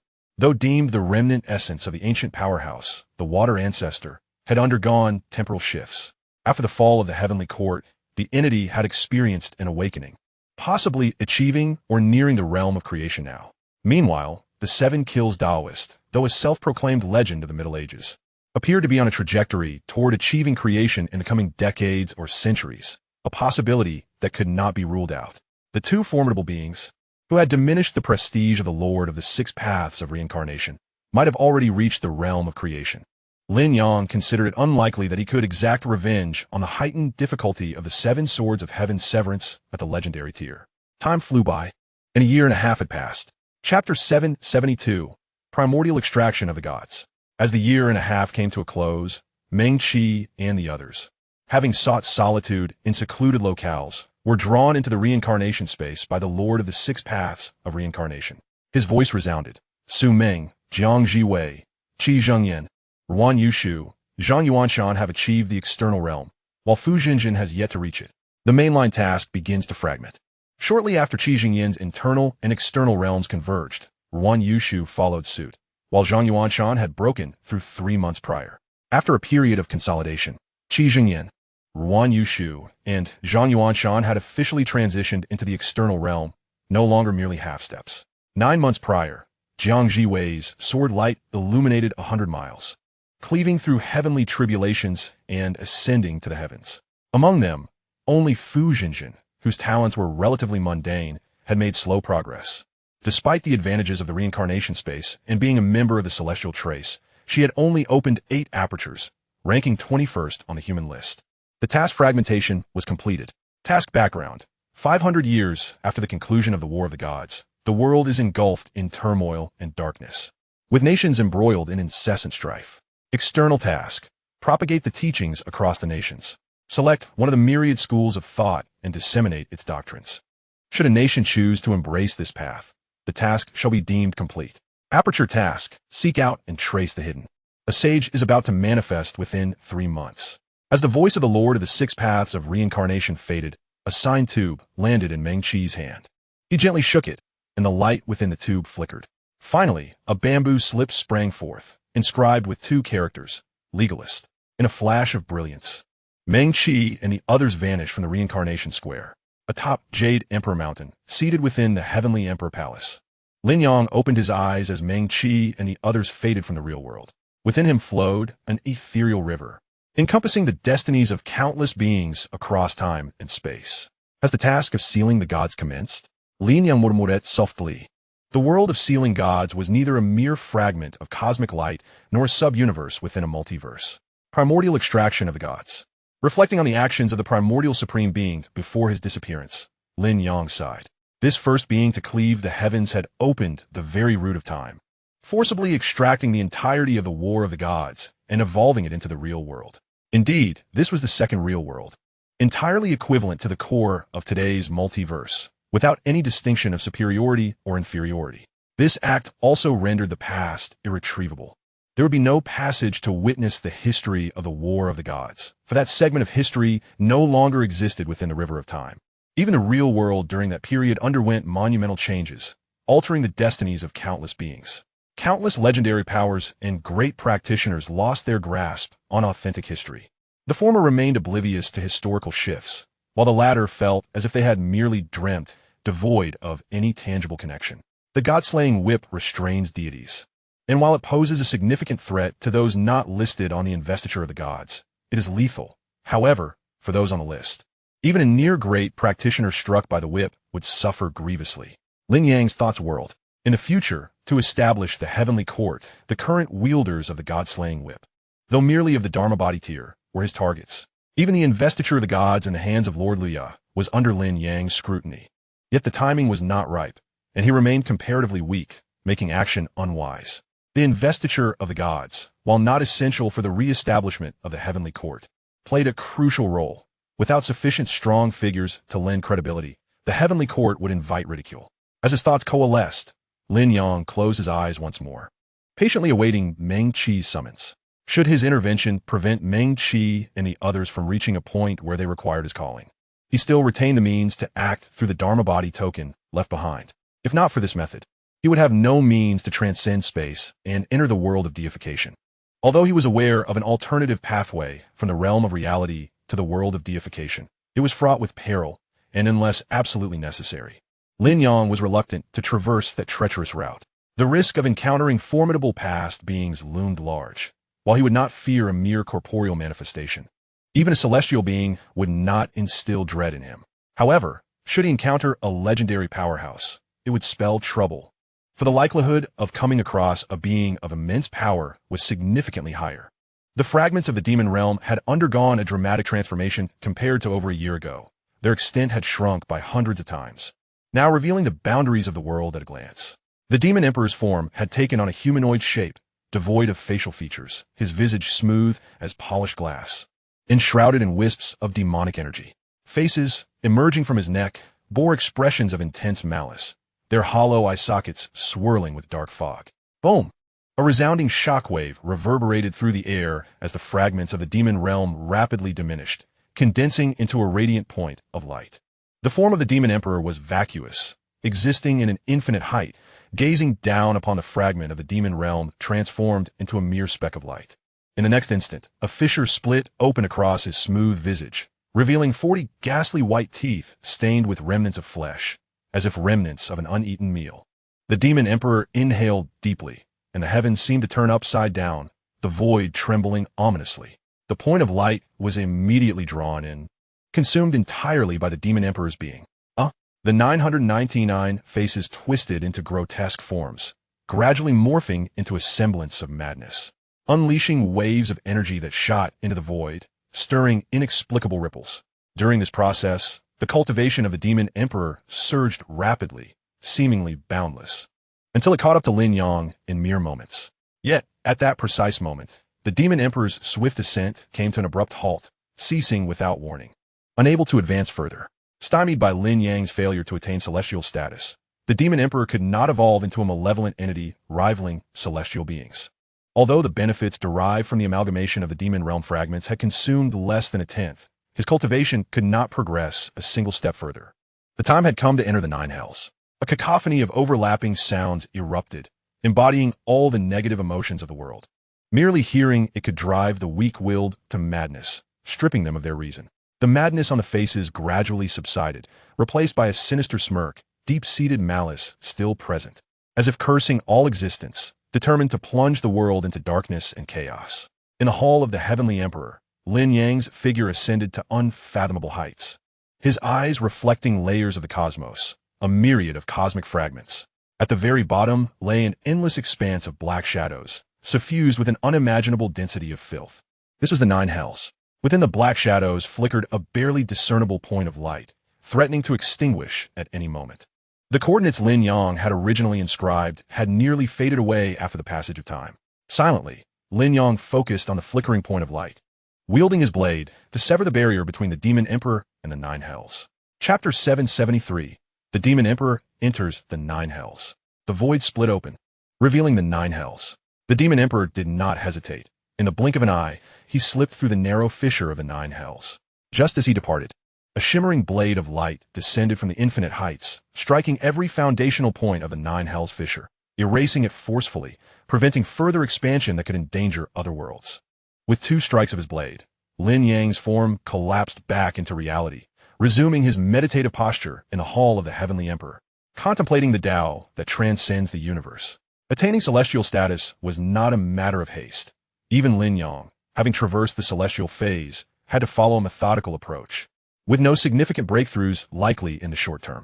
All great beings reincarnated in the original timeline faced the same challenge, needing to gradually reclaim their former pinnacle.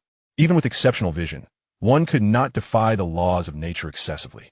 During this period, he alternated between contemplating the Tao and traversing the multiverse, refining his self into a projection, while diligently pursuing his earthly cultivation, progressing harmoniously in 3 aspects, leading a rather contented existence in a layer of the Nine Hells. The moment the Demon Emperor stepped into this realm, he was enveloped by an indescribable sense of familiarity, akin to returning to the womb. Devoid of the oppressive feelings associated with the external world, his power surged instantaneously, surpassing previous limits by an unfathomable margin. Under the enhancement of the Nine Hells, the Demon Emperor was akin to a celestial being, able to annihilate star systems with a mere breath, far superior to those of the same corporeal nature. Despite existing within the same grand realm, the disparity was enough to evoke despair. Who dares to invade my domain? At that instant, a voice as cold as ice echoed, causing the temperature of the Nine Hells to plummet drastically. Snowflakes began to fall, each capable of freezing the spirit of a half-step corporeal being, leading to its demise. A pitch-black sun descended, bringing no warmth, but instead deepening the chill that enveloped the world. Ah, just as I sought you, you have come knocking at my door. A chorus of vengeful voices arose, as the features of creation spread forth, rippling across the surface of the black sun, scattering countless black crystals, far colder than millennia-old ice. Perfect materials for forging. The Demon Emperor, eager to ascend, recalled that this was the Nine Hells, a realm of transcendent nature. Even legendary beings could only traverse it by flight, unable to manifest freely in any one location. The faces on his palm opened, exhaling the bell of the end, its 6 faces reflecting diverse forms of destruction. Within the bell's body existed an entire world forged from annihilation, seemingly representing the ultimate end of all things. Clang! The bell's sound, crisp yet heavy, resonated far and wide, as if myriad celestial beings and demons lamented in unison, merging with the bell's wave. Bearing down upon the pitch-black sun, what a formidable treasure! A voice of astonishment emanated from the black sun, laced with greed. The power of the bell of the end stirred its desires. Even if its path was misaligned with its own, possessing it would significantly enhance its strength, allowing it to expand its dominion and rule over even more malevolent entities without difficulty. Although the Black Sun recognized the strength of the Demon Emperor, the innate nature of the Nine Hells demons left it unafraid, filled only with the urge to kill and destroy. The battle erupted, and after a single incense stick's time, it reached its conclusion. Boom! The Demon Emperor swung the bell of the end, unleashing cataclysmic destruction. The heavens crumbled, the sun and moon fell, and all existence faced its doom. The Black Sun first contracted, shrinking by an unfathomable magnitude, transforming into a sphere, emanating a chilling cold that could freeze the very soul. Soon after, it began to expand, releasing an unimaginable surge of energy. Even within the Nine Hells, a realm equivalent to that of transcendence, the earth was furrowed deeply, sinking thousands of feet, its surface transforming from a ghostly yellow to a blood-red hue, the stench of blood palpable. Had this battle erupted not within the Nine Hells, but in any other universe, it would have obliterated countless star systems. The principles of their malevolence could shake the cosmos, creating apocalyptic scenes. The Demon Emperor arrived at the core of the Black Sun's explosion, discovering a dark blue, sea urchin-like object amidst the scorched earth. After examining it, he mused, once the essence of the Nine Hells is refined away, this will serve as an excellent material for a divine weapon. Even if used directly, it would not fall short of a heavenly being's armament, though the divine energy contained within cannot be restored. Stowing away the dark blue sea urchin, the demon emperor proceeded deeper into the next layer of the nine hells. To speak of shortcuts within the nine hells, there is not only the point of life and death, but also another realm known as the Sea of Darkness. Regrettably, in a time long past, the infamous Demon Lord, renowned alongside the Demon Sovereign, had used his own blood to forge a supreme sword of the Sea of Darkness, equivalent to that of Transcendence. Since then, this shortcut had vanished, leaving only remnants of the Sea of Darkness at the deepest level of the nine hells. Once again, the Nether Sea Sword, an unparalleled celestial weapon of the Othershore class, stands as a singular entity across the past, present, and future. Even if one were to traverse the fabric of time to the moment before the celestial executioner forged the Nether Sea Sword, one would still be unable to behold the true Nether Sea at the abyssal depths of the nine Nether Realms. At best, one might encounter the manifestation of the Nether Sea Sword, which takes on the form of the Nether Sea to preserve history. It remains uncertain whether the ruins of the Nether Sea at the depths of the nine Nether Realms still possess the ability to shield the gaze of significant figures from the other shore. However, even if such a barrier existed, it could never deceive the Nether Sea Sword. Regrettably, I lack a companionable other shore-level celestial weapon.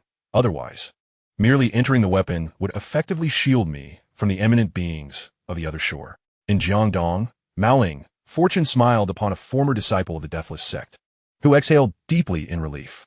Today was indeed a stroke of luck, for at the break of dawn, he encountered a flower thief intent on tarnishing an innocent's reputation. In times past, such a flower thief would have been met with dire consequences, with the victim's own life force extinguished by his command over a personal zombie. Rather than this peculiar turn of events, should Lin Yang have been present, he would undoubtedly recognize that the young woman being rescued was the very same individual he had encountered during his first cycle mission in the real world. Do not inquire about my identity. I merely seek to perform a good deed each day. With a flick of his sleeve, the former disciple of the Deathless Sect exited the room, carrying the unconscious flower thief toward the local six-door station.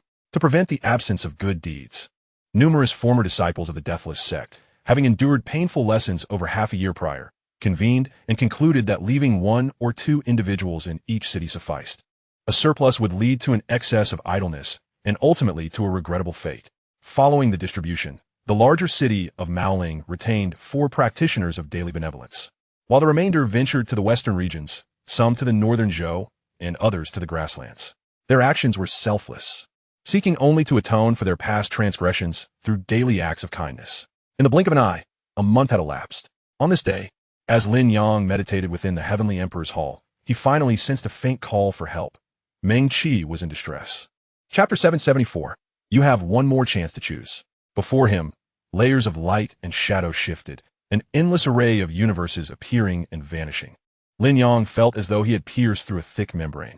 Even a typical celestial body, regardless of its heavenly status, would be incapable of directly traversing to the world of the divine decree from the real world, even with coordinates such as decree tokens. Only those exceptionally skilled in the path of the void or possessing legendary traits could accomplish such a feat. Lin Yang, however, possessed both attributes, making his descent into the divine decree world relatively effortless. As clarity returned, Lin Yang beheld Meng Qi and the others battered and bruised, far from their peak condition, while opposite them stood an ancient-clad alchemist, equally grievously wounded. Among the 6 individuals of external appearance, 4 were equivalent to first-rate masters, 1 comparable to a peak master, and 1 akin to a grandmaster. Aside from the grandmaster, the other 5 lay lifeless, their bodies marked with wounds from blades and swords, bearing the unmistakable signs left by Ruan Yushu's heaven-rending melody. Even the alchemist, rivaling the grandmaster in skill, now teetered on the brink of death.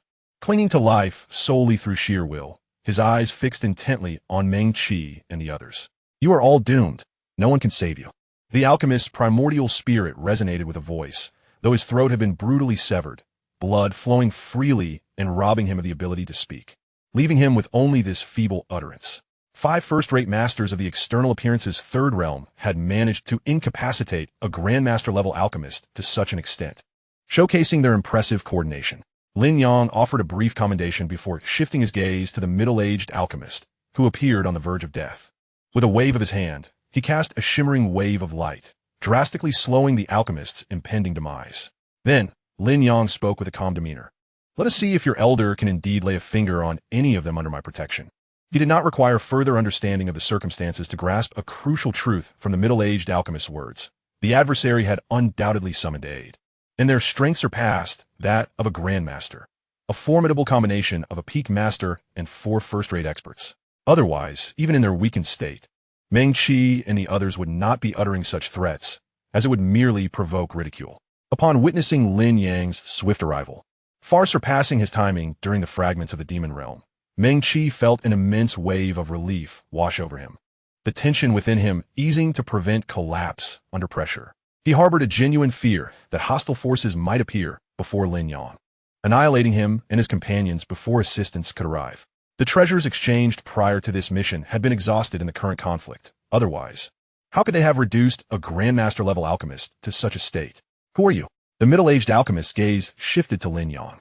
Lin Yang cast a fleeting glance at him, offering no response, before directing his attention to the distant horizon. Sensing the presence of the celestial body still extant in the divine decree world, the middle-aged alchemist's face flushed with indignation. He was a powerful figure from the golden light cave of the Wudong Mountain, and even kings from various nations would treat him with utmost respect, at least in appearance. When had he ever been so blatantly disregarded? The king shall not spare you, remnants of the Yushu clan. The middle-aged alchemist's fragmented thoughts resonated in his mind. His primordial spirit had been wounded by the heaven-rending melody played by Ruan Yushu, and he had also suffered a blow from Jiang Jiwei's sword strike, prompting Lin Yang to intervene and prolong his life, lest he perish before reinforcements arrived. Qi Hongong has yet to come to aid Meng Qi and the others. And is it not a convention among the various celestial bodies in the divine decree world to refrain from intervening in matters concerning those beneath their station? Lin Yang pondered, sensing the aura of the approaching entity with a hint of confusion. Ultimately, he attributed the anomaly to the Heavenly Emperor's revelation to the 9 Heavens' mysterious maiden regarding his identity, which may have triggered unforeseen changes.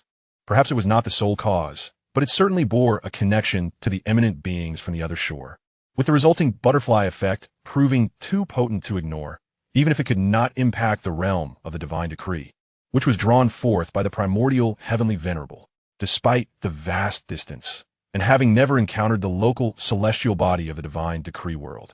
Lin Yang could still surmise the identity of the approaching figure. The rapidly approaching celestial being exuded a sensation akin to the void, distinct from the true vacuum body of the world-transcending king.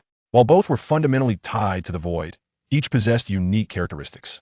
In Lin Yang's memory, among the celestial beings of the divine decree world, only King Chu Zhuang had secluded himself within the golden light cave of Wudong Mountain, training a martial art that incorporated the path of the void, the myriad world's displacement fist. If engaged in combat, the mere execution of this fist technique could cast an enemy into another universe, leaving them lost among countless realms with no assurance of return.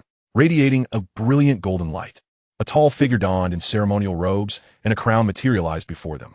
He first cast a glance at the middle-aged alchemist, who was on the verge of collapse, before turning his attention to Lin Yang, his expression filled with curiosity.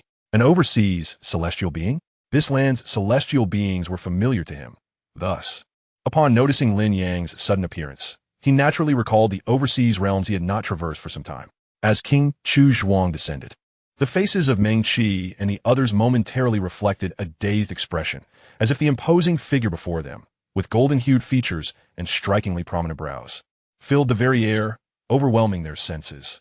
The sheer weight of an unutterable sanctity and solemnity rendered them breathless. The full manifestation of a terrestrial deity's celestial body, so close to them, was enough to instill immense pressure upon Meng Qi and the others, who had only recently stepped into the realm of external appearances. Upon witnessing the presence of a foreign celestial being, the fury that had surged within King Chu Zhuang, incited by the imminent demise of the Golden Light Cave's Grandmaster, was quelled, preventing an immediate outburst. Zhu Zhuang. The king articulated his name, his gaze inadvertently drifting towards Meng Qi. Sensing the young man's cultivation of the Yushu technique and recognizing him as a core disciple of the Yushu lineage, someone he had long sought after. The sect master of the Xintian sect, Qingyang, Lin Yang replied. King Chu Zhuang's brow furrowed slightly, having never encountered this name before, even during his travels to the overseas realms in years past. At last, he concluded that the Xintian sect was a new faction founded by the present manifestation before him. The interval since his return from overseas was insufficient for a second-generation disciple of this nascent sect to attain the status of a manifestation. Having observed the proper decorum, Lin Yang continued, "I must take them away from this place." "Impossible," interrupted King Chu Zhuang, his tone unyielding. Although he sensed that Lin Yang's cultivation might have transcended into the realm of earth immortals, he spoke candidly. "The other four may be dismissed, and I shall not hold you accountable for their slaying of the disciples of the Golden Light Cave." But he gestured towards Meng Qi and added, "He must remain."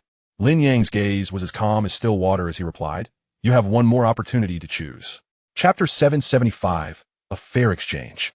Detecting the veiled threat in Lin Yang's words, King Chu Zhuang's expression remained impassive as he stated in a grave tone, "The heir of the Yu Su must be retained. This matter is non-negotiable." Lin Yang shook his head slightly, his voice soft yet resolute. "It seems that my friend Chu has allowed avarice to cloud his judgment. I shall send you back to the Golden Light Cave for a moment of clarity. Take time to meditate upon the Huang Ting." At the tranquility of his words, as if dismissing the gravity of his own position, a flicker of ire appeared on King Chu Zhuang's countenance.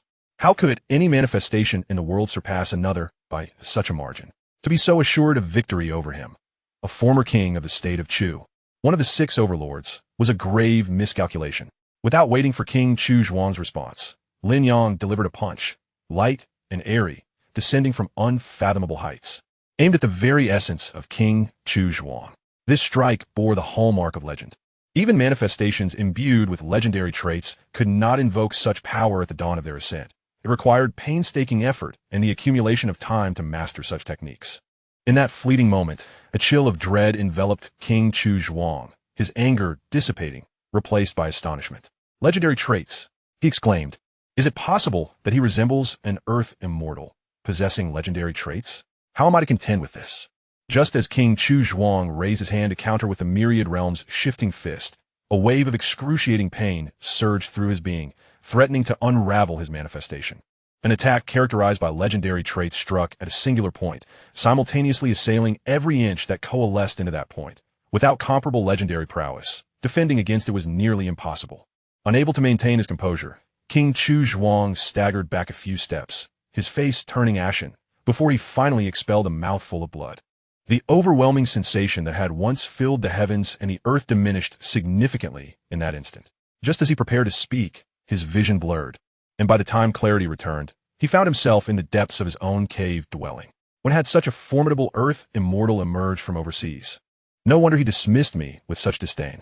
Had I possessed legendary traits, I would have expelled the others from this land long ago. With a bitter smile, King Chu Zhuang's expression grew solemn. He realized that had his opponent harbored any murderous intent, his fate would have been dire. Faced with an earth immortal endowed with legendary traits, even his expertise in the way of the void would scarcely assure his escape. It seemed that the plan to enlist the Yusu heir in locating the Yusu palace would require meticulous strategizing. If he could not confront the sect master of Xiantian, entering would merely be a futile endeavor. As he pondered this, his countenance shifted once more, sensing within his manifestation a troublesome force coursing through him. Though it was not overwhelmingly powerful and posed no mortal threat, its eruption could significantly diminish his strength. It appeared that venturing into the outside world was not feasible for the time being, as the sect master of Xiantian suggested. It was time to awaken and meditate upon the Huang Ting. King Chu Zhuang promptly seated himself to commence healing. As for the master of the Golden Light Cave, he considered him effectively deceased. Although every master was invaluable to the Golden Light Cave, entanglement with an earth immortal made further inquiry impractical. Lin Yang retracted his punch, the moment collapsing in on itself, no longer residing in the ineffable heights of the cosmos. King Chu Zhuang bore him no grudge, and being not a man of murderous intent, he naturally refrained from lethal action. Even though King Chu Zhuang had ties to the Yu Su lineage, it bore no significance to him. He had already set his sights on the god-slaying whip governed by the Yu Su lineage.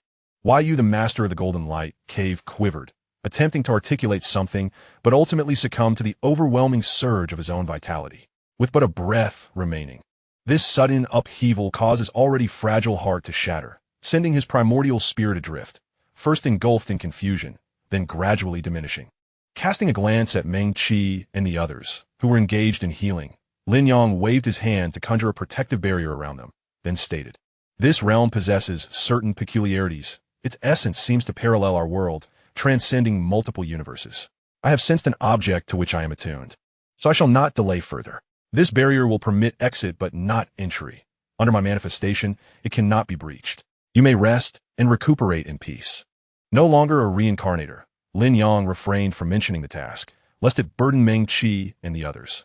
Thank you, Senior Brother Lin, for your assistance. Please proceed with your search. We shall manage the rest, Meng Qi replied, his eyes now open. He exhibited no astonishment at Lin Yang's repulsion of King Chu Zhuang.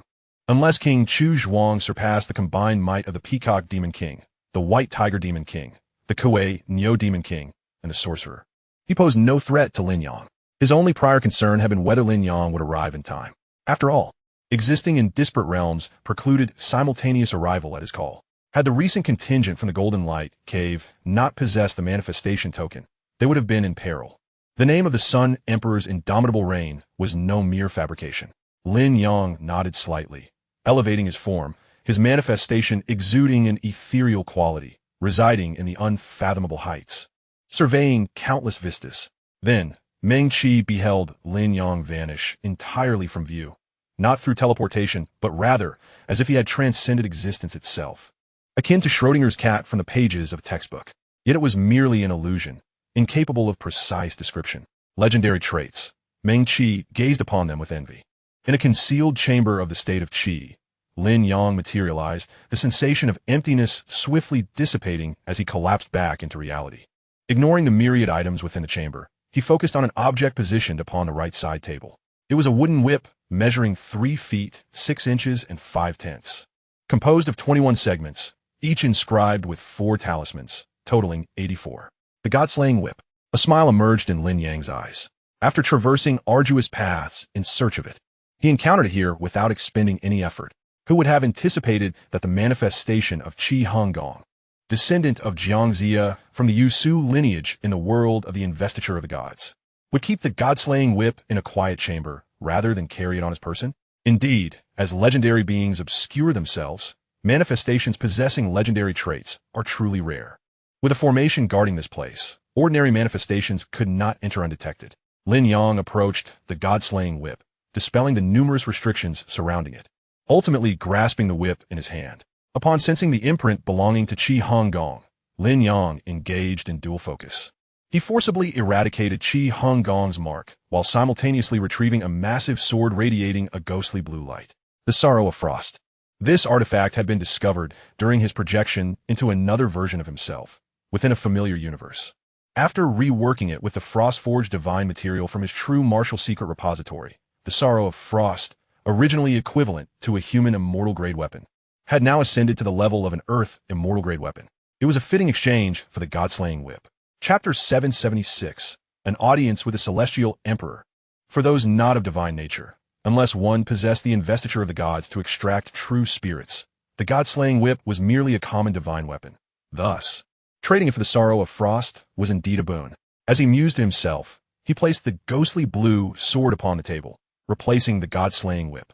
In the next moment, his manifestation transformed into a nebulous presence, seemingly omnipresent and all-encompassing. Boom! The door to the secret chamber swung open, and a venerable Taoist priest, clad in ancient attire and wearing a high crown, rushed in with palpable urgency etched upon his face. His gaze immediately fell upon the altar, which had been replaced by the Frostmourne. What audacious thief dares to act in such a manner? The elder, Qi Honggong, felt a surge of blood rush to his face, nearly spitting out a mouthful of crimson. As ethereal mist enveloped him, the majestic and ancient presence of Qi Honggong manifested, evoking a sense of awe. Auspicious clouds rose and hung above him, adorned with shimmering jewels, as golden lotuses swirled around him, radiating countless rays of light. He embodied the essence of the jade, pure, primordial, exuding a primordial aura reminiscent of the genesis of all creation. Utilizing his extraordinary powers, he penetrated the void, unveiling the truth. Our clan has wielded the God-slaying whip for 5 centuries. How could it possibly fall into the hands of a mere Taoist? The void trembled, revealing threads of causality as brilliant starlines intertwined, reconstructing the scene from moments prior. Clad in imperial robes, with a crown that obscured his features, he was an imposing figure, each pore of his being transformed into celestial gateways, each housing a formidable deity, each mastering distinct laws.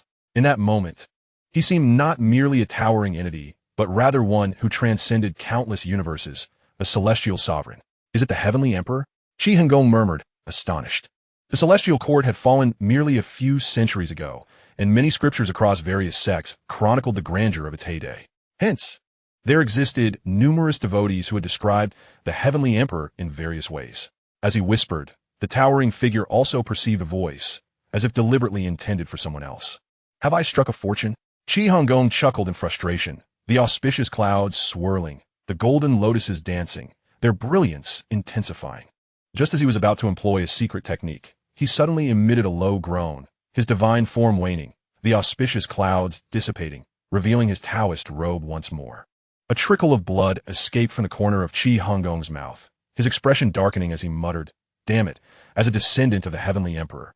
How could I be so shameless?" In his daze, Qi Hengong contemplated the current kingdoms, where beneath the heavens, all land belonged to the sovereign, and all beings to the sovereign's ministers.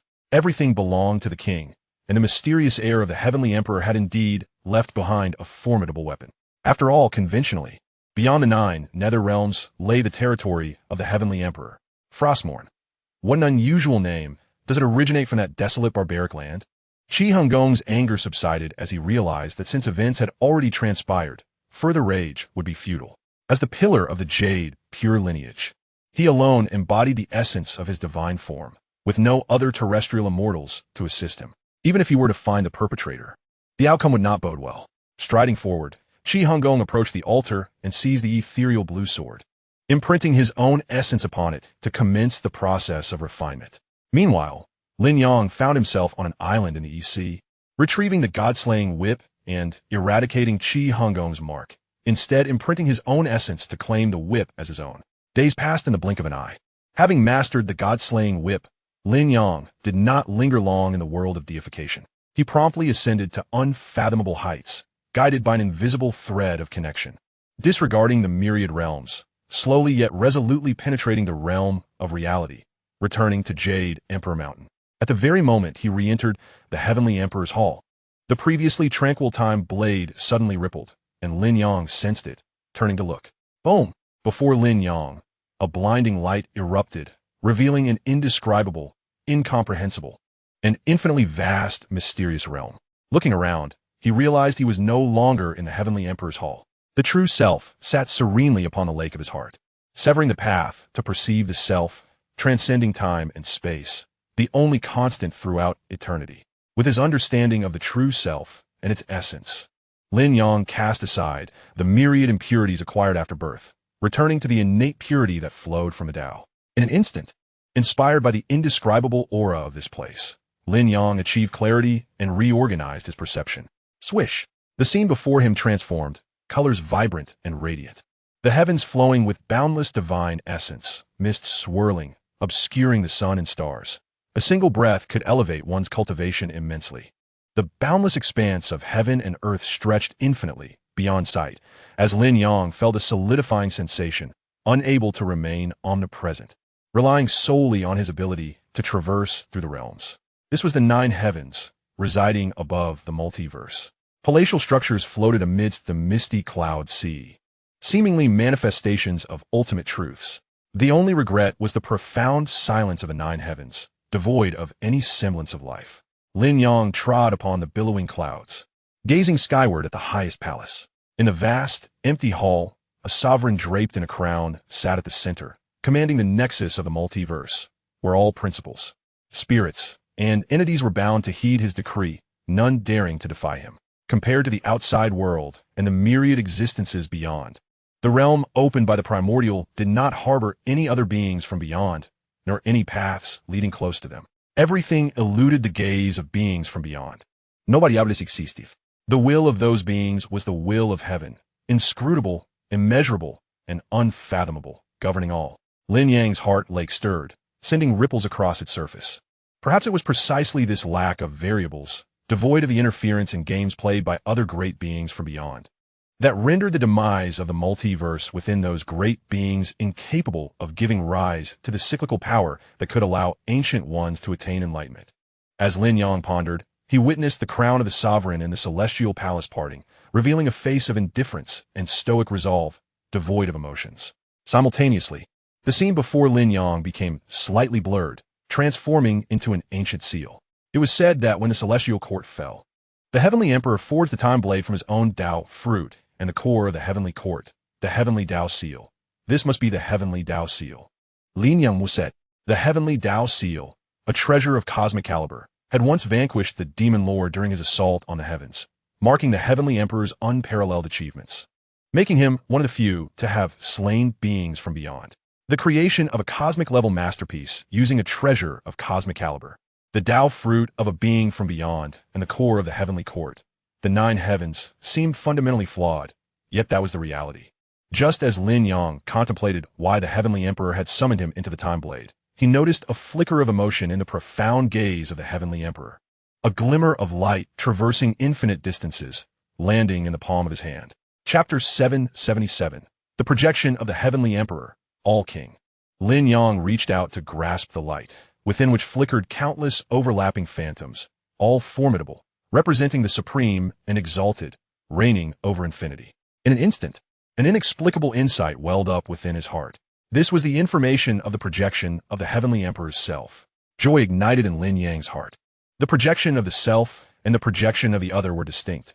The disparity between the projections of legendary beings and those of beings from beyond was nearly infinite, not only in quantity but also in quality. Had Lin Yang communicated with a projection of the heavenly emperor prior to achieving his divine form, rather than with the self that naturally emerged with the birth of the universe, his legendary attributes would not have manifested as they had, incomplete, initially requiring a measure of 10 miles. When the celestial court fell, the heavenly emperor must have employed certain means to enable the numerous communicated and enlightened projections of the self to be reborn, establishing a relationship with the heavenly emperor that did not merely hinge on the self and its imprint, thus allowing them to escape catastrophe, avoiding demise alongside the heavenly emperor. Was this inherent to the original timeline, or was it a change brought about by my presence? As Lin Yang pondered, a flash of light danced before him, once again plunging him into an unobservable and enigmatic realm. He readjusted his understanding of the external world, reconstructing his worldview, and once more beheld the familiar sights within the heavenly emperor's hall. It is indeed me.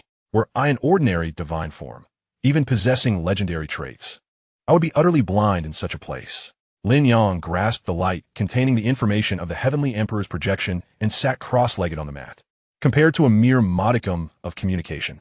Enlightening the self and the other in alternate universes pales in comparison to directly inheriting and assimilating the advantageous projection of the celestial emperor.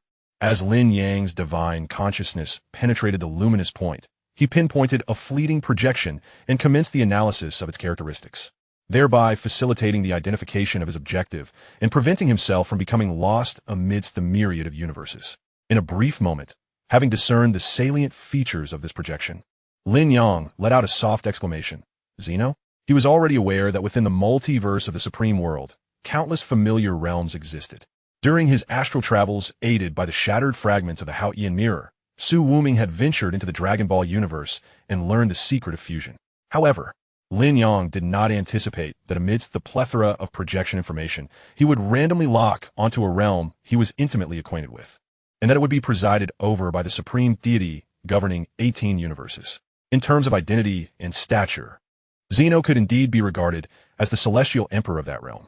If my own projection were situated within that universe, it would merely represent a deity from a certain continent in the mythology of Earth, with an almost infinite disparity in power compared to Zeno, Lin Yang mused. In the next moment, he traversed the multiverse in search of the unique characteristics of Zeno's projection, sensibly attuning himself to the elusive Dragon Ball universe.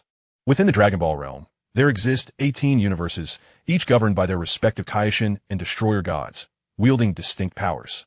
At the pinnacle of these 18 universes resides one deity, Zeno. Zeno wields an unfathomable authority, capable of swapping the Kaioshin and Destroyer gods, and erasing entire universes with ease. As time flowed, 6 of the 18 universes had already been instantaneously obliterated for incurring Zeno's wrath. Among the remaining 12, the 7th universe is the one Lin Yang is familiar with, home to powerful beings such as Goku, Vegeta, and Frieza, navigating through countless universes, guided by that familiar sensation. Lin Yang located the Milky Way galaxy and, subsequently, the solar system, beholding the deceptively azure planet that is Earth. His arrival was serendipitously timed, as a cataclysmic battle was erupting on the surface. Ah! Goku bellowed, his golden aura soaring skyward, causing debris on the ground to levitate, rippling like waves under the influence of his immense energy. Even from a distance, Lin Yang felt a surge of excitement. How formidable, at least in terms of pure energy. It surpassed him by 1,000-fold, perhaps even 10,000-fold. In the Dragon Ball universe, the cultivation method known as Ki prevails, and rather than merely describing it as cultivation, it is more apt to characterize it as a process of becoming stronger. The strength of one's Ki is quantified by battle power. A battle power exceeding 100 can shatter the moon, and judging by Goku's current form, he is likely a Super Saiyan with a battle power in the realms of hundreds of millions, if not more. Lin Yang contemplated silently. He recalled that when Goku first transformed into a Super Saiyan, his battle power was less than 100 million, and now, he deduced Goku's battle power to be in the hundreds of millions, primarily due to the caliber of his current opponent, a gaunt, blue-skinned humanoid creature with a wolf-like head, the destroyer god of the seventh universe, Beerus.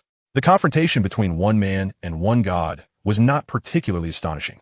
The mountains and earth retained their original forms, yet their auras were overwhelmingly potent, seemingly ascending without limit. A mere Ki blast from them encapsulated a battle power in the tens of billions, obliterating mountains and shattering rocks. Lin Yang suppressed all his energy and descended upon a towering mountain, concealing his divine whip to avoid attracting Beerus's attention. If he were to be caught, even slightly, it would spell his certain demise, he thought grimly. Although embarking on the path of the divine body would significantly enhance his destructive capability across the multiverse, surpassing many times that of the real world, even a full-force strike from a heavenly immortal outside the real world would likely only amount to several million in battle power. In the context of Earth, that would barely place him in the top 10 for destructive power. Lin Yang internally scoffed at the notion of a mere 100 billion layers in the Qi refinement stage. In a certain alternate world, he had witnessed a madman through the projection eye, who, rather than pursuing the foundational stage, relentlessly enhanced his Qi refinement, ultimately achieving the terrifying ability to extinguish celestial beings with a mere wave of his hand. In the end, that most formidable Qi refinement cultivator throughout history perished, succumbing to the limitations of his lifespan as he lacked the longevity of the foundational stage, rendering even the finest longevity elixirs futile. Observing the clash between Goku and Beerus, Lin Yang could not help but reminisce about that invincible Qi refinement cultivator. Fortunately, Goku possessed an open-minded temperament. Otherwise, even with boundless Qi, he might have succumbed to a heart condition. While attentively observing the duel between man and God, Lin Yang's true essence ascended to unfathomable heights, retrieving the light point bestowed by the Celestial Emperor, extracting the entirety of Zeno's projection characteristics, and gradually attempting to enlighten it, compared to enlightening his own projection. Inheriting the Celestial Emperor's projection proved to be far more arduous and could not be accomplished within a mere couple of days. Chapter 778, The Self and the Other. Years later, as Lin Yang sat atop the mountain, a surge of ancient profundity washed over him, his aura becoming formidable. Meanwhile, within Zeno's palace outside the seventh universe, the slumbering Zeno abruptly opened his round, bulging eyes and murmured, "So, I am the Celestial Emperor. I am Lin Yang." In that moment of awakening, Lin Yang embraced all that Zeno was becoming indistinguishable from him. The myriad powers inherent to Zeno became known to him, and he gradually transformed, adopting his own unique imprint. Lord Zeno. The sudden change in Zeno elicited astonishment from the royal guard, who gasped in disbelief. "I am well," a youthful voice chimed, as the diminutive Zeno, barely half a meter tall, leapt back onto his bed to resume his nap. Rising from the mountain, Lin Yang became ethereal, slipping away from the Dragon Ball universe. Throughout these years, while Goku and his companions' combat prowess had soared far beyond what it had been upon his arrival, Lin Yang did not regard them with excessive concern. The mere accumulation of Qi did not elevate their essence. No matter how strong, they could not pose a threat to him. Any divine body, provided its lineage was slightly superior, could circumvent the odds and achieve victory over stronger foes. Furthermore, this Dragon Ball world exists under the narrative framework of the Supreme World, diverging significantly from the plot he was familiar with, coupled with the uncertainty surrounding which legendary powerful being's projection he was encountering. Lin Yang could hardly be bothered to invest effort in the Dragon Ball warriors. Upon returning to Jade Emperor Mountain, Lin Yang calculated the passage of time in the real world. 7 months had elapsed. Enlightening Zeno had yielded a plethora of insights, without mentioning other benefits. The enhancement of his cultivation equated to a decade's worth of training in the real world. If he could inherit several more celestial emperor projections, ascending to a heavenly immortal might be within reach. However, in comparison to Zeno, the celestial emperor projections from other universes may not necessarily hold absolute superiority. Without mentioning legendary beings and great practitioners, even the projections of prominent figures from the other shore would not be easily dealt with. Finding a celestial emperor projection that dominates multiple universes might not prove to be so simple. Lin Yang did not rush to seek a second celestial emperor projection for enlightenment. Instead, he returned to his meditation cushion, retrieving the tree of the Tao to finalize the last few corrections. After years of intermittent efforts, the Tao transmitted across the universe he had exchanged for closely resembled that of the true martial lineage, save for the final nuances. Only the patient grind remained, and the cultivation difficulty of the exchanged Tao would return to normal, devoid of hidden machinations.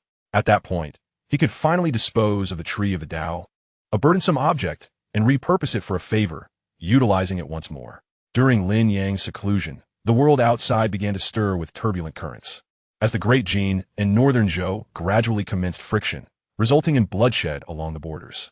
In an instant, the flames of war were poised to erupt. On this day, a hurried disciple of the Mountain Guardian hastily entered the hall of the Celestial Emperor. After bowing respectfully, he addressed, Master Zhongmin, the Madblade Su Meng seeks an audience. Lin Yang's eyes, half open and half closed, flickered with countless phantoms, his voice distant and ethereal. Bring him in. The disciple promptly retreated and shortly returned with Meng Qi to the hall of the Celestial Emperor. Master Zhongmin, I shall take my leave, the disciple stated. Upon seeing Lin Yang's slight nod, he exited the hall, leaving Meng Qi alone. Meng Qi wasted no time and directly expressed his purpose.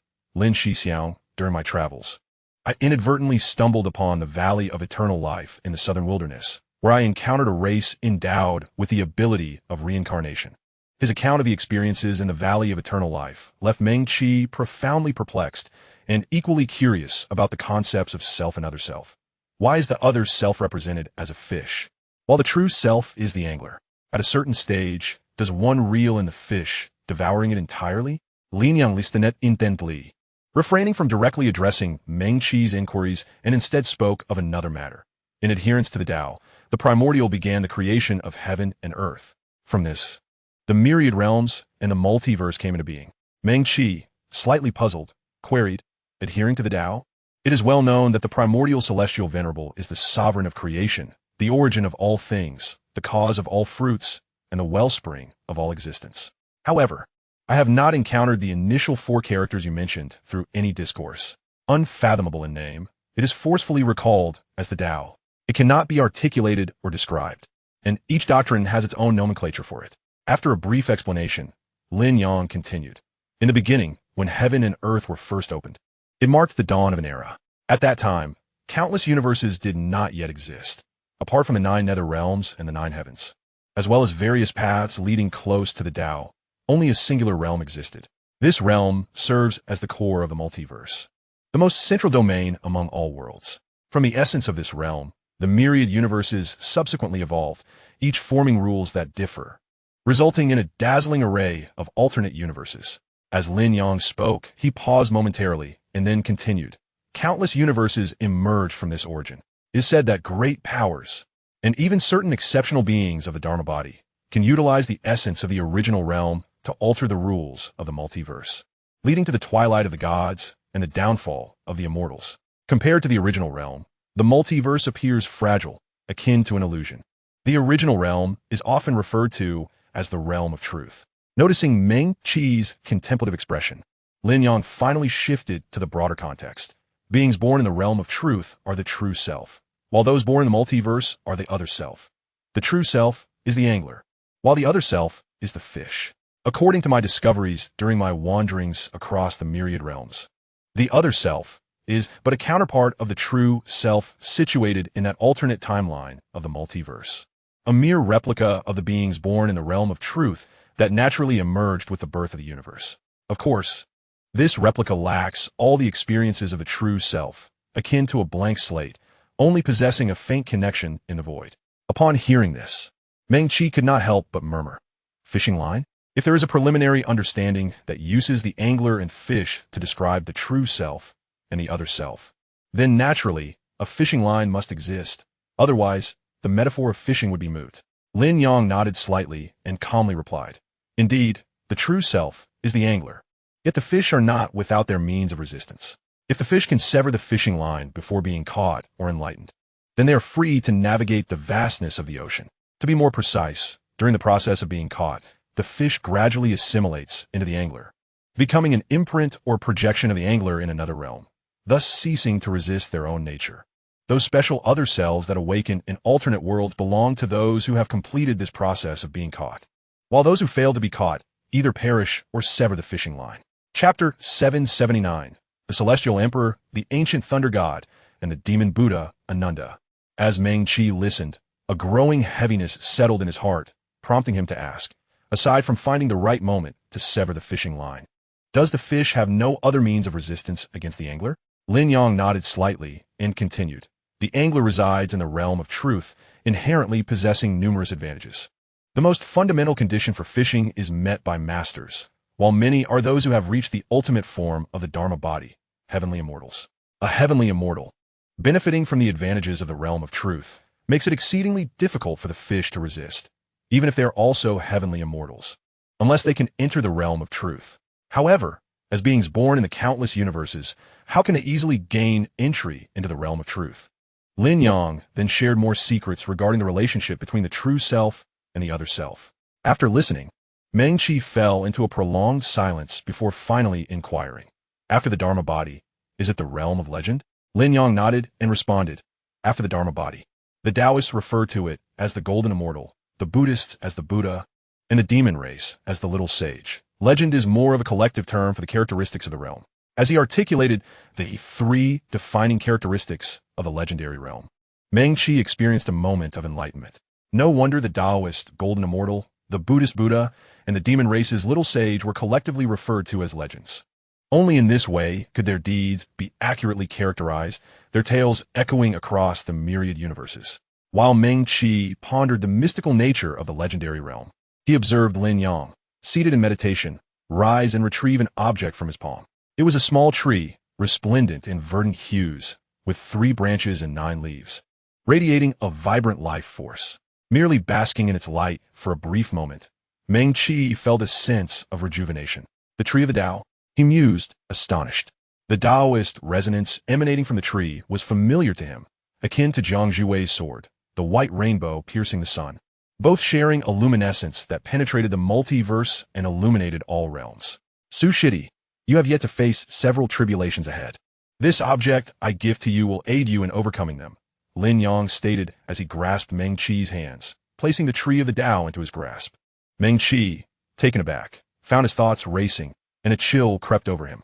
If even Lin Yang, the foremost figure in the world, lacked certainty in preserving himself with the Dharma body token, then the dangers he might soon encounter were self-evident. Regarding how Lin Yang foresaw the tribulations he had yet to face, Meng Qi felt no surprise. For the latter's profound mastery over the path of time might have allowed him a glimpse into that future, prompting this preemptive arrangement to alter his impending fate of death. Deeply moved, Meng Qi felt a torrent of emotions welling within him, ultimately crystallizing into a single expression, "Thank you, Lin Shixiao." He clasped his hands in gratitude. Lin Yang responded with a gentle acknowledgement before speaking again. "I understand your relationship with Ananda is intricate and deeply entangled. How you choose to navigate it is solely up to you. I can only offer you one piece of advice, which I hope you will remember." Meng Qi's expression turned serious as he nodded earnestly, replying, "Rest assured, Lin Shixiao, I shall remember it well. Emperor Dongwang Tai harbors an abiding hatred for Ananda, enduring through several epochs, just as the demon Saint Feng Shi, who ascended in this era, does. That phrase about Ananda wielding the sword against the transgressors, I'm sure you comprehend its weight," Lin Yang remarked. Meng Qi felt perplexed, recalling ancient texts he had perused. After thorough verification, he found that every account indicated that the ancient sovereign Dongwang Tai was slain by the celestial emperor in the previous epoch. Could it be that Dongwang Tai had not perished, but had instead lived on through a grand deception into this era, ultimately intertwining his fate with Ananda and incurring enmity? Yet, even if Ananda was the supreme god of war in his past life, how could he possibly forge a grudge with such a formidable figure from the ancient epic? Even if the latter were in a weakened state due to some trickery, it should not be the case. Could it be that the celestial emperor was indeed this formidable? Meng Qi's pupils suddenly constricted, and he could not help but shudder. The celestial emperor of the previous epoch did not fall with the end of the era. Rather, it was he who had orchestrated the grand deception, reincarnating in the ancient thunder pool and ultimately acting as the supreme god of thunder.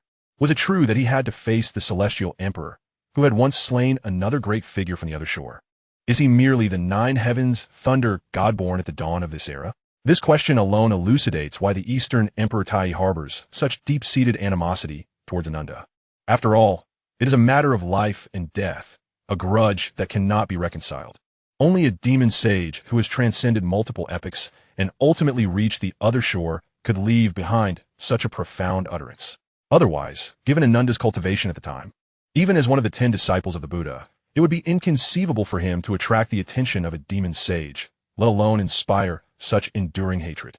If Ananda were indeed the reincarnation of the supreme heaven deity, everything would fall into place. The entanglements between the supreme heaven deity and the demon sage, who had yet to escape the sea of suffering, would be beyond the comprehension of outsiders, culminating in the present situation. Meng Qi's emotions surged, leaving him in a state of turmoil. The name of the supreme heaven deity resonated far more powerfully than that of Ananda. Even after the passage of epochs and the utter annihilation of the myriad realms, the deeds of the supreme heaven deity continued to echo throughout the world. Matters concerning significant figures from the other shore are inevitably known. If one cannot even harbor thoughts or desires, then all is lost. The prospect of altering the past pales in comparison to the dread of occupying the future. After his admonition, Lin Yang waved Meng Qi away, seemingly indicating his own stance. Hence Lin Yang felt unreserved in disclosing such matters to Meng Qi within the halls of the Heavenly Emperor before the Blade of Time. Meng Qi stood in a daze for an extended period, never anticipating that his quest for clarity regarding the fisherman and the fish would lead him to hear such earth-shattering secrets, particularly since these revelations bore a direct relation to his own life. After a stick of incense had burned, he observed Lin Yang seated in meditation upon the mat, and with no further words to share, Meng Qi bowed respectfully and turned to depart. He murmured to himself, occupying the future fish line? Lin Yang had explicitly pointed out the ability of significant figures from the other shore to occupy the future, compelling Meng Qi to ponder further. This was also why Lin Yang dared not guarantee whether his presence would influence Meng Qi's understanding of this matter. Thus he deliberately highlighted it. Half an hour after Meng Qi's departure, Lin Yang retrieved a luminous point imbued with the essence of the Heavenly Emperor's self and other, locking onto one among them. The Heavenly Emperor of the legendary world of the Son of Heaven failed to seize absolute dominion, instead coexisting within a universe alongside the projections of other significant figures from the other shore, as well as the projections of powerful beings and deities, ascending to unfathomable heights. Lin Yang sought the legendary world of the Son of Heaven, entering that realm to assume the projection of its heavenly emperor. For months later in the real world, Lin Yang returned to Jade Emperor Mountain, continuing his endeavors. Chapter 780. Celestial Beings Illuminating the Mortal Realm, High Above. As time elapsed, a decade swiftly passed. In the Heavenly Emperor Hall, Lin Yang suddenly materialized upon the mat, his legs crossed, and the ethereal aura emanating from him rapidly dissipated. A shadow of a universe manifested here, divine beings towering to the point of being boundless, reigning over all creation, as myriad spirits bowed in reverence. The void quivered, an infinite brilliance descending, merging into Lin Yang's being in an instant. The projection of the Heavenly Emperor from the alternate universe grew desolate, its shadow fading. While Lin Yang simultaneously underwent a monumental transformation, the essence of the heavenly realm, birthed from the opening of various acupoints, ascended, becoming increasingly ethereal and elusive. As if enveloping the cosmos, each cell in his flesh and blood pulsating and gradually evolving. In the Heavenly Emperor Hall, the laws and principles of Jade Emperor Mountain resonated, time slightly coiling, creating a sense of separation from the vast external universe. From a distance, it appeared as though a breathtaking formation had been activated, enveloping Jade Emperor Mountain in a single breath. What transpired? The disciples guarding the mountain lifted their heads in astonishment, each holding their breath, as both the outer and inner disciples grew vigilant. Though alert, they remained composed, exuding confidence. For a decade, their master's might had dominated the world. The name of the Sun Emperor was known to all, a truly invincible figure, feared by all malevolent beings. Even if someone were to lose their sanity at this moment, it would be impossible for the sect to falter under such circumstances. Within the quiet chambers scattered across Jade Emperor Mountain, the elder disciples also opened their eyes, not with solemnity, but with joy as they gazed towards the Heavenly Emperor Hall. The source of the anomaly lay within the Heavenly Emperor Hall, permeated with the breath of the passage of time. This could only signify two possibilities. Either their master had experienced a remarkable leap in cultivation, causing even his perfectly contained aura to begin to overflow, or the blade of time had further awakened, now capable of unleashing even greater power. Regardless of which scenario it was, it heralded tremendous fortune for the members of the Shantian sect, solidifying their status as the current sacred ground of the Taoist sect. Years prior, when the conflict between the Great Jin and Northern Zhou reached a stalemate, the Northern Zhou's King Gaolan, wielding the Emperor's sword, stepped onto the border. Intent on swiftly penetrating the Great Jin, uniting the Central Plains, and seizing a vital region of the real world. Recognizing the disparity in strength with Gaolan, Zhao Wuyan, the Emperor of Great Jin, did not dare to gamble. He personally journeyed to Jade Emperor Mountain, beseeching Lin Yang and promising that as long as he could thwart Gaolan and protect Great Jin, the Shantian sect will become the national religion of Great Jin. Lin Yang, who could not idly watch Gaolan unify the Central Plains and consume Great Jin, readily agreed, heading to the border of Great Jin to engage in battle with Gaolan, who gazed longingly at a foreign land. In that battle, Lin Yang did not employ the unparalleled divine weapon, the Blade of Time, but instead wielded the Blade of Time, engaging Gaolan, who had awakened to the earth immortal level and held the Emperor's sword. The outcome was evident. Even though Gaolan was nearing the earth immortal realm, and the Emperor's sword surpassed ordinary divine weapons of its level, he was no match for Lin Yang. Following that battle, the winds of the world shifted. Gaolan, with the Emperor's sword in hand, ranked second on the heavenly rankings, surpassing the prairie chieftain, Guldur, mastering the legacy of the Emperor, and, as the rightful king of Northern Zhou, his power continued to ascend, rendering him nearly indistinguishable from an earth immortal. Coupled with the peculiarities of the Emperor's Golden Book, Gaolan could realize a legendary presence throughout Northern Zhou, not significantly distant from Lin Yang, thus avoiding a one-sided situation. However, what no one anticipated was that despite Gaolan's overwhelming strength in the original conjectures, he would not fall short of Lin Yang. And under the condition of remaining within Northern Zhou, he should not be too inferior. Yet the result was shocking. In less than a stick of incense's time, Lin Yang overwhelmingly defeated the strongest version of Gaolan, crushing him with ease and maintaining the upper hand from start to finish. Had Lin Yang not deliberately sought insight into the mysteries of the Emperor's Golden Book, delaying the conclusion of the combat. Even though the essence of the Emperor's sword was at the level of the other shore and exceptionally attuned to Gaolan, it would have been a miracle for Gaolan to endure for over 100 breaths at the mere earth, immortal level, let alone to last until just before the incense burned out. It was precisely because of that battle that the world recognized the formidable prowess Lin Yang wielded with the Blade of Time. When the Six Gates updated the heavenly rankings, they simultaneously awarded the Shantian sect 2 titles, the national religion of Great Jin, as promised by Zhao Wuyan, and the sacred ground of the Taoist sect. No longer merely one of the 3 sects alongside the Jinwu sect and Xunyang sect. The deeper awakening of the Blade of Time resembled the legendary powers of celestial beings. As the inner landscape ascended to a cave heaven, transforming into a source that reflected the external world, thus forming a blessed land. The once youthful master Shojing murmured to himself, his long black hair cascading down, a dark beard adorning his chin. Although he had yet to attain the Dharma body, he had received the Xianyin creation pill from Lin Yang years prior, extending his lifespan by several centuries. Alongside Master Shojing, other senior members of the Shantian sect, such as Shojia and Shojua, shared similar speculations, their joy even more pronounced. After a brief tea time passed, the anomaly enveloping Jade Emperor Mountain dissipated, restoring the flow of time between the sacred ground of the Taoist sect and the vast external universe to normal. Just as many of the junior disciples sighed in relief and returned to their respective tasks, the higher echelons of the Shantian sect discreetly departed their places of cultivation, making their way toward the Heavenly Emperor Hall, treading the jade stone path.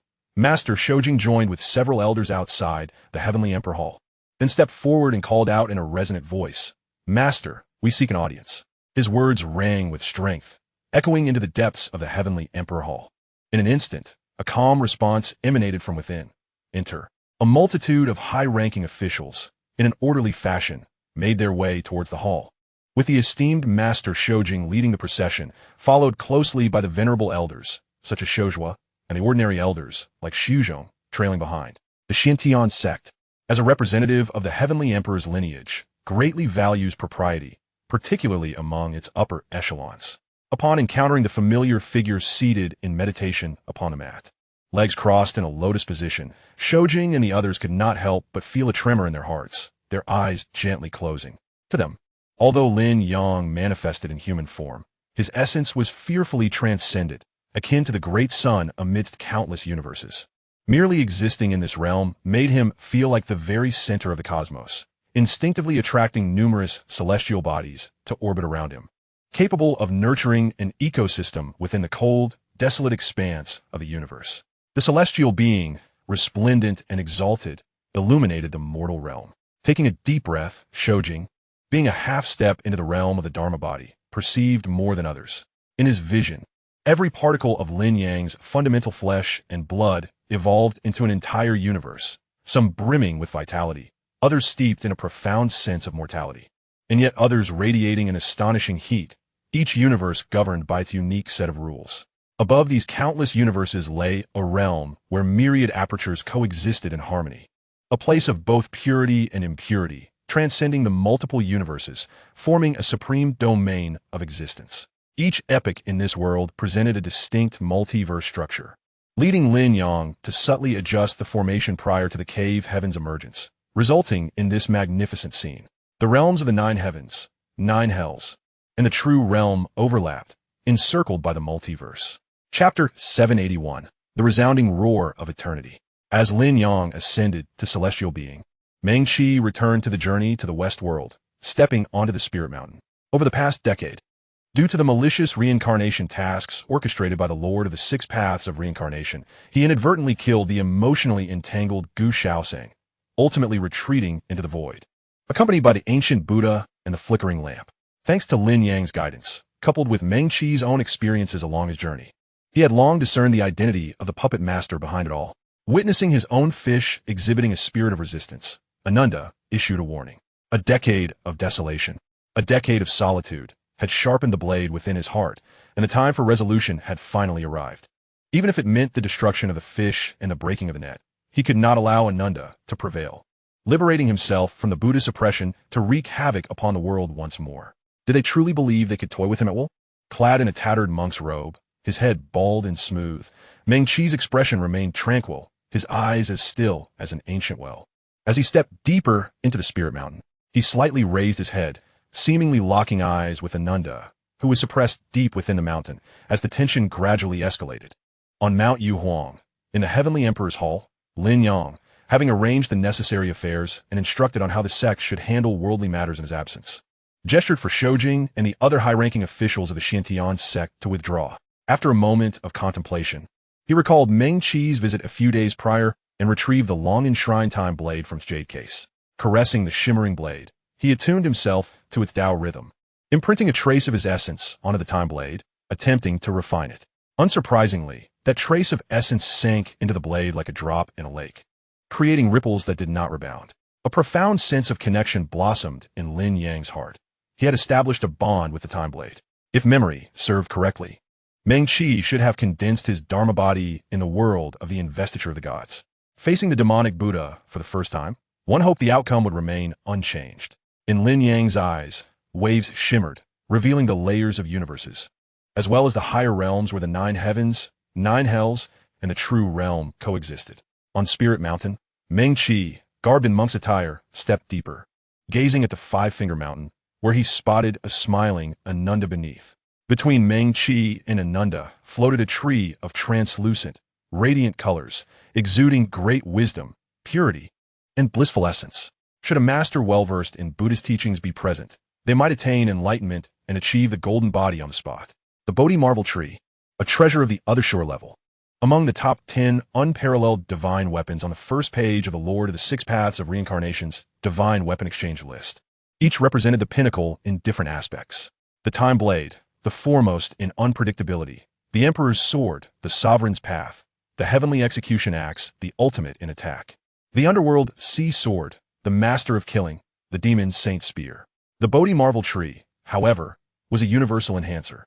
As it was said that after the Buddha ascended to the other shore, he inscribed the essence of his half-step Tao fruit into the Bodhi tree that aided his enlightenment, ultimately bringing forth this other shore treasure. The reason people believe that the one suppressing the demonic Buddha, Ananda, was the transcended Buddha was due to the re-emergence of the Bodhi Marvel tree, assisting in the suppression of Ananda beneath the Five-Finger Mountain. Meng-Chi halted his steps here, recognizing that he had nearly reached his limit. Advancing further would be perilous.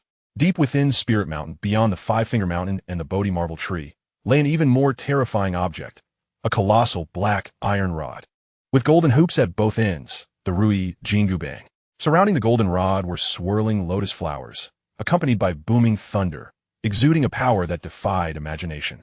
Each lotus and each thunderclap contained a universe, perpetually cycling through birth and extinction, an endless cycle that had persisted for an unknown duration. At a mere glance, Meng-Chi discerned that the number of lotus flowers and thunderbolts was in the billions, and there were undoubtedly countless more hidden from view. After the fall from the heavenly court, the Buddha entered oblivion, and the demon saint led the demon race's great saints and demon gods to invade Spirit Mountain, which is why the great sage equal to heaven's golden rod would be found here. Had the timing not been inappropriate, Meng-Chi would have struggled to conceal his excitement and admiration upon encountering the relic of his childhood idol. Even after eons had passed, the echoes of the great sage's mighty roars still resonated, reverberating in Meng-Chi's ears. In this life, I, the old monkey, will not cultivate for the next. Ripples stirred in Meng-Chi's heart lake, hinting at a resonance. Gazing at Ananda, seated beneath the Five-Finger Mountain, Meng-Chi's eyes gradually brightened, shedding their previous dullness. Ananda!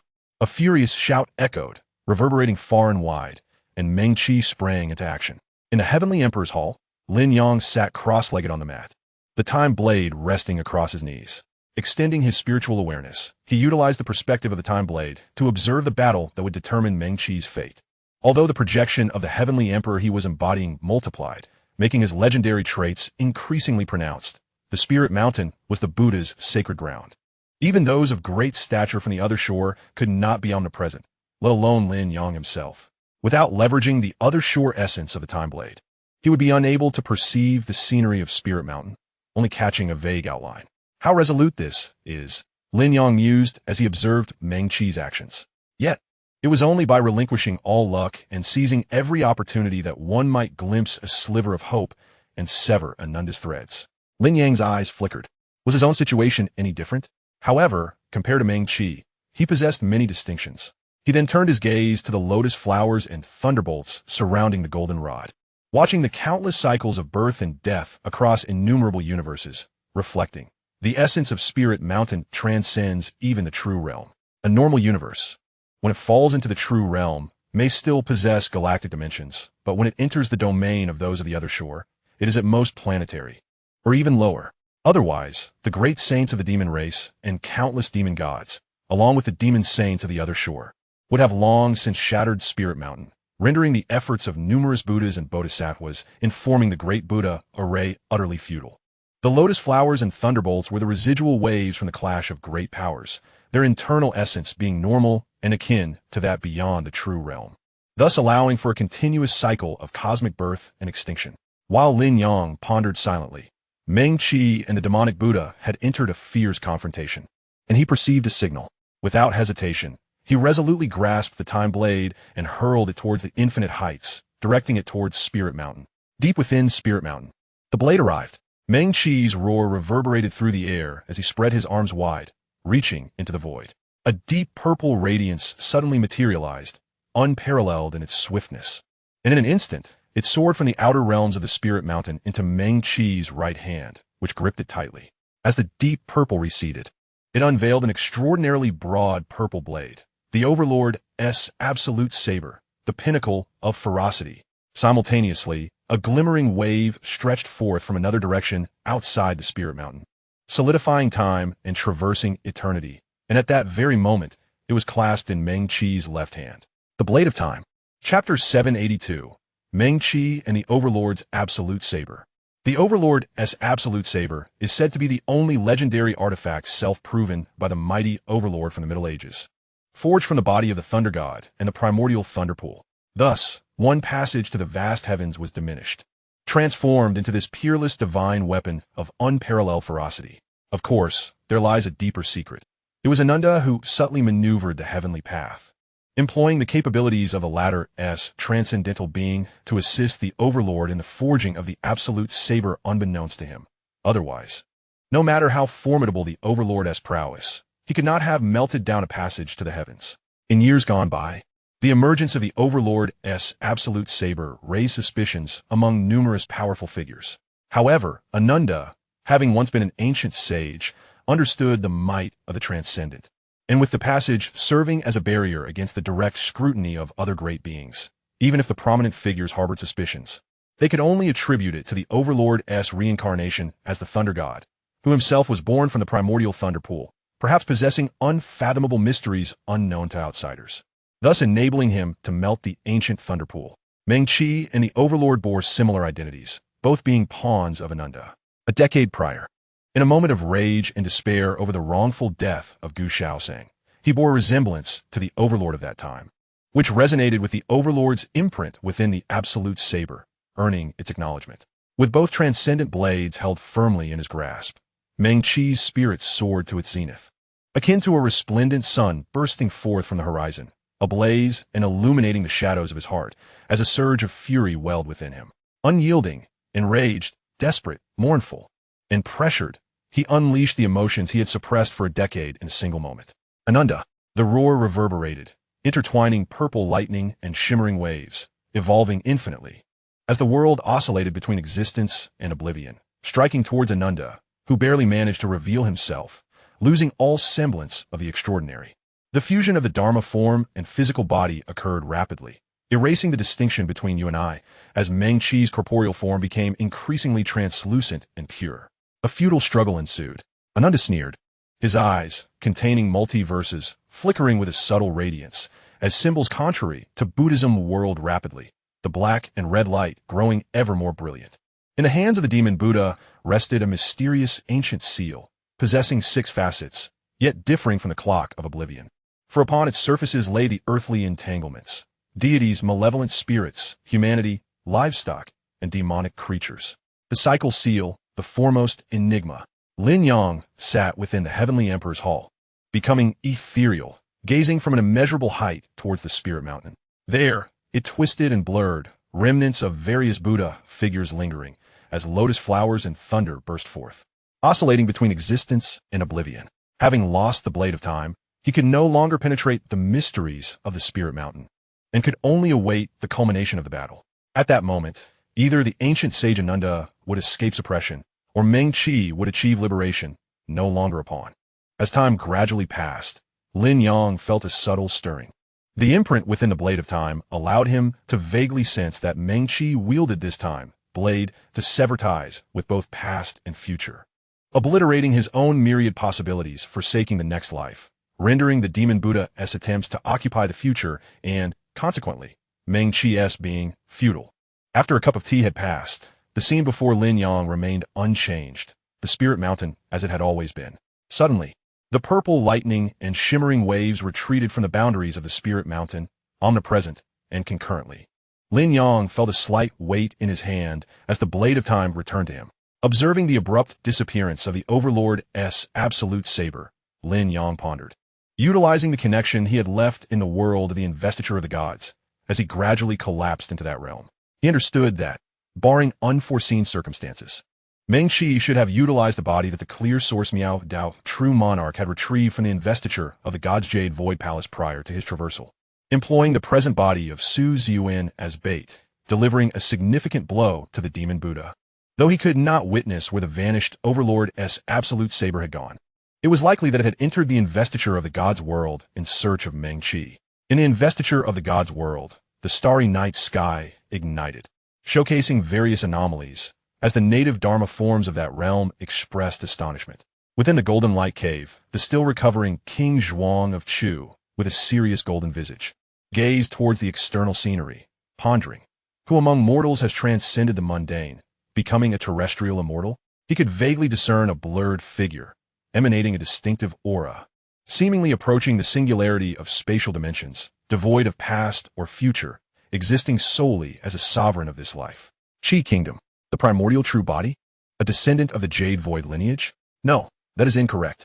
Duke Hong of Qi, bearing a deep blue great sword, gazed skyward, murmuring, "It is the fusion of the primordial true body with another peerless Dharma form, not merely a singular primordial true body." Due to the temporal fluctuations caused by Lin Yang, Duke Hong of Qi, who should have met Meng Qi long ago, had yet to encounter this direct successor of the Jade Void Palace. Meng Qi's acquisition of the remaining seals of the primordial 9 seals within the Jade Void Palace was entirely reliant on his own efforts. In the next moment, Duke Hong of Qi vanished into the void, hastening towards the place where Meng Qi attained his Dharma form. Lin Yang materialized near Meng Qi, observing the latter, now wielding the Overlord's absolute saber, shrouded in auspicious clouds, having undergone a transformative change from the past. He chuckled softly, after severing his ties with his former self. The spatial dimension has approached singularity, making it easier for him to embody legendary traits than others. However, compared to the yet-to-be-formed legendary traits, Meng Qi, having entered the threshold of the One Seal, embodies the characteristics of the transcendent, albeit less conspicuously than Lin Yang's, yet still extraordinarily formidable. Legendary traits. Meng Qi shook his head, unable to suppress a sigh. He could sense that possessing traits like omnipresence at the Dharma form stage was beyond hope. If he had to articulate it, his legendary traits were subtly akin to the uniqueness of the myriad realms. After a brief exchange, Lin Yang spoke again, beneath the transcendent. All is but a dream. Gu Shaosang was not slain by the demon Buddha's hand, but rather indirectly met her demise by yours. As long as the future is strong enough to defy the forces of historical revision, reviving Gu Shaosang would not be a challenge. If slain by a transcendent being, there would be no chance of resurrection. To alter the past and bring back the deceased would confront a transcendent, rendering change impossible. Other methods would also invoke the wrath of transcendent figures, and the means to resurrect ordinary beings would naturally lose efficacy. As Meng Qi remained silent, Lin Yang continued, "If you could seize the cycle seal from the demon Buddha, reviving Gu Shaosang on the spot would be effortless." Meng Qi nodded slightly, his gaze flickering repeatedly, his expression complex. He lightly tapped the back of his right hand with his left and stated, "When the opportune moment arrives in the future." I shall. He trailed off, suddenly exclaiming, "It's you?" A voice of surprise erupted, filled with anger, astonishment, and a hint of barely perceptible confusion. Duke Hong of Qi had arrived. He regarded Lin Yang and Meng Qi, who appeared to have known each other for quite some time, uncertain of his feelings. The newly established Dharma form of the Jade Void lineage, fused with the primordial true body, was unexpectedly acquainted with the heir of the Heavenly Emperor, who had forcibly taken the God-slaying whip. Lin Yang and Meng Qi, one a celestial being and the other a human sage possessing the characteristics of the myriad fruits, had sensed Duke Hong's arrival even before he materialized. Thus Meng Qi refrained from continuing, lest secrets be exposed. "Lin, do you know him?" Meng Qi inquired. Perceiving that Duke Hong's attained Dharma form was indeed the Jade Clear primordial body, thus naturally having received the inheritance of the Jade Void Palace. Lin Yang nodded, responding, "We made a transaction some time ago." Upon hearing this, Duke Hong's expression shifted repeatedly, revealing a myriad of emotions. A transaction? Is there such a thing in this world? To take someone else's possessions without permission, leaving behind mere substitutes? Chapter 783. Eternal darkness descends, stars illuminate the sea. Half a stick of incense later, Meng Qi finally grasped the situation. Lin Yang exchanged a renowned artifact, Frostmourne, for another equally celebrated artifact. Based on his understanding gleaned from the investiture of the gods, he perceived the god-slaying whip as rather unimpressive, despite its respectable status within the narrative. It pales in comparison to Frostmourne from the Warcraft universe, especially regarding their standing within their respective realms. The exchange of Frostmourne for the god-slaying whip left Meng Qi momentarily speechless. Were he still in a mortal phase, he might not have sensed anything amiss. However, having attained the Dharma body and grasped the true nature of the world, he comprehended the dire predicament that Qi Honggong found himself in. For a fleeting moment, Meng Qi silently mourned for this practitioner from the Yushu lineage, his thoughts racing until he suddenly recalled something. Since Lin Xixiang had ventured into the Warcraft world, would the Lich King not have been eliminated? After all, considering the power of the Dharma body beyond the true realm, the Lich King was merely at the level of a human immortal. As Meng Qi's curiosity piqued, Lin Yang spoke. The relationship between you and the Demon Buddha is exceedingly intricate. Severing the fish line does not erase the entanglements. You are of the same origin, and while it may be manageable in your weaker state, as you grow stronger, the Demon Buddha's cultivation will be affected, leading to a relative weakening. You grow strong, and he grows weak. Meng Qi ceased his wandering thoughts and nodded in understanding. He recognized the meaning of same origin as articulated by Lin Yang in years past. The essence and spiritual light of all beings in the true realm emanate from the Tao, and the fundamental nature of oneself across the myriad universes bears an inexplicable connection. Although he had severed that connection, likened to a fish line, the essence of his spiritual light remained unalterable. Otherwise, he would cease to be himself. Even if his memories and consciousness remained intact, his future actions would diverge increasingly from his original self. As long as he drew breath for the Demon Buddha, Ananda, he would remain a thorn in the throat. Qi Hongong listened, perplexed. The term Demon Buddha? A Buddha is equivalent to a golden immortal of the Taoist sect, a celestial master. How could he, a newly minted Dharma body of the Yushu lineage, be entangled with such a figure? When did this world give birth to a Buddha who bore the name of a demon? Lin Yang, unfazed by Qi Hongong's confusion, retracted the intentionally ostentatious celestial aura that radiated like the sun, his entire being shrouded in a misty ambiguity, and stated, upon initial attainment of the Dharma body, one must elevate their divine skills and various techniques to the level of the Dharma body. Otherwise, engaging with peers of the same rank will inevitably lead to disadvantage. Should you require assistance, seek me at Yuhuang Mountain. Meng Qi strapped the overlord's blade to his back and nodded slightly. It was at this moment that Qi Hongong finally took notice of the divine weapons in their hands. At first glance, they seemed unremarkable, just divine weapons, of which he possessed several. However, upon closer inspection, a sense of dread began to creep in, as the imposing Thunderblade and the shimmering Ancient Blade appeared to possess extraordinary attributes. Recalling the accounts of divine weapons from ancient texts, Qi Hongong's expression shifted to one of astonishment. He could scarcely contain himself, nearly gasping aloud. Peerless divine weapons. Both mysterious Dharma bodies wielded extraordinary divine artifacts, which had not graced the world since the conclusion of the investiture of the gods, and remained as rare treasures only spoken of in legend. What left Qi Hongong most astounded was that he did not recognize either of these artifacts, which should have been renowned throughout the heavens and across myriad realms. The investiture of the gods had concluded merely 500 years prior, and yet two artifacts that could only be forged under the most fortuitous of circumstances had emerged. As Qi Hongong's mind was engulfed in tumultuous waves of shock, Lin Yang, now seemingly ethereal and elevated, vanished from sight without a trace, leaving no ripples behind. Meng Qi turned his gaze to this unfamiliar Dharma body of the Yushu lineage and spoke, our Yushu palace. Regardless, Qi Hongong was a venerable figure of the Yushu lineage, worthy of alliance. Despite the tensions between him and Lin Xixiang, the higher one ascended in cultivation. The smaller the circle became, it was entirely normal for Dharma bodies to have entanglements among themselves. Meng Qi discerned that while the god-slaying whip held significant meaning for Qi Hongong, it was far from a matter that would compel him to risk his life in opposition to Lin Xixiang. In a layer of the Nine Nether, the aura of the demon monarch surged abruptly, akin to the explosion of a supernova, an unparalleled black light illuminating the earth, rendering the world devoid of anything but darkness. In that instant, even divine perception could not discern the external phenomena, leaving only a profound, inky blackness. An ominous portent of eternal darkness descended upon the realm. Having absorbed fragments of the demon world, the accumulation was sufficient for the body to ascend to the celestial realm, and the inherent limitations of the demon monarch's form dissipated. In an instant, it transformed from a wicked entity comparable to the pinnacle of earthly immortals into a formidable being rivaling celestial immortals. At this moment, nested within the Nine Nether, empowered by its surroundings, the demon monarch's cultivation appeared to ascend without bounds. The unfathomable eternal darkness, illuminated by an array of stars of varying hues.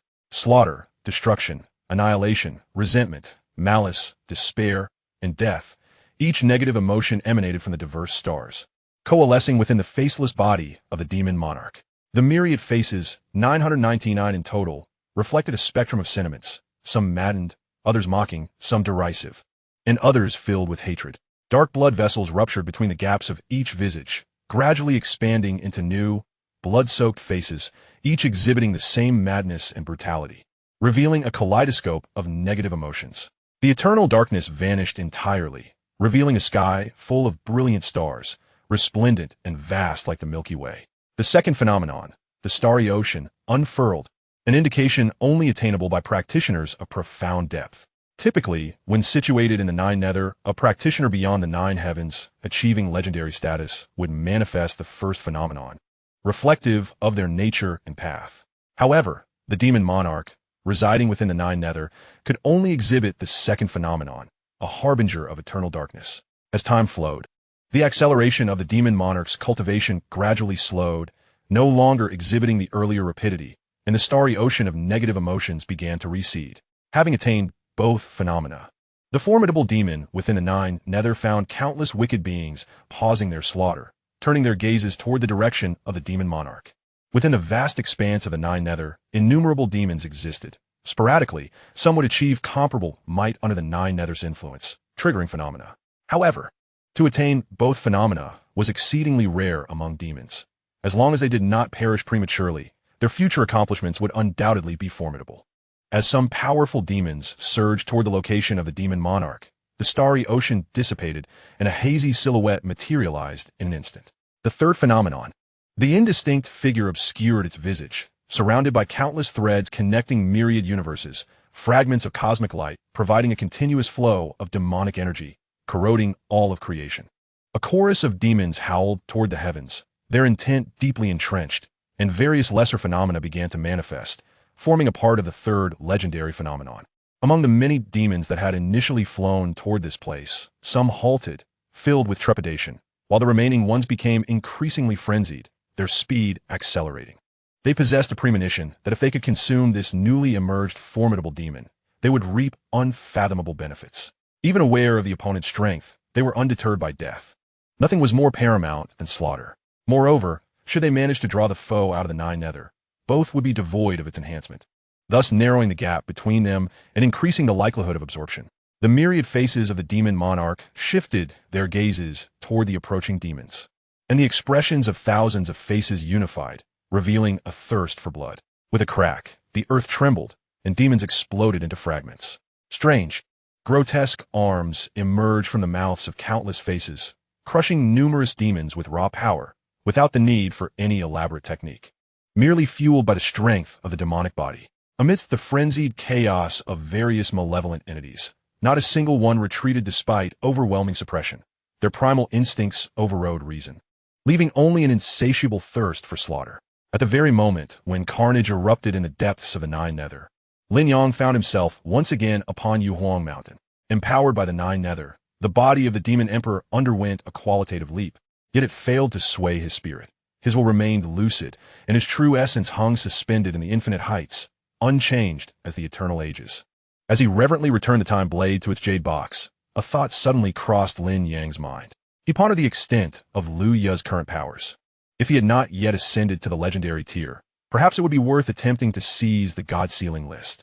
After a prolonged contemplation, Lin Yang shook his head, suppressing this notion. Not only was Liu Ye a figure of remarkable lineage, but his cultivation was on par with the ancient Qing emperor and the fire sovereign. Furthermore, Liu Ye wielded the infamous slaying immortals flying knife, a fearsome artifact that could instill dread even in the most powerful beings. A single misstep could lead to the severance of one's true spirit, resulting in the obliteration of all projections. The time was not yet ripe. Seated once more upon the meditation mat, Lin Yang slowly closed his eyes, commencing his cultivation. Indeed, should he succeed in transcending to the legendary realm, the chasm between his current self and his former self would be akin to a dimensional divide. However, in this current world, the emergence of a self-proclaimed legendary powerhouse would inevitably awaken many dormant legends and mighty beings, even those reluctant to do so.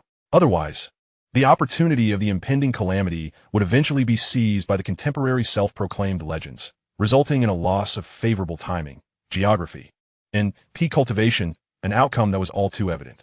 At that point, with numerous formidable adversaries arising, Lin Yang would find it less convenient to act than he did now. Hence, Until he had secured the majority of untapped benefits from those yet to emerge, he felt no urgency to break through, except under extraordinary circumstances. As the sun dipped below the horizon, the realm was gradually enveloped in moonlight. Within the resplendent and radiant hall of the heavenly emperor, Lin Yang slightly opened his eyes and extracted a pitch-black handbone.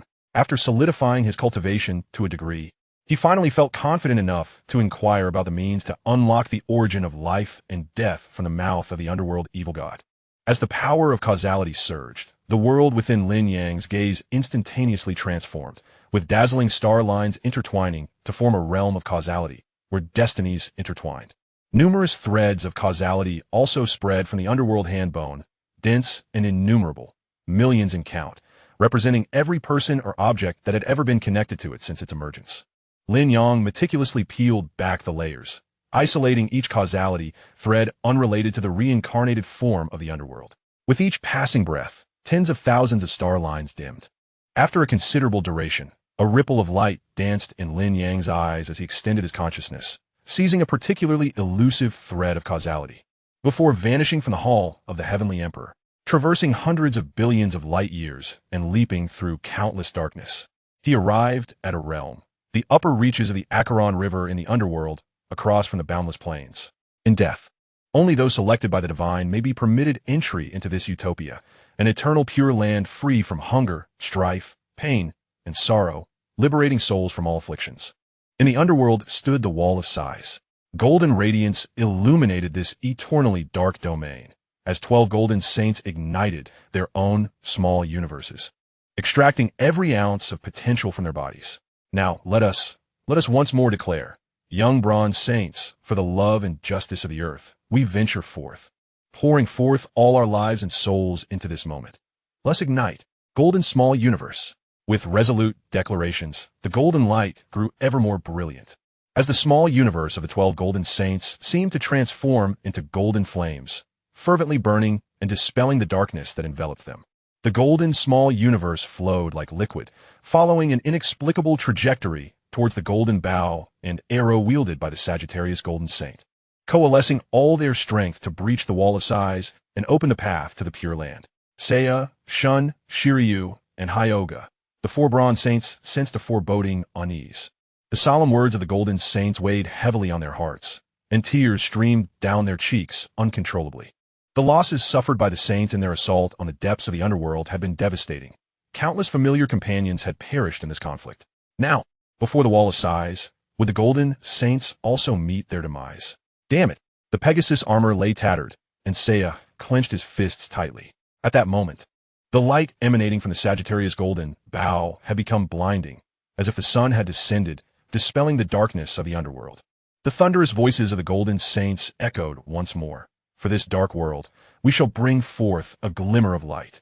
With a brilliant flash, the golden light was on the verge of completing its ultimate transformation, merging with the powers and souls of the 12 golden saints. Suddenly, the golden light solidified, dimming in an instant, as everything the golden saints had ignited seemed to flow back into their bodies, revitalizing their weary forms. Before the assembled saints could fully process this astonishing occurrence, a distant and ethereal voice resonated through the hall. Withdraw, O saints of Athena. Without divine protection, you cannot traverse the transdimensional space to reach the Pure Land. The closed doors of the hall swung open, and Lin Yang stepped forth. Chapter 785, God, Immortal. Numerous saints turned, and the youthful figure of the golden tiger of youth, now in his prime, queried with astonishment. Who are you? The 12 golden saints, having prepared for so long, pouring all their life and soul into their might, were unexpectedly suppressed back into their own bodies without a sound.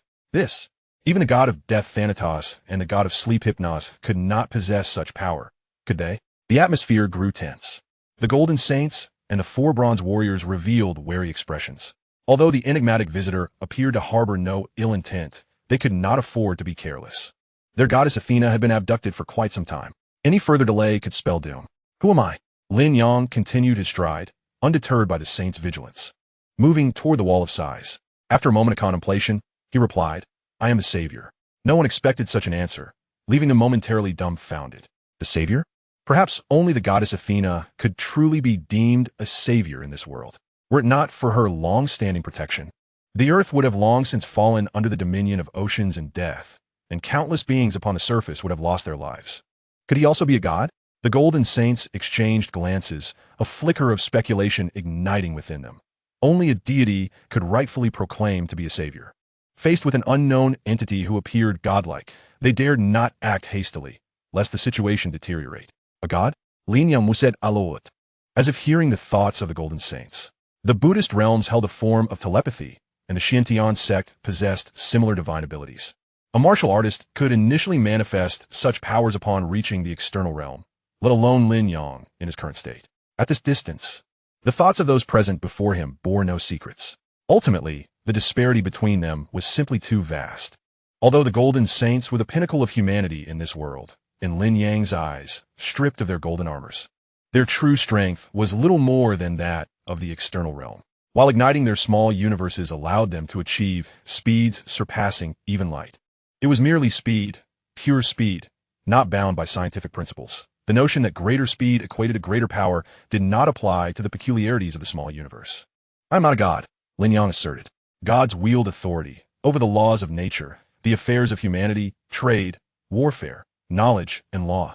Though the Dharma body corresponds to certain principles of heaven and earth, it has yet to assume authority, rendering it incapable of effortlessly wielding the powers associated with such authority. As if governed by an inherent instinct, Lin Yang continued, rather, it is the concept of immortals. He felt an inherent dissonance with the term immortal in this world. However, this was merely a trivial detail, not worthy of excessive attention. Conversely, within the worldview of the One Supreme, it is only natural for all things fantastical, be they Western fantasy, magic, or science, to gravitate towards the style of immortal heroes. What? He can discern our innermost thoughts? A wave of shock swept through the crowd, sending chills down their spines. If conflict were to arise, would it not imply that nothing about them remained a secret in the eyes of the opponent? Immortals? At that moment, the Sagittarius Gold Saint, A.I. Loasi, displayed a look of perplexity. Having lived for over a decade in Greece without venturing to the ancient East, he had never encountered the concept of immortals. Had it not been for Lin Yang's extraordinary abilities allowing seamless communication, A.I. Loasi might have misinterpreted the term altogether. Others, who had also never set foot in the East, exhibited similar bewilderment, temporarily suppressing their unease. After a pause, Tong Hu's gaze brimmed with curiosity as he solemnly remarked, "Immortals are a legendary concept from my realm of cultivation, stemming from humanity's reverence for eternal life. To be immortal means to transcend the mundane, to forsake the grains of the earth, and to distance oneself from worldly affairs. To dwell upon the mountains is to embody the immortal." Having spent over 2 centuries in the ancient East, Tong Hu, even after a prolonged retreat in Mount Lu since the last Holy War, remained familiar with the legends of that land. Indeed, according to local lore, immortals resided upon Mount Lu, living eternally, and it was said that the elders had witnessed an immortal seated before the great waterfall in their youth. Unchanged even as they aged, Lin Yang subtly shook his head, recognizing that Tong Hu's interpretation of immortals was merely the archaic version, already outdated. Times had progressed, and the narratives had evolved.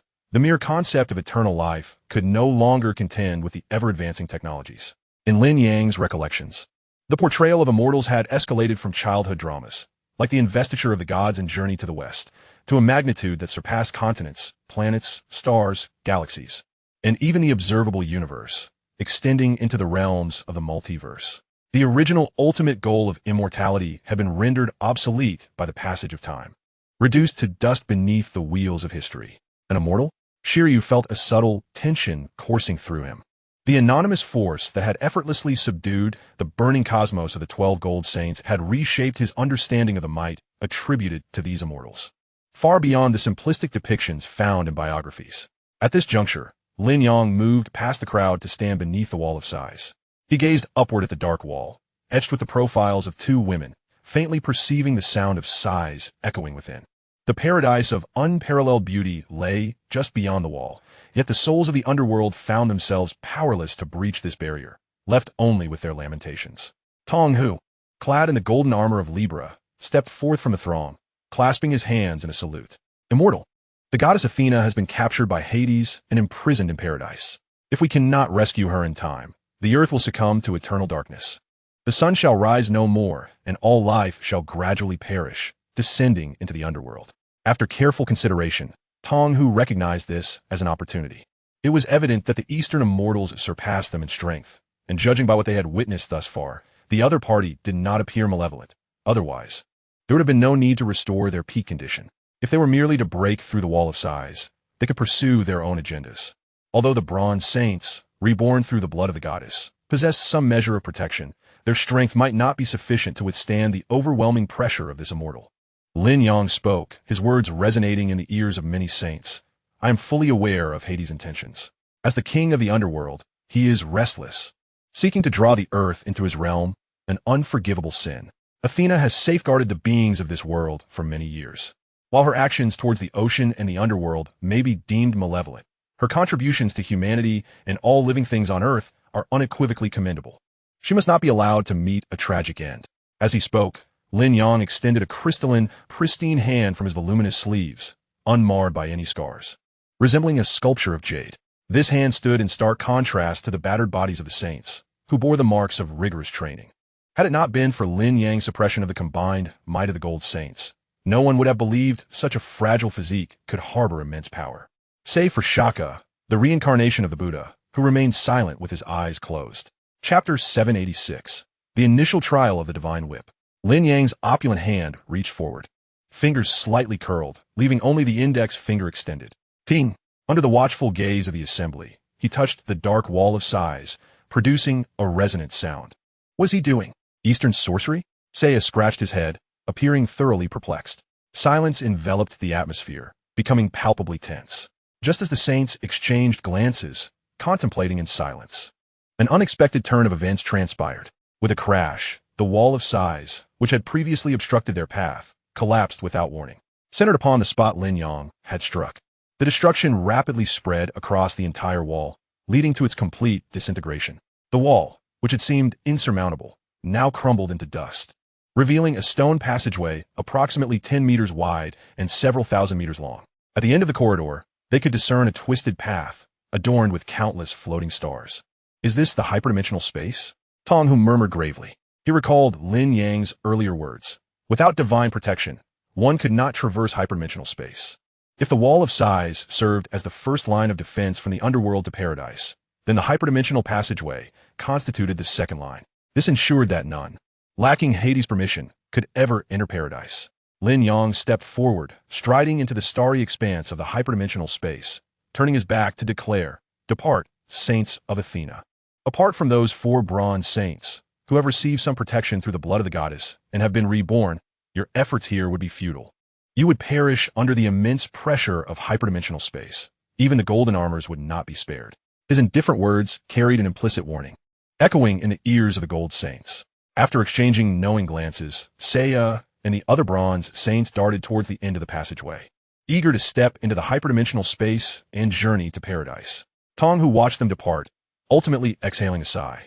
Such a casual act of obliterating the wall of size with a mere finger profoundly impressed upon them the immense power of this enigmatic Eastern immortal. It was evident, thus, that deception was impossible, without divine protection, and with their golden armors untainted by the blood of the goddess. The saints of the zodiac had no capacity to traverse hyperdimensional space.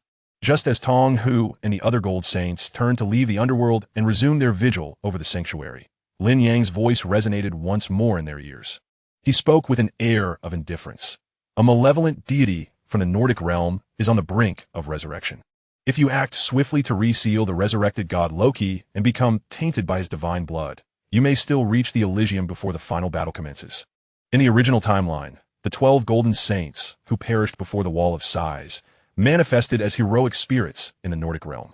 With the assistance of Athena and Odin, the awakened golden saints clad in their divine armors ultimately vanquished Loki, plunging him back into confinement. This act drained their revived powers under Odin's influence. Yet 5 golden armors were dispatched by Poseidon to Elysium to aid Seiya and his companions. As Lin Yang's voice gradually faded, Tong Hu and the others watched him step into the hyperdimensional space, and finally, Saga declared, "Let us depart." No one hesitated. One by one, the golden saints surged out of the grand hall, racing towards the entrance leading to the mortal realm. No one truly comprehended the extent of Loki's might.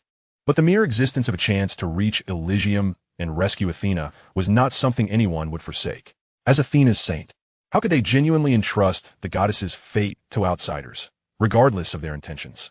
Lin Yang leisurely traversed the hyperdimensional passage, taking the time to admire the multitude of stars whizzing past him.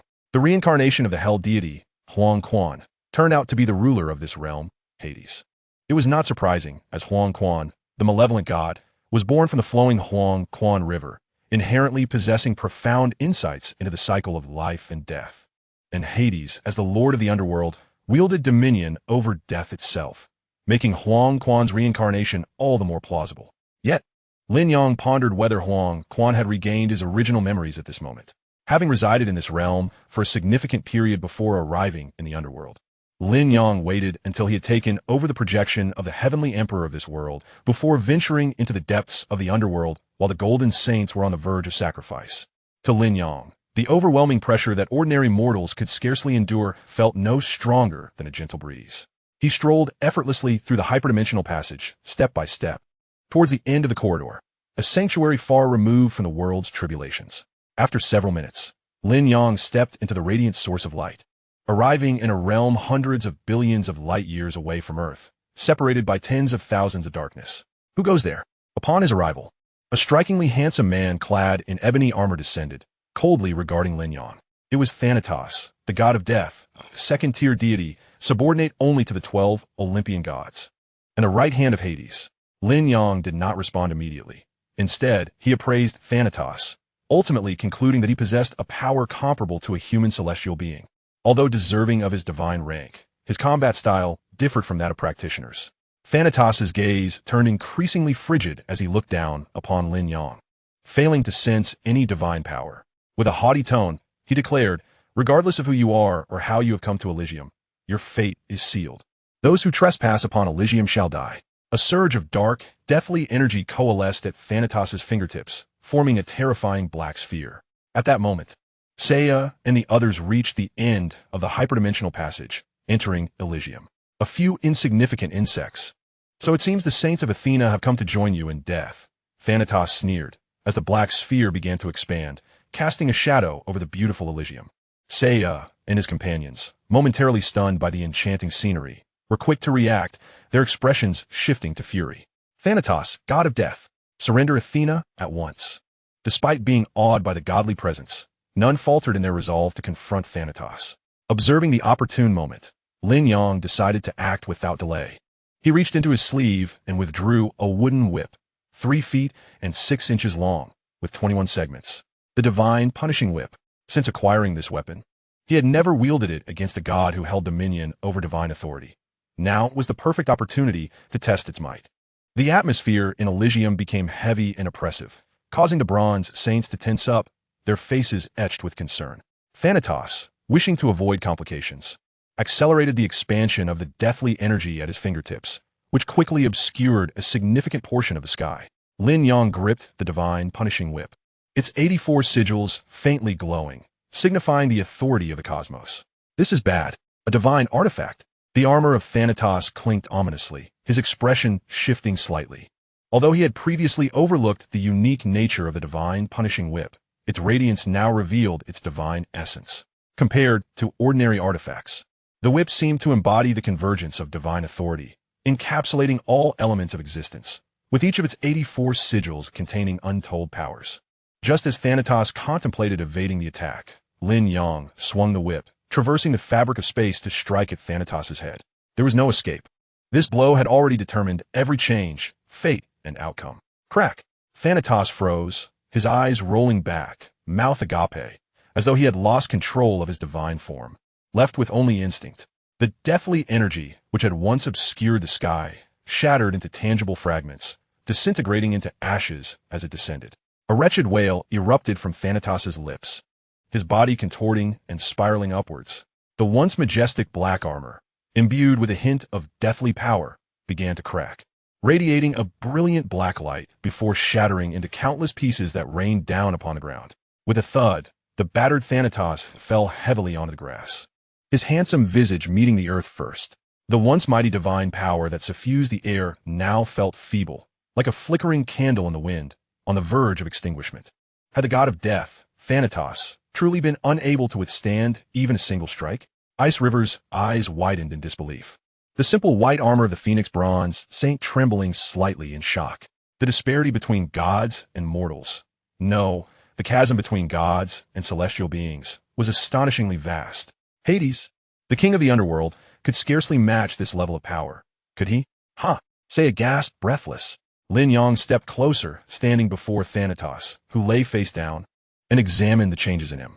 The authority of death had been suppressed, rendering it temporarily ineffective, and the godly form that had been consolidated through divine power was on the brink of collapse, though his life was not in danger. Lin Yang nodded sleekly. The divine punishing whip was designed to punish rather than annihilate. It was a divine treasure meant for chastising gods. Even the weakest of deities would not fall from a single lash. They would merely be severely wounded, and even the mightiest gods would not fare much better against its wrath, unless one was like the water ancestor, who had transcended the limitations of their innate divine form.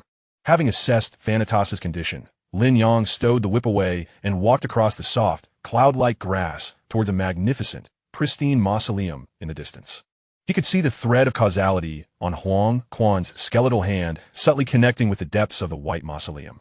Seiya glanced at the now defenseless Thanatos and then at the retreating Lin Yang. Exchanging glances, they bypassed Thanatos and raced towards Lin Yang.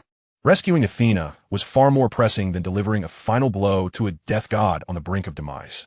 Having fought against numerous deities, Seiya and his companions profoundly understood the formidable difficulty of truly vanquishing a god. Perhaps Athena would lose her life due to the time they had squandered. In that case, their arduous journey to this point would hold no meaning. "Master," shouted Shiryu, inquiring, "do you know where Athena is imprisoned?" The Elysian fields appeared as a sun-drenched expanse, where numerous elfin maidens adorned with floral crowns trembled in fear, startled by the instant defeat of Lord Thanatos. Upon closer inspection, Shiryu found no structures resembling a prison, prompting his inquiry to the enigmatic Eastern sage. In Shiryu's recollection, the sage possessed a miraculous ability known as calculating with fingers, akin to a precognitive power.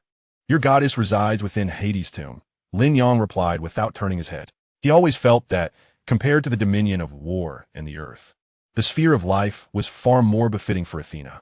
After all, in the annals of the holy wars, this goddess, who was supposed to be immensely powerful as the deity of war, had seldom intervened. Indeed, if her dominion was war, then the countless holy wars throughout history must have brought her some benefit. The more frequent and intense the wars corresponding to her dominion, the greater the advantages she would reap, occupying the earth, safeguarding all beings while simultaneously inciting conflict with the deities who covet the earth, a perfect twofold gain. As Lin Yang pondered, another overwhelming aura surged, saturating the Elysian fields with a sense of slumbering tranquility.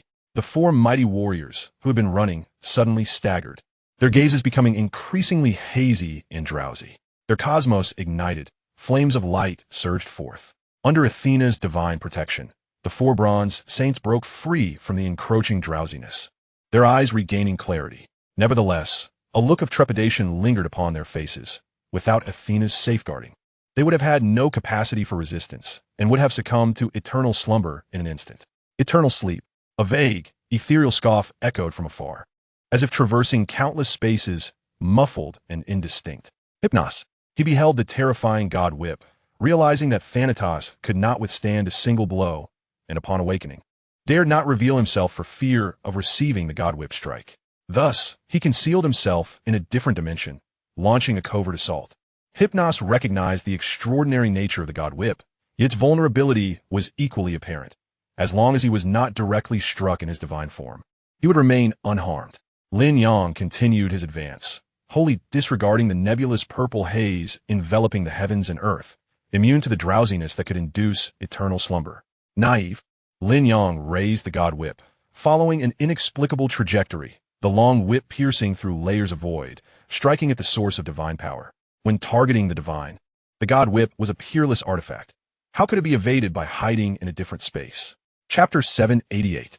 Legends spanning countless universes. The god of life and death born from heaven and earth, the sovereign of existence across myriad realms. Boom! The void imploded, chaotic currents surged, and colorful shards of space erupted, as the alternate dimension where Hypnos concealed himself was directly breached. Ah!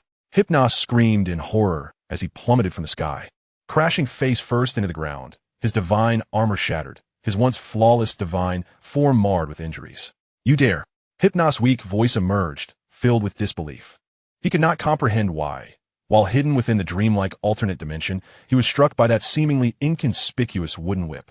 Could it be that the unremarkable wooden whip was, in fact, a space-altering artifact? Lin Yang scrutinized Hypnos a few times, reaffirming the god whip's might. The initial strike certainly could not extinguish a god's life. "Hades!" Gazing at the pristine tomb before him, Lin Yang uttered softly. His unassuming words resonated, as if imbued with tangible power, causing the already shattered space within the Elysian fields to grow increasingly chaotic, revealing the vast, resplendent sea of stars through the fragmented realms. Swoosh! Streams of dark red energy spread, instantaneously altering the hue of the immaculate tomb. An unimaginably powerful pressure filled the Elysian fields, and the once bright sky turned ominous. The boundless grassland trembled slightly, the entire earth vibrating. The elfin maidens, adorned with flower crowns, turned pale, crouching with their heads cradled, muffled whimpers escaping their lips. "Lord Hades," Hypnos murmured softly, his gaze gradually losing focus, his very soul teetering on the brink of slumber. At that moment, a cold voice resonated throughout the Elysian fields. "Rebel from the east, are you so eager to seek death?" The roof of the tomb exploded, revealing a handsome man clad in the attire of the god of the underworld, floating high above, surveying all that lay beneath. "Hades, hand over Ms. Saori," Saya roared, braving the overwhelming divine might, his fists tracing the trajectory of the Pegasus constellation as his cosmos resonated with the stellar forces from light years away. Pegasus Meteor Fist.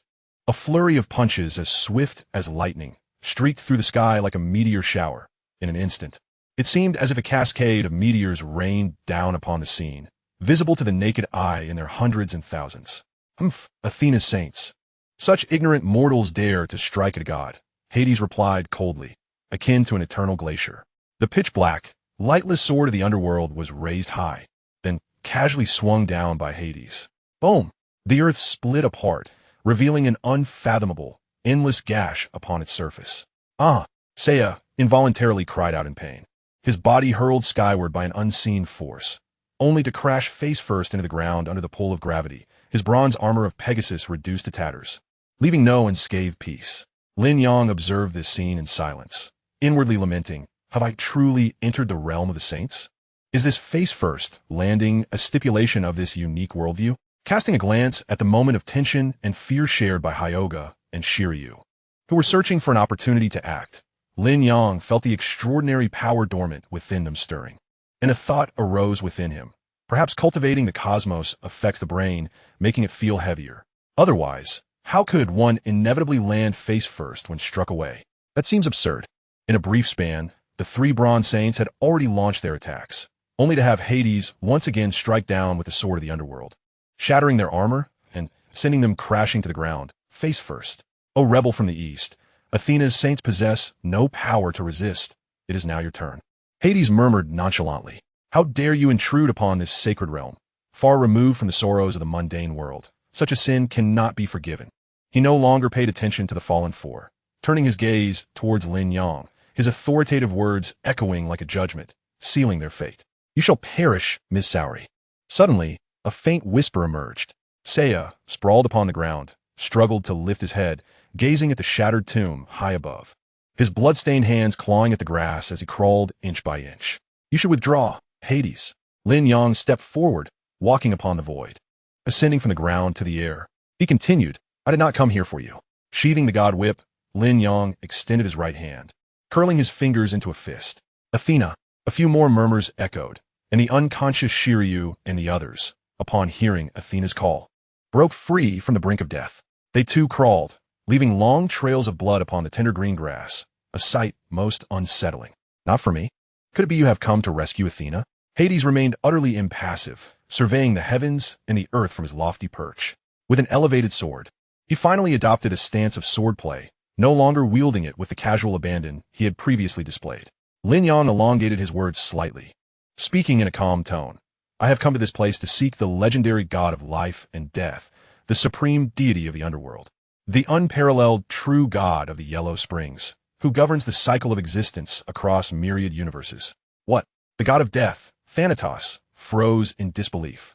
Although he could not fully comprehend the lengthy title, the mere utterance of it instilled within him a profound sense of awe, suggesting that the supreme, true God of the Yellow Springs transcended imagination, logic, and comprehension, an entity of the highest order. The four struggling warriors, Seiya and his companions, also paused momentarily, their hearts stirred by tumultuous waves of emotion. Hades' handsome visage finally exhibited a flicker of disturbance, a thread of anger surfacing as he scoffed. The master of life and death. I am the lord of the underworld, the king of the realm of the dead. Who dares to claim dominion over life and death? Before Hades could finish his proclamation, Lin Yang struck with a punch. The heavenly realm mirrored the pure land of ultimate bliss, where the powers of the celestial beings were unfathomably formidable. The entire expanse of the pure land, along with the countless light years of void beyond it, trembled under the weight of its rules. Time gradually warped, creating a disjunction with the universe at large. In the realm of reflection, time seemed unchanged. Yet the external scene appeared to accelerate at an exponential rate. Hours passed in mere moments within the pure land. Cough. Hades staggered backward repeatedly, his complexion turning crimson, ultimately spitting forth a mouthful of divine blood. Puffed. As the divine blood touched the ground, the vibrant flora withered instantaneously, succumbing to the subtle erosion of Hades' divine authority. Producing a pitch-black hand bone, Lin Yang softly commanded, "If the Yellow Springs do not awaken now, when will they?" The sound reverberated, stirring the thread of causality, as Lin Yang directed the essence of the evil god of the Yellow Springs towards Hades. Simultaneously, a multitude of golden saints materialized at the entrance of the Pure Land. Their golden armors had undergone a breathtaking transformation into divine robes. Chapter 789. The Schemes of the Yellow Springs. The 12 golden saints donned their brand new divine robes, while the bronze saints, fueled by the limits of their small cosmos, experienced a remarkable transformation despite their shattered bronze armors. Divine robes, Thanatos exclaimed. Have the gods been defeated by the immortals? Toru beheld the fallen deities. The power capable of shattering divine armor astonished everyone. Even though they had recently allied to vanquish Loki, sealing away the malevolent god once more, they had not shattered Loki's divine armor. Many believe divine armor to be the most robust material in existence, impervious to destruction, sustaining only minor damage. At that moment, the newly arrived golden saints were met with the sight of tattered remnants of divine armor. It was utterly terrifying. This was almost more shocking than the destruction of the Wall of Sighs. As the golden saints marveled in silence, the dark clouds overhead thickened, completely enveloping the pure land. Thunder rumbled. A vast divine might suddenly erupted. As Seiya donned the Pegasus divine armor and attempted to rise, he stumbled, nearly collapsing to the ground. While Shiryu and the others fared no better, all of them suppressed by this overwhelming divine aura. This force far surpassed that of Loki's small cosmos. Was this the strength of Hades, the king of the underworld? The golden saint of Taurus, Aldebaran, displayed a serious expression, brimming with battle intent. No, this is not Hades. Toru, having faced Hades in the previous holy war, felt his color shift as his pupils narrowed, sensing an ominous premonition. In an instant, the deep, oceanic divine might receded, the dark clouds dispersed, the underworld winds ceased, and the pure land restored its previous radiance, with only the scars of battle on the earth bearing witness to what had transpired. What manner of small cosmos is this? Hyoga was astonished, his mouth agape. He could sense that, compared to the prior oppressive small cosmos that had nearly rendered him unable to stand, the current restrained small cosmos was far more terrifying, harboring boundless dread and endless death. In a fleeting moment, Hyoga even perceived a new transformation in Hades' small cosmos, evolving into layers of palpable reality. You have actually found my reincarnation. Just as the saints were filled with trepidation, Hades' voice resonated once more, yet it bore a different tone, cold yet sanctified, as if the speaker were not the sovereign of the underworld, but a monarch of the celestial realm. Stimulated by Lin Yang's forceful presence and the essence of his true self, the evil god of the Yellow Springs awakened from slumber. How do I open the passage to the origin of life and death? Lin Yang cut straight to the point. You wish to enter the origin of life and death. Hades, or rather the Yellow Springs, scoffed coldly. Born from the river of the Yellow Springs, he was an evil spirit of legend, inherently dismissive of a celestial being. He mused that in his prime, extinguishing celestial beings was no more challenging than swatting a fly. And how could he divulge one of the most profound secrets of the multiverse simply due to a few words from a celestial being? To believe you can seize my lifeblood merely by locating my reincarnation is rather presumptuous. Hades' chilling, divine words abruptly ceased, and a flicker of astonishment crossed his countenance upon witnessing the multitude of brilliant star threads reflected in Lin Yang's eyes, prompting him to silently curse his misfortune. He had unexpectedly encountered the very ability he most wished to avoid in this state: causality. At last, he comprehended how Lin Yang had discovered his reincarnation, not through divination or information gleaned from others, but solely through his own mastery of the path of causality. After a flurry of thoughts and weighing the pros and cons, the Yellow Springs declared coldly to open the passage to the origin of life and death. It requires me as a guide, inverting the Yellow Springs, and then through the Yellow Springs, it must be unraveled gradually. In the end, he added, to invert the Yellow Springs, one must gather the strength of 3 legendary powers. Conversely, even if one knows how to invert the Yellow Springs, lacking sufficient strength to sustain, it would lead to a failure midway, resulting in oneself being consumed by the turbulent river of the Yellow Springs. Upon further contemplation, the evil god of the Yellow Springs recognized this as an opportunity to cultivate the path of life and death and seek advancement amidst the impending calamity. Entering the origin of life and death was undeniably essential. Moreover, the Yellow Springs was aware that the true martial emperor had lost his self-awareness due to greed, having delved into the origin of life and death, leaving only his corporeal form. The body of the true martial emperor was what the Yellow Springs valued most. Should he employ secret methods to seize it, while he would not possess the full power of the true martial emperor, one of the 9 revered of the Tao, at his peak, he would nonetheless become one of the few formidable entities beneath the other shore. Were it not for this, the Yellow Springs understood that by concealing the most critical aspects, Lin Yang would inevitably perish when attempting to open the origin of life and death. Assembling the strength of 3 legendary beings in the current era was no easy feat, who would awaken to legendary status merely to facilitate another. Although the path was extraordinary, for practitioners not on the path of life and death, entering the origin of life and death would yield no benefit unless they completely shattered their physical forms and fundamentally altered their foundations. And I am his aide. The Yellow Springs contemplated. In mere moments, he had devised a future plan.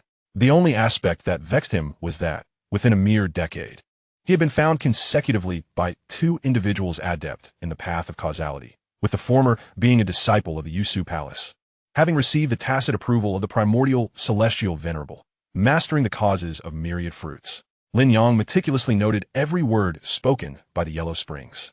Finally, he nodded and said, since you have been forthright, I shall not press you further. Do not interfere with this realm any longer and depart. He could discern the intent of the underworld to depart. In that fleeting moment of their conversation, Hades' divine form was rapidly transforming, shifting from a godly essence to a corporeal form reminiscent of a Dharma body, albeit with diminished power, now barely at the threshold of a half-step Dharma body. In the future, there will be a day when you and I shall meet again. The underworld etched Lin Yang's visage deeply into its memory. Utilizing Hades' original authority as a consumable, the king of the underworld's sword cleaved through the fabric of time and space, revealing a rift whose destination remained unknown. Turning away, the underworld paid no heed to Athena and the saints confined within the urn, stepping into the temporal fissure. Crack! The rift swiftly vanished, and the pure land of ultimate bliss returned to a state of tranquility. The holy-clad saints remained in a state of bewilderment under the underworld's deliberate concealment. A pitch-black veil obstructed all, be it images or sounds, or any means of perception. To their eyes, the dark curtain rose for but a few fleeting seconds before abruptly dissipating, followed by the disappearance of Hades, while the mysterious Eastern immortal held a sphere of indescribable radiance. Chapter 790. The Goddess of War, the Queen of the Underworld, is his. The Underworld, Hell, Life and Death. Lin Yang grasped the authority of the King of the Underworld, comprised of 3 distinct powers, and after a moment of earnest study, he nearly mastered it. His gaze drifted towards the shattered mausoleum above, observing Athena, seemingly ensnared in slumber within the urn. With a gentle flick of his hand, Lin Yang summoned his divine energy, shattering the magical urn that had confined the war goddess. Splitting it in twain, freed from her bonds, Athena instantly opened her clear, transparent eyes, gazing upwards. Thank you for your assistance, O immortal from the East. Her voice, though melodious, bore a hint of frailty as she unsteadily rose to her feet, looking remarkably gaunt, a testament to her considerable depletion of divine power. Indeed, during her confinement, Athena had not been idle. She had been continuously supporting the saints, offering them strength and conviction. Otherwise, the number of saints arriving at the Pure Land would have been significantly diminished. Even the golden saints who ventured to the celestial palace to seal Loki received Athena's aid. Had she not transmitted petals stained with her own blood to the mortal realm, enabling the golden cloth to evolve into holy raiment, the 12 golden saints would have stood no chance against the malevolent god Loki. All was guided by fate. Had you not protected the multitude of beings across generations, I would not be here today to rescue you. Lin Yang replied calmly, returning Athena's bow without flinching. For a Western deity, he refrained from speaking of good causes and good effects, instead grounding it in the concept of fate's guidance. Hades has been banished by me, never to return to this world. His authority is now entrusted to you, a reward for your years of safeguarding the beings of the earth. With a snap of his fingers, the enigmatic aura of the king of the underworld's authority gently descended into Athena's hands, which she cradled with utmost care, a flicker of uncontainable astonishment gleaming in her eyes. At that moment, a bronze saint emerged from the transcendent space, entering the pure land of ultimate bliss. After surveying his surroundings, his gaze settled upon the saint of Andromeda, Shun. Shun, startled, turned to him and exclaimed joyfully, "Brother." Phoenix Bronze Saint Ikki, having dispatched the enemy, arrived at the Pure Land. As the brothers reunited, Athena expressed her heartfelt gratitude, inviting Lin Yang to visit the sanctuary. Lin Yang, shaking his head in refusal, replied, "With matters here concluded, I must return to my mountain for further cultivation, to comprehend the profound mysteries of the golden immortal, and shall not linger in the mortal realm. You may deal with those two deities." With a glance at the fallen Thanatos and Hypnos, he turned away, sweeping his sleeve as a cloud of auspiciousness appeared beneath his feet, gently lifting him aloft, radiating in 9 vibrant hues. He had intended to compose a verse, but ultimately, Lin Yang abandoned that thought, instead channeling his divine energy to amplify the brilliance of the 9-colored cloud, transforming the Pure Land into a breathtaking spectacle. Temporarily suppressing the authority of the king of the underworld, Athena parted her ruby lips and inquired softly, "How shall I address you?" The surge of divine power emanated from her, now stronger than before. Upon hearing this, Lin Yang promptly replied, "Xian." After a flurry of thoughts, he continued, "Yang." The multitude of titles he previously bore seemed ill-suited for this moment. Thus he instinctively uttered Xian and then derived Yang from his name, forming a novel appellation, Xian Yang. Xuan Yang, immortal Xuan Yang? Several saints murmured to themselves. In the eyes of the assembled saints, the 9-colored cloud lifted Lin Yang higher and higher, eventually seeming to transcend a certain boundary. Though he did not drift far from them, his presence grew increasingly faint, as if ascending to an ineffable, yet undeniably real, realm of infinite heights. Upon witnessing Athena emerge from the mausoleum, the loyal golden saints immediately knelt upon the grass, proclaiming, "Lady Athena, the final holy war has concluded. I commend you for your efforts, my saints." Athena's gentle smile radiated warmth, enveloping all like a spring breeze.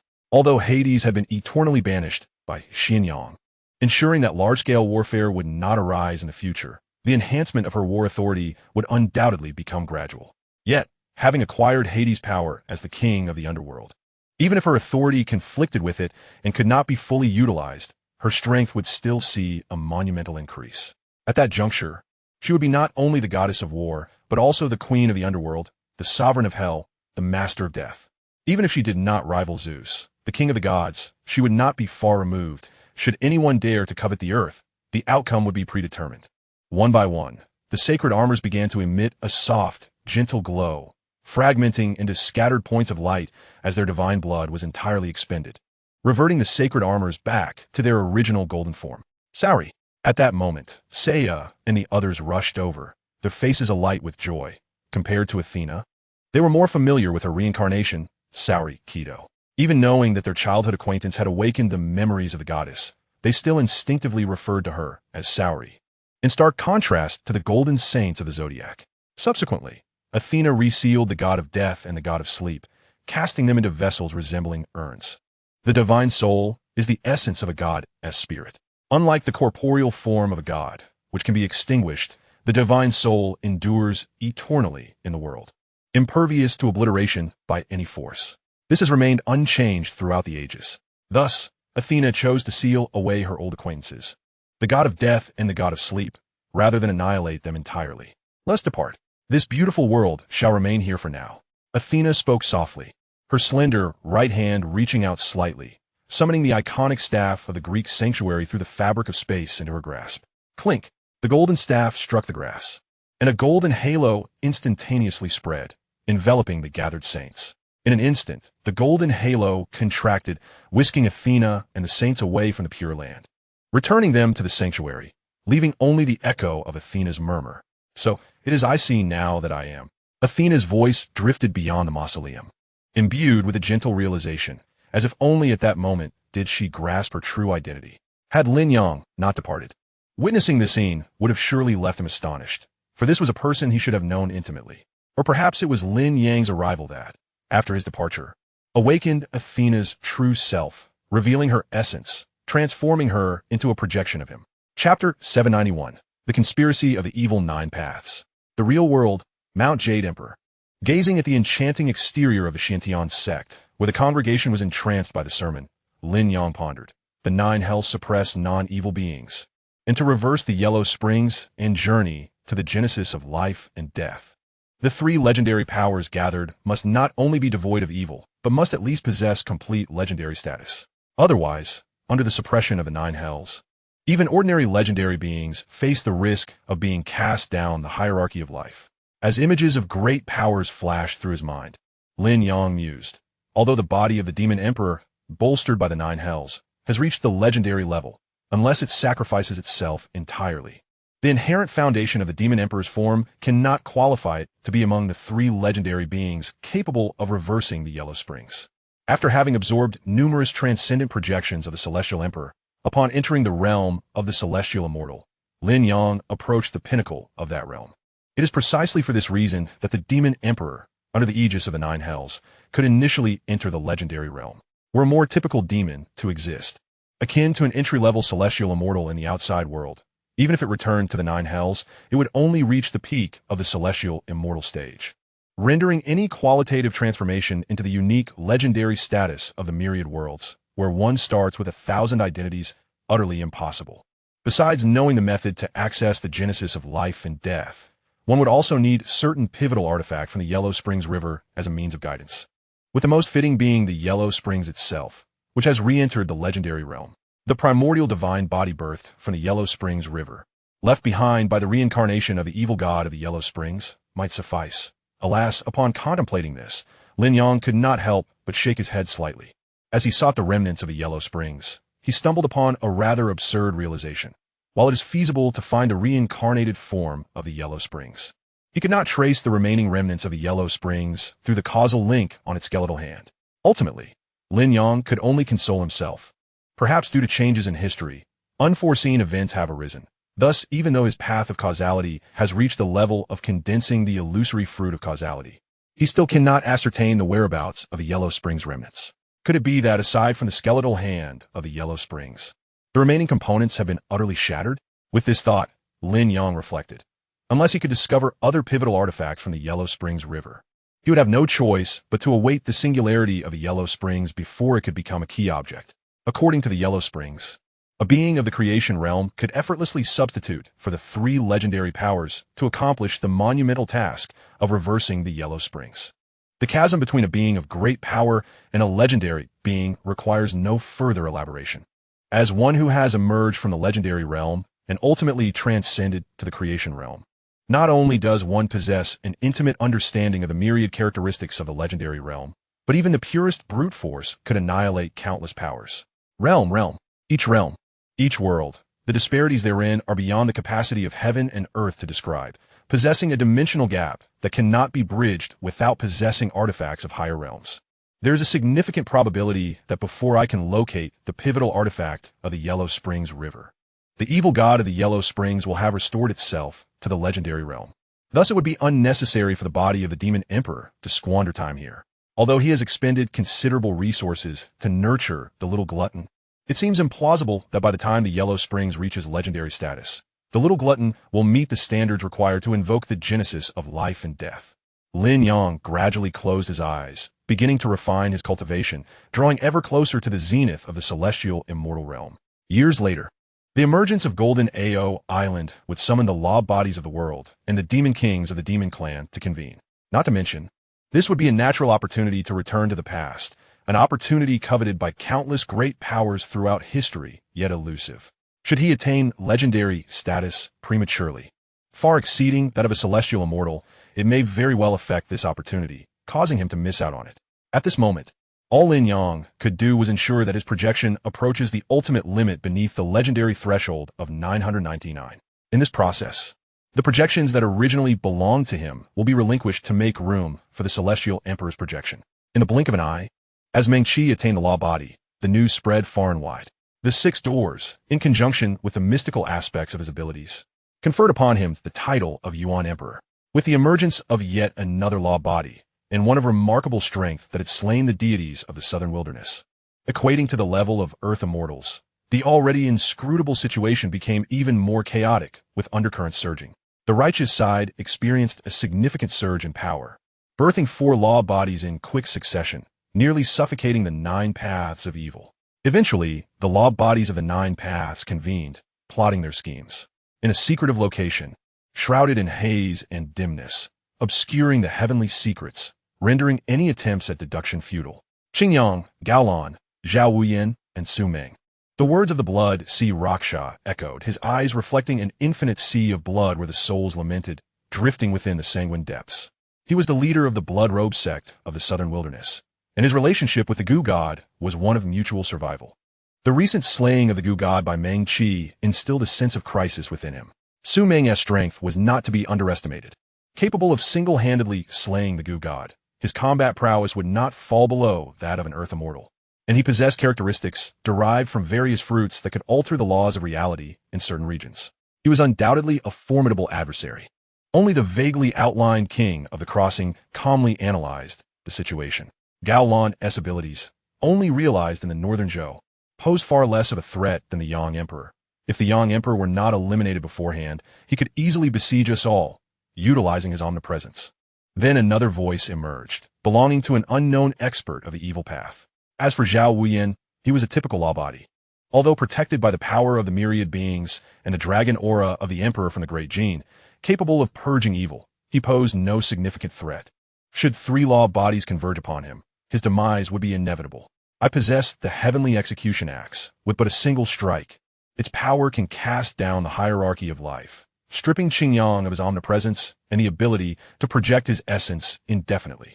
A robust figure, adorned in attire reminiscent of the grasslands, spoke. The mysteries of the 9 heavens are such that even legendary beings cannot attain omnipresence. I happen to know a concealed passage leading to the Yao Pool, which could create an opportunity to strike down the Yang Emperor's life level. A law body coldly remarked, his eyes glistening with a chilling light. As the 9 paths of evil conspired, a brilliant and clear sword light erupted from the sword-washing pavilion, soaring to the heavens, ethereal and omnipresent.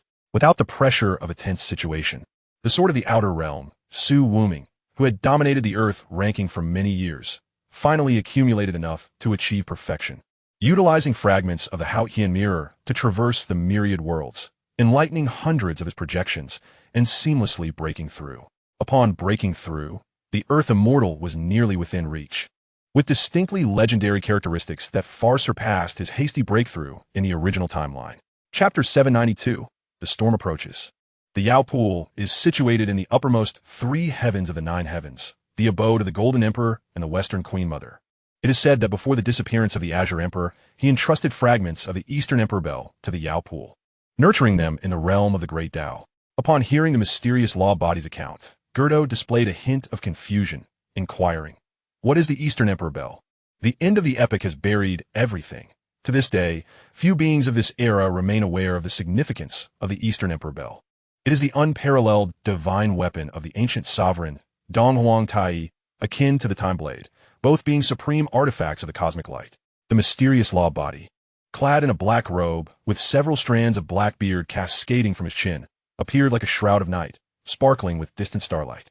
The unparalleled divine weapon of the ancient sovereign. The few present fell silent, their breaths becoming slightly hurried. After the commencement of this epic, the numerous preceding eras have been collectively referred to as the ancient times. No one knows precisely how many epics there are, but it can be anticipated that the ancient sovereigns were undoubtedly the most formidable figures. Otherwise, how could they be revered with the titles of epic and sovereign? The fragments of the Eastern Emperor Bell could allow us to preemptively sense the wash of time and the river of fate, gaining insights into time and destiny, possessing slight characteristics of the other shore. At that point, even if we cannot alter the past as Qin Yang does, and Su Ming's words could represent the laws of the world, our collective strength would undoubtedly see a tremendous enhancement. After the news was released, it was difficult for Qin Yang, the master of the Time Blade, to articulate his thoughts. However, the other eminent figures of the righteous path would undoubtedly swarm towards the Yao Qi. And no matter how dispassionate Qin Yang was regarding the fragments of the Eastern Emperor Bell, he would inevitably join the throng headed for Yao Qi once he exerted his methods. A voice, cold and resolute, spoke up, articulating a plan that had long been simmering in his mind. In an instant, the few law bodies present expressed their agreement, quickly solidifying the plan. At the Tianyi Hall on Jade Emperor Mountain, the core of the Nine Heavens, a rare passage to the heavens existed here, and unlike other passages, this core offered a more comprehensive understanding of the Tao, far surpassing the heavily skewed realms of the origins of life and death, the ancient Thunderpool. In the underworld sea, Lin Yang sat calmly, gazing into the distance, his eyes reflecting several indistinct figures. The almost translucent, pale figure of the king of the world. The tumultuous blood sea, seemingly harboring the blood god. The robust and wild figure of the steppe chieftain, Gordo, wielding the heaven-cleaving axe. Among them were several law bodies that should not have manifested at this time.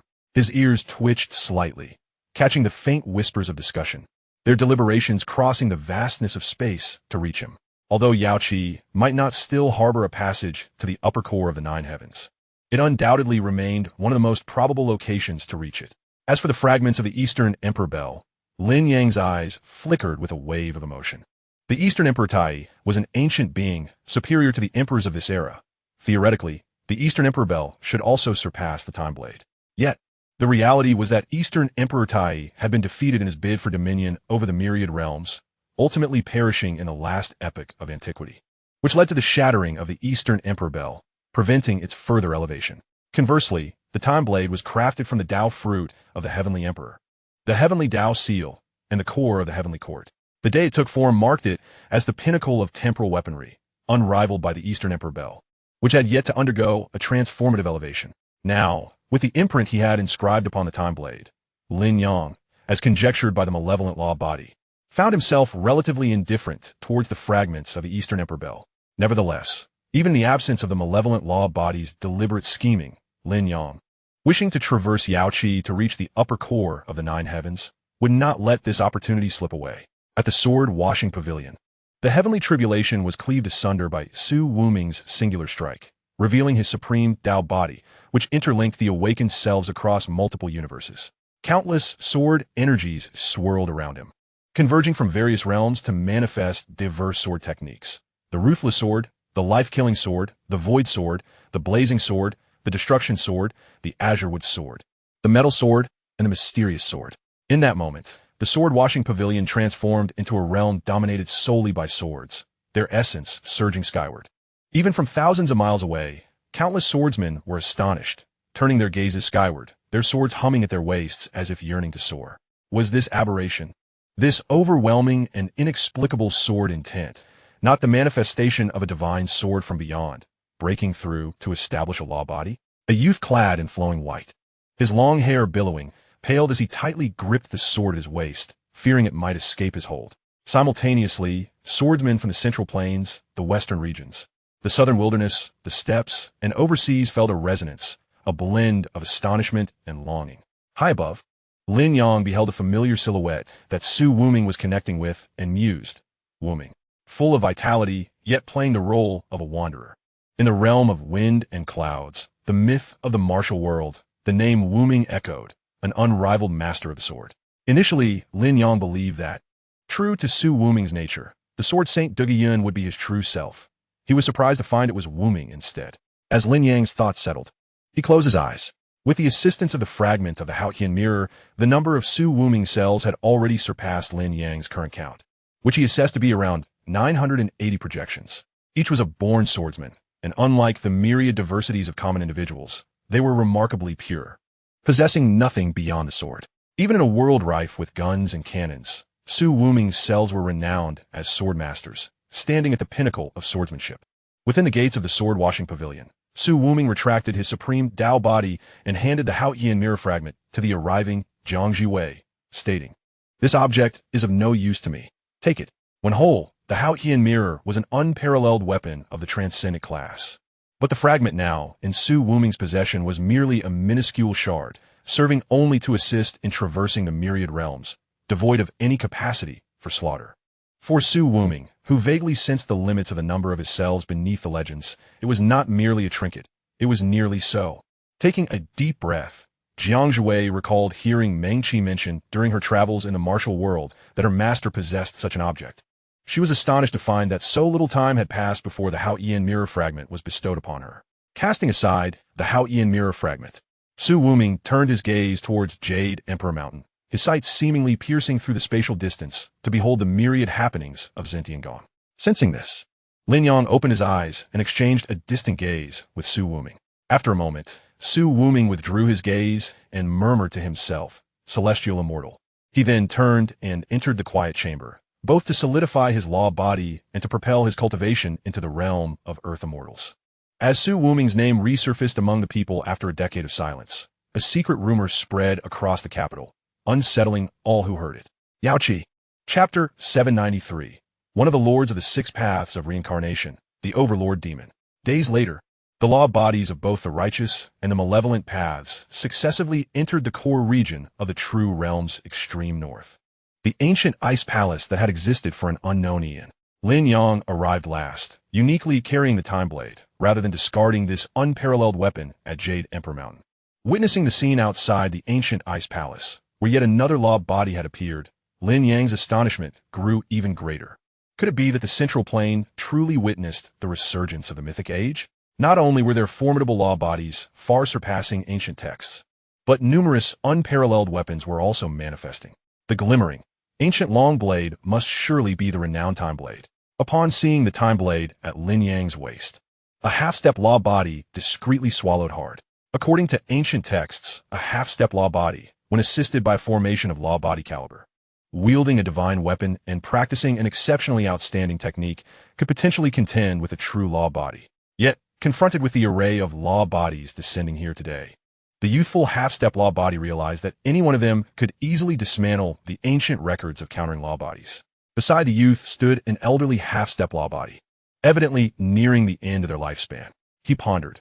The two land immortals who had previously descended, wielding the Overlord's absolute blade and the Emperor's sword, had merely sliced through the barrier preventing the collective of half-step law bodies from entering the extreme north. It seemed that a single strike from this land immortal would suffice to once again breach the barrier of the ancient ice palace.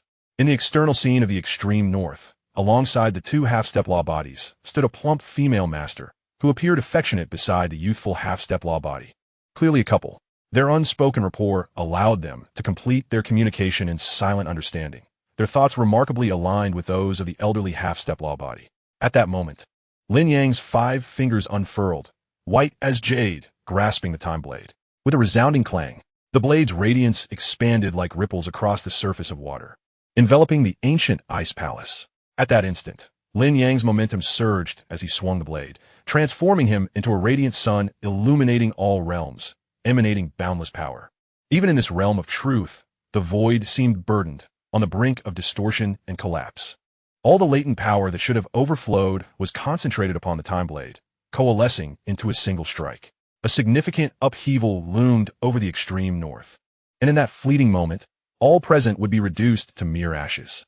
In an instant, the world transformed. The seas and the land underwent a profound change. In the eyes of the myriad warriors in the frigid north, the ancient and unchanging ice and snow celestial palace began to decay at an alarming pace. Chunks of ice fell away, and fearsome prohibitions crumbled with a resounding crash, leaving no trace of the once mystical. Boom! The ice and snow celestial palace finally collapsed, sending a flurry of snowflakes and ice crystals swirling into the air. A coffin, radiating a bronze hue, vanished into the void before the onlookers could scrutinize it, its whereabouts now unknown. The demon Lord Lin Yang gazed intently at the spot where the coffin had disappeared, murmuring to himself, "The unparalleled demon lord. master of the primordial demonic path, was a being of immense power, rivaling the 5 emperors of the mythic era. He had once possessed the infamous abyssal-class divine weapon, the Demon Emperor's Claw, and had barely managed to survive amidst the struggles of 2 towering figures from the abyss. Within that coffin lay a fragment of the Demon Lord's own essence. Fearing enslavement to the Demon Emperor's Claw, he hesitated to cultivate the supreme techniques derived from it directly. Instead, relying on his extraordinary talents, he delved into the sinister abilities of malevolent deities, transforming them into demonic techniques accessible to humanity. Ultimately, he disassembled the supreme techniques of the Demon Emperor's Claw, fragmenting his own body and utilizing various treasures to cultivate the resulting demonic arts, which he later unified into an unparalleled demonic form. In an instant, numerous tales of the Demon Lord surfaced in Lin Yang's mind. It was undeniable that those capable of achieving such greatness were anything but ordinary, and the Demon Lord was a prime example of this truth. Had history not altered, the coffin that had vanished would have contained the Demon Lord's heart of ice, a heart forged from the embodiment of the ice and snow celestial sovereign, and it would have possessed many extraordinary abilities related to the realm of the illusory. Moreover, the Demon Lord was also one of the masters of the 6 paths of reincarnation. The mission at the Demon Tomb was likely orchestrated by him. As Lin Yang pondered these matters, the ice crystals and drifting snow that had obscured his view fell away, revealing the scene of the ice and snow celestial palace to the gathered crowd. It had collapsed. The elderly semi-physical entity widened his eyes in disbelief. He had anticipated that the prohibitions would merely be breached, much like before, but he never expected that a mysterious land deity would cleave down, causing the entire palace to cave insignificantly, corroded by the passage of time. Aside from the core of the ice and snow celestial palace, which remained largely intact, the outer and middle regions had completely vanished, reduced to ruins. In the well-preserved core area, one could still discern the traces of battle left by the righteous and malevolent physical entities that had entered previously, as well as a glimmering ice pool. The pool was eerily deep and exceptionally clear, yet its depths were unfathomable. Even from a height that seemed infinite, Lin Yang was unable to penetrate the ice pool's depths as he usually could. The passage leading to the jade pool. With his thoughts descending, Lin Yang disregarded the restless urges to approach the core of the ice and snow celestial palace. He transformed into a beam of light and dove directly into the ice pool. Upon witnessing his disappearance, the onlookers no longer hesitated and rushed toward the now ruined area, eager to uncover any treasures. What the semi-physical entities deemed insignificant could prove invaluable to them. Even knowing that the ice and snow celestial palace had been reduced to ruins, the possibility of treasures remaining compelled them to pursue, for any missed opportunity would surely lead to future regret. Upon entering the ice pool, Lin Yang felt the sensation of being in an infinite height, rising from within, as if all things lay within his grasp. The myriad universes, even the realm of reality, appeared as patterns within his palm, no secrets remaining. A great river, stretching across all existence, emerged before his eyes. The river of heaven. Its shimmering waves sparkled with light, revealing the layers of countless universes interconnected across the multiverse. One of the symbols of the 9 heavens. Lin Yang said silently. From what he knew, as long as one submerged oneself in the river of heaven, traversing to other universes would be effortless, allowing descent to various realms. In the glorious days of the heavenly court, many celestial soldiers had descended through the river of heaven. Yet, as he entered the jade pool, a sense of oppression arose. The pervasive legendary characteristics were countered by this place, and he could only advance by relying on his light of escape, unable to manifest freely as before. Chapter 794. The first strike of the heavenly execution axe. However, the escape technique could not cross the river of heaven. One would be instantly drawn into it, lost to some unknown universe or realm. Lin Yang's figure flickered as he became a stream of light, hastening toward the opposite shore. There, he saw a magpie bridge, the bridge where the cowherd and the weaver girl met once a year, constructed by magpies, possessing unique anomalies that allowed it to span the river of heaven without falling into it. After eons, this once vibrant bridge had transformed into a desolate sight. The magpies, once lively, lay lifeless, their bodies drifting upon the river of heaven, evoking an overwhelming sense of sorrow. In a flash of light, Lin Yang stepped upon the long-dead magpie bridge, advancing toward the other end of the river of heaven, to the core of the jade pool, where the waters of the grand avenue shimmered. Boom! An ethereal sound of battle echoed in his ears. Lin Yang's gaze shifted as he beheld the righteous and malevolent physical entities locked in fierce combat. Those who had entered before him now engaged in a brutal struggle at the core of the jade pool. Boom! The thunderous roar of reality erupted, suffused with a purple hue, yet it was not the fierce blade of Meng Qi. Crack! Crack! Crack! Guldo emerged from the void, the heavenly execution axe raised high, its streaks of divine patterns radiating an unparalleled brilliance. Punish, silence, obliterate, burn, devour, destroy, condemn, freeze, exterminate. The 9 divine patterns shone brilliantly. Even those distant strong entities could not help but shudder, seemingly affected by the aura of the heavenly execution axe, forged in the depths of the 9 heavens. The heavenly execution axe was a weapon born of divine punishment, not crafted by mortal hands, renowned for its unparalleled might in offense. It was evident that the heavenly execution axe's supremacy in attack was well-deserved, perhaps in the grand tapestry of all epics. It might not hold the title of the strongest among abyssal-class divine weapons, but within this era and several previous epics, it unquestionably claimed the title of the mightiest weapon. Were it not for the impending calamity, the world could not possibly give rise to a naturally occurring abyssal-class divine weapon. The heavenly execution axe had regained its celestial level of power, rendering Guldo, still beneath the earthly immortal rank, insignificant by comparison. Lin Yang's eyes narrowed slightly, a cold expression flickering across his face. He observed the approaching divine patterns of obliteration, and, as the ripples in his heart settled, he wielded his time blade in a reverse grip, summoning myriad projections of himself to encircle him, amplifying his strength. Though the jade pool, a tier of the 9 heavens, negated his legendary traits, it simultaneously enhanced the connection between him and his projections due to the 9 heaven supremacy over the multiverse, allowing him to unleash a peak strike that would take an extraordinarily brief time to prepare in the outside world. Celestial Immortal. A tremor coursed through the crowd as they recognized his true essence at the moment he struck. He was not the earthly immortal they had previously surmised. After a decade of consolidation, he had ascended to celestial immortal status, a level comparable to the saints of the Middle Ages. Boom! The magpie bridge quivered, the corpses of the magpies seeming to drift away, threatening to lose their shape. The blade's light ignited, spreading forth and morphing into a ring in the void. Resembling an ancient serpent, its body woven from the fabric of time. The timeless circular flow of time pressed toward the might of the heavenly execution axe. And Guldo's expression shifted slightly, caught off guard by Lin Yang's ascension to his celestial immortal, and astonished by Lin Yang's unyielding advance against the divine force capable of shattering his legendary traits. This is bad. As Guldo's thoughts crystallized, he found himself wholly enveloped by the time circle, ensnared in a segment devoid of both beginning and end. Meanwhile, the slightly offset power of the heavenly punishing axe struck Lin Yang, enveloping him in a surge of electric light. The punitive force, through an unseen connection, brought down Lin Yang's true spirit, which had resided in infinite heights, forcing him back into his corporeal form, leaving him feeling somewhat dispirited and momentarily unable to ascend once more to those boundless heights. The disconnection of his myriad projections left him without the coordination of his true spirit, and even though the Yao Qi transcended the multiverse, Lin Yang could no longer maintain his connection with those projections. Exchanging injury for life, the blood-drenched Rakshasa narrowed its eyes, contemplating that even if it would take a considerable time to regain his legendary traits, he had to withstand a strike from the heavenly punishing axe and employ tactics to ensnare Guldo, lest he leverage the axe's power to alter the battle's outcome.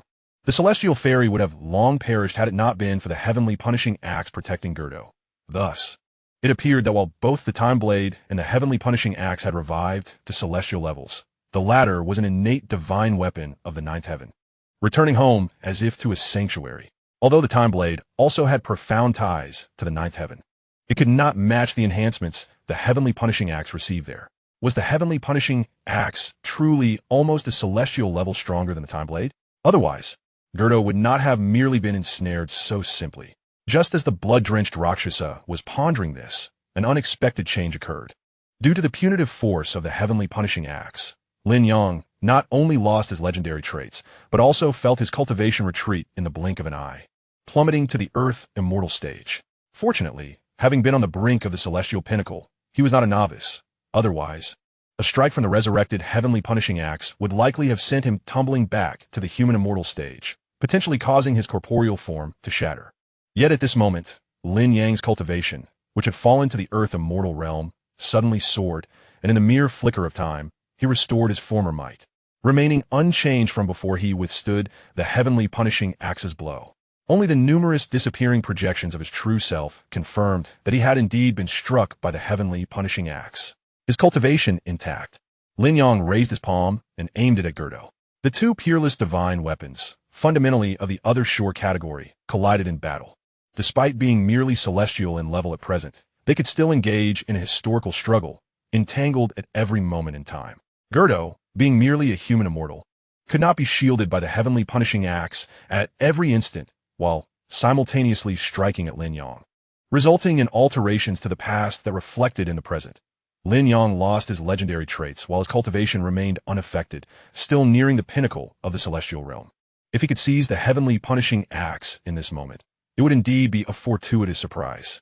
Just as Lin Yang's thoughts began to rise, his palm seemed to transcend time, landing directly on Gerdo's forehead, who was ensnared in a temporal loop. Bang! With that strike, Gerdo's corporeal form shattered, and his true spirit collapsed. The heavenly punishing axe intended to intervene, launching an assault from every moment leading up to this, but was suddenly hindered by the somewhat enhanced time blade, failing to alter Gerdo's fate. Once the foremost figure on the heavenly rankings for decades before Lin Yang's emergence, Gerdo, the great Khan of the steppes, had now fallen. Note, the term Middle Ages saints refers not to the sages of the primordial era, but certain celestials from the Middle Ages who forged their own paths. Chapter 795, The Roadblock Shall Perish. Gerdo's aura rapidly waned, drawing the attention of the various corporeal forms engaged in the chaotic battle of good and evil, leaving some in silent shock. The once hidden Gerdo, who had only struck when Lin Yang crossed the Magpie Bridge, was the first corporeal form to fall in this great conflict. Even wielding the heavenly punishing axe, he could not preserve his life, an outcome that left many astonished. His bronze-hued body cracked inch by inch, radiant light spilling from his 7 orifices, the essence of his divine body dissipating. Gerdo opened his mouth as if to speak, but with his true spirit collapsing, he could utter not a single syllable before ultimately shattering. Boom! The heavenly punishing axe trembled, its 9 divine patterns glowing brilliantly, its aura growing ever more terrifying. 9 distinct punitive forces enveloped the axe, obscuring its form, sending forth waves of terrible cosmic ripples that impacted the battles of all corporeal forms.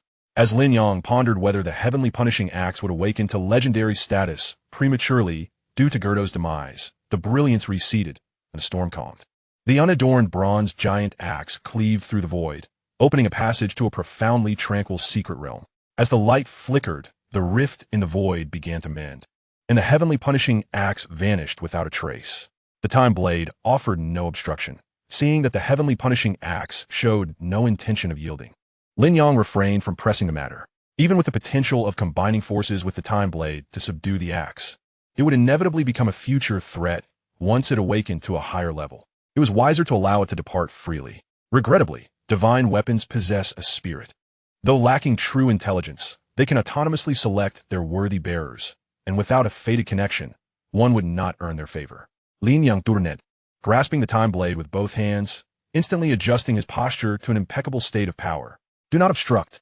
With a soft command, a shimmering arc of blade light descended, resembling a cascade from the river of time, steeped in the essence of ages. As time flowed, all things decayed, the bodies of magpies, the earth of Yao Qi, the corporeal forms of evil. Everything lay shrouded beneath the blade light.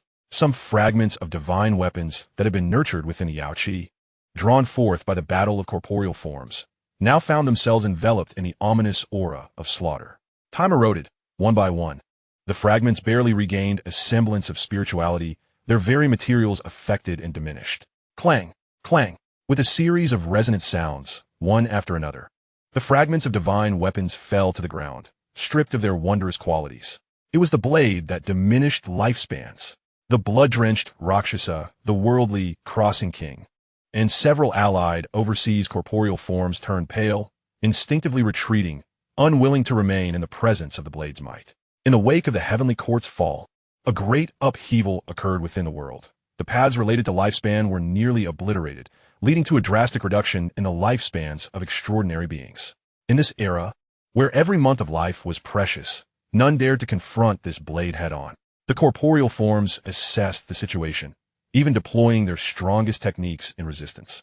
After layers of weakening, this blade could still sever at least 2 cycles of their lifespan, should they offer no resistance, merely relying on their corporeal instincts.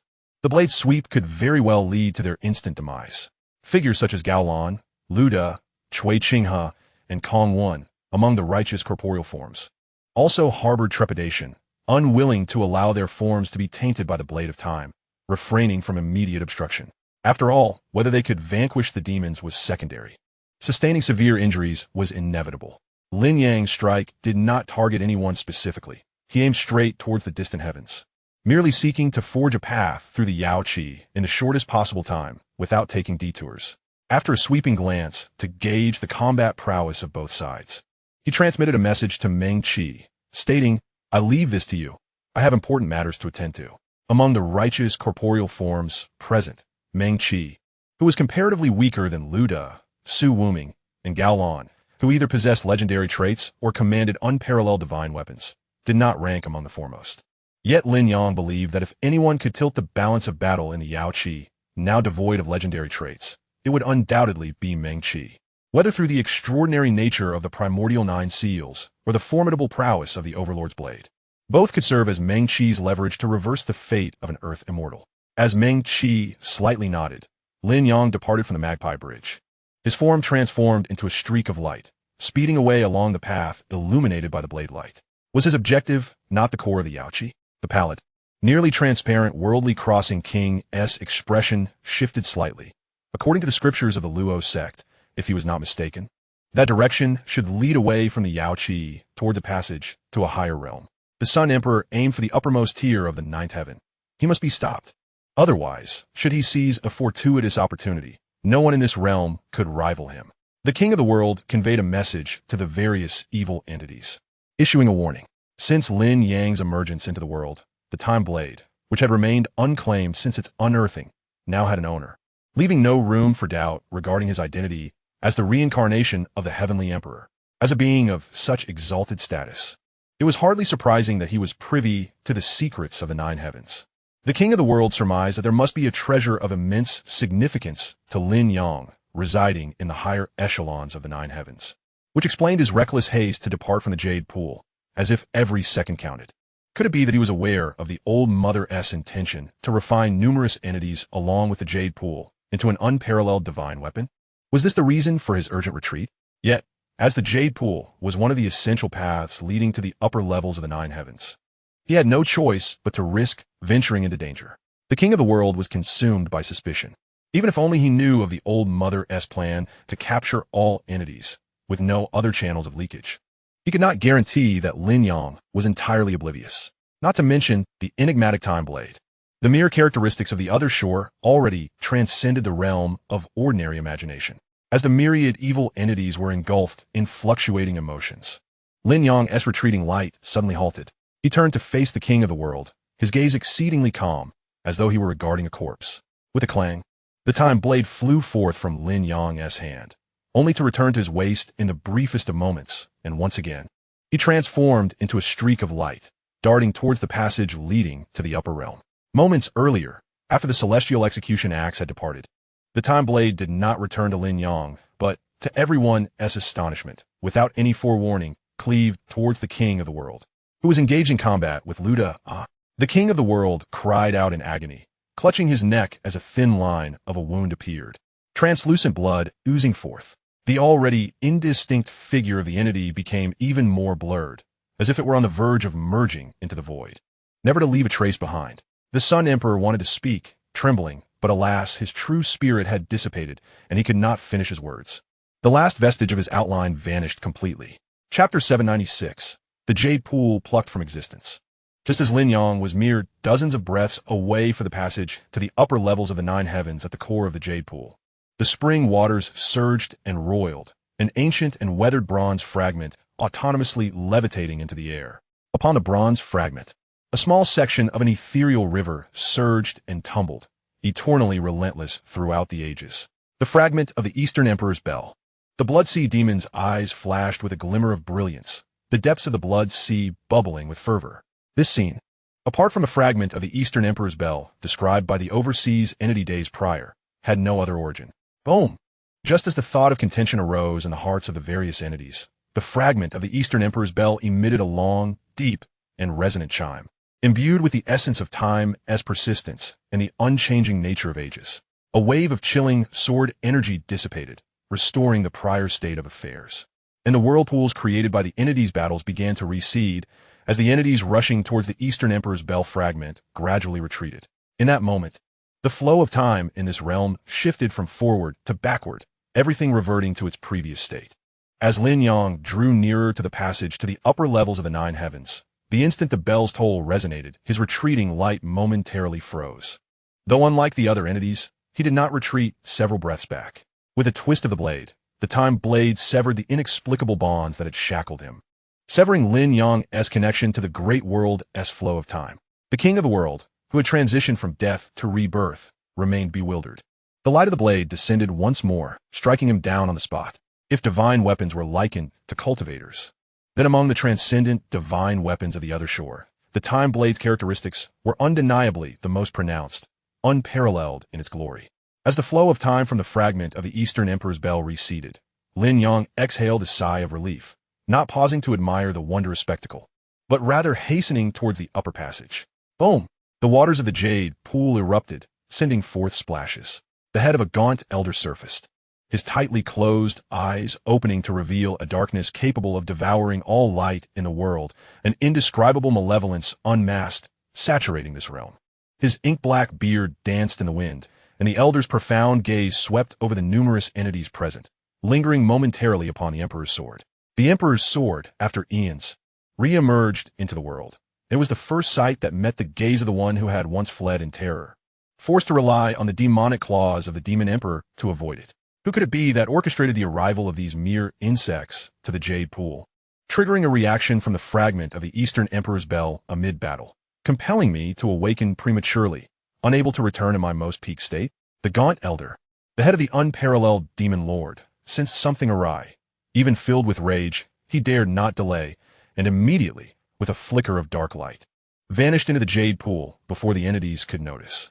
Though a great practitioner in his prime, towering over the heavens and gazing down upon myriad realms at this moment, the portion of him residing in the Jade Pool was merely the Taisher demon body formed from the severed head, and due to his premature awakening, his power was far from that of his peak, incapable of slaying the entities within a breath or two, particularly when two among them possessed unparalleled divine weapons. The intuition of a great practitioner signaled to him that a significant figure was plotting in the shadows, intending to seize everything within the Jade Pool, compelling the Demon Lord to act decisively. Yet another part of the Demon Lord was forced to awaken. Lin Yang sensed this, detecting the indescribable aura of malevolence.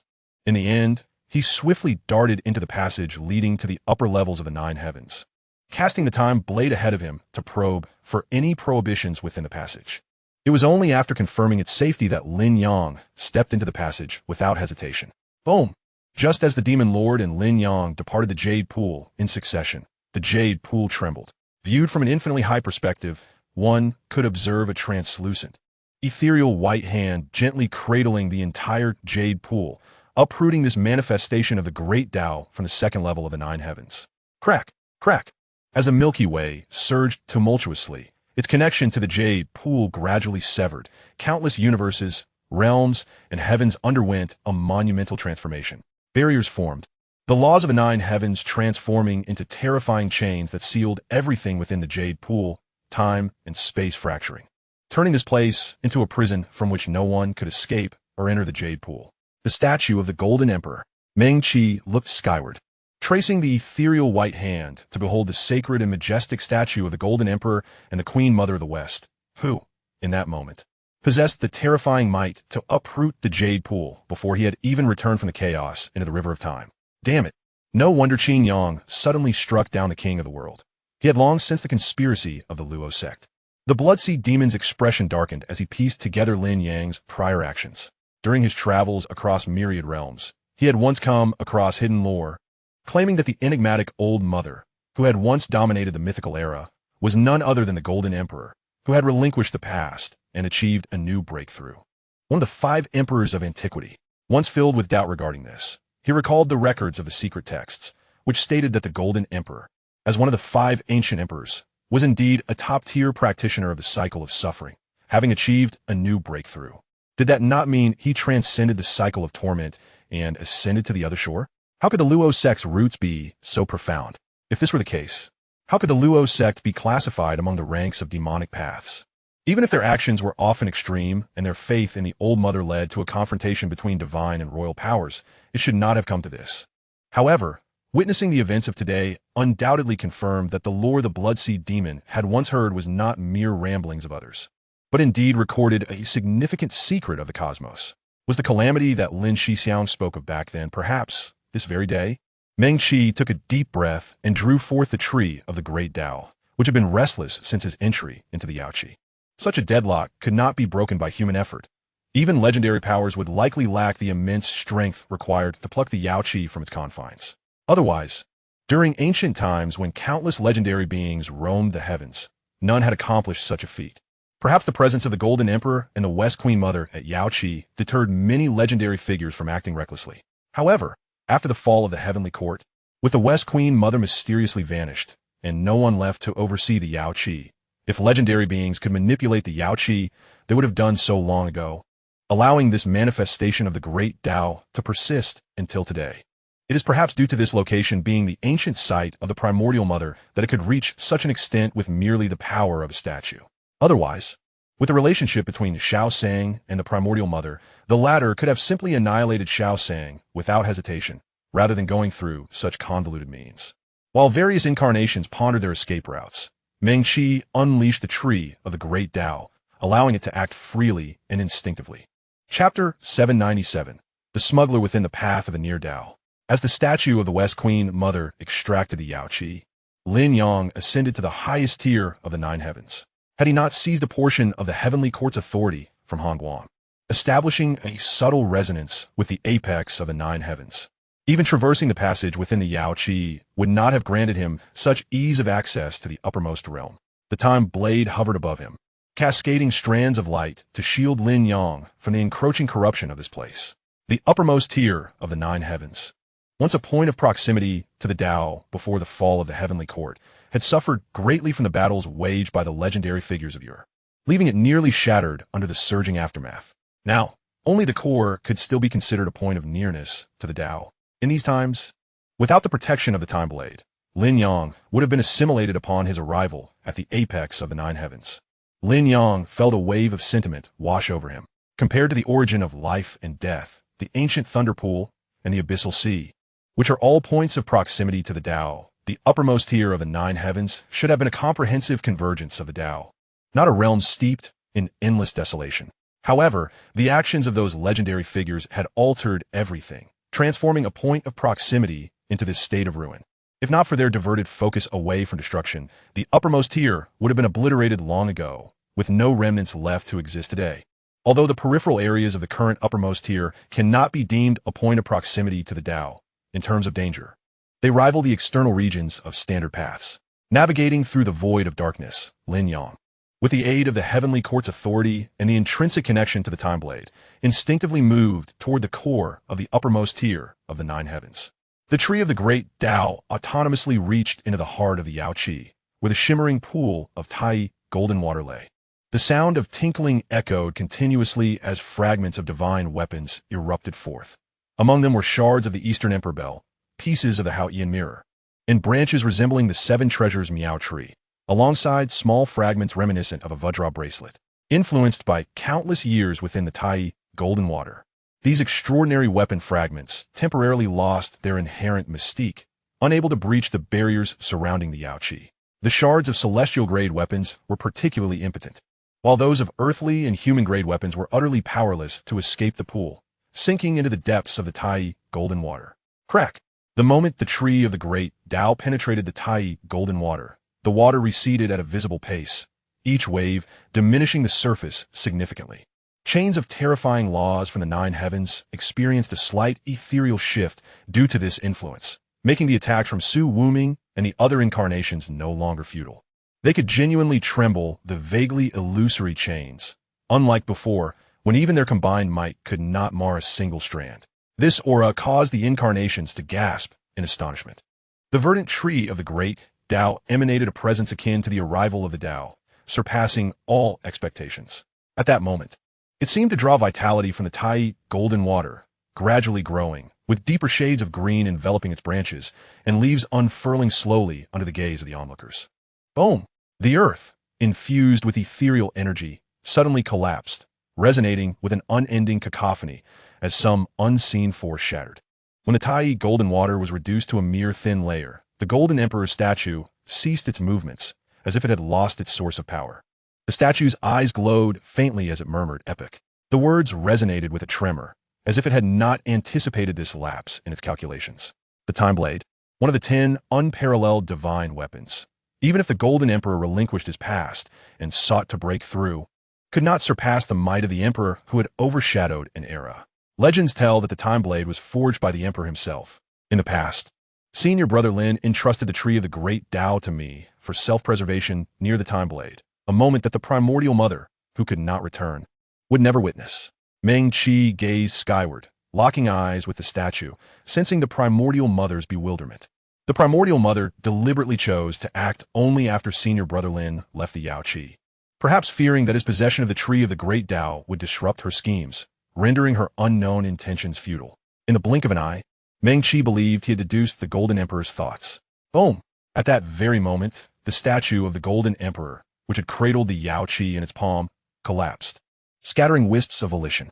The Yao Qi, which had been extracted from the second layer of the 9 heavens, was drawn back inexplicably, reintegrating into the 9 heavens as part of the second layer. The consciousness of the Golden Emperor vanished at the instant of the statue's collapse, leaving its whereabouts unknown. In the uppermost tier of the 9 heavens, Lin Yang walked through the void, drawing closer to the core. Even with the protection of the Time Blade, he felt his incarnation gradually dissolve, as if it were merging into the void, becoming one with the uppermost tier of the 9 heavens. Was this as far as he could go? Noticing the circumstances around him, Lin Yang let out a soft sigh. He estimated that if he advanced even a moment longer, the Time Blade would no longer be able to shield him, and prematurely awakening to the legendary or even transformative level would inevitably affect the future combat power of the Time Blade at its zenith, placing him slightly behind the legendary figures and their apex divine weapons, thereby losing the initiative. Even if he wished for this, the Emperor within the Time Blade would not necessarily agree. After all, who would willingly find themselves at a disadvantage in the struggle among legendary beings for the sake of ephemeral beings and objects, only to lose even more? Having come this far, on the brink of witnessing the battlefield of those beyond, yet being forced to halt here, was an unbearable frustration. As Lin Yang murmured, he grasped his left wrist with his right hand, and with a swift motion, blood spurted forth as his left arm was severed at the shoulder. The severed limb began to writhe, as Lin Yang formed various seals with his remaining hand, transforming it into a temporary avatar capable of walking in his stead, possessing 80% of his strength, equivalent to that of a nascent celestial being. Extending his consciousness to communicate with the Time Blade, Lin Yang received permission to enter its interior, leaving his avatar outside to receive its protection. Hidden within the Time Blade, he commanded it to unleash a full-force strike, instantly piercing through the void, propelling his avatar swiftly toward the core of the uppermost tier of the 9 heavens.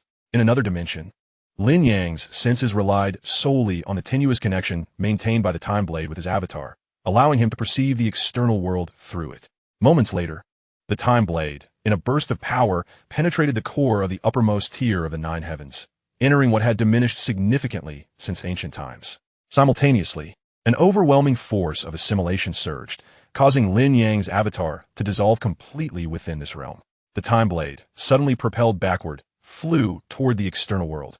Without his avatar, Lin Yang lost the ability to perceive his surroundings. His prolonged stay here became meaningless, only serving to amplify his frustration. In the past, the Celestial Emperor, Hengye Yi, was cornered in this place by the collective efforts of numerous beings from the other shore, resulting in an all-out war among them. The outcome is well known. The heavenly court fell, and the 9 heavens shattered. After an indeterminate passage of time, within the core of the nearly tangible Taoist resonance of the uppermost layer of the 9 heavens, Su and Gui, a subtle change occurred. A figure emerged without warning in the area where Lin Yang's incarnation had dissolved, with the profound light of the imperial Tao faintly illuminating the surroundings. yet struggling to extend further afield. Chapter 798, The Fallen Legend of Great Powers. In the realms of truth, at Jade Emperor Mountain, a ripple flashed within the Celestial Emperor's hall as the Time Blade returned to the chamber, and Lin Yang appeared in an instant. The swift creation of such a formidable incarnation came at a substantial cost. Lin Yang's cultivation plummeted from the pinnacle of celestial immortality to its lower limits, teetering on the brink of earth immortality. Yet, all of this was deemed worthwhile by Lin Yang. After all, it was merely a matter of cultivation. He could restore it to its former glory within a year or so. This paled in comparison to the opportunity of creating a true self to clandestinely traverse into this realm. Unexpectedly, Lin Yang had not anticipated that this time, driven by a spirit of experimentation, he would indeed reach the uppermost layer of the nine heavens and arrive at the core area, a place capable of obstructing the gaze of eminent figures from the other shore. Consequently, the significance of the origin of life and death for him diminished greatly. However, to avoid revealing any flaws that might lead others to deduce his previous entry into the uppermost core of the nine heavens and his diminished interest in the origin of life and death, he resolved to adhere to his original plans. With a flick of his fingers, Lin Yang recalled various significant events that transpired in the realms of truth during his absence. Provided that he was not obscured by the law bodies or equivalent entities, nothing would be amiss. At the easternmost point of the East Sea, Jin Ao Island emerged. Celestial immortals were dispatched as envoys to the various factions harboring law bodies, delivering invitations for a banquet on the winter solstice at Jin Ao Island, where attendees would be welcomed. Lin Yang picked up the invitation that had been left outside the Celestial Emperor's hall for several months. Upon opening it, he beheld lines of ancient characters, inscribed with a silver hook and iron brush. The general content was not dissimilar to his deductions, alluding to a banquet on the winter solstice, albeit embellished with many insipid praises, essentially mere platitudes. The celestial machinations surrounding Meng Qi were somewhat vague. Aside from his interference as the new progenitor of the myriad fruits, he had ventured into the 28 realms of the seven seas, a place endowed with the ability to obscure celestial foresight. The 28 realms of the seven seas were also a part of the realms of truth, located at the extreme end of the East Sea, distorted by an unknown great power to present a state of isolation from the realms of truth. When Lin Yang initially sought the Azure Emperor, he had wandered the fringes of the East Sea, but was ultimately unable to breach the boundaries and enter the 28 realms of the seven seas. Only half a month remains. After calculating the days, Lin Yang murmured. He had traversed the uppermost layer of the nine heavens for a considerable time, and with his return to the realms of truth, the winter solstice was fast approaching, and the banquet at Jin Ao Island was imminent. He summoned the silent guardian, who, puzzled, listened as Lin Yang spoke, prepare to break through after the winter solstice. I will take the Time Blade with me, while this your blade shall remain at the sect, temporarily guarding the mountain gate. Lin Yang extended his hand, and a ring on his right hand expanded, transforming into the year blade, which fell into the guardian's grasp. He continued, I have retracted the imprint I left on the divine weapon. You may rest assured to refine it these days. Your chances during the heavenly tribulation will be significantly enhanced, given the material's limitations. Even if the year blade underwent further refinement, it would at most attain the status of a celestial immortal weapon, unable to become a peerless artifact. For Lin Yang, it was merely a burden to carry, better left at the sect. The silent guardian stepped back, preparing to bow deeply, only to be halted by Lin Yang's gesture. He said, no need for excessive formality. Simply safeguard the sect. This action revealed the emptiness of Lin Yang's left sleeve, causing the guardian's gaze to narrow slightly. And he pondered, the Master's left arm. Before the celestial immortal envoy from Jin Ao Island manifested, Lin Yang's prowess as the world's foremost was beyond question, capable of sweeping aside the latter ranks of the heavenly rankings. Yet, such strength was now marred by the loss of his left arm. Reflecting on the events preceding Lin Yang's return to the realms of truth, alongside the return of the law bodies from the Yao Pool, rumors had circulated in the shadows.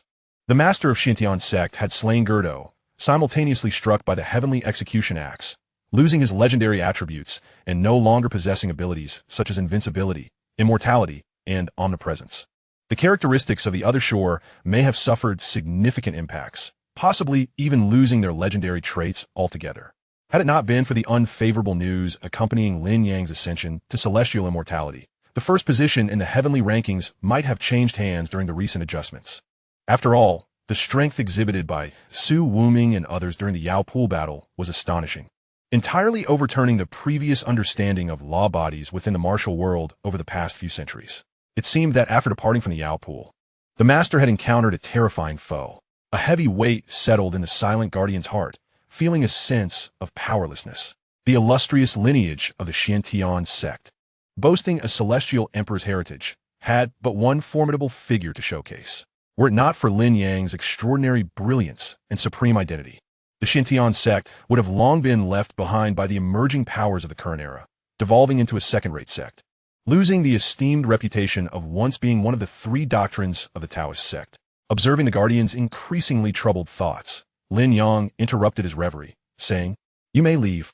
My left arm was injured due to a secret cultivation method and will require some time to recuperate. Do not disturb me unless it is of great importance before the winter solstice." The silent guardian paused, nodded gently, and exited the celestial emperor's hall with the year blade. A moment before, shortly after the time blade had departed from the uppermost layer of the nine heavens, at the easternmost point of the East Sea, Jinao Island. After the conclusion of the War of Deification, the great saint of Meishan, Yuan Hong, suddenly lifted his head, his gaze piercing through layers of rock, looking towards the infinite heights and the starry sky of the realms of truth. A single star appeared, shining far brighter than the others, second only to the great sun and the bright moon. He muttered in astonishment, "To forcibly revive at this moment. Which legend is this? Do they not fear being regarded as a thorn in the side by the great powers?" Although the appearance of the star was somewhat peculiar and differed from the return of known powers, Yuan Hong ultimately concluded that it was a legendary being who had awakened prematurely through a unique method of slumber. Given its scale, it was likely an entity nearing the completion of legend, but due to its premature awakening, its strength probably remained at the nascent stage of legend, or perhaps slightly stronger, capable of sweeping through the current world. As Yuan Hong lowered his head, he was once again astonished, gazing skyward. The bright star trailed a long tail of flame, streaking across the heavens and plummeting into an unknown abyss. Fun? It had just manifested and already fallen? Which great power had cast a curse upon it? Yuan Hong furrowed his brow. In various secret locations within the realms of truth, great powers lifted their heads in unison, gazing at the meteors streaking across the vast starry sea, filled with suspicion. At Jade Emperor Mountain, Lin Yang looked up at the sky, secretly remarking, "How careless I was. Fortunately, I disguised myself at the first opportunity." With the Time Blade's revival not being profound, Lin Yang was untroubled by the possibility of his intentions being discerned. Hence he did not take precautions. Chapter 799, The Envoy of Jin Ao Island. At Jinwu Sect, while Zhang Yuanshan was refining his acupoints, he looked up in astonishment at the star trailing a long tail of flame descending from the sky. Puzzled. A meteor? He noticed that this meteor was unlike any he had seen before, its brilliance surpassing all imagination. Even in broad daylight, its starry tail shone clearly. Not so.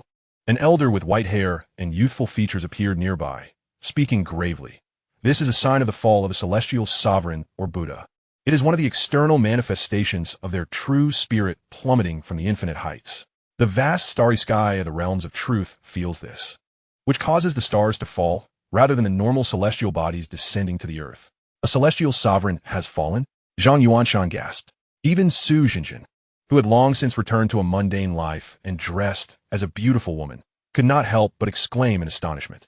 The enigmatic Jinao Island, with celestial beings as its emissaries, shrouds its master in mystery, leaving one to ponder the depth of their cultivation. It appears that chaos looms over the realm, as the long-vanished might and extraordinary beings are likely to emerge once more. A celestial sovereign, the unparalleled powerhouse across the myriad realms, has fallen in such an obscure manner.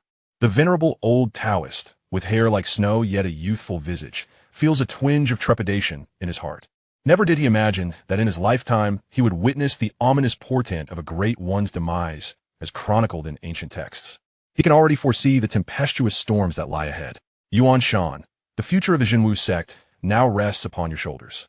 Among the current generation of disciples, though your strength may not be the most formidable and your potential not the finest, your calm demeanor and steady temperament have garnered the private tutelage of the Grand Master of the Xiantian sect and the abbot of the Yushu Palace.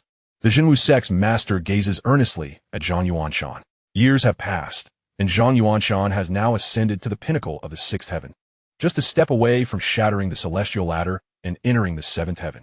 "Master, I shall not disappoint you," he breathes deeply. Who could have foreseen that his rise to the position of the Jinwu sect prospective leader was predominantly due to the friendships he forged over a decade ago with two remarkable individuals, the Grandmaster of the Xintian sect, Yang Di, and the abbot of the Yushu Palace, Yuan Huang. Setting aside Lin Yang, Meng Qi, shortly after attaining the Dharmakaya, established a sect in the true realm under the name of the Yushu Palace, thereby acquiring the status of its abbot. Storm clouds gather ominously, and the old Taoist of the Jinwu sect sighs again with a hint of melancholy. The myriad dormant powerhouses and extraordinary beings gaze at the meteors fading in the heavens, each attempting to deduce who has awakened prematurely and the reasons behind their fall. Has the horizon been obscured by someone? A Buddha, adorned in azure and gold, sits serenely within the pure land, transcending countless epochs, his solemn chants echoing through past and future. His form, though somewhat withered, displays the signs of age. An ancient lamp flickers, illuminating the shadows and darkness within the hearts of men, bringing forth beauty and light. The radiant Buddha, a consummate master of the realm of transformation, had already gained renown in antiquity as the deputy abbot of the Yushu Palace on Kunlun Mountain. After dedicating himself to the Buddhist path, he became the teacher of the Buddha, wielding immense power and holding a position of utmost reverence. Had his path not been one of causality, he would have transcended the sea of suffering long ago. Could it be that they are capable of thwarting my gaze? The radiant Buddha gradually falls into silence. To comprehend everything that occurs within the realm of the path, even the great figures from the other shore must descend personally, let alone the radiant Buddha, who has yet to transcend the sea of suffering and reach the other shore. Thus, he shifts his suspicions to the other consummate beings, pondering whether the legendary powers who awakened prematurely and subsequently fell clashed with one among them. On the summit of Yuhuang Mountain, having completed his concealment, Lin Yang no longer pays excessive heed to the matter of the fallen great ones. He retreats within the hall of the heavenly emperor, gradually mending his severed divine form. Soon, he is to journey to Jineo Island for a banquet, where the likelihood of conflict with its inhabitants is considerable. While he harbors no fear, he also wishes to avoid unnecessary risks. After all, the success of this journey to Jineo Island in returning to the Middle Ages is pivotal for his future transcendence of the sea of suffering, representing one of the three historical milestones that illuminate the past and must not be taken lightly. At this moment, the arrival of the celestial beings is surely imminent. As he recuperates from his injuries, Lin Yang reflects upon the events that transpired over the past decade. On a certain day, after acquiring the divine whip, Chong he had visited to pay his respects, seeking to exchange insights on cultivation. Through their conversations, Lin Yang directly identified Chong he as a reincarnator, and with the aid of the time blade to sever their connection, they engaged in a transaction. Ultimately, Lin Yang acquired the portion of the four sword techniques of destruction and the methods for refining the extermination array that Chong he had obtained, assisting him in severing ties with the reincarnation space. At that time, Chong he had already attained the status of an earth immortal, possessing considerable strength and no longer fearing the wrath of a certain lord of reincarnation who might drag him back into the cycle. He had developed the ability to resist the call of the reincarnation space, unlike in his earlier days when he was powerless to choose and could only become a reincarnator. Years later, having freed himself from a myriad shackles and causality imposed by the reincarnation space, Lin Yang, though he had not witnessed Chong he's progress firsthand, could infer from his failure to visit the Yao pool that he had undoubtedly reached a critical juncture. In the blink of an eye, the winter solstice has arrived. The earth is blanketed in pristine white snow, the mountains cloaked in a silvery sheen, exuding an indescribable purity, devoid of any blemish. A magnificent ship glides forth from the eastern sea's edge, traversing the skies, surrounded by a tumultuous ocean of energy, where myriad forces intertwine to elevate the vessel. A woman clad in feathered robes and a star crown stands upon the deck, gazing out at the world below. The space around her quivers incessantly, creaking as if two disparate worlds are colliding. The celestial being stands within the realm of the cave heavens. Though the essence of the celestial realm remains distant from the true realm, it is a genuine world, not inferior in strength to any plane beyond the true realm. The celestial being's presence here is akin to a world forcefully intruding into the true realm. While such a scale may not be remarkable to the true realm, it nonetheless causes the surrounding space to compress and collide. It is truly astonishing that in a mere 20 years, one could ascend from mortal to celestial being. Indeed, she is the reincarnation of the heavenly emperor. The feather-clad fairy casts her gaze upon Yuhuang Mountain. Among the various Dharmakayas of the true realm, few merit her attention, with Lin Yang being the most significant threat, although it is rumored that his legendary traits were severed by the heavenly destruction axe. Even his otherworldly characteristics seem to have been affected. He remains a celestial being wielding an unparalleled divine weapon, not to be underestimated. As the ship advances, piercing through layers of clouds, it arrives at the land of the true realm. Its first stop is the eastern seashore manor, where a Dharmakaya has attained the true essence of the formless sword chi. Observing the approaching ship, Hichi swiftly takes flight from the eastern sea sword manor and boards the splendid vessel. The ship continues its journey, gathering various Dharmakayas aboard. Even those reluctant to attend the banquet at Jineo Island dare not refuse in the presence of a celestial being, opting instead to observe the unfolding events. Moments later, the ship arrives at Yuhuang Mountain. We invite Yang Di to the banquet. A voice, simultaneously gentle and authoritative, resonates, gradually spreading throughout the heavens and earth. The ocean of energy churns violently, and clouds morph into a staircase extending from the ship to the Hall of the Heavenly Emperor. In the Hall of the Heavenly Emperor, witnessing the opulent and ethereal ship docked at Yuhuang Mountain, Lin Yang steps out, ascending the cloud staircase to board the towering vessel. I have seen Yang Di. The beautiful featured feather-clad fairy nods gracefully. A celestial being possessing an unparalleled divine weapon, coupled with the inevitable restoration of his legendary traits, compels her to lower her stance slightly, making a change she has never before considered. Lin Yang acknowledges her with a nod, surveying the assembled crowd aboard the ship. He notices Chong, the pure Yang sex Dharmakaya, has indeed ascended to celestial status, along with the likes of the Monk Kong One, the Emperor of the Great Jin, Zhao Wuyan, and the renowned Chui Qinghe, all present. Meng Qi, with arms crossed, taps his right hand against his left palm, engaged in jovial conversation with Gao Lan. During Lin Yang's year-long travels across the realms, Meng Qi had forged a bond with Gao Lan, becoming sworn brothers. Now, both having attained Dharmakaya status, their camaraderie has deepened considerably. Sensing Lin Yang's arrival on the ship, Meng Qi pauses momentarily and offers him a knowing glance, while Gao Lan's expression turns somewhat frosty, his thin lips pressed tightly together, suppressing the urge to draw the Emperor's sword. For Gao Lan, this moment presents an excellent opportunity to eliminate Lin Yang. Without his interference, the Great Jin would be unable to withstand the might of the Northern Zhou, destined to be swallowed whole. Yet, the loss of Lin Yang's legendary traits stems ultimately from the battle between good and evil at the Yao Pool, where he fell to such depths to slay Gord. The vast majority of Dharmakayas present would not wish to witness Gao Lan take action against Lin Yang, as it would inevitably alter the balance of power across the realm once more. Coupled with the external threat posed by Jineo Island, Gao Lan, by nature, is not one to resort to unscrupulous means.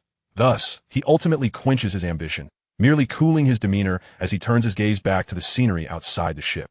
The assembly of esteemed companions is complete. Let us now return to Golden Tortoise Island, lest we keep the island's lord waiting. The delicate voice of the feathered garment fairy resonated. As the magnificent and towering ship altered its course, it continued to sail forth, parting the ethereal sea of energy imperceptible to ordinary beings, heading toward the farthest reaches of the Eastern Sea. Almost simultaneously with the ship's return to Golden Tortoise Island, several other imposing vessels were also making their way back. The ship that Lin Yang occupied was one of those from the Central Plains, while the others bore the representatives of Demon Kings, the South Barbarian grasslands of the Western regions, and the various manifestations from the Seven Seas and 28 realms.